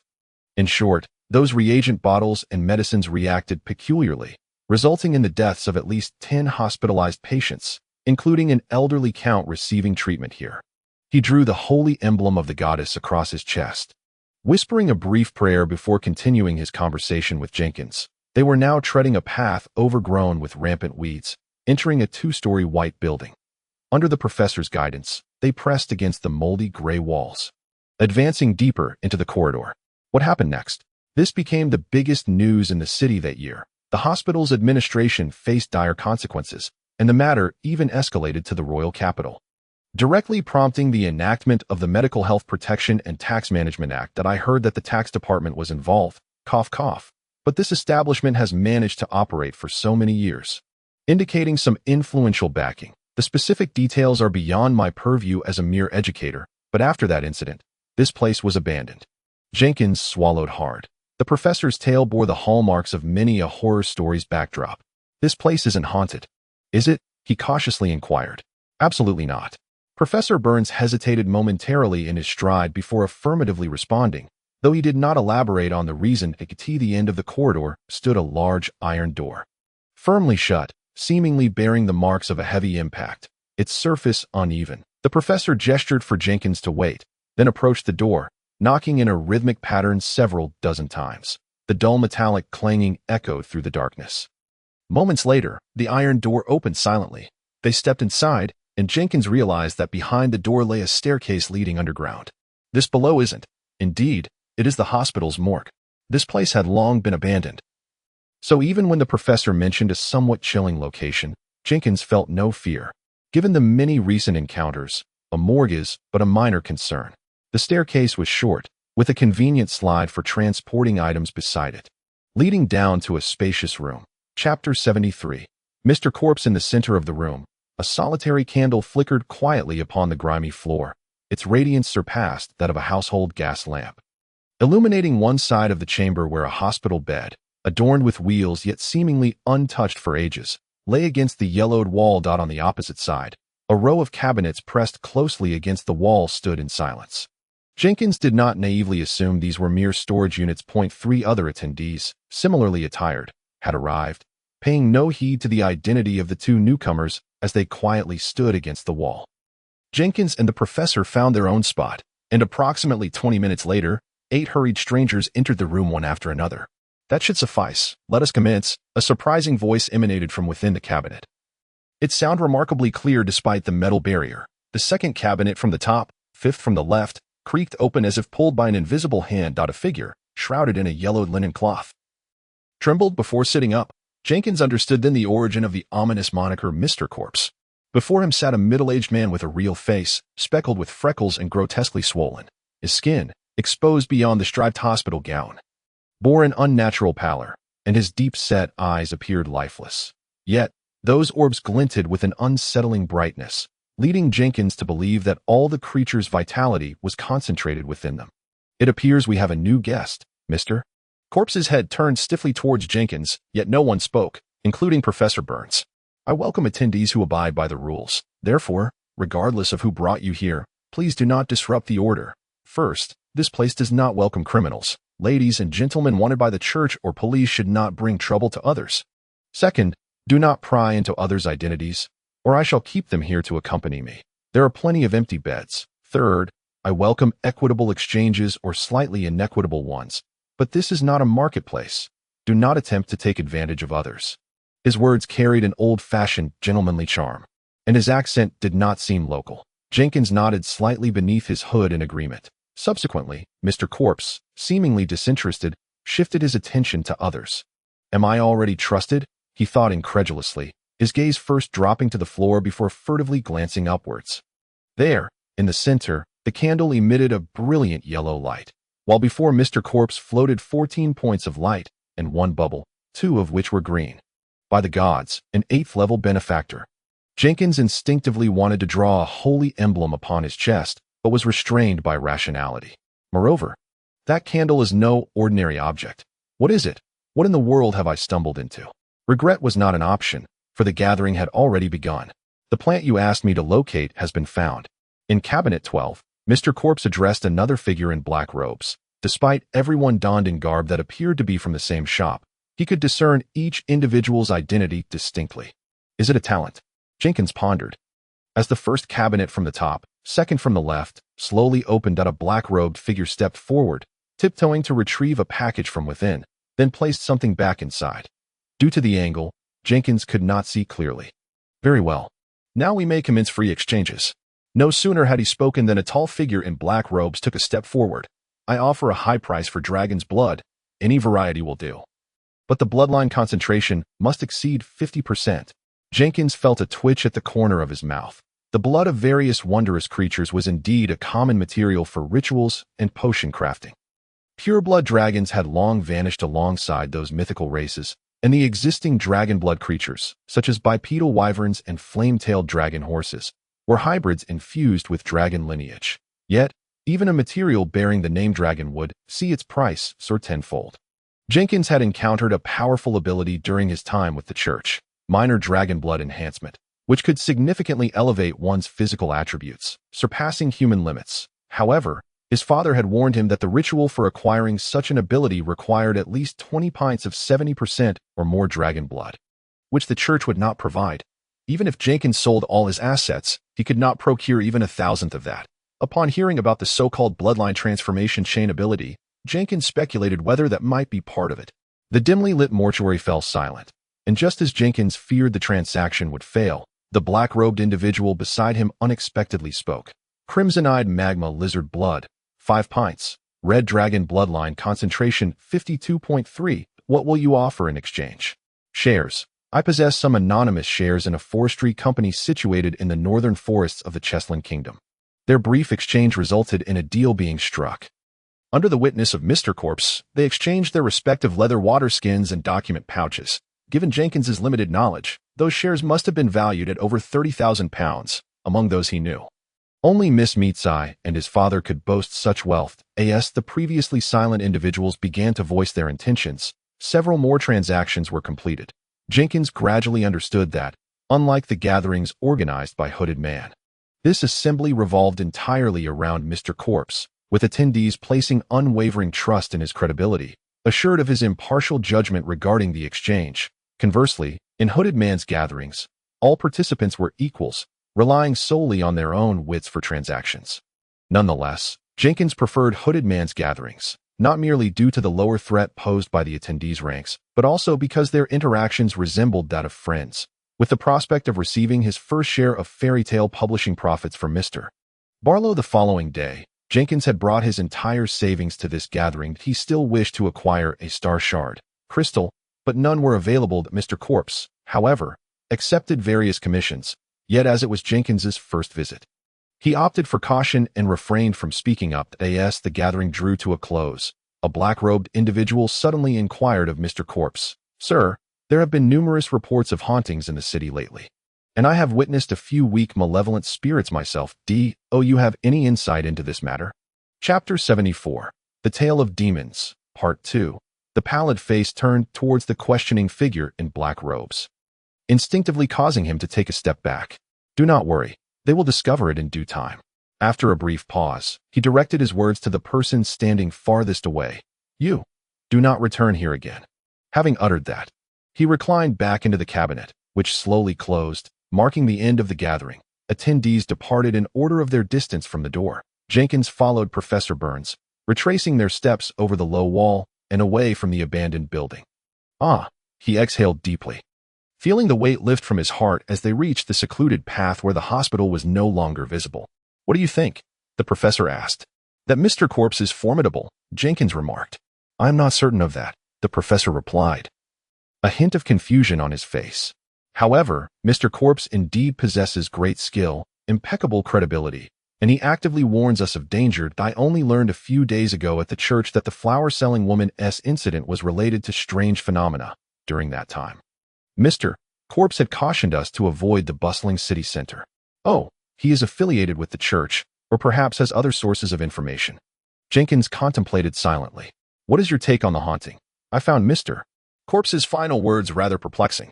"There is likely merit to that statement." The professor expressed confidence in the enigmatic figure, for if he claims there is no cause for concern, it indicates the danger posed to us is minimal. "I have encountered malevolent spirits at school. They are indeed weak, merely capable of startling one. Yet weak referred to benefactors. For ordinary individuals, ethereal beings with physical damage reduction remained exceedingly perilous, given the hospital's abandonment. The vicinity was devoid of human presence. The two hurried through the expansive woods until they glimpsed the distant flickering lights of the city. "Professor, how will I know of the next gathering?" "You can subscribe to a periodical at the post office when you have time. Order a niche publication titled Tropical Disease Medical Outlook, publication number KUS 1860-2314. This journal releases a new issue weekly, if the page count is even. It indicates there will be a gathering that week." He explained how to extract the gathering times from the journal's contents, and Jenkins diligently took notes. Yet he still harbored questions. Is each gathering always held at that location? Does Mr. Corpse lie there daily? "The gatherings are indeed always held there, but I am uncertain about Mr. Corpse's circumstances. I doubt anyone would dare venture there outside of gathering times," the professor replied. Jenkins nodded. An 8th-level benefactor was already quite powerful. Perhaps the gentleman truly had the audacity and skill to establish his base there. At this hour, traveling by carriage would undoubtedly attract the attention of the coachman. As the two approached the city along a narrow path, Jenkins found the journey rather dull and thought it best to engage in some other conversation. "Professor, what are your thoughts on the non-human races that have appeared in myths and stories?" he inquired. "Oh," Professor Burns, somewhat taken aback, turned to Jenkins. "Young man, that is an exceptionally profound question. Have you noticed the significant gaps in our historical records? Particularly the so-called gaps at the end of epochs?" Without waiting for Jenkins to elaborate, he hurriedly continued. "Such materials are exceedingly rare. The publicly available literature scarcely mentions them. Yet, the accounts of certain events starkly contrast with our common understanding, even bordering on blasphemy." He paused, catching his breath, and whispered, "You must have heard of the notorious demon from that stormy night. Allow me to share a tale with you, one concerning demons, but be warned. This story is deeply blasphemous, truly blasphemous. Please go on," Jenkins urged quietly, halting in his steps. "The story begins in a distant epoch, during a year of famine, when the nobility monopolized grain supplies, unwilling to share with the starving peasants, even allowing the grain to rot in their stores. It was a tragic time. A brave young boy, determined to save his starving brother and sister, traversed plains, forests, and seas, ultimately reaching the world's end, the magma hell, where he encountered the mightiest demon of that era and forged a pact with him." "I've heard of this tale, but not with such detail," Jenkins remarked. "Indeed, young man, but the subsequent events differ vastly." His voice lowered. His eyes filled with unease. The demon asked, "Child, why have you sought me?" The boy replied, "Sir, I wish for my brother and sister to live better lives." The demon responded, Then let us forge a pact. Your soul shall be mine, and I shall grant your wish. The boy said, Sir, no need for a pact. Take my soul directly. Please save my poor family. The demon replied, Child, this is not my desire, but the gods above have long regarded you as mere lambs. They await your demise to claim your souls, turning them into gruel for their own consumption. Thus, we must enter into a pact to complete this transaction. The professor paused, clasping his hands over his chest and praying earnestly for a considerable time. Good heavens! These wicked tales must stem from the ravings of ancient madmen or cultists. William Jenkins, your curiosity has compelled me to recount this today, but do not believe it for a moment. And what of the ending? Jenkins feigned prayer, but remained intrigued. Oh, wise one, why bestow such a fervent thirst for knowledge upon this young man? Very well, very well. The conclusion. The demon and the boy entered into a pact. The boy and his siblings enjoyed a blissful life. And upon their demise, their souls were taken by the faithful demon. Upon finishing, his lips trembled. Blasphemy, true blasphemy, not only vilifying the divine, but also glorifying demons. Until their parting, the professor remained tormented by his own conscience. Perhaps this is what true faithfulness entails. Jenkins felt a twinge of self-reproach for posing such a question, anticipating it might haunt him through the night. By the time he returned home on Ewe Lane, it was nearing 11 o'clock. Mary Williams had yet to sleep, instead seated on the sofa, knitting a sweater. She yawned and informed Jenkins that there was still some warm food left in the kitchen before retreating to her room. The following day dawned overcast once more. Upon rising, Jenkins reminded himself that the upcoming weekend was his meeting with the huntress, while the newspaper indicated that Mr. Hood's gathering was scheduled for the following Wednesday. Chapter 75. Income as was customary. Jenkins enjoyed a breakfast of sandwiches with his family, washed down with somewhat cloyingly sweet milk, before taking the carriage to his father's place. Upon entering, he discovered Mr. Broff had arrived even earlier than he retrieved a silver pocket watch from his coat pocket, snapping it open with a click. It was only 8 o'clock in the morning. Good morning. You've truly come early. Jenkins greeted Mr. Broff politely, removing his outer coat and draping it over a hook by the counter. Meanwhile, the little cat, Chocolate, lay comfortably on the counter, lifted its head, and mewed at Jenkins before nimbly leaping onto his shoulder.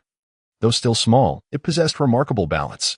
His father nodded at him, suggesting they ascend to the upper floor for their discussion. I must say, I never anticipated your book would sell so well. The conversation began with a flurry of flattery. If Mr. Broff had previously respected Jenkins due to his father's influence, this time it was entirely personal merit. According to their prior agreement, Mr. Broff handed Jenkins $40 in cash on the spot. In truth, the amount should have been less, but Mr. Broff generously declared he had no change. The standard price for Tales of the Stranger was 10 shillings, equivalent to a week's wages for an ordinary working-class family.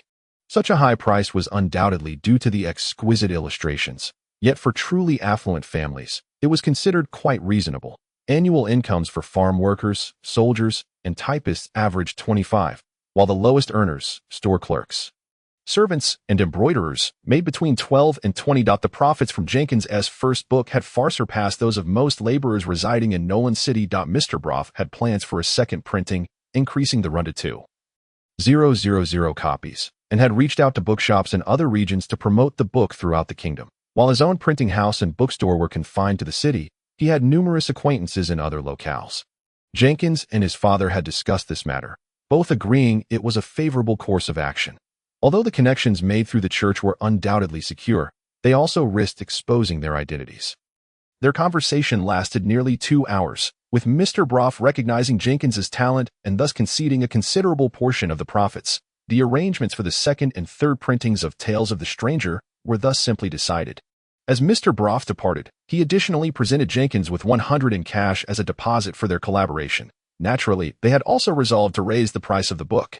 Mr. Williams, have you given any thought to the content of your next book? I eagerly anticipate our next collaboration.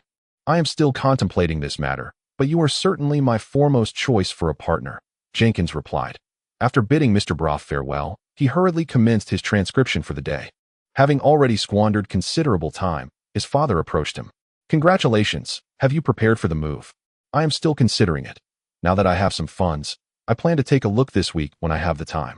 That sounds splendid. Business at the shop has been slow lately, so feel free to take a leave if you wish. I will. Jenkins felt no need to be coy, pondering aloud. Father, do you think it necessary for me to continue writing? My initial motivation for crafting Tales of the Stranger was to earn money to move out. Now that I have achieved that goal, is it still worth my time? How can that be a waste of time? His father asked, bewildered.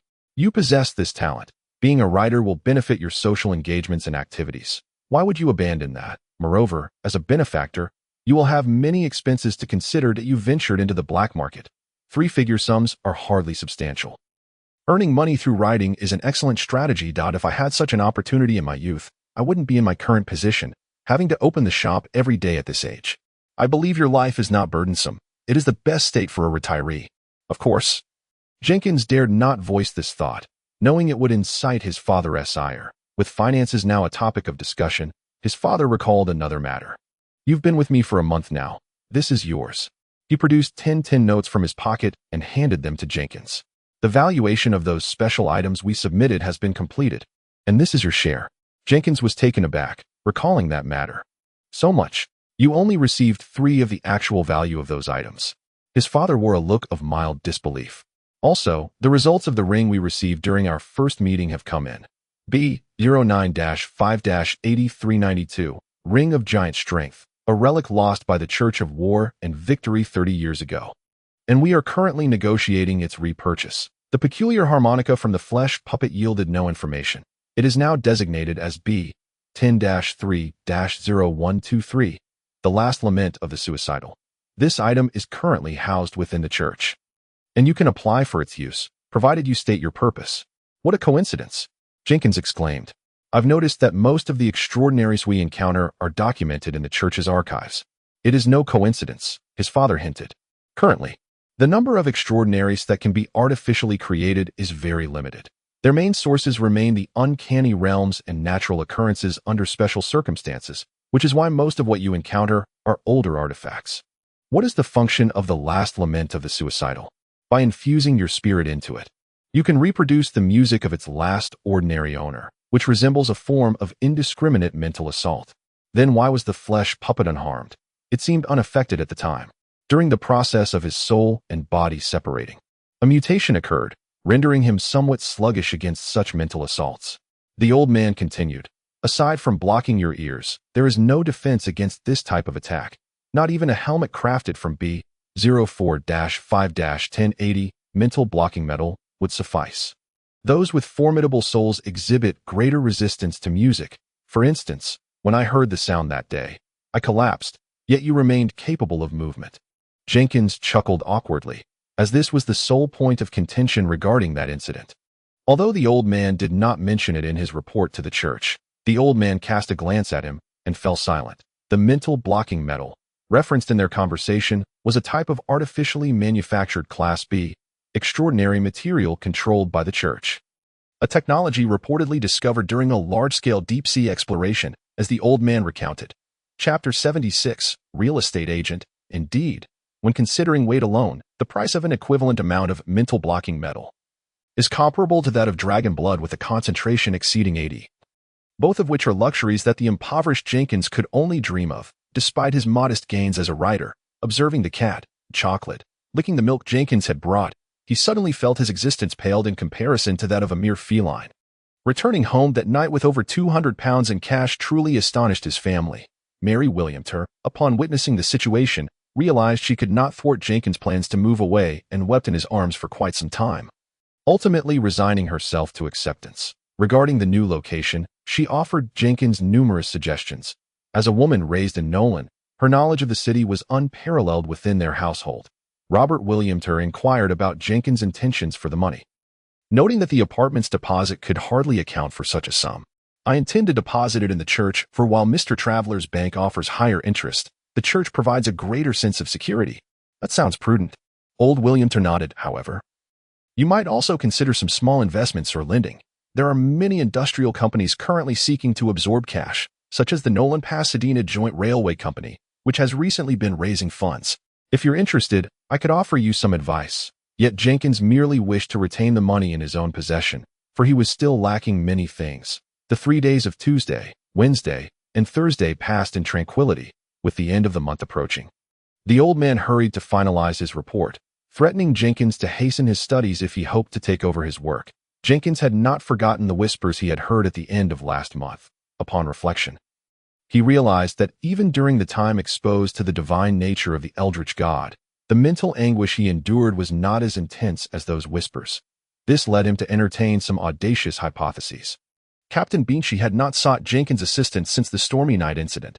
Whether it was due to a decrease in patients needing treatment or the discovery of new individuals with healing abilities remained unclear. On Thursday evening, Jenkins concluded a day of study and work at the old man's place, stretching as he strolled down the street, while the cat Chocolate stood at the shop's entrance, watching him depart. "Is that Mr. Barnard?" Jenkins was taken aback.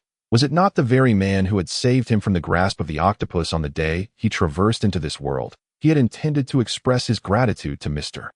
Barnard, but found himself at a loss for how to contact him. The old man had no connections with this gentleman, and Captain Beachy might know, yet Jenkins always forgot to inquire, given their unique statuses. Jenkins deemed it inappropriate to call out to him on the street, so he followed at a distance. Soon, the hurried Barnard exited the alley, clutching a newspaper as he slipped between two stone walls.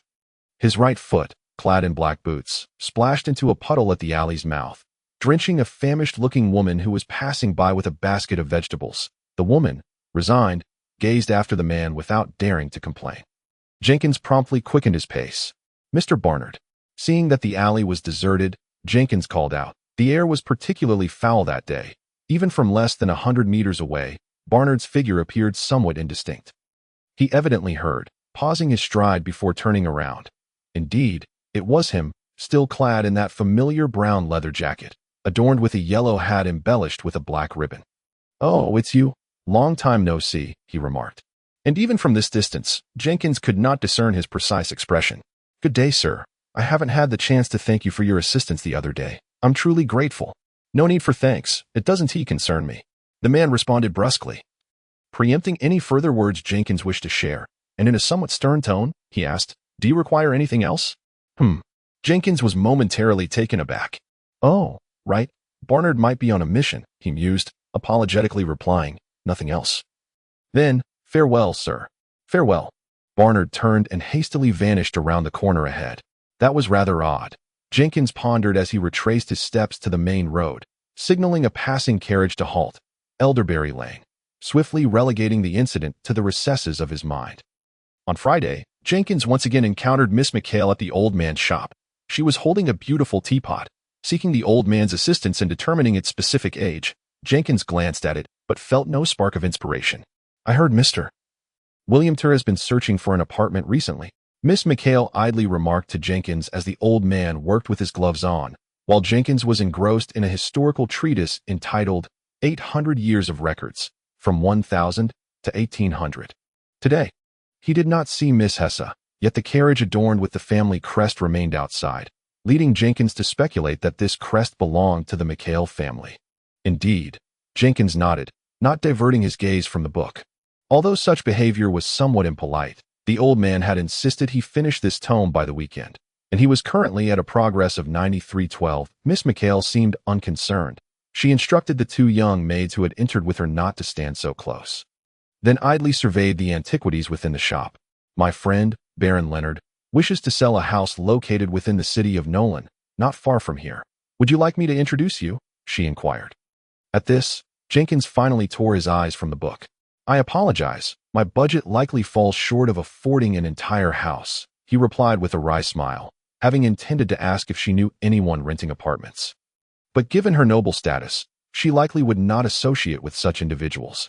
"How much do you have?" she asked candidly, her expression reflecting genuine interest. With rosy lips, sparkling lashes, and a fair complexion, it must be said that she was the most beautiful young woman Jenkins had ever met. £200. Jenkins hesitated before answering, as he needed to retain some funds. "That would suffice," Bryony McHale replied. "We are friends, after all. If you truly wish to purchase, Baron Leonard should be able to part with it for under £230.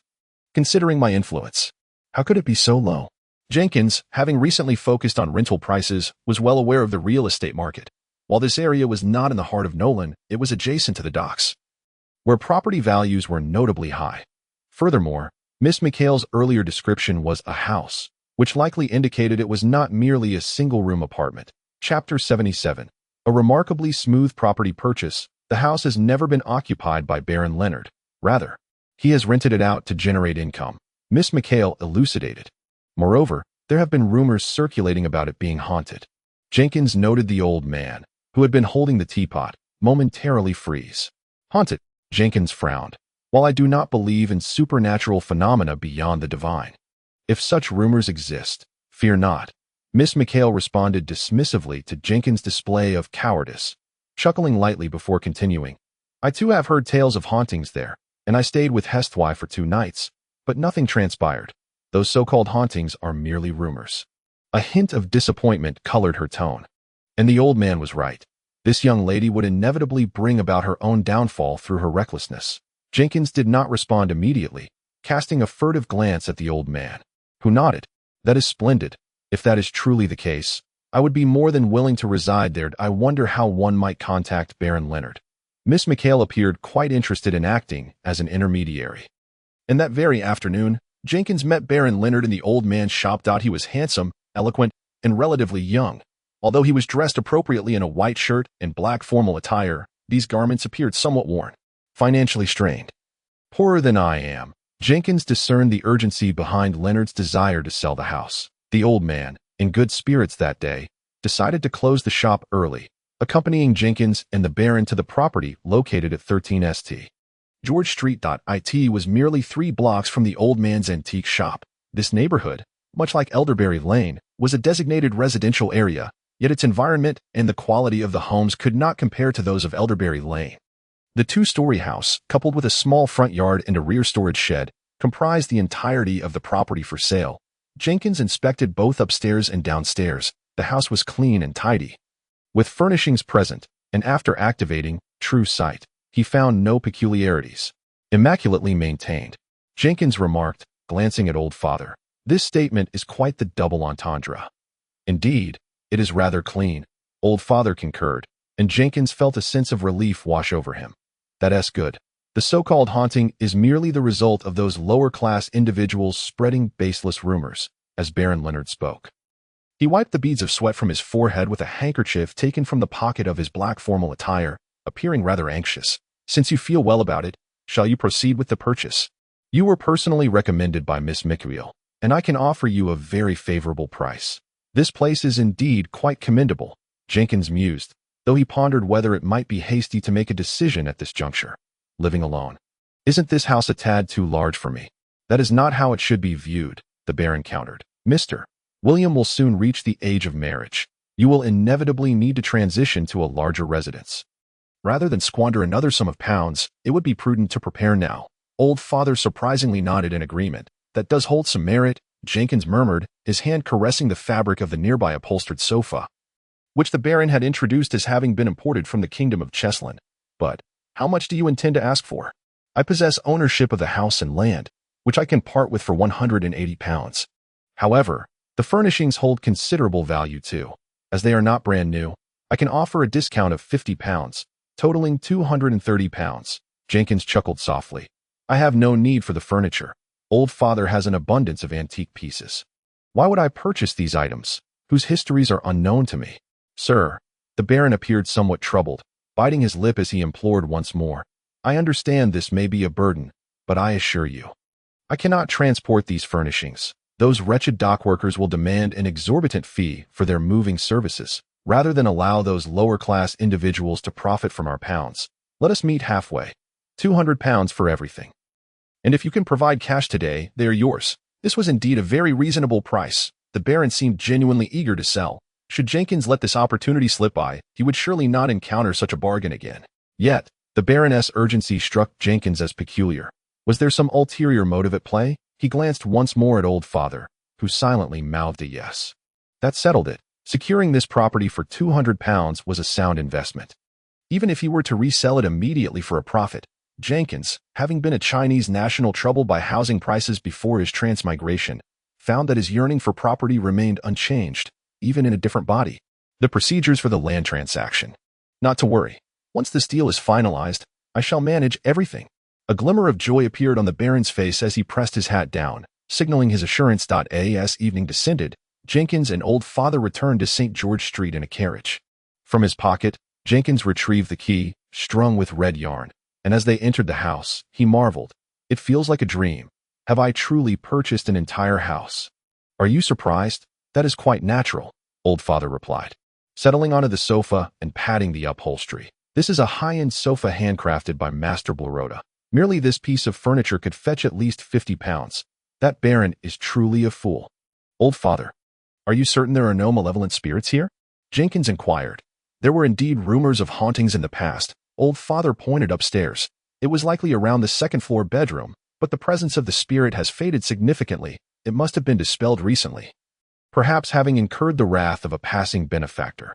It must have been Miss Hesha, Jenkins speculated, now aware of Old Father's unique ability to perceive spirits, and Baron Leonard's haste to sell. Gambling debts, Old Father stated succinctly.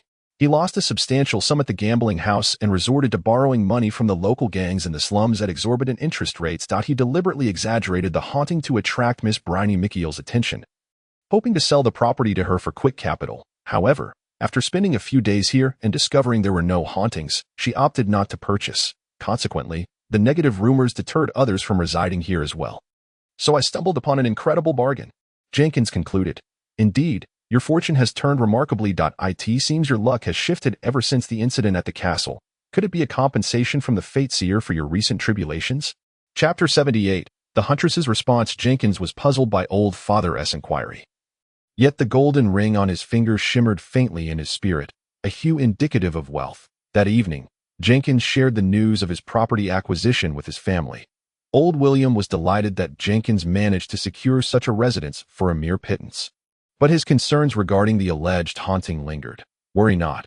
I shall visit the church in a few days, and the bishop should not mind bestowing a blessing upon the property. Jenkins hypocritically invoked Bishop Parrott as an excuse once more. His belongings were few, and with Mary William's assistance, he swiftly packed. However, there was no urgency to relocate immediately.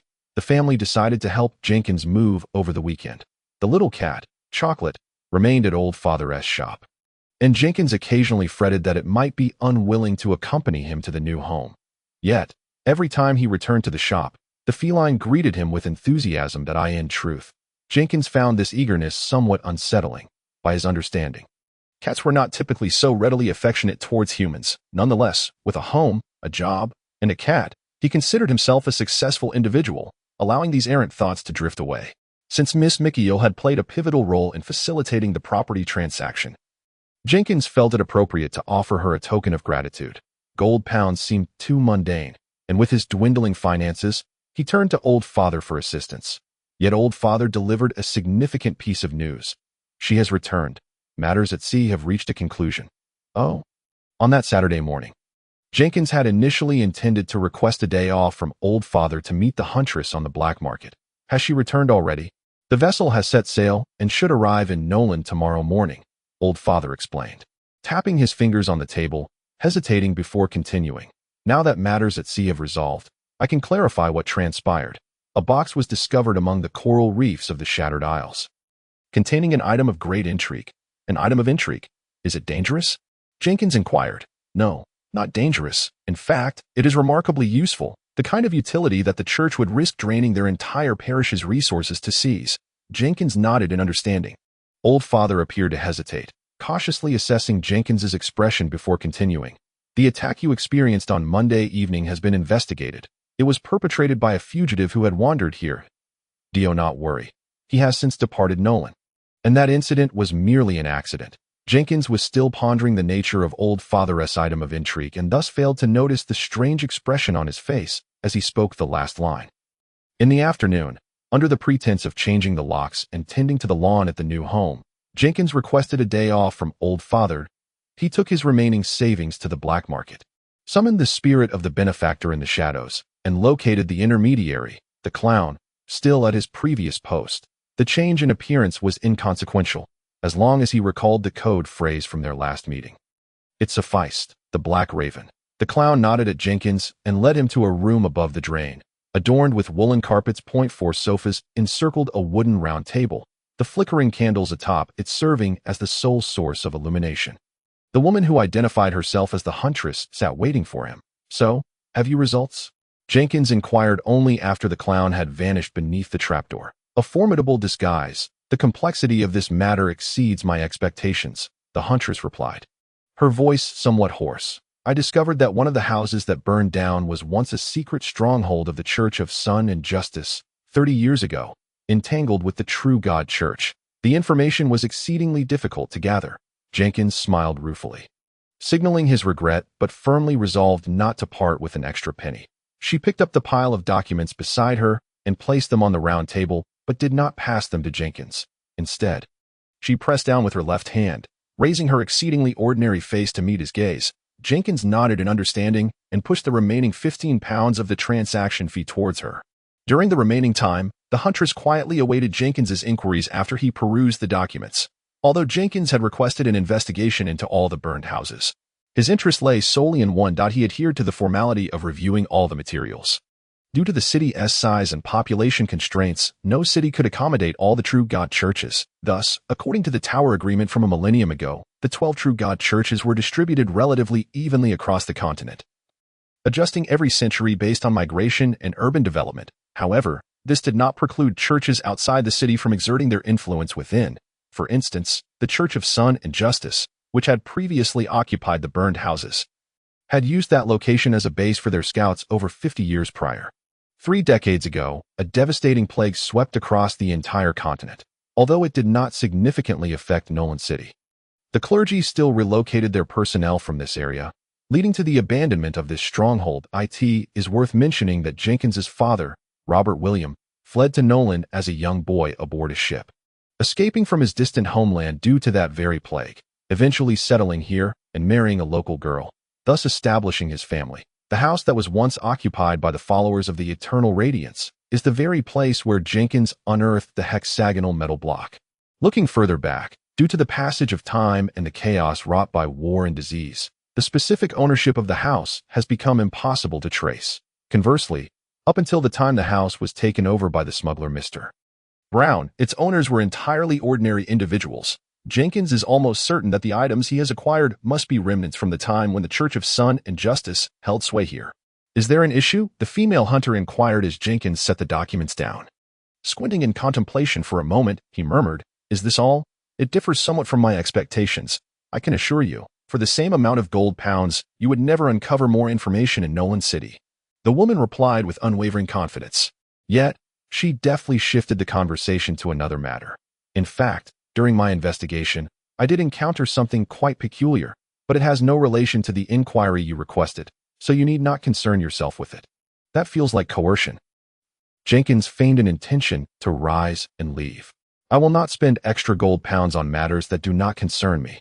Does it pertain to the recent haunting incidents? Are you interested? Chapter 79. Possessed Malevolence. She watched with satisfaction as Jenkins sat down once more.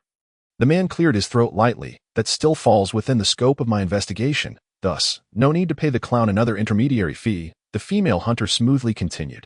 I have little money left, and I am uncertain whether the matter you mention is of any significance to me. 10 pounds. Not a chance. 5 pounds. Still no. After a moment of silence, she remarked, I never dispense information for free. 3 pounds. Jenkins produced 3 banknotes from his pocket and placed them on the table.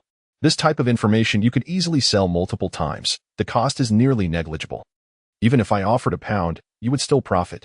The female hunter shot him a fierce glare and swiftly grabbed the money from the table. All right, listen closely. It has been said that the source of malevolence stems from the movements of the stars. This is not entirely accurate. In truth, there should be a fixed location in Nolan City where malevolence manifests. Do not ask me where it is. If I knew, I would have long since gone to the True God Church to earn a bounty. Is that all? Jenkins felt deceived. Additionally, pay attention to the people around you. During my investigation into your commission, I encountered an ordinary individual possessed by a malevolent spirit. You understand what possession entails, correct? The spirit injects its essence into a living body, extinguishing that person's consciousness, and then manipulates their flesh. Is the information reliable? I have heard that the malevolent spirits roaming the city are quite weak. Jenkins countered, as this was indeed new information. You paid only 3 pounds. So you are entitled to the outcome, not the process. The female hunter gracefully lowered her raised left leg, twisting her body to elevate her right leg, extending her right hand towards Jenkins in a gesture of beckoning. Her legs were long, but Jenkins, with his empty pockets, felt rather disheartened. The afternoon still held much time. He exited the Pig's Head Tavern, hands tucked into his coat pockets, and made his way back to Old Father's antique shop. Back so soon? Old Father glanced up from his newspaper, and upon realizing it was Jenkins rather than a visitor, he sighed in disappointment and resumed reading.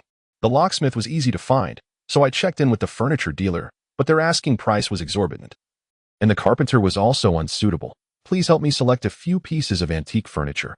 I need some faux antiques. As he spoke, he surveyed his surroundings. You little rascal, Old Father chuckled, prompting the disgruntled mew of Chocolate, who lay sprawled on the counter. This little cat had a splendid temperament. As long as Jenkins remembered to bring it milk and ham daily, it would not cause any trouble while he worked. The only downside was that during bath time, Jenkins often found himself on the receiving end of a flurry of scratches. Indeed, felines are notorious for their aversion to watered. Doug Nicholas, all good? Captain Bincy eyed the two hounds at his feet with suspicion. All good, Nicholas, clad in a trench coat and holding the leash, replied, his eyebrows notably bushy. It took me 3 years, utilizing my unique abilities, to train these two hounds. Their sense of smell far surpasses that of ordinary creatures. Even those blessed with extraordinary olfactory skills may not match them. Bincy nodded. Then let us put them to the test and track down the black-robed figure who took the strange artifact. The two men jumped down from the carriage. The collapsed apartment building at 431B Queen S Avenue directly across the street. After more than half a month, the police had lifted the curfew, and laborers in simple clothing were clearing the rubble at the scene. A few young children, clad in tattered garments, attempted to scavenge for scraps of paper money amidst the ruins, but they were swiftly chased away by a fierce foreman as soon as Nicholas released the leash. The black hounds bolted forward, noses to the ground, sniffing intently despite the noxious air that nearly choked them. In perfect unison, they glanced back at their master Nicholas, and then sprinted away. Captain Bincy followed closely behind. Witnessing the two hounds charge down Queen S Avenue, colliding with an elderly gentleman and scaring off a newspaper boy. Suddenly, the hounds shivered, tucking their tails tightly between their legs and pressing them against their bellies, then sprinting away at an even greater speed.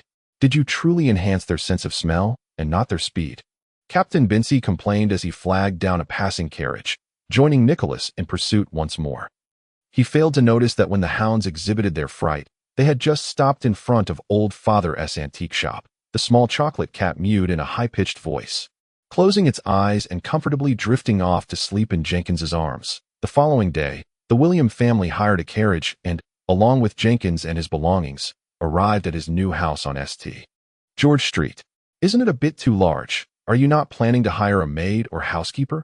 Cleaning it all by yourself will take far too much time, Robert remarked, hands on his hips as he gazed at the house from outside. Jenkins suddenly realized the oversight. The joy of owning a house had distracted him from such practical considerations. He certainly had no time for burdensome chores. You young folks often overlook such details. Robert patted him on the shoulder. Do not forget to initiate the steam pipeline with the Nolan City Council. Remember to visit your neighbors, and don't neglect the lawn. Although this area is not as strictly managed as Buxus Lane, there should still be designated times for waste disposal, so be sure to inquire about that. Jenkins stood there with a wry smile. Can I move back now? Do you need me to lend you some gold pounds? After purchasing this house and acquiring some furniture, you probably have very little left, old William inquired. Jenkins still had around 30 pounds, which was a bit better than when he first arrived. He pondered for a moment, deciding against borrowing from his father. Is hiring a maid expensive? That depends on the type of maid you require, Mary William interjected. Of course. If you were to marry now, you wouldn't have to worry about such matters. Jenkins immediately fell silent, unwilling to broach that topic any further. That evening, he settled in with Chocolate, lacking any inclination for sleep. Jenkins carried the cat to the bedside, the red moon and blue moon still as round as ever. With a house, a job, and a cat, I suppose I can consider myself a successful individual now, he mused aloud. Placing Chocolate upon the bed and retrieving the carefully preserved items from the box, a blue unknown feather, a wooden badge, a cubic metal block, Mr. Hunter's fruit plate, gold nuggets, and orange gemstone earrings. Chapter 80. The Guiding Hand of Fate. After infusing some spiritual energy, he consumed the strawberry that had appeared on the fruit plate, setting aside the green and red apples. Chocolate sniffed at them, appearing uninterested. The Church of Sun and Justice, he reflected while holding the metal block. Softly reciting, "The light of the sun forever shines, the light of justice illuminates the world." This phrase serves as a proverb for the followers of eternal radiance during their prayers, akin to Jenkins's frequent utterance, "Your radiance lights my path forward." Nothing transpired. "It cannot be that simple," Jenkins murmured, cautiously picking up a piece of paper from his desk adorned with the emblem of eternal radiance. From the emblem, golden lines extended vertically, resembling some peculiar circuit diagram leading to the edge of the paper. Most divine artifacts are permitted for use only by the corresponding deity's followers, yet nothing in this world is absolute. The Church of True Gods has developed a ritual through a special ceremonial array produced by the Church, represented by that very paper, allowing temporary use of artifacts not worshipped by the corresponding deity, provided that the other deity is also a true god.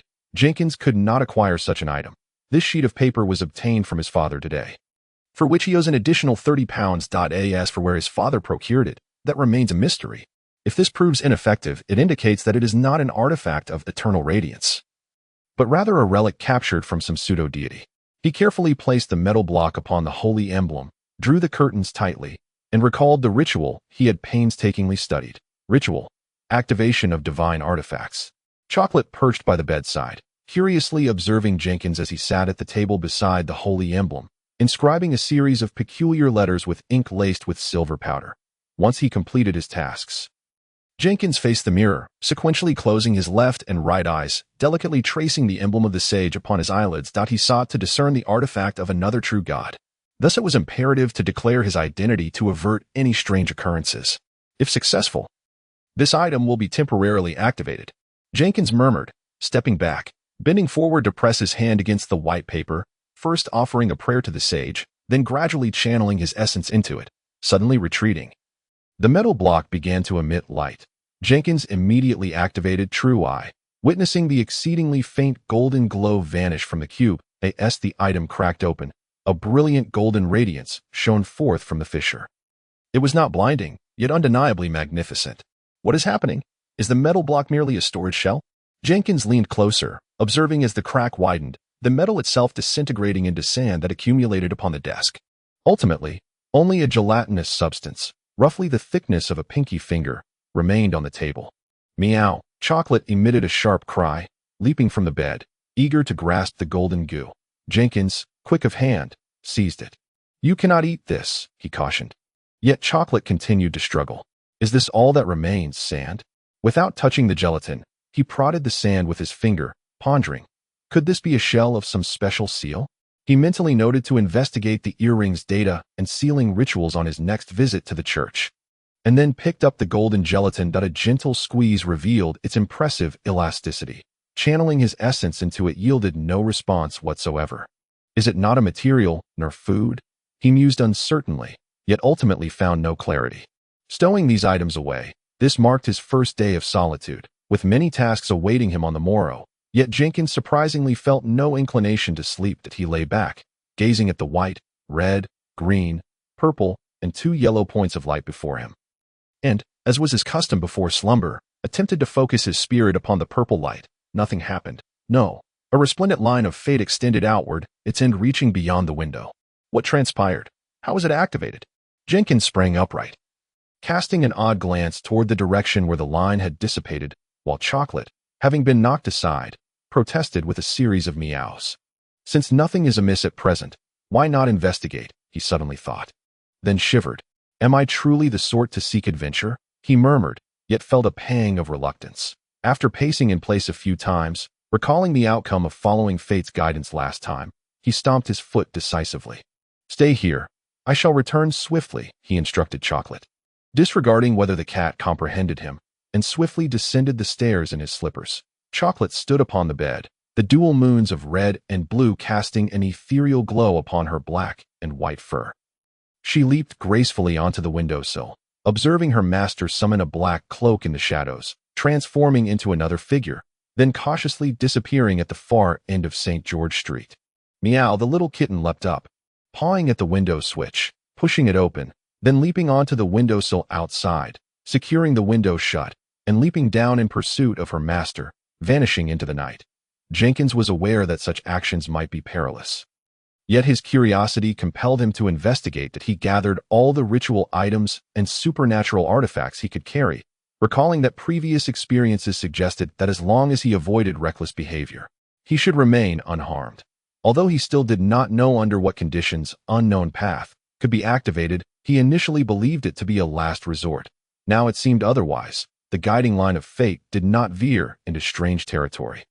Evading the peculiar entities that roamed the night, Jenkins arrived at an adjacent block where the purple line led directly into the entrance of an apartment, marked with the golden plaque, 112, IT. That moment, Jenkins recalled the fateful night when he had killed and plundered.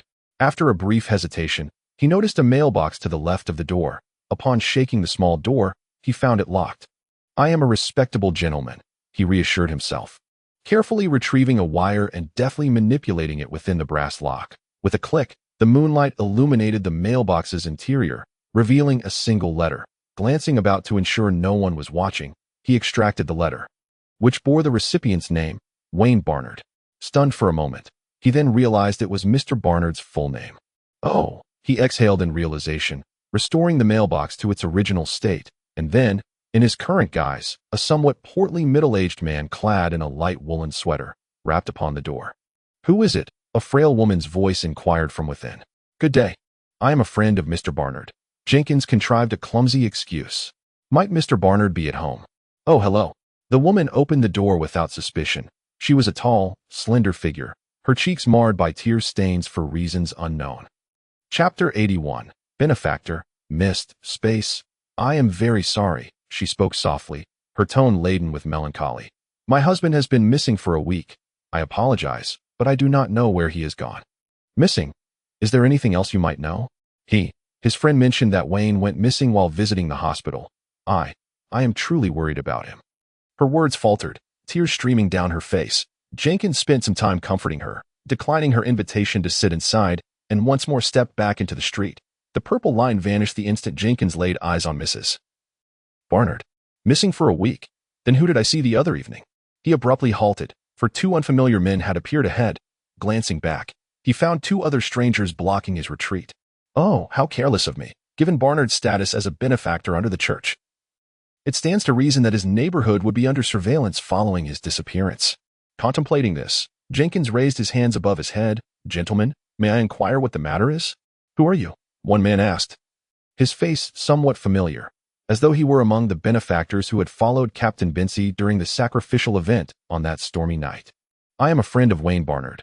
We were classmates long ago, and I have not seen him in ages. I was sent by my company to Nolan City for business negotiations, which is why I thought to pay him a visit." Jenkins fabricated a plausible tale. "Sir, I must ask you to forgive us, but Barnard has been missing for a week.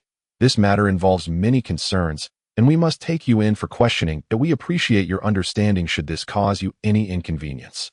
His words were polite, yet their actions were far less so. As one of the men reached out to seize Jenkins, he deftly sidestepped. "My apologies, but I have other matters to attend to. Good day, gentlemen." As he spoke, he retreated toward the street, then leaped to grasp the edge of a low wall behind him, activating his ability to propel himself over it. The man who had spoken hastily followed, but as he leaped onto the wall, Jenkins swiftly kicked him down. The remaining three men, uncertain of the identity of this middle-aged, portly figure, hesitated to act. They climbed over the low wall together, but by then, Jenkins had already vanished. The four men, clad in black jackets, traversed the refuse-laden alley, passing a drunken man leaning against the wall, retching, before emerging back onto the main road from the opposite end of the alley. Something's off. That drunken man was not right. He cannot be that portly fellow. That face. This alley is a dead end. How could that drunkard have found his way there to vomit? Damn it. We've been duped. Indeed, that was Jenkins, aware that he might not outrun the four pursuing him. He concealed his black cloak and donned it anew, thus adopting a different appearance. Once more scaling the low wall, he surveyed Barnard's residence from a distance, then shifted his guise again, turning to walk in another direction. Missing while visiting the hospital, Jenkins pondered. Thus, the truth must be that he disappeared while undertaking a task at the hospital. The hospital. Mentioning that term, I have not forgotten the events at Nolan's fifth public hospital. So, Mr. Barnard was tasked with guarding the seal against the malevolent spirit, and subsequently became possessed. He recalled the words of the corpse gentleman. They will find out sooner or later. The revelation, when it comes, could it be that the seal was, in fact, ineffective? The incident involving the malevolent spirit at the hospital had transpired since Jenkins's arrival. Due to the church's weakened state, the so-called malevolent spirits had been sealed within the hospital. Initially believing that the returning forces from overseas would resolve the issue, Jenkins now found himself directly entangled in it. Mr. Barnard saved my life. He halted, gazing at the fork in the road before him. One of the broad roads leads to his home, where, in the distance, the flickering light of oil lamps from horse-drawn carriages can be seen. Should he choose this path, he would soon find himself nestled in bed, dozing off beside his beloved cat. The other, a narrow alleyway, wends its way to the hospital, a treacherous route that must traverse through a slum, where he might encounter petty thieves and robbers seeking fortune. But this is far too perilous for me to handle, he mused. As he hesitated, someone made the decision for him. Unbeknownst to him, a hand suddenly patted his back. When Jenkins turned, he was met with an eerie white mist that had materialized behind him, within which stood Mr. Barnard, his clothes wrinkled and darkened, his pallid face seemingly coated in frost, his eyes reduced to mere whites.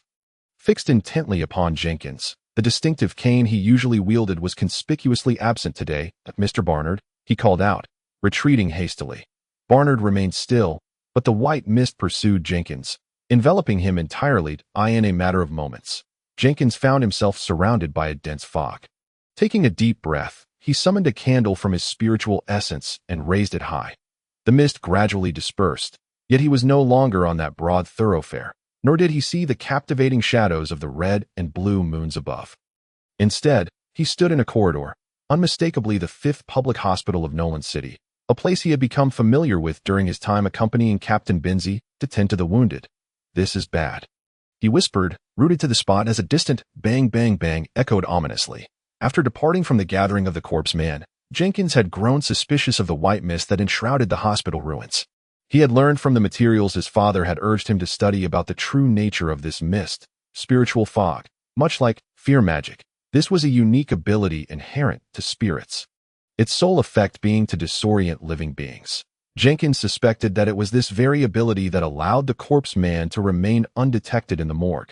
Under extraordinarily rare circumstances, the red spell, spiritual fog, could morph into malevolent spirit transfer, an ability that manipulated space itself. This was the essence of many horror tales, where one would open a bedroom door only to find a wasteland beyond, or push open a bathroom door with a lantern. Stepping straight into a haunted house, Jenkins recalled a time when he had just become his father's apprentice, naively inquiring about spatial equipment. "Father, is there a way to store items in space, like a suitcase that is actually a zoo? Or a ring that can contain all the furniture of a house?" "In dreams, anything is possible, Mr. William," his father had sternly cautioned. "Remember this well, any ability related to space is exceedingly dangerous. Any ABC-class items concerning space should never be used lightly." "Absolutely. Remember, my junior apprentice, never attempt to touch the realm of space. Even praying to a malevolent deity is preferable to trying spatial transfer. The spatial structure of this world is exceedingly, well, let us just say insanity is the best outcome." The ritual his father used for sending messages, blessed by the divine power of sages, was thus safe. Jenkins vividly recalled the expression on his father's face at that moment, understanding the gravity of the current situation. Bang, bang, bang. The sound drew nearer, and Jenkins slowly turned his head to see. At the far end of the hospital corridor, amidst sunflower seeds and the Nolan Daily, a red ball rolling towards him, colliding directly with his disguised black shoes. "Sir, could you please pass that to me?" A boy's voice, stiff and juvenile, called out from behind, tinged with a hint of innocent malice. Just the old trick, Jenkins thought, gathering the icy energy in his right hand and swiftly striking backward, only to hit nothing but air. Lowering his gaze, he found the red ball had vanished. "Ah," he exclaimed softly, feeling a sharp pain in his right arm. Without a moment's hesitation, he hurled the soul-soothing talisman from his left hand, but it merely landed on the ground at a distance. Looking down, he saw a small scratch on his right arm, the flesh around the wound taking on a ghastly green hue. "Please don't tear my black robe. It's all I have of value," he thought. retracting the candle and pressing his freed left hand against the wound to commence healing. This is the moment I've been waiting for. As the light of the candle flickered out, an intensely cold aura emerged behind him. Jenkins thrust his fists forward, only to be sent flying by a tremendous force. Using this momentum, he crashed through a nearby wooden door in the corridor, instinctively smashing a window with his fist, imbued with an icy current, and leaped outside. Uncertain of which floor of the hospital he had descended from, he fell once more into the enveloping white mist, where it felt as if something peculiar was watching him from afar.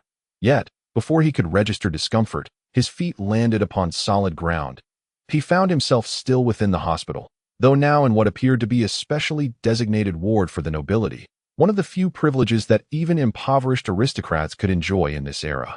Before him stood a mirror, yet the reflection revealed not Jenkins, but the visage of an unfamiliar woman. Blood marred her forehead, her complexion pallid, and her dark eyes were filled with resentment, though he had never encountered her. Jenkins recalled Captain Benzie mentioning, "You are the sealed malevolent spirit of the hospital?" No reply came, for the woman's hand reached through the mirror, seizing Jenkins by the throat. Previously, he had been saved by a cat named Chocolate.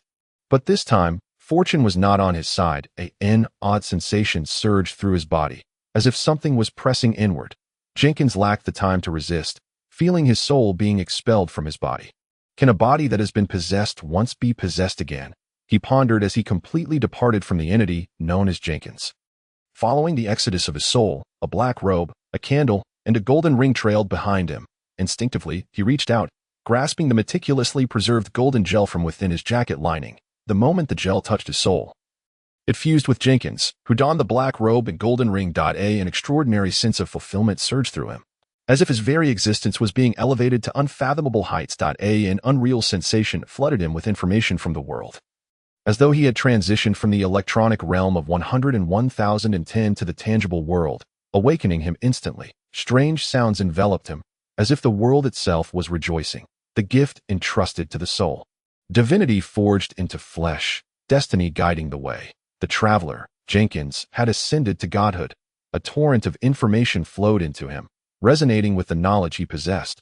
Without hesitation, he instinctively reached out with his hand, adorned with the golden ring, grasping the body now occupied by the malevolent spirit. "Please, I beg you, I'm willing. Save me." "No, no, sir. I truly have no money. Genuinely, truly." Resentment, coldness. What is this? Oh, God. Oh, I see within the end. Why must you attack me? Why? Followers of the sage, why is your knowledge so burdensome? Followers of the hidden moon, that silver moonlight is too dazzling for a lowly being such as I. Followers of the sovereign, can divine power truly exert itself, so even on land? That is, a captivating starlit sky, how it resembles, yes, like gold pounds, so many gold pounds. Ah, my God, gold pounds, it is gold pounds. You are, I remember now. You too are followers of the great end. Why must you? I am so weary, trapped, so hungry. I long for breadcrumbs. The living, the dead. Am I dead? Yes. Who are you? A demon. Do you wish to trade with me? What must I do? Create companions. Why? Grant me freedom. Is that good? I detest this sulfur stench. And what is sulfur? He realized. Oh, this body. Ah, I desire it. I want it. I want it. I understand. The golden divinity at the core of the body blazed intensely, consuming a third of its essence in an instant. With a gentle flick of his hand, Jenkins' corporeal form toppled backward, while his golden-ringed hand grasped a transparent black soul. God, though it seemed impossible, in the moment he was touched by divinity, the soul of the malevolent spirit began to transform. She gazed upon the youthful face shrouded in a black hood, an inexplicable fervor flickering across her features, yet ultimately, she could not withstand the divine gaze and gradually crumbled to ashes. Jenkins squinted at the body on the ground. And in this transcendent state beyond the world, he summoned his ability's light points, extending his hand to touch the purple one. The unknown path is also a known journey. When the markers for progress lie within your grasp, you shall receive the guidance of fate. The act of viewing the malevolent spirit's past consumed a third of his divinity, and in less than a second of contact with destiny, the remaining divine essence was on the verge of complete depletion. With no time left to accomplish anything further, he turned away, glancing at the mirror in the final moment before his soul returned to his body, restored to the mundane. Hidden beneath the black robe was not the pale-skinned Jenkins, but a golden-skinned man with black hair and dark eyes. A satisfied smile graced his lips. Chapter 83. This is just the beginning. As if plummeting from the heavens, the overwhelming sense of loss and emptiness drove one to the brink of madness. Upon opening his eyes, he swiftly rose from the frigid floor, where a mirror had just shattered, reflecting a visage of grandeur. Jenkins inhaled deeply, attempting to regain his composure. That gel, is it divine in nature? This thought immediately crossed his mind. It should not be the divinity of the eternal blazing sun. The information I just acquired does not explicitly point to the esoteric knowledge of the sun. The notion of gifts seemed to take on a different significance for Jenkins. Yet he had pressing matters to address first. The memories he had just accessed were akin to what he had learned days prior. The malevolent spirit was once an ordinary individual, consumed by immense resentment, who perished after battling the gifted of the 5 great churches and was subsequently sealed away. However, a demon had found her, unsealing her and bestowing upon her an artifact capable of creating malevolent spirits. No, he had not discerned the specific cause of her demise. Her transformation into a formidable malevolent spirit might have been a tactic employed by the demon. Yet, within the woman's memories, there was no trace of the demon's visage. It had never truly manifested, merely a black shadow orchestrating events. Silently, he sensed the soul that had just returned to his corporeal form, along with the 3 gifts. Summoning the black robe, this time it did not materialize as a disguise but directly enveloped Jenkins in its fabric. This change was a result of the brief contact with divinity, though it seemed it could only be utilized once. He crouched down, gathering the dust left behind by the obliteration of the powerful malevolent spirit into a small vial. Ectoplasmic powder, an exceedingly rare material, could not be squandered. Burning divinity allowed me to momentarily ascend to a divine status. He pushed open the door of the infirmary. Stepping into the dark, dilapidated corridor, his actions had been utterly silent, the black robe concealing all traces of his presence. I understand now. The knowledge contained within the divinity resembled a tangled ball of complex threads. Yet Jenkins managed to sift through it to extract some useful information. The means to attain divinity is not found within this realm. This was the first insight regarding divinity, and at present, Jenkins could only see this single piece of information. Shaking his head, he acknowledged that there were more pressing matters at hand. The long trailing hem of the black robe swept across the dust-laden floor as Jenkins glided away from the abandoned building. The night watchman patrolling the hospital brushed past him, merely sensing a fleeting chill in the air, completely oblivious to the profound shadow that had slipped by. Pausing before a flower bed, he knelt and dug into the soft earth for a few minutes. Unearthing a bone, bound with a red thread, that appeared singed and decayed, this was the item handed to her by the sulphurous man in the memories of the recently seen malevolent spirit, A12-3-9991. Ectoplasmic nest, also known as a spirit breeder. The only characteristic mentioned by the man was that when held by a spirit, it would rapidly produce a large number of spirits resembling the holder's form. If left unchecked, this bone could summon an army of vengeful souls capable of overwhelming an entire city within 6 months. The red thread was a special item imbued with ritualistic magic, designed to mask the aura of this sinister object. Otherwise, there would be no need for the malevolent spirit to take action. The mere psychic pollution emanating from the object could transform an entire public hospital into a psychiatric institution. A sulfurous scent. A demon, perhaps? Jenkins pondered, continuing to excavate the earth until he soon uncovered the rotting corpse of a woman. Feeling slightly fatigued, he sighed and fully unearthed the remains of this unfortunate denizen of the slums. After a moment's hesitation, he traced the sacred emblem of the sage over his chest. May the sage bestow protection. May your radiance illuminate her path forward. The slums of Nolan City were never devoid of such wretched souls. With the number of bodies discarded in sewers, alleyways, and slaughterhouses reaching astronomical proportions, Jenkins felt pity for her, yet he could not forget the innocent lives lost because of her. Among the memories of the malevolent spirit, 6 innocents had been possessed by other spirits, currently scattered throughout various corners of Nolan City. Jenkins could not eradicate them. Such matters were best left to the church. Yet, there were some he could save. Clad in his black robe, he made his way to the rear of the hospital courtyard, where 3 clusters of light gathered behind a low yellow earthen wall. Silently, Jenkins pushed open the door to reveal 3 bodies lying horizontally. All 3 were illegal gifted individuals from Nolan City, captured by the malevolent spirit in an attempt to swap souls. but they had been eliminated before they could act, their covetousness for Jenkins' body proving fatal. Closest to the entrance lay Miss Hesha, whom Jenkins had not seen in some time, that he used a candle to sear the decayed green wounds of the three, gliding silently into the distance beneath their bewildered and fearful gazes. Unseen in the sky, a brand new star radiated with a violet luminescence. That night, many would find themselves sleepless, as the celestial phenomenon heralded the birth of a new pseudo-deity. Yet no one could discern the extent of this great being's dominion from its position. Outside Nolan City, at the Heavens and Equilibrium Church, atop the astrological tower, Miss Ivgarden, a devotee of vast starry sky, and Miss Audrey, a follower of the Seer of Fate, anxiously scrutinized the star maps in their hands. It truly is in Nolan. The prophesied, unknown path lies here, Audrey murmured. But there are 9 candidates for the Savior foretold in C07-0-0001, Epoch of Time. Why?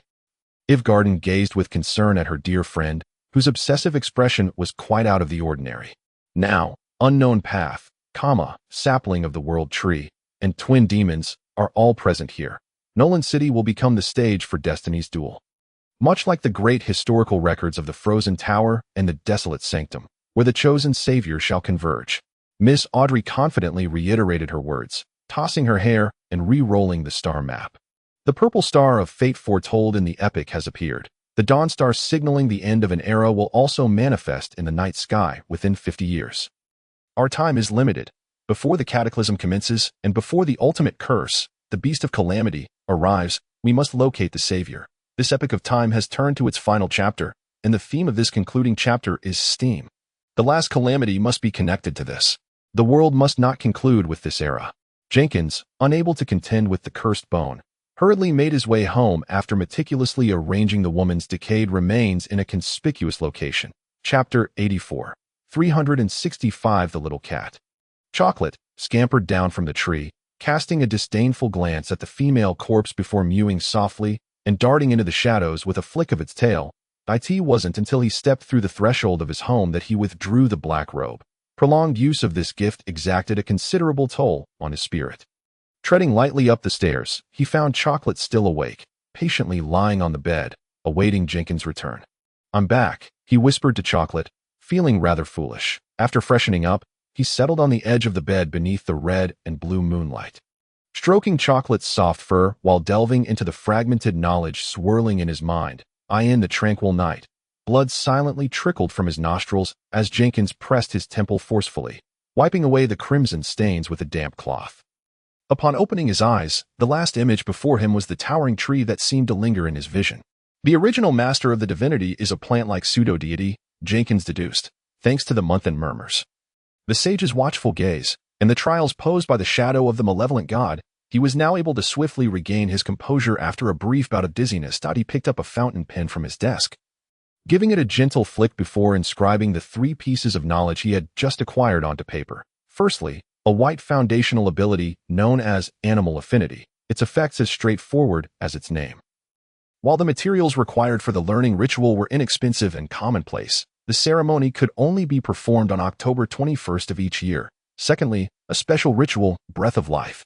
This method allowed one to extract the life force from plants or animals, absorbing a portion to extend one's lifespan. Theoretically, if one had the financial means to continuously conduct this ritual, they could live to the age of 999. That this lifespan appeared to be a threshold. Exceeding this number would incur limitations. It defies the natural order, Jenkins mused. Deciding that he would never disclose this ritual in his lifetime. As for whether he would ever utilize it, such thoughts seemed premature. He was still quite young. The 3rd piece of knowledge was a simple revelation. Neither true gods nor pseudo-deities existed in this world. Nor did they dwell in the adjacent realms of reality, namely the astral or shadow realms. They could temporarily project themselves through the embodiment of saints, but this required not only divinity, but also a suitable vessel. Jenkins scratched his head, pondering that he was not the original owner of this body, nor was he a denizen of this world. Thus, he currently belonged to a saintly form devoid of divinity. Could he also be a cursed object? Knowledge of the divine was always obscured and perplexing. The interloper had briefly escaped the shackles of corporeality due to the malevolent spirit's foolish actions, elevating his status by burning divinity that was not his own. Yet, many mysteries remained within this affair. Should he wish to replicate this process, he would not only need to extricate his soul once more, but also seek the divinity necessary to construct a form. "I am a god," he declared, extinguishing the gas lamp and lying on the bed while embracing chocolate, chuckling foolishly. The cat, dissatisfied, pawed at his face. "Thus, from this moment onward, let us set a modest goal, to seek a drop of divinity, to acquire new knowledge, and to eagerly anticipate the day when one can truly ascend to godhood." He could not forget the sensation of his soul rising to a different height. Indeed, he had become addicted.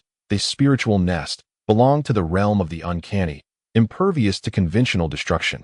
This object had now become a hot potato. Carelessly discarding it could lead to unforeseen consequences, while surrendering it would require an explanation of its origins. After much contemplation, Jenkins buried it in his own yard, hoping to uncover some clues from the underground library during his next visit to the church. As dawn broke, Jenkins, once a god, Williamter, arrived at his father's place of work as usual. "Did you sleep well last night?" Today, his father was unusually absent from his faux antique rocking chair, staring forlornly at the ceiling. It was tolerable, just that chocolate couldn't sleep and caused a ruckus for a while. The cat, displeased, leapt from Jenkins' shoulder, flicked its tail at him, and then settled into a comfortable position on the counter. "Something significant happened last night. A new star has appeared." His father lowered his head to stroke his nose, then vigorously massaged his stiff neck. "In the books I had you read, there are insights about the stars, so you should know what it signifies when a bright new star emerges in the sky." "Indeed," Jenkins replied, then paused. "Does this imply a new great entity has manifested?" Only after uttering this did he realize it referred to himself. His father nodded, his sparse brows drooping with a hint of melancholy. 12 true gods and 365 false gods. "Since the childhood of my grandfather's grandfather, this number has remained unchanged. To think in my lifetime I would witness the emergence of a new deity is truly astonishing." 365. How is this number determined? "It seems to correspond with the days of the year." Jenkins, unable to maintain his facade, was genuinely astonished. Indeed, his father slightly raised his head, his murky eyes peering over his somewhat oversized round glasses at his youthful apprentice. "What do you think is recorded on the stone tablets you copy daily?" "Young man, there are countless unknowns in this world." He sighed again. "Let me tell you another thing. Purple represents the color of fate. The appearance of a purple star in the sky has never been a good omen. Now that you have moved out to live independently, you have more time at your disposal. You must frequently visit Mr. Ink's club and diligently practice the rituals I have taught you. The changes in the starry sky are truly ominous." "Fate, fate," his father affirmed with a nod. "The knowledge in books. Church possesses the most comprehensive repository of information. Thus are the teachings of the sages. The emergence of fate often foreshadows great turmoil in the world, or the sudden appearance of a formidable entity." Shaking his head, he casually tossed a silver coin onto the counter. "Do you remember the inquiries you made regarding demons?" "Of course I do." Jenkins nodded immediately. "That's good. Let me put it this way. In my youth, I came across records of purple fate in a certain archive of the Holy See. It is a widely circulated tale of a demon, the timing of which even the church cannot ascertain.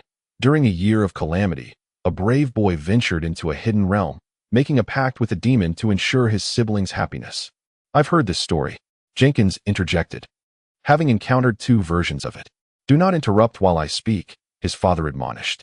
"The tale recorded by the church is certainly different from what you have heard. Please go on." Jenkins obediently settled down, the cat also showing keen interest as it lay beside him. Chapter 85.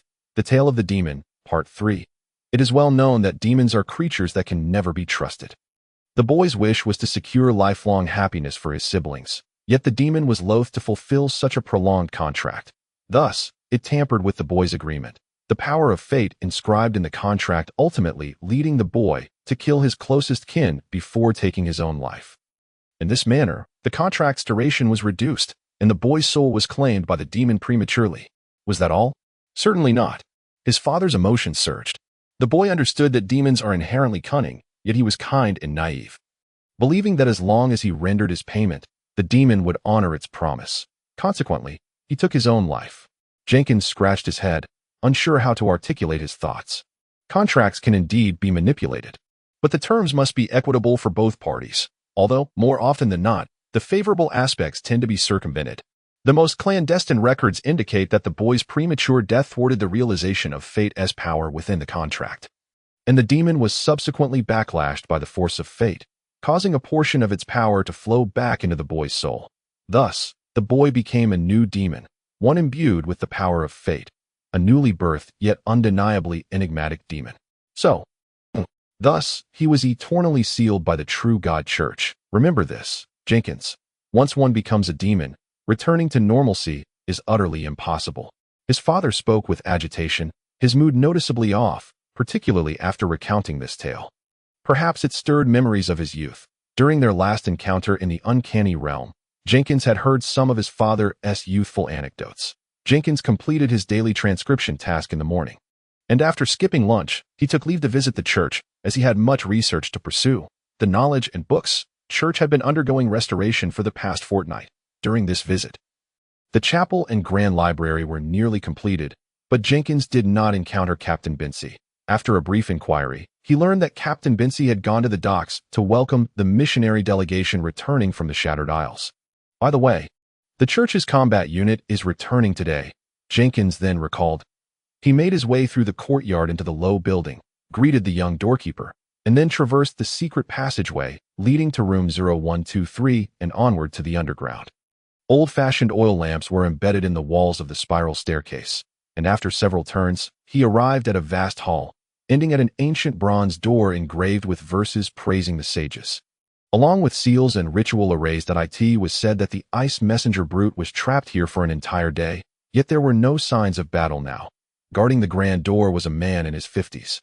Akin to Mr. Smith, whom Jenkins knew, both serving as keepers of the church's secrets. Beyond this bronze door lay the church's mysteries. "I am Jenkins Ryden Putt William Tur," he declared, extending his arms to release the sapling-like symbol of his soul. The old man's weathered lips did not part, yet his aged voice reached Jenkins' ears. "Destination: the Library of Secrets," Jenkins replied calmly, for the library accessible to the faithful was the grand library above ground, while the underground section was reserved solely for the church's bestowers. "Your clearance level is 4. The first level is accessible for 6 hours. I trust you have a timing device," the old man stated. Level 0 is the highest clearance, while level 5 is the lowest, somewhat akin to the security levels of Class A, B, and C items. Originally, Jenkins' achievements in sacrificing his divinity would have sufficed to grant him access to most of the library and the underground collections. Yet for reasons unknown, the rewards from the Holy See had been delayed, and the parish was hesitant to preemptively administer accolades. The bronze door opened a narrow crack, splitting the grand sage emblem at its center into 2 halves. "I understand, sir." Jenkins nodded to the old man and swiftly slipped inside. He had heard from his father that this bronze door would lead to different locations depending on the angle at which it opened. In Jenkins' true eye vision, the door radiated a dazzling yellow spiritual light. This was B-10-5-0400, the gate of all things, one of the most vital artifacts of the knowledge and books church in the Nolan Diocese. Beyond the door lay a lengthy corridor, its arched ceiling constructed entirely of red stone bricks. Every 10 meters, simple chandeliers hung from above, each adorned with candles that exuded an unusual fragrance. These candles, crafted from an exceedingly rare spice, invigorated the mind and enhanced memory.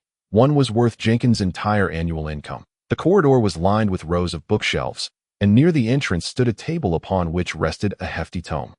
The catalog of the Library of Secrets. "Be cautious," Jenkins reminded himself. This was the church's most significant location, and he suspected surveillance might be present. Scanning the area, he noticed faint spiritual lights everywhere, although not as brilliant as Class A, B, and C items. It was reasonable to believe that every inch of the ground beneath him was safeguarded by ritualistic spells. Jenkins refrained from directly searching for the information he sought. Instead, he focused on resolving the queries that arose during his studies with his father. Occasionally, he would casually flip through a few books, reminiscent of a curious novice perusing materials. After some effort, he clarified the matter concerning the cubic metallic seal. It was a remarkably unique sealing method, employing a substantial quantity of high-purity gold, silver, and other special metals imbued with spirit, by conducting a ritual and applying 6 different sealing incantations. A metallic shell was formed to seal special items. The one Jenkins had damaged had only the eternal blazing sun emblem left to take effect among the 6 seals. Thus he had encountered a stroke of good fortune. The drawbacks of this ritual are glaringly apparent. Firstly, the costs are considerable. Moreover, while it can thwart divinatory abilities from probing into objects, it fails to prevent the objects themselves from exerting their effects. Most critically, records indicate that the ritual itself cannot ascertain the origins of the items, and peculiar occurrences transpired during its execution. The Church possesses myriad sealing methods, rendering this particular sealing ritual rather superfluous. This method cannot seal that bone, Jenkins remarked with a hint of regret, due to the general applicability of such sealing methods. It remains impossible to speculate on the source of that divine essence. However, given that it has not been sought after for 30 years, it is unlikely to incite trouble, is it?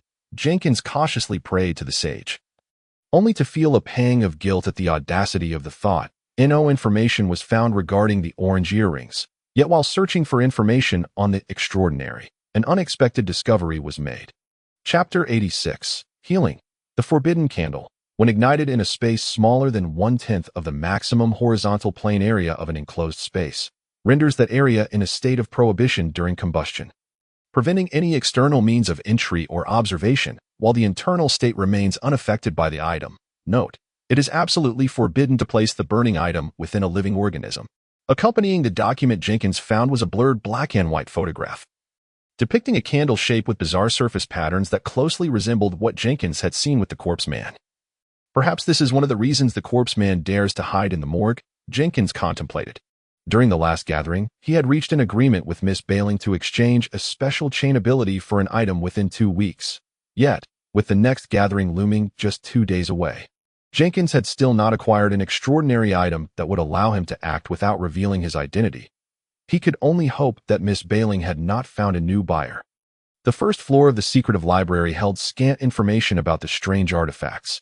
In a catalog, Jenkins discovered the entry for Spirit Nest with the code A12-3-7123, but no other useful content. Coincidentally, directly beneath that entry was a record of Fragment of the Reaper's Cloak.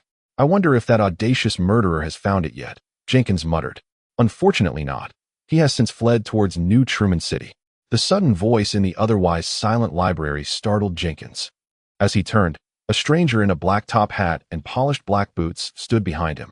"Greetings, Mr. William Turr." He smiled apologetically and pointed to the distant bronze door that had opened once more.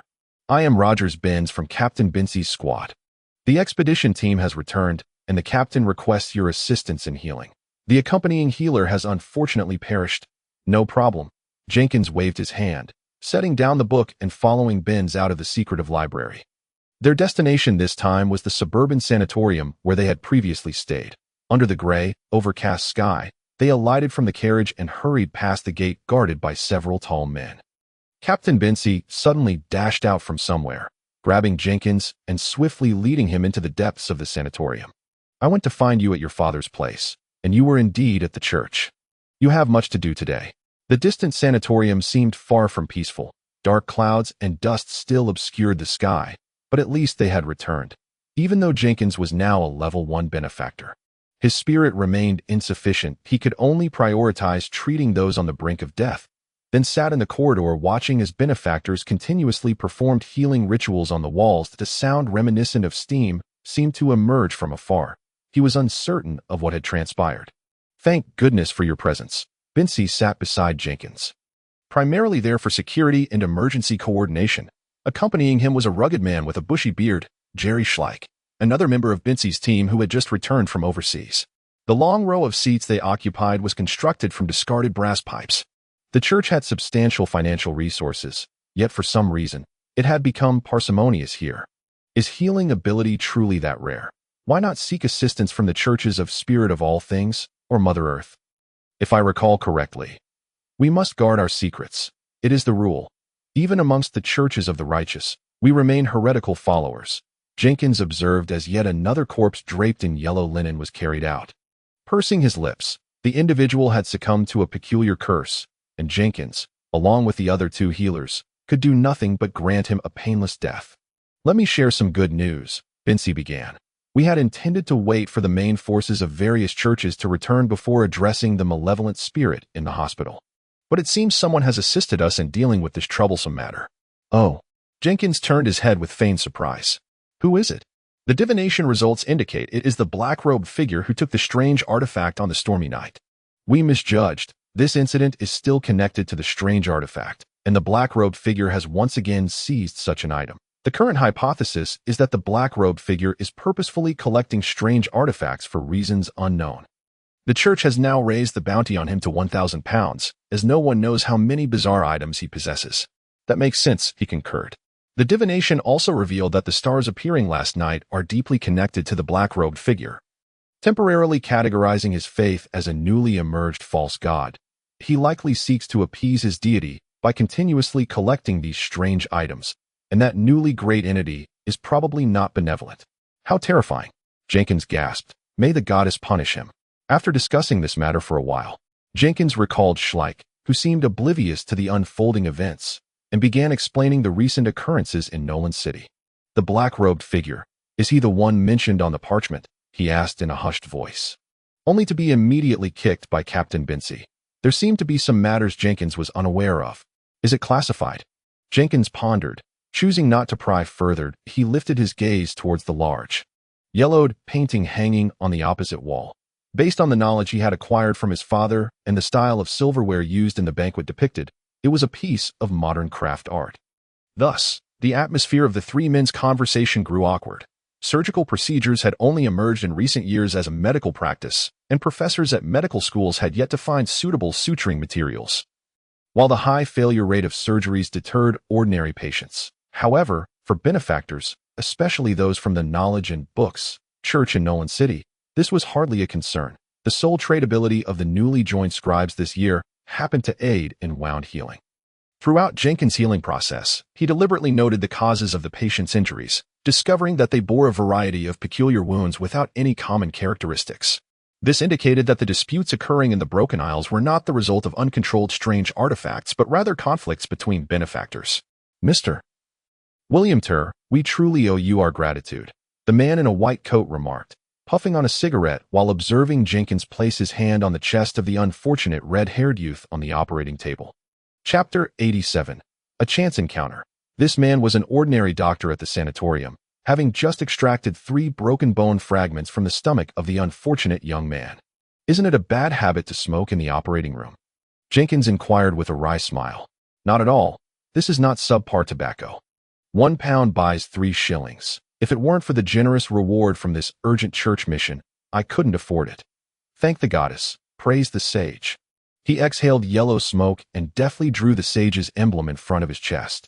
This is the state of the era: low-quality medical practitioners, outdated medical techniques, and extremely conservative mindsets. Praise the goddess. Praise idealism. Jenkins observed the wounds beneath him visibly healing at an astonishing rate, feeling a wave of relief wash over him. Although it appeared busy, the truly critical patients could hardly endure a long sea voyage. The number of patients needing Jenkins' assistance was fewer than 20 as the sun set. He concluded his work, sitting in the church carriage, ready to return.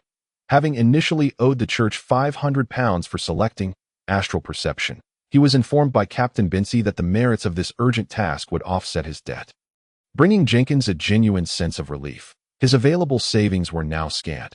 Pounds came and went swiftly, and the £50 in his wallet needed to be set aside for purchasing star fragments at the gathering in 2 days.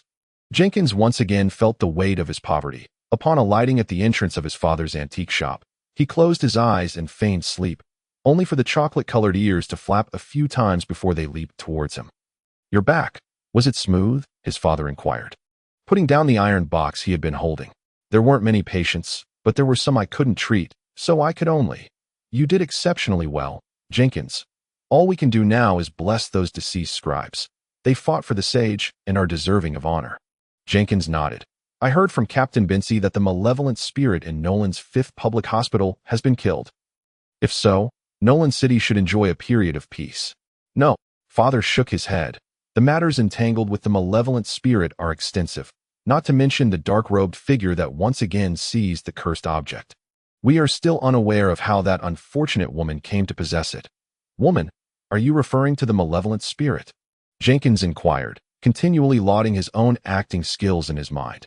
Indeed, the spirit itself is a wretched, impoverished woman who survives by crafting matchboxes and laundering clothes. Recently, she contracted a peculiar illness and, having exhausted her own remedies and the shoddy methods of local witch doctors, was left with no choice but to seek assistance from the gentleman at the hospital. He shook his head, choosing not to elaborate further. This aligned with the recollections Jenkins had gleaned.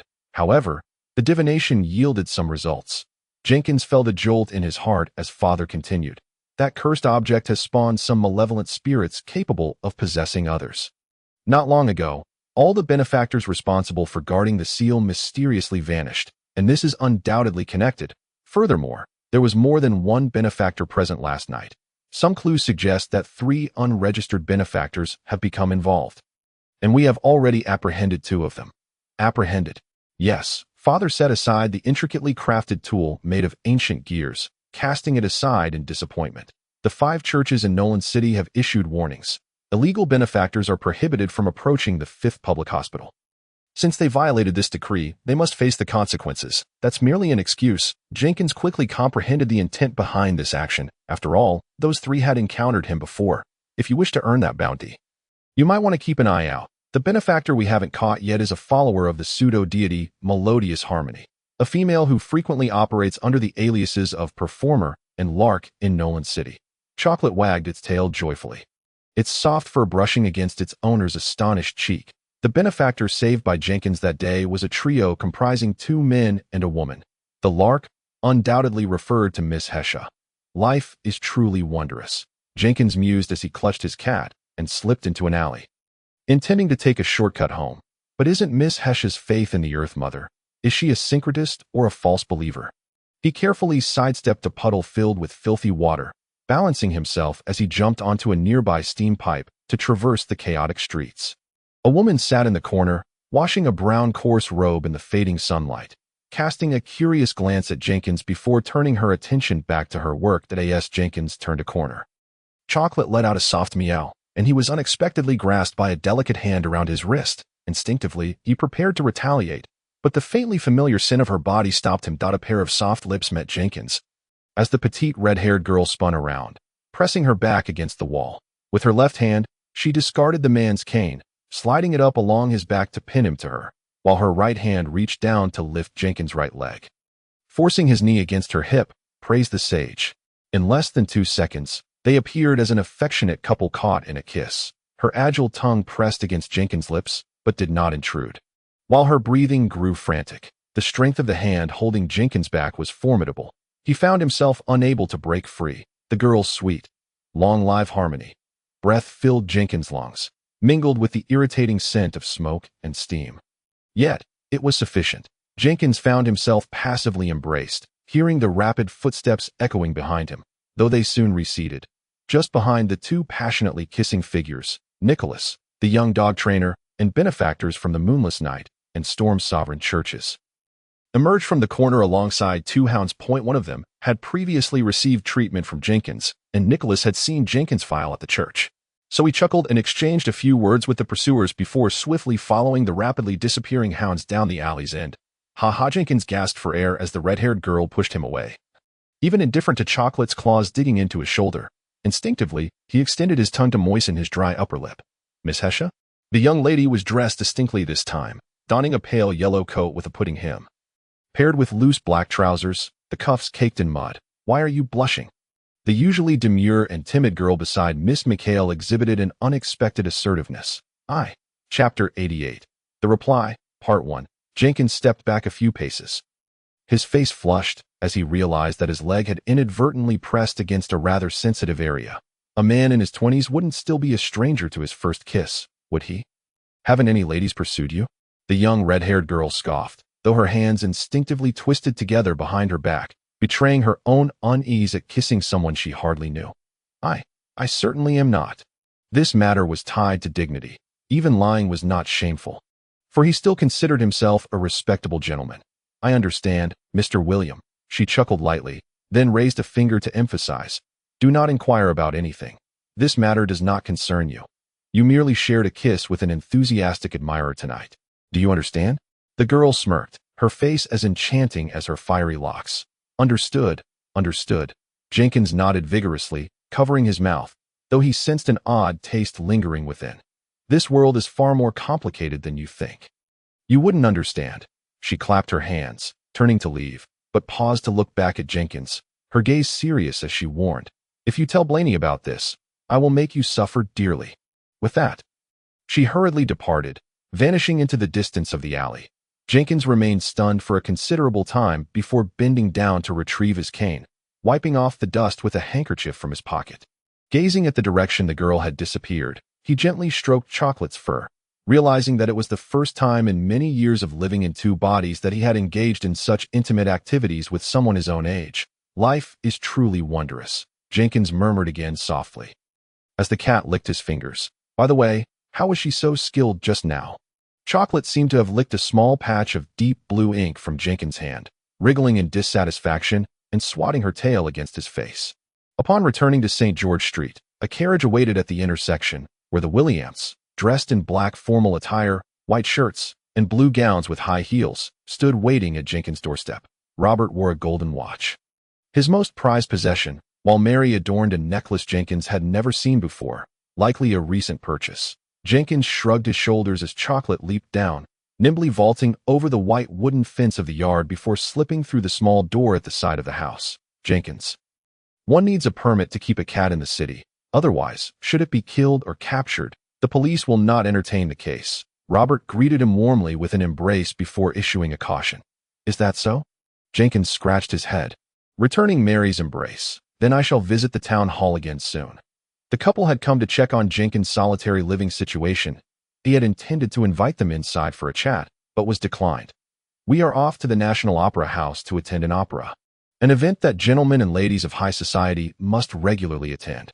A smile graced Robert's handsome face as he gestured to his attire. If it were a visit, there would be no need for such formality. So you came by merely to check on me? Jenkins chuckled in response. But Mary handed him a stack of letters. Actually, we came by to deliver these. They are letters from your admirers, forwarded to your home by the publisher, along with a thank you note from the lady who mistakenly addressed the last letter. Remember to update your address with the publisher, Doe. Our little William has become quite the author now. Mary appeared exceedingly proud, her voice rising a notch, though Jenkins couldn't discern whether it was due to a passing neighbor. After waving goodbye to the carriage that had carried them, Jenkins sighed, entering his home with the stack of letters in hand. Order newspapers from the post office, including the usuals and the tropical medicine preview needed for gatherings with Mr. Corpse. Arrange for Chocolate and my morning milk from the dairy. Register Chocolate. Visit the neighbors. Inquire with the agency about a reliable cleaning woman. Replace the old furniture. Oh, the goddess above. There's much to attend to. Living alone, he naturally had to prepare his own dinner. Jenkins was quite adept in the kitchen, casually whipping up some meat porridge. Chocolate's food was premium cat food, not the most expensive in the store, but the priciest Jenkins could afford.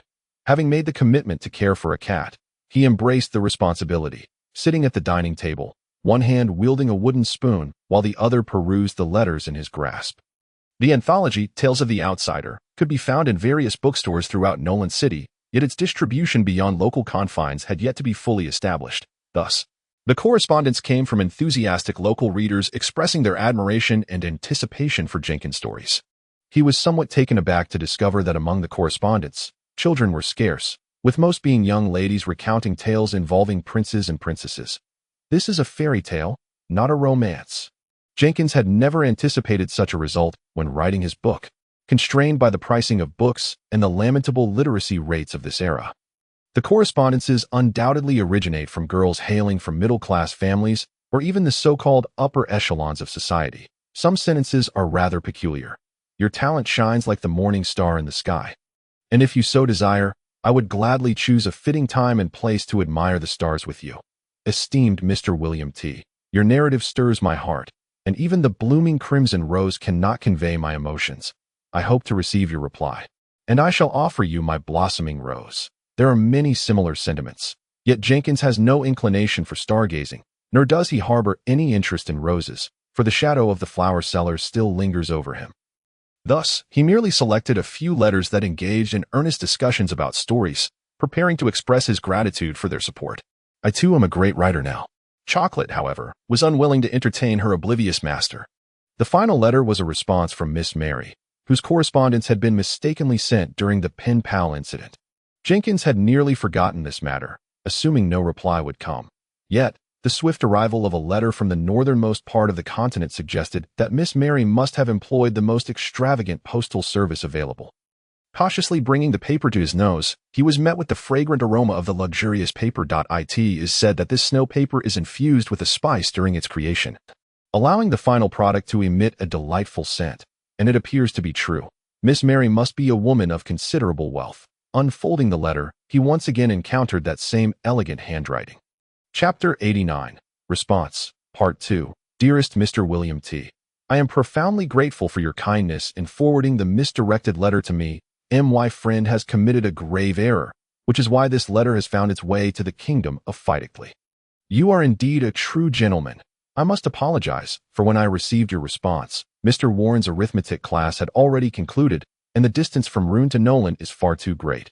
My homework was utterly ruined. However, I delivered your letter to Mr. Warren, as I intended to grasp those perplexing symbols that appeared quite intriguing. Yet, Mr. Warren remarked that you must be a highly esteemed probabilist, or perhaps a seasoned gambler. I trust that a gentleman such as yourself would not find himself ensnared in the casino, and Mr. Warren concedes that your mathematical prowess is unparalleled. We perused recent mathematical papers and discovered that no one has delved into the study of probability with such depth. Those arrogant scholars always presumed that only gamblers would explore such matters. Mr. William T. I swear by the spirits of nature that I shall never disclose your knowledge. But why not publish these insights in a paper? I believe it would bring you great renown. Once again, I thank you for your response. Although my arithmetic grades are lacking, I still hope for the opportunity to discuss mathematics or literature with you. P.S. I have enclosed a modest sum of kronor in the envelope as a token of my gratitude for your reply. Please do not decline. It is a small gesture from my heart. Yours faithfully, Mary. Reaching out to pinch the envelope, Jenkins discovered a neatly folded packet inside. He used scissors to cut it open, counting 2 red banknotes within. These were the coins of the kingdom of Hamparvo, known as kronor, and the exchange rate with the golden pounds of the kingdom of Eighteenth is approximately 1:3. Jenkins, disinterested in such matters, recalled that his father had insisted he become familiar with the currencies of various nations. 200 kronor, converted to gold pounds, amounts to 620 pounds. Jenkins found it hard to believe. And after rereading the previous letter, he surmised that Miss Mary must come from a well-to-do family, and she mistakenly perceived Jenkins as an oblivious, mad mathematician. This was evident from the honorifics she used throughout her correspondence. Chocolate. Tomorrow I'll buy you better cat food. He squinted at the cat while waving the red currency, but the kitten merely stared for a moment before lying down again, disinterested. The banking system in this world was just beginning to take shape. Initially established by the Travel and Contracts Guild to facilitate travelers, there, one could exchange currency. Jenkins planned to resolve matters at home tomorrow and would refrain from visiting his father. Miss Mary's letter once again employed that exceedingly expensive snow paper. Given the speed of the reply, it was likely not an ordinary postal service. Response. Jenkins filled his fountain pen with ink, drawing the oil lamp from the dining table to illuminate the white paper before him. His current financial situation did not permit the purchase of luxurious stationery. The paper he used was the same as that employed for internal church documents, akin to the type Captain Bincy had used during his first assessment of Jenkins. His father had a stack reserved for writing reports, and he casually took a few sheets. Dear Miss Mary, strike that out, too intimate. Esteemed Miss Mary, I have received your reply. Your politeness fills me with honor, and your appreciation brings me immense pride. Thank you for the kronor. It has been of great assistance to me that I do not wish to deceive you, but you may be somewhat mistaken. I am not the mathematician you assume me to be, but rather a mere enthusiast of mathematics. Conversely, I possess some expertise in literature. I have read your proposals regarding papers, but I am acutely aware of my limited knowledge, and the burdens of reality do not allow me to immerse myself deeply in the captivating realm of mathematics. I will include my unsystematic musings on probability at the end of this letter. If you find them intriguing, please feel free to publish them, but do not attribute them to my name. I detest being exposed to the public eye. While such exposure might bring fame and fortune that could alter my life, I abhor such changes. You need not worry about disseminating my knowledge. It is an honor to be recognized as a disciple of the sage. Simultaneously, I hope my proposal does not cause you any inconvenience. Once again, I express my gratitude for your generosity, and I would be delighted to be your pen pal, engaging in discussions about mathematics and literature. May you always wear a smile, and may all be well with you. P.S. I am a disciple of the sage, and swear by him that the theories in this postscript are presented to the world for the very first time by my hand. Yours faithfully, Jenkins R. William T. I am truly humble. Jenkins was pleased with his decision. He had recently undergone examinations for higher studies and still retained a decent grasp of advanced mathematics. However, that was limited to the disorganized content of the exams. He was not the protagonist of a novel, and to systematize his thoughts into a theoretical paper would require considerable effort. Yet, Jenkins had no time for that. He wished to focus on his studies of the esoteric. Furthermore, the character of the original Jenkins could bear the label of a mathematics enthusiast, but must never be labeled a mathematician. This was a matter of survival. Nevertheless, since there was interest from another party, jotting down his knowledge would be quite commendable. After all, having embraced the sage's teachings, such actions aligned with his doctrine. Ultimately, having arrived in this world, one ought to bring about some change. Otherwise, what would be the purpose of this journey? However, safety comes first. Let Miss Mary decide whether to publish it.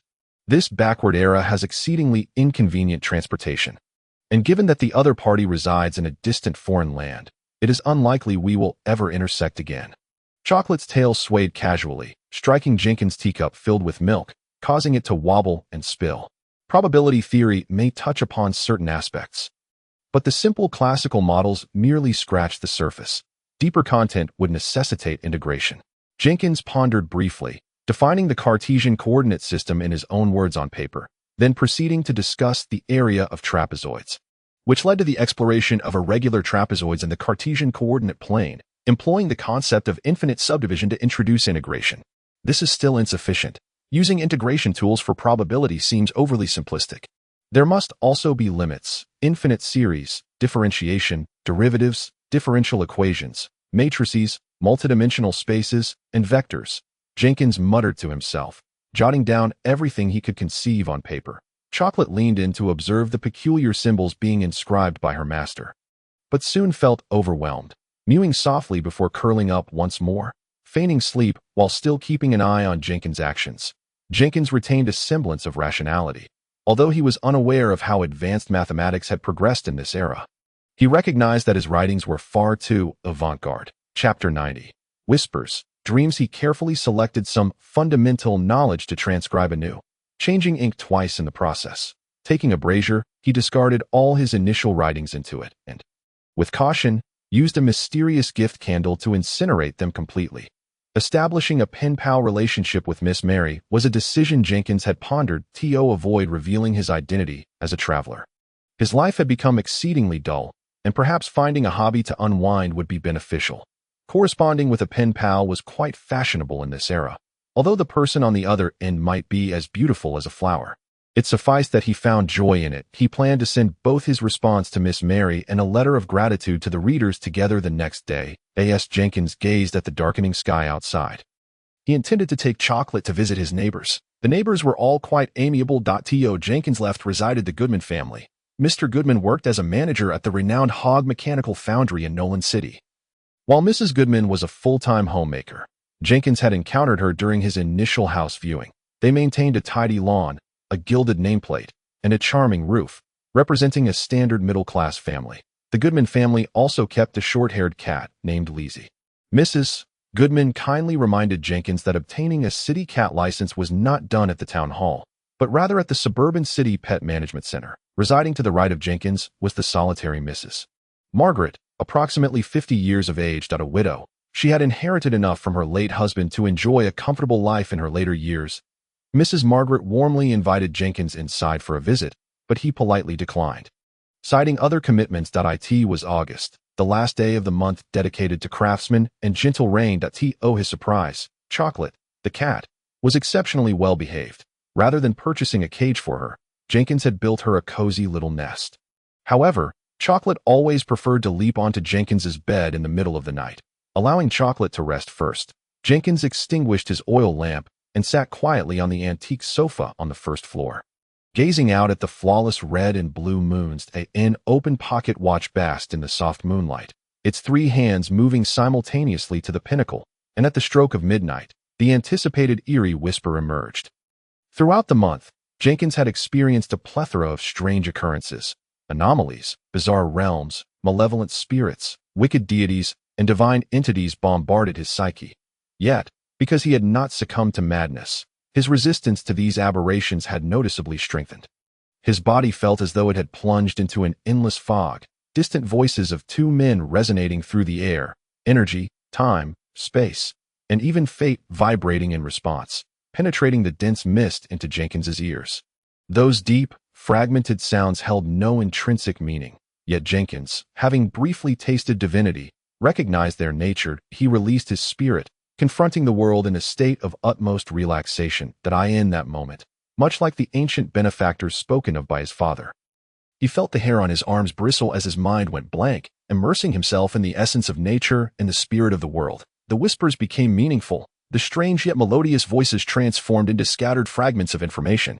The mortal Jenkins boldly seized a portion, only to be overwhelmed by the deluge of knowledge. When chocolate licked him awake, it was already 2 o'clock in the morning on the first day of the month of the god of war and floating leaves.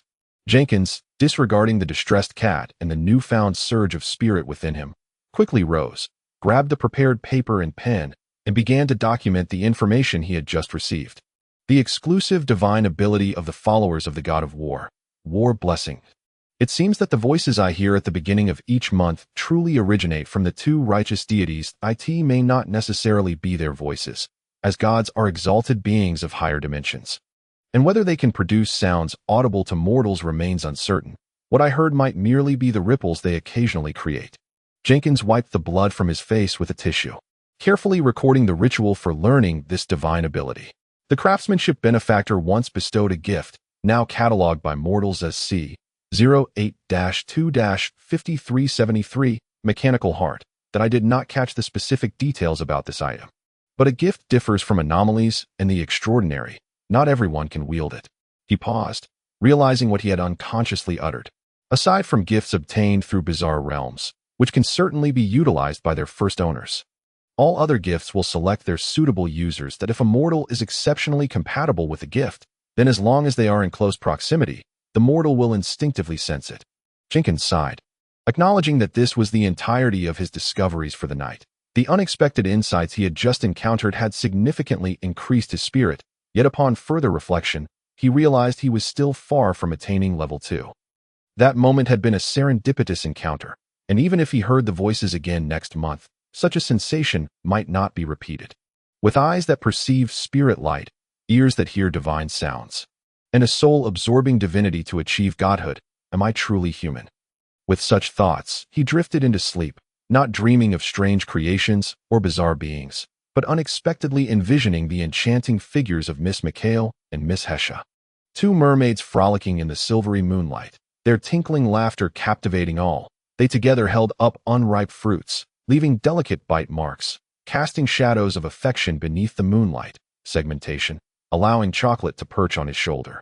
Jenkins tidied his attire in front of the mirror, propping himself up with a red cane and grinning at his reflection before grabbing a black hat from the wooden coat rack and stepping out. The morning city of Nolan remained shrouded in dust. The Nolan Daily he had seen a few days prior had already mentioned the issue of factory pollution reform, yet the disputes between the interested parties would take time to resolve.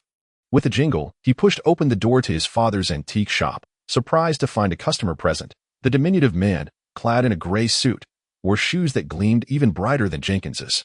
His gaze was strikingly peculiar, a gaze so utterly bland that when he turned to look at Jenkins, his expression resembled that of someone observing an ordinary stone. Jenkins had developed a habit of immediately assessing whether strangers were gift bearers. Just as he activated his true sight, the small man turned back to face Jenkins once more. Jenkins quickly lowered his head, feigning interest in the ground, though the hair on the back of his neck stood on end. He did not approach the counter until the man departed. Chapter 91. A busy day, father. I would like to take a day off today to attend to matters at home. He squinted at the peculiar mechanical artifact recently acquired by his father. Composed entirely of brass gears, it lacked spirit light but had an exceedingly strange design. Go ahead, his father replied absently. Noticing Jenkins's curiosity, he explained, "Recently, we have been receiving many antiques made of assembled gears. These items are not characteristic of this era, yet the followers of Mr. Craftsman have a penchant for such antiquities. It is only natural that you find it strange, as you have yet to learn about this knowledge." However, Jenkins was more intrigued by the identity of the man he had just encountered. He was not selling supernatural items, and thus his father would not report him to the church for investigation. Jenkins was uncertain whether the man had an innate sensitivity or formidable power that drew his attention, but the man's presence had already vanished. He first went to the post office to order the Daily Nolan Daily, then searched for the journal issue of Tropical Medicine, a forward look, which was not inexpensive, and the next gathering of Mr. Corpse's society was still 2 weeks away. The dairy company was located 3 blocks away from the dock area, in a standalone yard filled with brass steam pipes. Here, Jenkins unexpectedly ran into Professor Burns. They exchanged a few pleasantries, and Jenkins noted that the professor appeared to be in good spirits. Jenkins informed him of the black market entry points he was aware of, and the professor recommended that Jenkins order a sweet milk option that cost merely 7 shillings and 3 pence each month. The agency on Shefford Avenue was somewhat desolate. As Jenkins listened to a plump woman recommending suitable maids, he caught sight of the old butler he had seen in front of the castle. Searching for a maid, he must have been working for that troublesome little Francis's cousin. There was a distinction between a maid and a servant. The former was simply a household employee who could leave after completing designated tasks, such as cooking or laundry, while the latter, in this era, referred to a special servant bound by a long-term contract, residing in their employer's household, fulfilling all their requirements. The extent of this relationship depended solely on the scope of the employment agreement and the maid's wages, as well as the channels through which maids were hired. Population trafficking, selling oneself to pay debts, bankrupt families, and familial servants all were possibilities. Yet Jenkins harbored too many secrets to allow any woman to draw too close. Finding a diligent and trustworthy cleaner was not simple, especially as he was reluctant to spend excessively. After leaving a shilling as a registration fee at the agency, the plump woman promised that Jenkins could return next week and would surely find a suitable candidate. After assuring the coachman that Chocolate would not indiscriminately relieve herself, both he and the cat boarded the carriage heading to the Suburban City Pet Management Center. Upon exiting the post office, Jenkins purchased a copy of the day's Nolan Daily from a street vendor. The bounty for the figure in the black robe still lingered at the bottom of the advertisement section, but the amount had risen to £500, with the newly added crime being the desecration of a corpse at Nolan's 5th public hospital. TSK. Nowadays there are truly all sorts of perversions.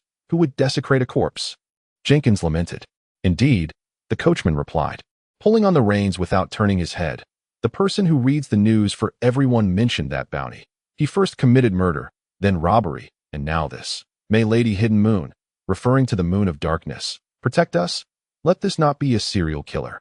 Do you still have people read the news? Jenkins inquired, intrigued. Yes, in the mornings, Mr. Clark chats with us coachmen on the way to work. We sometimes ask him to help read the news. Nowadays, being literate is the key to a better future. Recently, there was news that Mr. Craftsman's Church of Creation and Mechanics invented a steam carriage that doesn't require horses. Who knows when we'll? That Mr. Clark truly is a good person, but you need not worry too much. The newspaper doesn't say that the steam-powered carriage is merely a prototype. And I heard the steam boiler exploded. Thank you for your comfort, the coachman replied, still in a gloomy mood. Why not attend the night school of the Church of Knowledge and Books? Aren't they offering free education to the public? Jenkins queried, though he already knew the answer in his heart. I am far too advanced in years to continue my studies. Moreover, my entire family relies on the sustenance provided by this carriage. How could I possibly squander the evening hours on other pursuits? Gently ringing the bell that hung by his side, he alerted the pedestrians ahead to the presence of the carriage. The driver's gestures unexpectedly aged. Indeed, it is as such. Jenkins sighed inwardly. Ahead lay a fork in the road. The left path was the shortest, yet the most arduous, requiring passage through a dense thicket.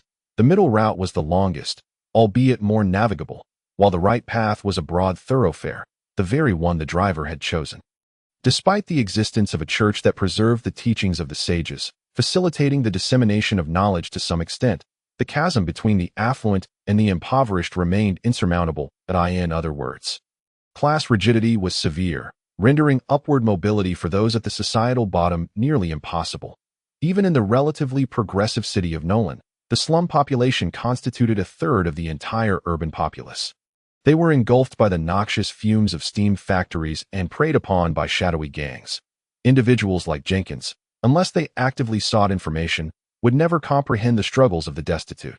In contrast, the driver at least enjoyed a steady income, a far better fate than being exploited in a steam factory or perishing in a gang skirmish. Jenkins found solace in embracing the teachings of the sages as his faith, admiring their efforts to disseminate knowledge and assist the impoverished. Though their impact may not be monumental, at least their church was engaged in this noble endeavor.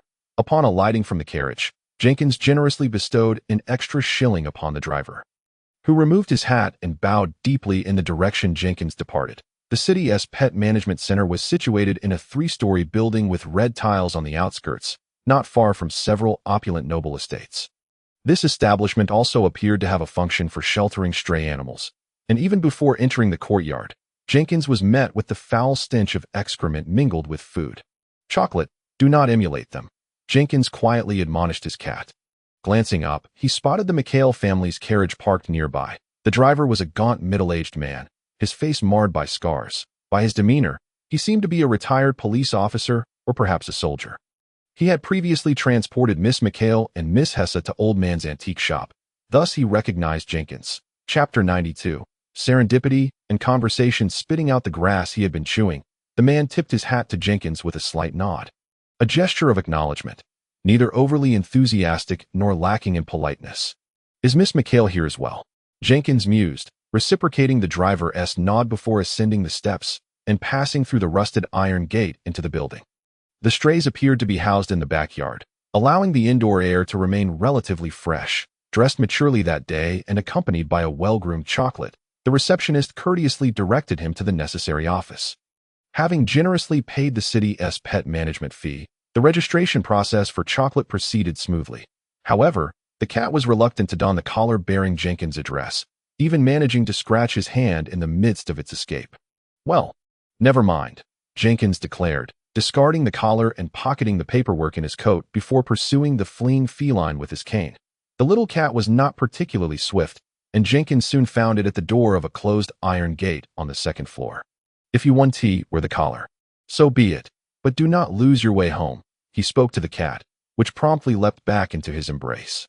"You are exceptionally clever," he remarked, somewhat amazed. Had he not scrutinized the feline closely, he might have suspected it to possess extraordinary intelligence. "Oh." The air seemed to grow colder. Jenkins raised an eyebrow and rubbed his temple, noticing a faint spectral cat-like figure drifting from just beyond the iron gate. Although the malevolent spirits at the hospital had been vanquished and the cursed artifacts retrieved, the evil spirits spawned from them still lingered within Nolan, and the recently returned church's combat unit would likely remain occupied for some time. Of course, this one could also be a naturally occurring entity. With a gentle wave of his cane, the apparition dissipated into smoke, the temperature returning to normal. "Quite feeble," he remarked, cradling Chocolate as he exited.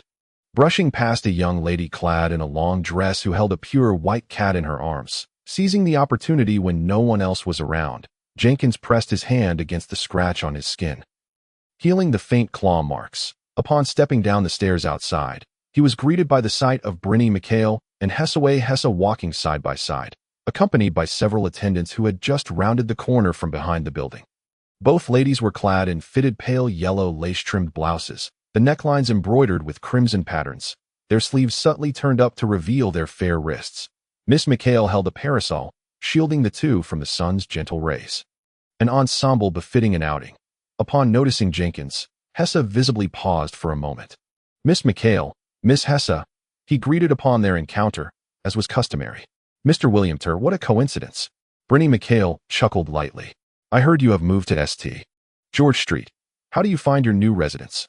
"Thank you for your introduction. The Baron Leonard's house is quite comfortable, and I am at a loss as to how to express my gratitude for your assistance." "It's nothing." The three of them strolled towards the management center's exterior, with the gentlemanly Jenkins maintaining a respectful distance from the two ladies. "Gratitude is not necessary. If Old Man has any new treasures, a simple notification would suffice." She squinted her eyes for a moment. As Hesse had not uttered a word since encountering Jenkins, Old man Oliver has surely mentioned my modest interest in mystical artifacts. Indeed, Jenkins nodded, while Miss McHale gently nudged her companion's arm, her gaze sweeping over Jenkins' cane. Is that not a medium-s staff? I saw it at your last gathering and failed to recognize it. Is it? It was a gift from old man. He said that as an apprentice at the antique shop. I ought to possess a staff befitting my status. What a pity. I have asked old man so many times, yet he has never sold it to me. This staff once belonged to the renowned medium Jeff Puff before his passing, and it may possess some mystical abilities. With all due respect, I still do not believe in any extraordinary powers beyond those of the great deities. Only the divine can, he rambled on, extolling the greatness of the divine as if he were a cloaked preacher. Miss McHale appeared somewhat displeased, and Hessa finally found her voice. Might I inquire about your purpose here, Mr. William Ter? Her tone was slightly awkward, still harboring concerns about the previous evening's events. Oh, it is merely my cat, Chocolate. How adorable, Hessa nodded. But do keep a close watch. Kittens can be quite mischievous, and one might easily lose. Miss McHale interjected with a gentle nudge, offering an apologetic smile to Jenkins. I sincerely apologize. We just came from viewing the unfortunate cats abandoned by their owners in the back, and Hessaway was quite moved. Does the management center house many stray cats? Indeed. They are quite pitiable, which is why my friends and I contributed some gold coins to request the management center's care for them. A hint of regret crossed her face. Even so, there are still many pets in the city without guardians. I lately intend to persuade my father to establish a dedicated office within the Nolan Municipal Department to oversee them, hoping to improve the lives of these felines. Jenkins struggled to suppress a scornful expression, still recalling his conversation with the driver. Do you perceive me as a naive young lady? Miss McHale halted, raising an eyebrow. Jenkins pursed his lips and shook his head. Believe me, Mr. William Ter, I am aware of far more than you might realize. Cats require attention, and so do humans, yet we can only manage our own affairs. This statement seemed to carry an alternative meaning. In recalling the intricate family tales he had heard from old man, Jenkins quickly grasped the implication. She was the daughter who could not inherit the title, yet her elder brother remained ever vigilant against potential threats.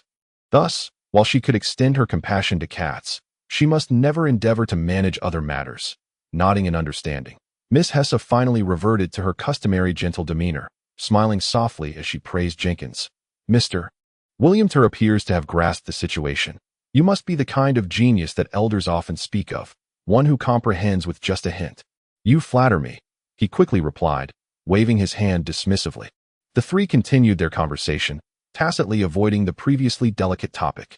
Might I inquire if you have plans for your next book, Mr. William Ter? Chapter 93. The occasional appearance of the gentleman passing by the bookstore. I am still in the conceptual phase, he evaded, though he had no preparations whatsoever. Since you now possess a readership, you might consider exploring more mature themes. Miss McHale continued, shifting her umbrella to shield Hessa's exposed shoulder from the sunlight. For instance, pure friendship, ardent romance, or intricate courtly tales, perhaps with an infusion of slightly mysterious witches and elves. These are topics dear to the hearts of young ladies that I believe even a retelling of Cinderella would receive a warm reception. Publishers are likely to appreciate such tales, as they symbolize a golden opportunity. Jenkins nodded, reflecting on the tangled and melodramatic narratives that are often easy to write. After extensive study, his grammar was barely adequate to support his efforts, yet he found himself questioning the drastic shift from his current work, a fairy tale, to something so different. I wonder what Miss McHale and Miss Hessa prefer in their stories. He resolved to inquire about the tastes of his audience. Bronnie McHale glanced towards her companion, who appeared slightly flushed. Prefer pure tales of friendship among girls. I see. Jenkins mused, his mind racing to formulate an equation. Fairy tale Yuri fantasy court frozen. The moment this idea blossomed in his mind, it spread like wild grass in spring, filling his entire consciousness. This theme posed no issues whatsoever. However, there remained the concern that the impoverished Jenkins had never fully watched Frozen. Themes of familial bonds and connections indeed make for splendid stories. He was determined, yet he needed to contemplate the finer details upon returning home. Then we shall eagerly await Mr. William's next book. The two young ladies stepped into their carriage, while Jenkins, cradling a cat in one arm and holding a staff in the other, politely bid them farewell. Hessave, your emotions were quite off just now. With the servants not trailing behind, And now that only the two of them occupied the carriage, Bryony McHale felt free to express their intimacy. She grasped her companion's delicate wrist and gently licked the alabaster-like fingers. "It's nothing, Bryony. I merely thought Mr. Williampt was orchestrating a chance encounter, just like all the other fools before him." As a bestower of gifts, particularly an illicit one, Miss Hesse's acting skills were unparalleled. She withdrew her hand, a hint of concern gracing her features. "Is that so?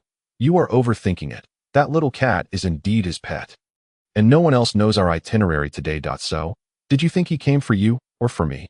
With a playful whisper, Miss McHale blew gently into her companion's ear, causing Miss Hesse to shiver, a charming blush spreading across her cheeks. "Of course it's you, Nini. You are so beautiful that even a goddess would pale in comparison." "Do not say such things. It is blasphemous." Miss McHale raised a finger before Hesse's soft red lips. "Come to my place today, for the same reason as before, to review our studies." Miss Hesse clutched her dress, her fiery red hair resting against Bryony McHale's shoulder, biting her lips softly. Along the roadside, wild lilies blossomed in the waning days of summer, radiating their final and most exquisite brilliance on that same noon, in the distant royal capital of Berlin, at Silver Cross Road, in the Owl bookstore. Youngwood and his companion struggled to transport 5 freshly arrived boxes of books from the back warehouse into the store. He rubbed his back and rotated his wrist, quietly complaining, why did new books suddenly arrive at the store? "Didn't Mr. OU say there were no noteworthy titles on the market recently? I heard these are bestsellers from Nolan. Mr. OU has a collaboration with Mr. Bro of Nolan, which is why they are attempting to print the first 100 copies locally for sale," his equally youthful and energetic companion explained. Both were students at the National Academy, and Mr. OU, as a follower of the sage, was more than willing to offer jobs to these young men, allowing them to earn pocket money while gaining insight into society. "Nolan," Youngwood scoffed slightly. Though Berlin was the kingdom's capital, its economic development was inferior to that of the crucial port city of Nolan, a fact easily discernible from the thickness of the smoke enveloping the city. However, the capital had its pride. Its residents had every reason to look down upon any country folk, including those from Nolan, a sentiment widely held among the people of Berlin. There was a saying in the kingdom: "The beggars yearning for a better life hide in the sewers of Berlin." Of course, this saying could also be interpreted as a satire on the city hall's expulsion of beggars, for Berlin was the only city in the kingdom where begging was strictly prohibited. The two worked together to dismantle the boxes, revealing the first sight of a uniquely styled girl in the illustrations. She wore a deep blue gown, her skin as white as snowflakes, her lips a blood-red hue, and her hair as black as ebony. The girl held her gown with her left hand, bending slightly, while with her right hand she picked up a grim green apple from the ground, her face adorned with a childlike, innocent smile. "I've fallen in love." Wood was startled from his reverie by his companion's voice, who playfully punched his shoulder. "Stop joking. It is indeed a peculiar and innovative art style. While it does not pursue realism like most contemporary artists, it possesses a unique charm. Which great artist created this work?" He and his companion placed the volumes of the Tales of the Outsider on the shelf, labeling them with price tags. Hesitating slightly, as there were not many customers in the store, Wood picked up a book and began to read from the side. "A fairy tale. This artistic style suits it perfectly, although the price is a bit steep. The novelty of each story's illustrations alone justifies the cost." Although Wood was not majoring in art, as the less favored son of a baron, he possessed a certain level of artistic appreciation. Perhaps out of curiosity sparked by the peculiar art style, Youngwood unconsciously leaned against the bookshelf, turning to the first page. Sir. He was jolted from his immersion in the story only when a nearby customer called out to him. He took a few breaths, feeling somewhat disoriented. Glancing towards the store's entrance, he realized the sun had already dipped low in the sky. "The last time I was this engrossed in a book was when the first volume of Detective Knight's Legend was just published, I believe." Wood composed himself, recalling his duty. "Good day. How may I assist you?" Chapter 94. Temporal conflicts standing before him were a middle-aged man and a little girl. The middle-aged gentleman was clad in a sharply tailored dark suit, his mustache meticulously trimmed to a small patch on his lip, and he wore a pale blue bow tie adorned with a shimmering golden pin. "Daddy, I want that book." The childish voice reached Wood's ears, prompting him to look down at the adorable little girl. Curiosity danced across her face as she extended her short, delicate finger. The headband in her brown hair gleamed in the sunset, reflecting a brilliance even more radiant than the golden pin. The girl pointed at the book in Wood's hand, the cover featuring Snow White. Perfectly positioned before the little girl, the middle-aged gentleman gently inquired about the book's content. And Wood, momentarily taken aback, raised his thumb towards the setting sun. Sir, I assure you, by the unfallen sun on the horizon, this is undoubtedly the most suitable storybook for this lovely young lady. Jenkins, of course, was unaware that today marked the day the tales of the outsider were launched in the capital, nor did he realize he had gained a steadfast fan and a male reader after spending the day bustling about the city. He needed to handle numerous documents for his solitary residence, some of which would not be reviewed in a single day. Thus, he anticipated being busy for a while longer. However, the plumbing and steam pipes at home were now operational, ensuring that his daily needs were met. Should I take a stroll through the black market or return to my father? Jenkins wrestled with this dilemma as he walked along 5th Queen Avenue. Ding ding, back already? His father greeted without looking up, engrossed in several documents. The processing of those documents is indeed troublesome. Jenkins shrugged, preparing to find something to occupy himself, such as finishing his 100 repetitions of Tadpole's script for the day. After that brief experience of divine inspiration, transcribing those characters no longer evoked any unusual sensations. In fact, he had secretly attempted to recall the first few Tadpole letters on the monument without looking at the photograph. However, his father interrupted him, pulling out a silver coin and tossing it onto the table. Let us see if you can identify this charm based on its appearance alone. Jenkins nodded, leaning his staff against the counter, allowing Chocolate to leap onto a nearby faux antique rocking chair before removing his coat and laying it aside. This is a silence charm used to muffle sound. Correct. His father nodded with approval. If Jenkins's talent for antique appraisal rated an 80, his aptitude for the arcane could easily be assessed at 95, but his father had never praised Jenkins's learning progress, and Jenkins had never inquired whether his learning pace was normal. So he remained oblivious to the extraordinary nature of his abilities. His father's assessment of Jenkins's emotional intelligence when dealing with women was a mere 20. I intended to come by your place to inform you, but since you're here, I'll just say it now. He handed Jenkins the papers, then announced, the malevolent spirit at the hospital has been slain by the man in the black robe, yet according to the teachings of the Church of Death and Finality, those capable of possession still linger within Nolan. 5 of the righteous churches convened yesterday and decided that tomorrow night, which is Tuesday, they will act in unison to eliminate the possessed corpses and the malevolent spirits. As a healer, to prevent any unforeseen circumstances, you must participate in the operation. The papers in Jenkins's hand contained the specific plans for this undertaking. So soon? He asked. The combat unit just returned yesterday. The royal family wields secular power, safeguarding citizens in worldly matters. The Church of the True Deity protects the bestowed powers, shielding humanity from insidious assaults. This is the sacred covenant established since ancient times. The elder proclaimed with gravity, and Jenkins inhaled deeply, nodding earnestly. This is merely official courtesy. You need not take it to heart. The old man waved his hand dismissively. In truth, it's the return of the combat troops. The church intends to showcase its might, to intimidate those who presume the church's strength is feeble. Use your phrase, flexing its muscles. That makes sense, Jenkins mused, though a question arose in his mind. Are those possessing malevolent spirits so easily found? When he dealt with the malevolent spirit in the hospital, the memories he accessed showed that the spirits scattered throughout the city right after their emergence, making it impossible for him to locate Mr. Barnard's corporeal form. You haven't forgotten why the church's main force is at sea, have you? The elder forced a smile. Ultimately, that cursed object was acquired by our church, and through it, they located those malevolent spirits. Shaking his head, he sighed. I have never placed my faith in cursed objects. Such things should be sealed away and destroyed, lest they cause immense trouble that I cannot fathom what they are thinking. Yet, during the castle incident, a certain cursed object on the elder had saved his life. I too do not believe in cursed objects. Jenkins's thoughts and words aligned.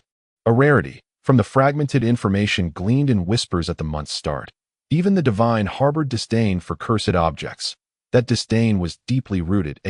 He bid farewell to the elder and ventured into the smoke-veiled streets with Chocolate in hand. Jenkins suddenly realized Mr. Hood's legitimate gathering was also tomorrow night. If I miss this gathering, the timing of the next one remains uncertain. He paused, standing at the street corner, surveying his surroundings. No, I must devise a plan. Though he recognized Miss Lark as Miss Essa, approaching her uninvited would be ill-advised. Jenkins was not ready to expose himself.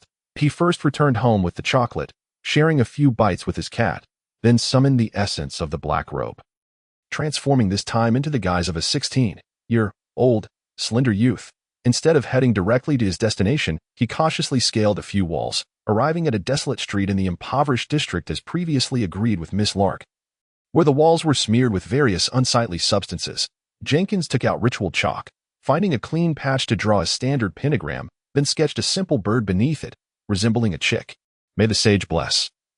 May Miss Lark see this in due time, he silently prayed. Weaving into the complex alleys of the impoverished area from another direction, he did not venture far, but circled nearby, even chatting with a few local youths about today's harvest, before returning to the trash-strewn street where the wall stood, cautiously hiding behind a stack of discarded metal pipes, awaiting the arrival of night. The only reason these metals remained was their cumbersome weight. Chapter 95. Self-examination. The thermal retention capacity of water far exceeds that of air.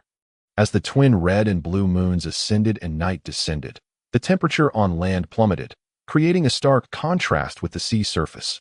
Under the influence of the gradient temperature field, the fog enveloping the city spontaneously flowed towards the less dense air over the ocean. Even hidden at the street corner, Jenkins could see the entire street. The pocket watch ticked steadily, and Miss Lark, in disguise, appeared only at 11 o'clock. Jenkins deliberately made some noise before stepping out, arms crossed, revealing his soul insignia. Sometimes I suspect you possess the ability of soul transfer, much like the malevolent spirits the church is currently dealing with. Miss Lark's cool voice reached him, now aware of her true identity. Jenkins could still discern her familiar tone despite her attempts at disguise. Apologies, tomorrow is the gathering, and I had to summon you today. He spoke with a hint of regret. No matter, are we trading now? That chain ability remains unsold. What items can you present? She stood in the shadow of the brick wall, gesturing for Jenkins to maintain his distance. I haven't found any items. He felt somewhat embarrassed. Actually, I sought your assistance today. Miss Lark remained unmoving, patiently waiting for Jenkins to continue. I cannot attend tomorrow's gathering, so I hope you can inform me how to confirm the next meeting's time the day after. I can offer compensation. The two fell silent, Jenkins standing still, awaiting the lady's decision. Agreed, but you must assist me with a task. A few minutes later, she spoke calmly. What task? I need you to probe a certain individual. The author of Tales of the Stranger, William T. Jenkins, that I wish to ascertain whether he is a bestowed one. Silence enveloped them again, but for a different reason this time. How should I probe myself? He pondered. Sensing the encounter at the corner had aroused her suspicion. Yet, upon reflection, perhaps it presented an opportunity. I've heard of this esteemed author. However, you should recognize that we, as illegal bestowers, ought to avoid provoking such public figures. Help me with this, next time. Regardless of what items you find, we can trade for that chain ability. Naturally, I do not accept Class A items. I cannot possibly find Class C items either, Jenkins added, deliberating, his mind already leaning towards agreement. Just a reminder. The chain ability I offer carries certain risks. You should consider this carefully. We'll discuss that later. How can I prove my conclusion? I merely require the result. You trust me that much. It is a matter of necessity. But you absolutely cannot appear before him. I hope you will employ gentler methods for your probing. No problem. Jenkins had a fair understanding of Miss Hess's thoughts. Miss Mikiel was likely unaware of the significance of the so-called Grand Diviner's staff. But as a bestowed one, she might know through other means that it was an extraordinary item, coupled with Miss Mikiel's repeated requests, which the elder had never fulfilled, while Jenkins, a mere novice, had acquired it with ease. She must suspect Jenkins was also a bestowed one, hence deceiving the elder to obtain the staff. As for why she preferred not to let Mr. Candle appear before Jenkins, it was likely due to concerns about being questioned about the pursuit from the previous evening. Thus revealing her identity, after discussing the specifics of the matter, Miss Lark turned to leave. Please wait. Jenkins called out again. She stepped back warily. No ill intent, but I've heard that you are currently being pursued by the Church of Death and End. My sources are somewhat reliable. It seems you were involved with the situation at the hospital. Your information is not as reliable as you think. I was merely implicated. Furthermore, that is not a pursuit, merely an investigation. Her voice was cooler, hinting at her annoyance. So, you were entangled by that black-robed figure. Well, it's not quite accurate to say that. What? Do you wish to buy information about that night? Certainly not. But I worry Mr. Hood may reject your participation in the gathering because of this. My acquaintance with Mr. Hood predates yours by far. He will trust me." Jenkins nodded. "That's good to hear. I arrived in this unfamiliar city via steam train. Knowing few people. Wishing you safety. See you Wednesday evening." "Thank you." Jenkins shook his head, hands behind his back, strolling along the trash-laden street into the distance. Investigating the matter of Jenkins' William T. was undoubtedly straightforward. But the critical question remained.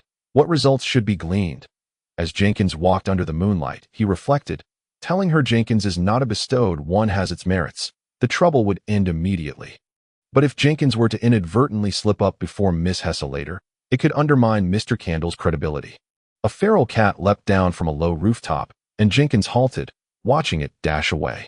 Informing her that Jenkins is an illegal bestower presents its advantages. Miss Hesse would likely reach out to this companion, granting Jenkins access to more channels. Yet, it would necessitate creating another alias, this time as an inexperienced, fledgling bestower. Jenkins nodded, recalling his kitten, Chocolate, and whether it had fallen asleep, telling her Jenkins is a scribe for the church, unless I have truly lost my mind.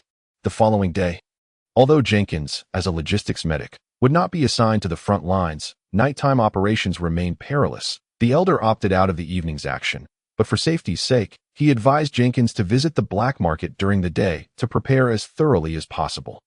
Additionally, he lent Jenkins a rapid-firing powder pistol.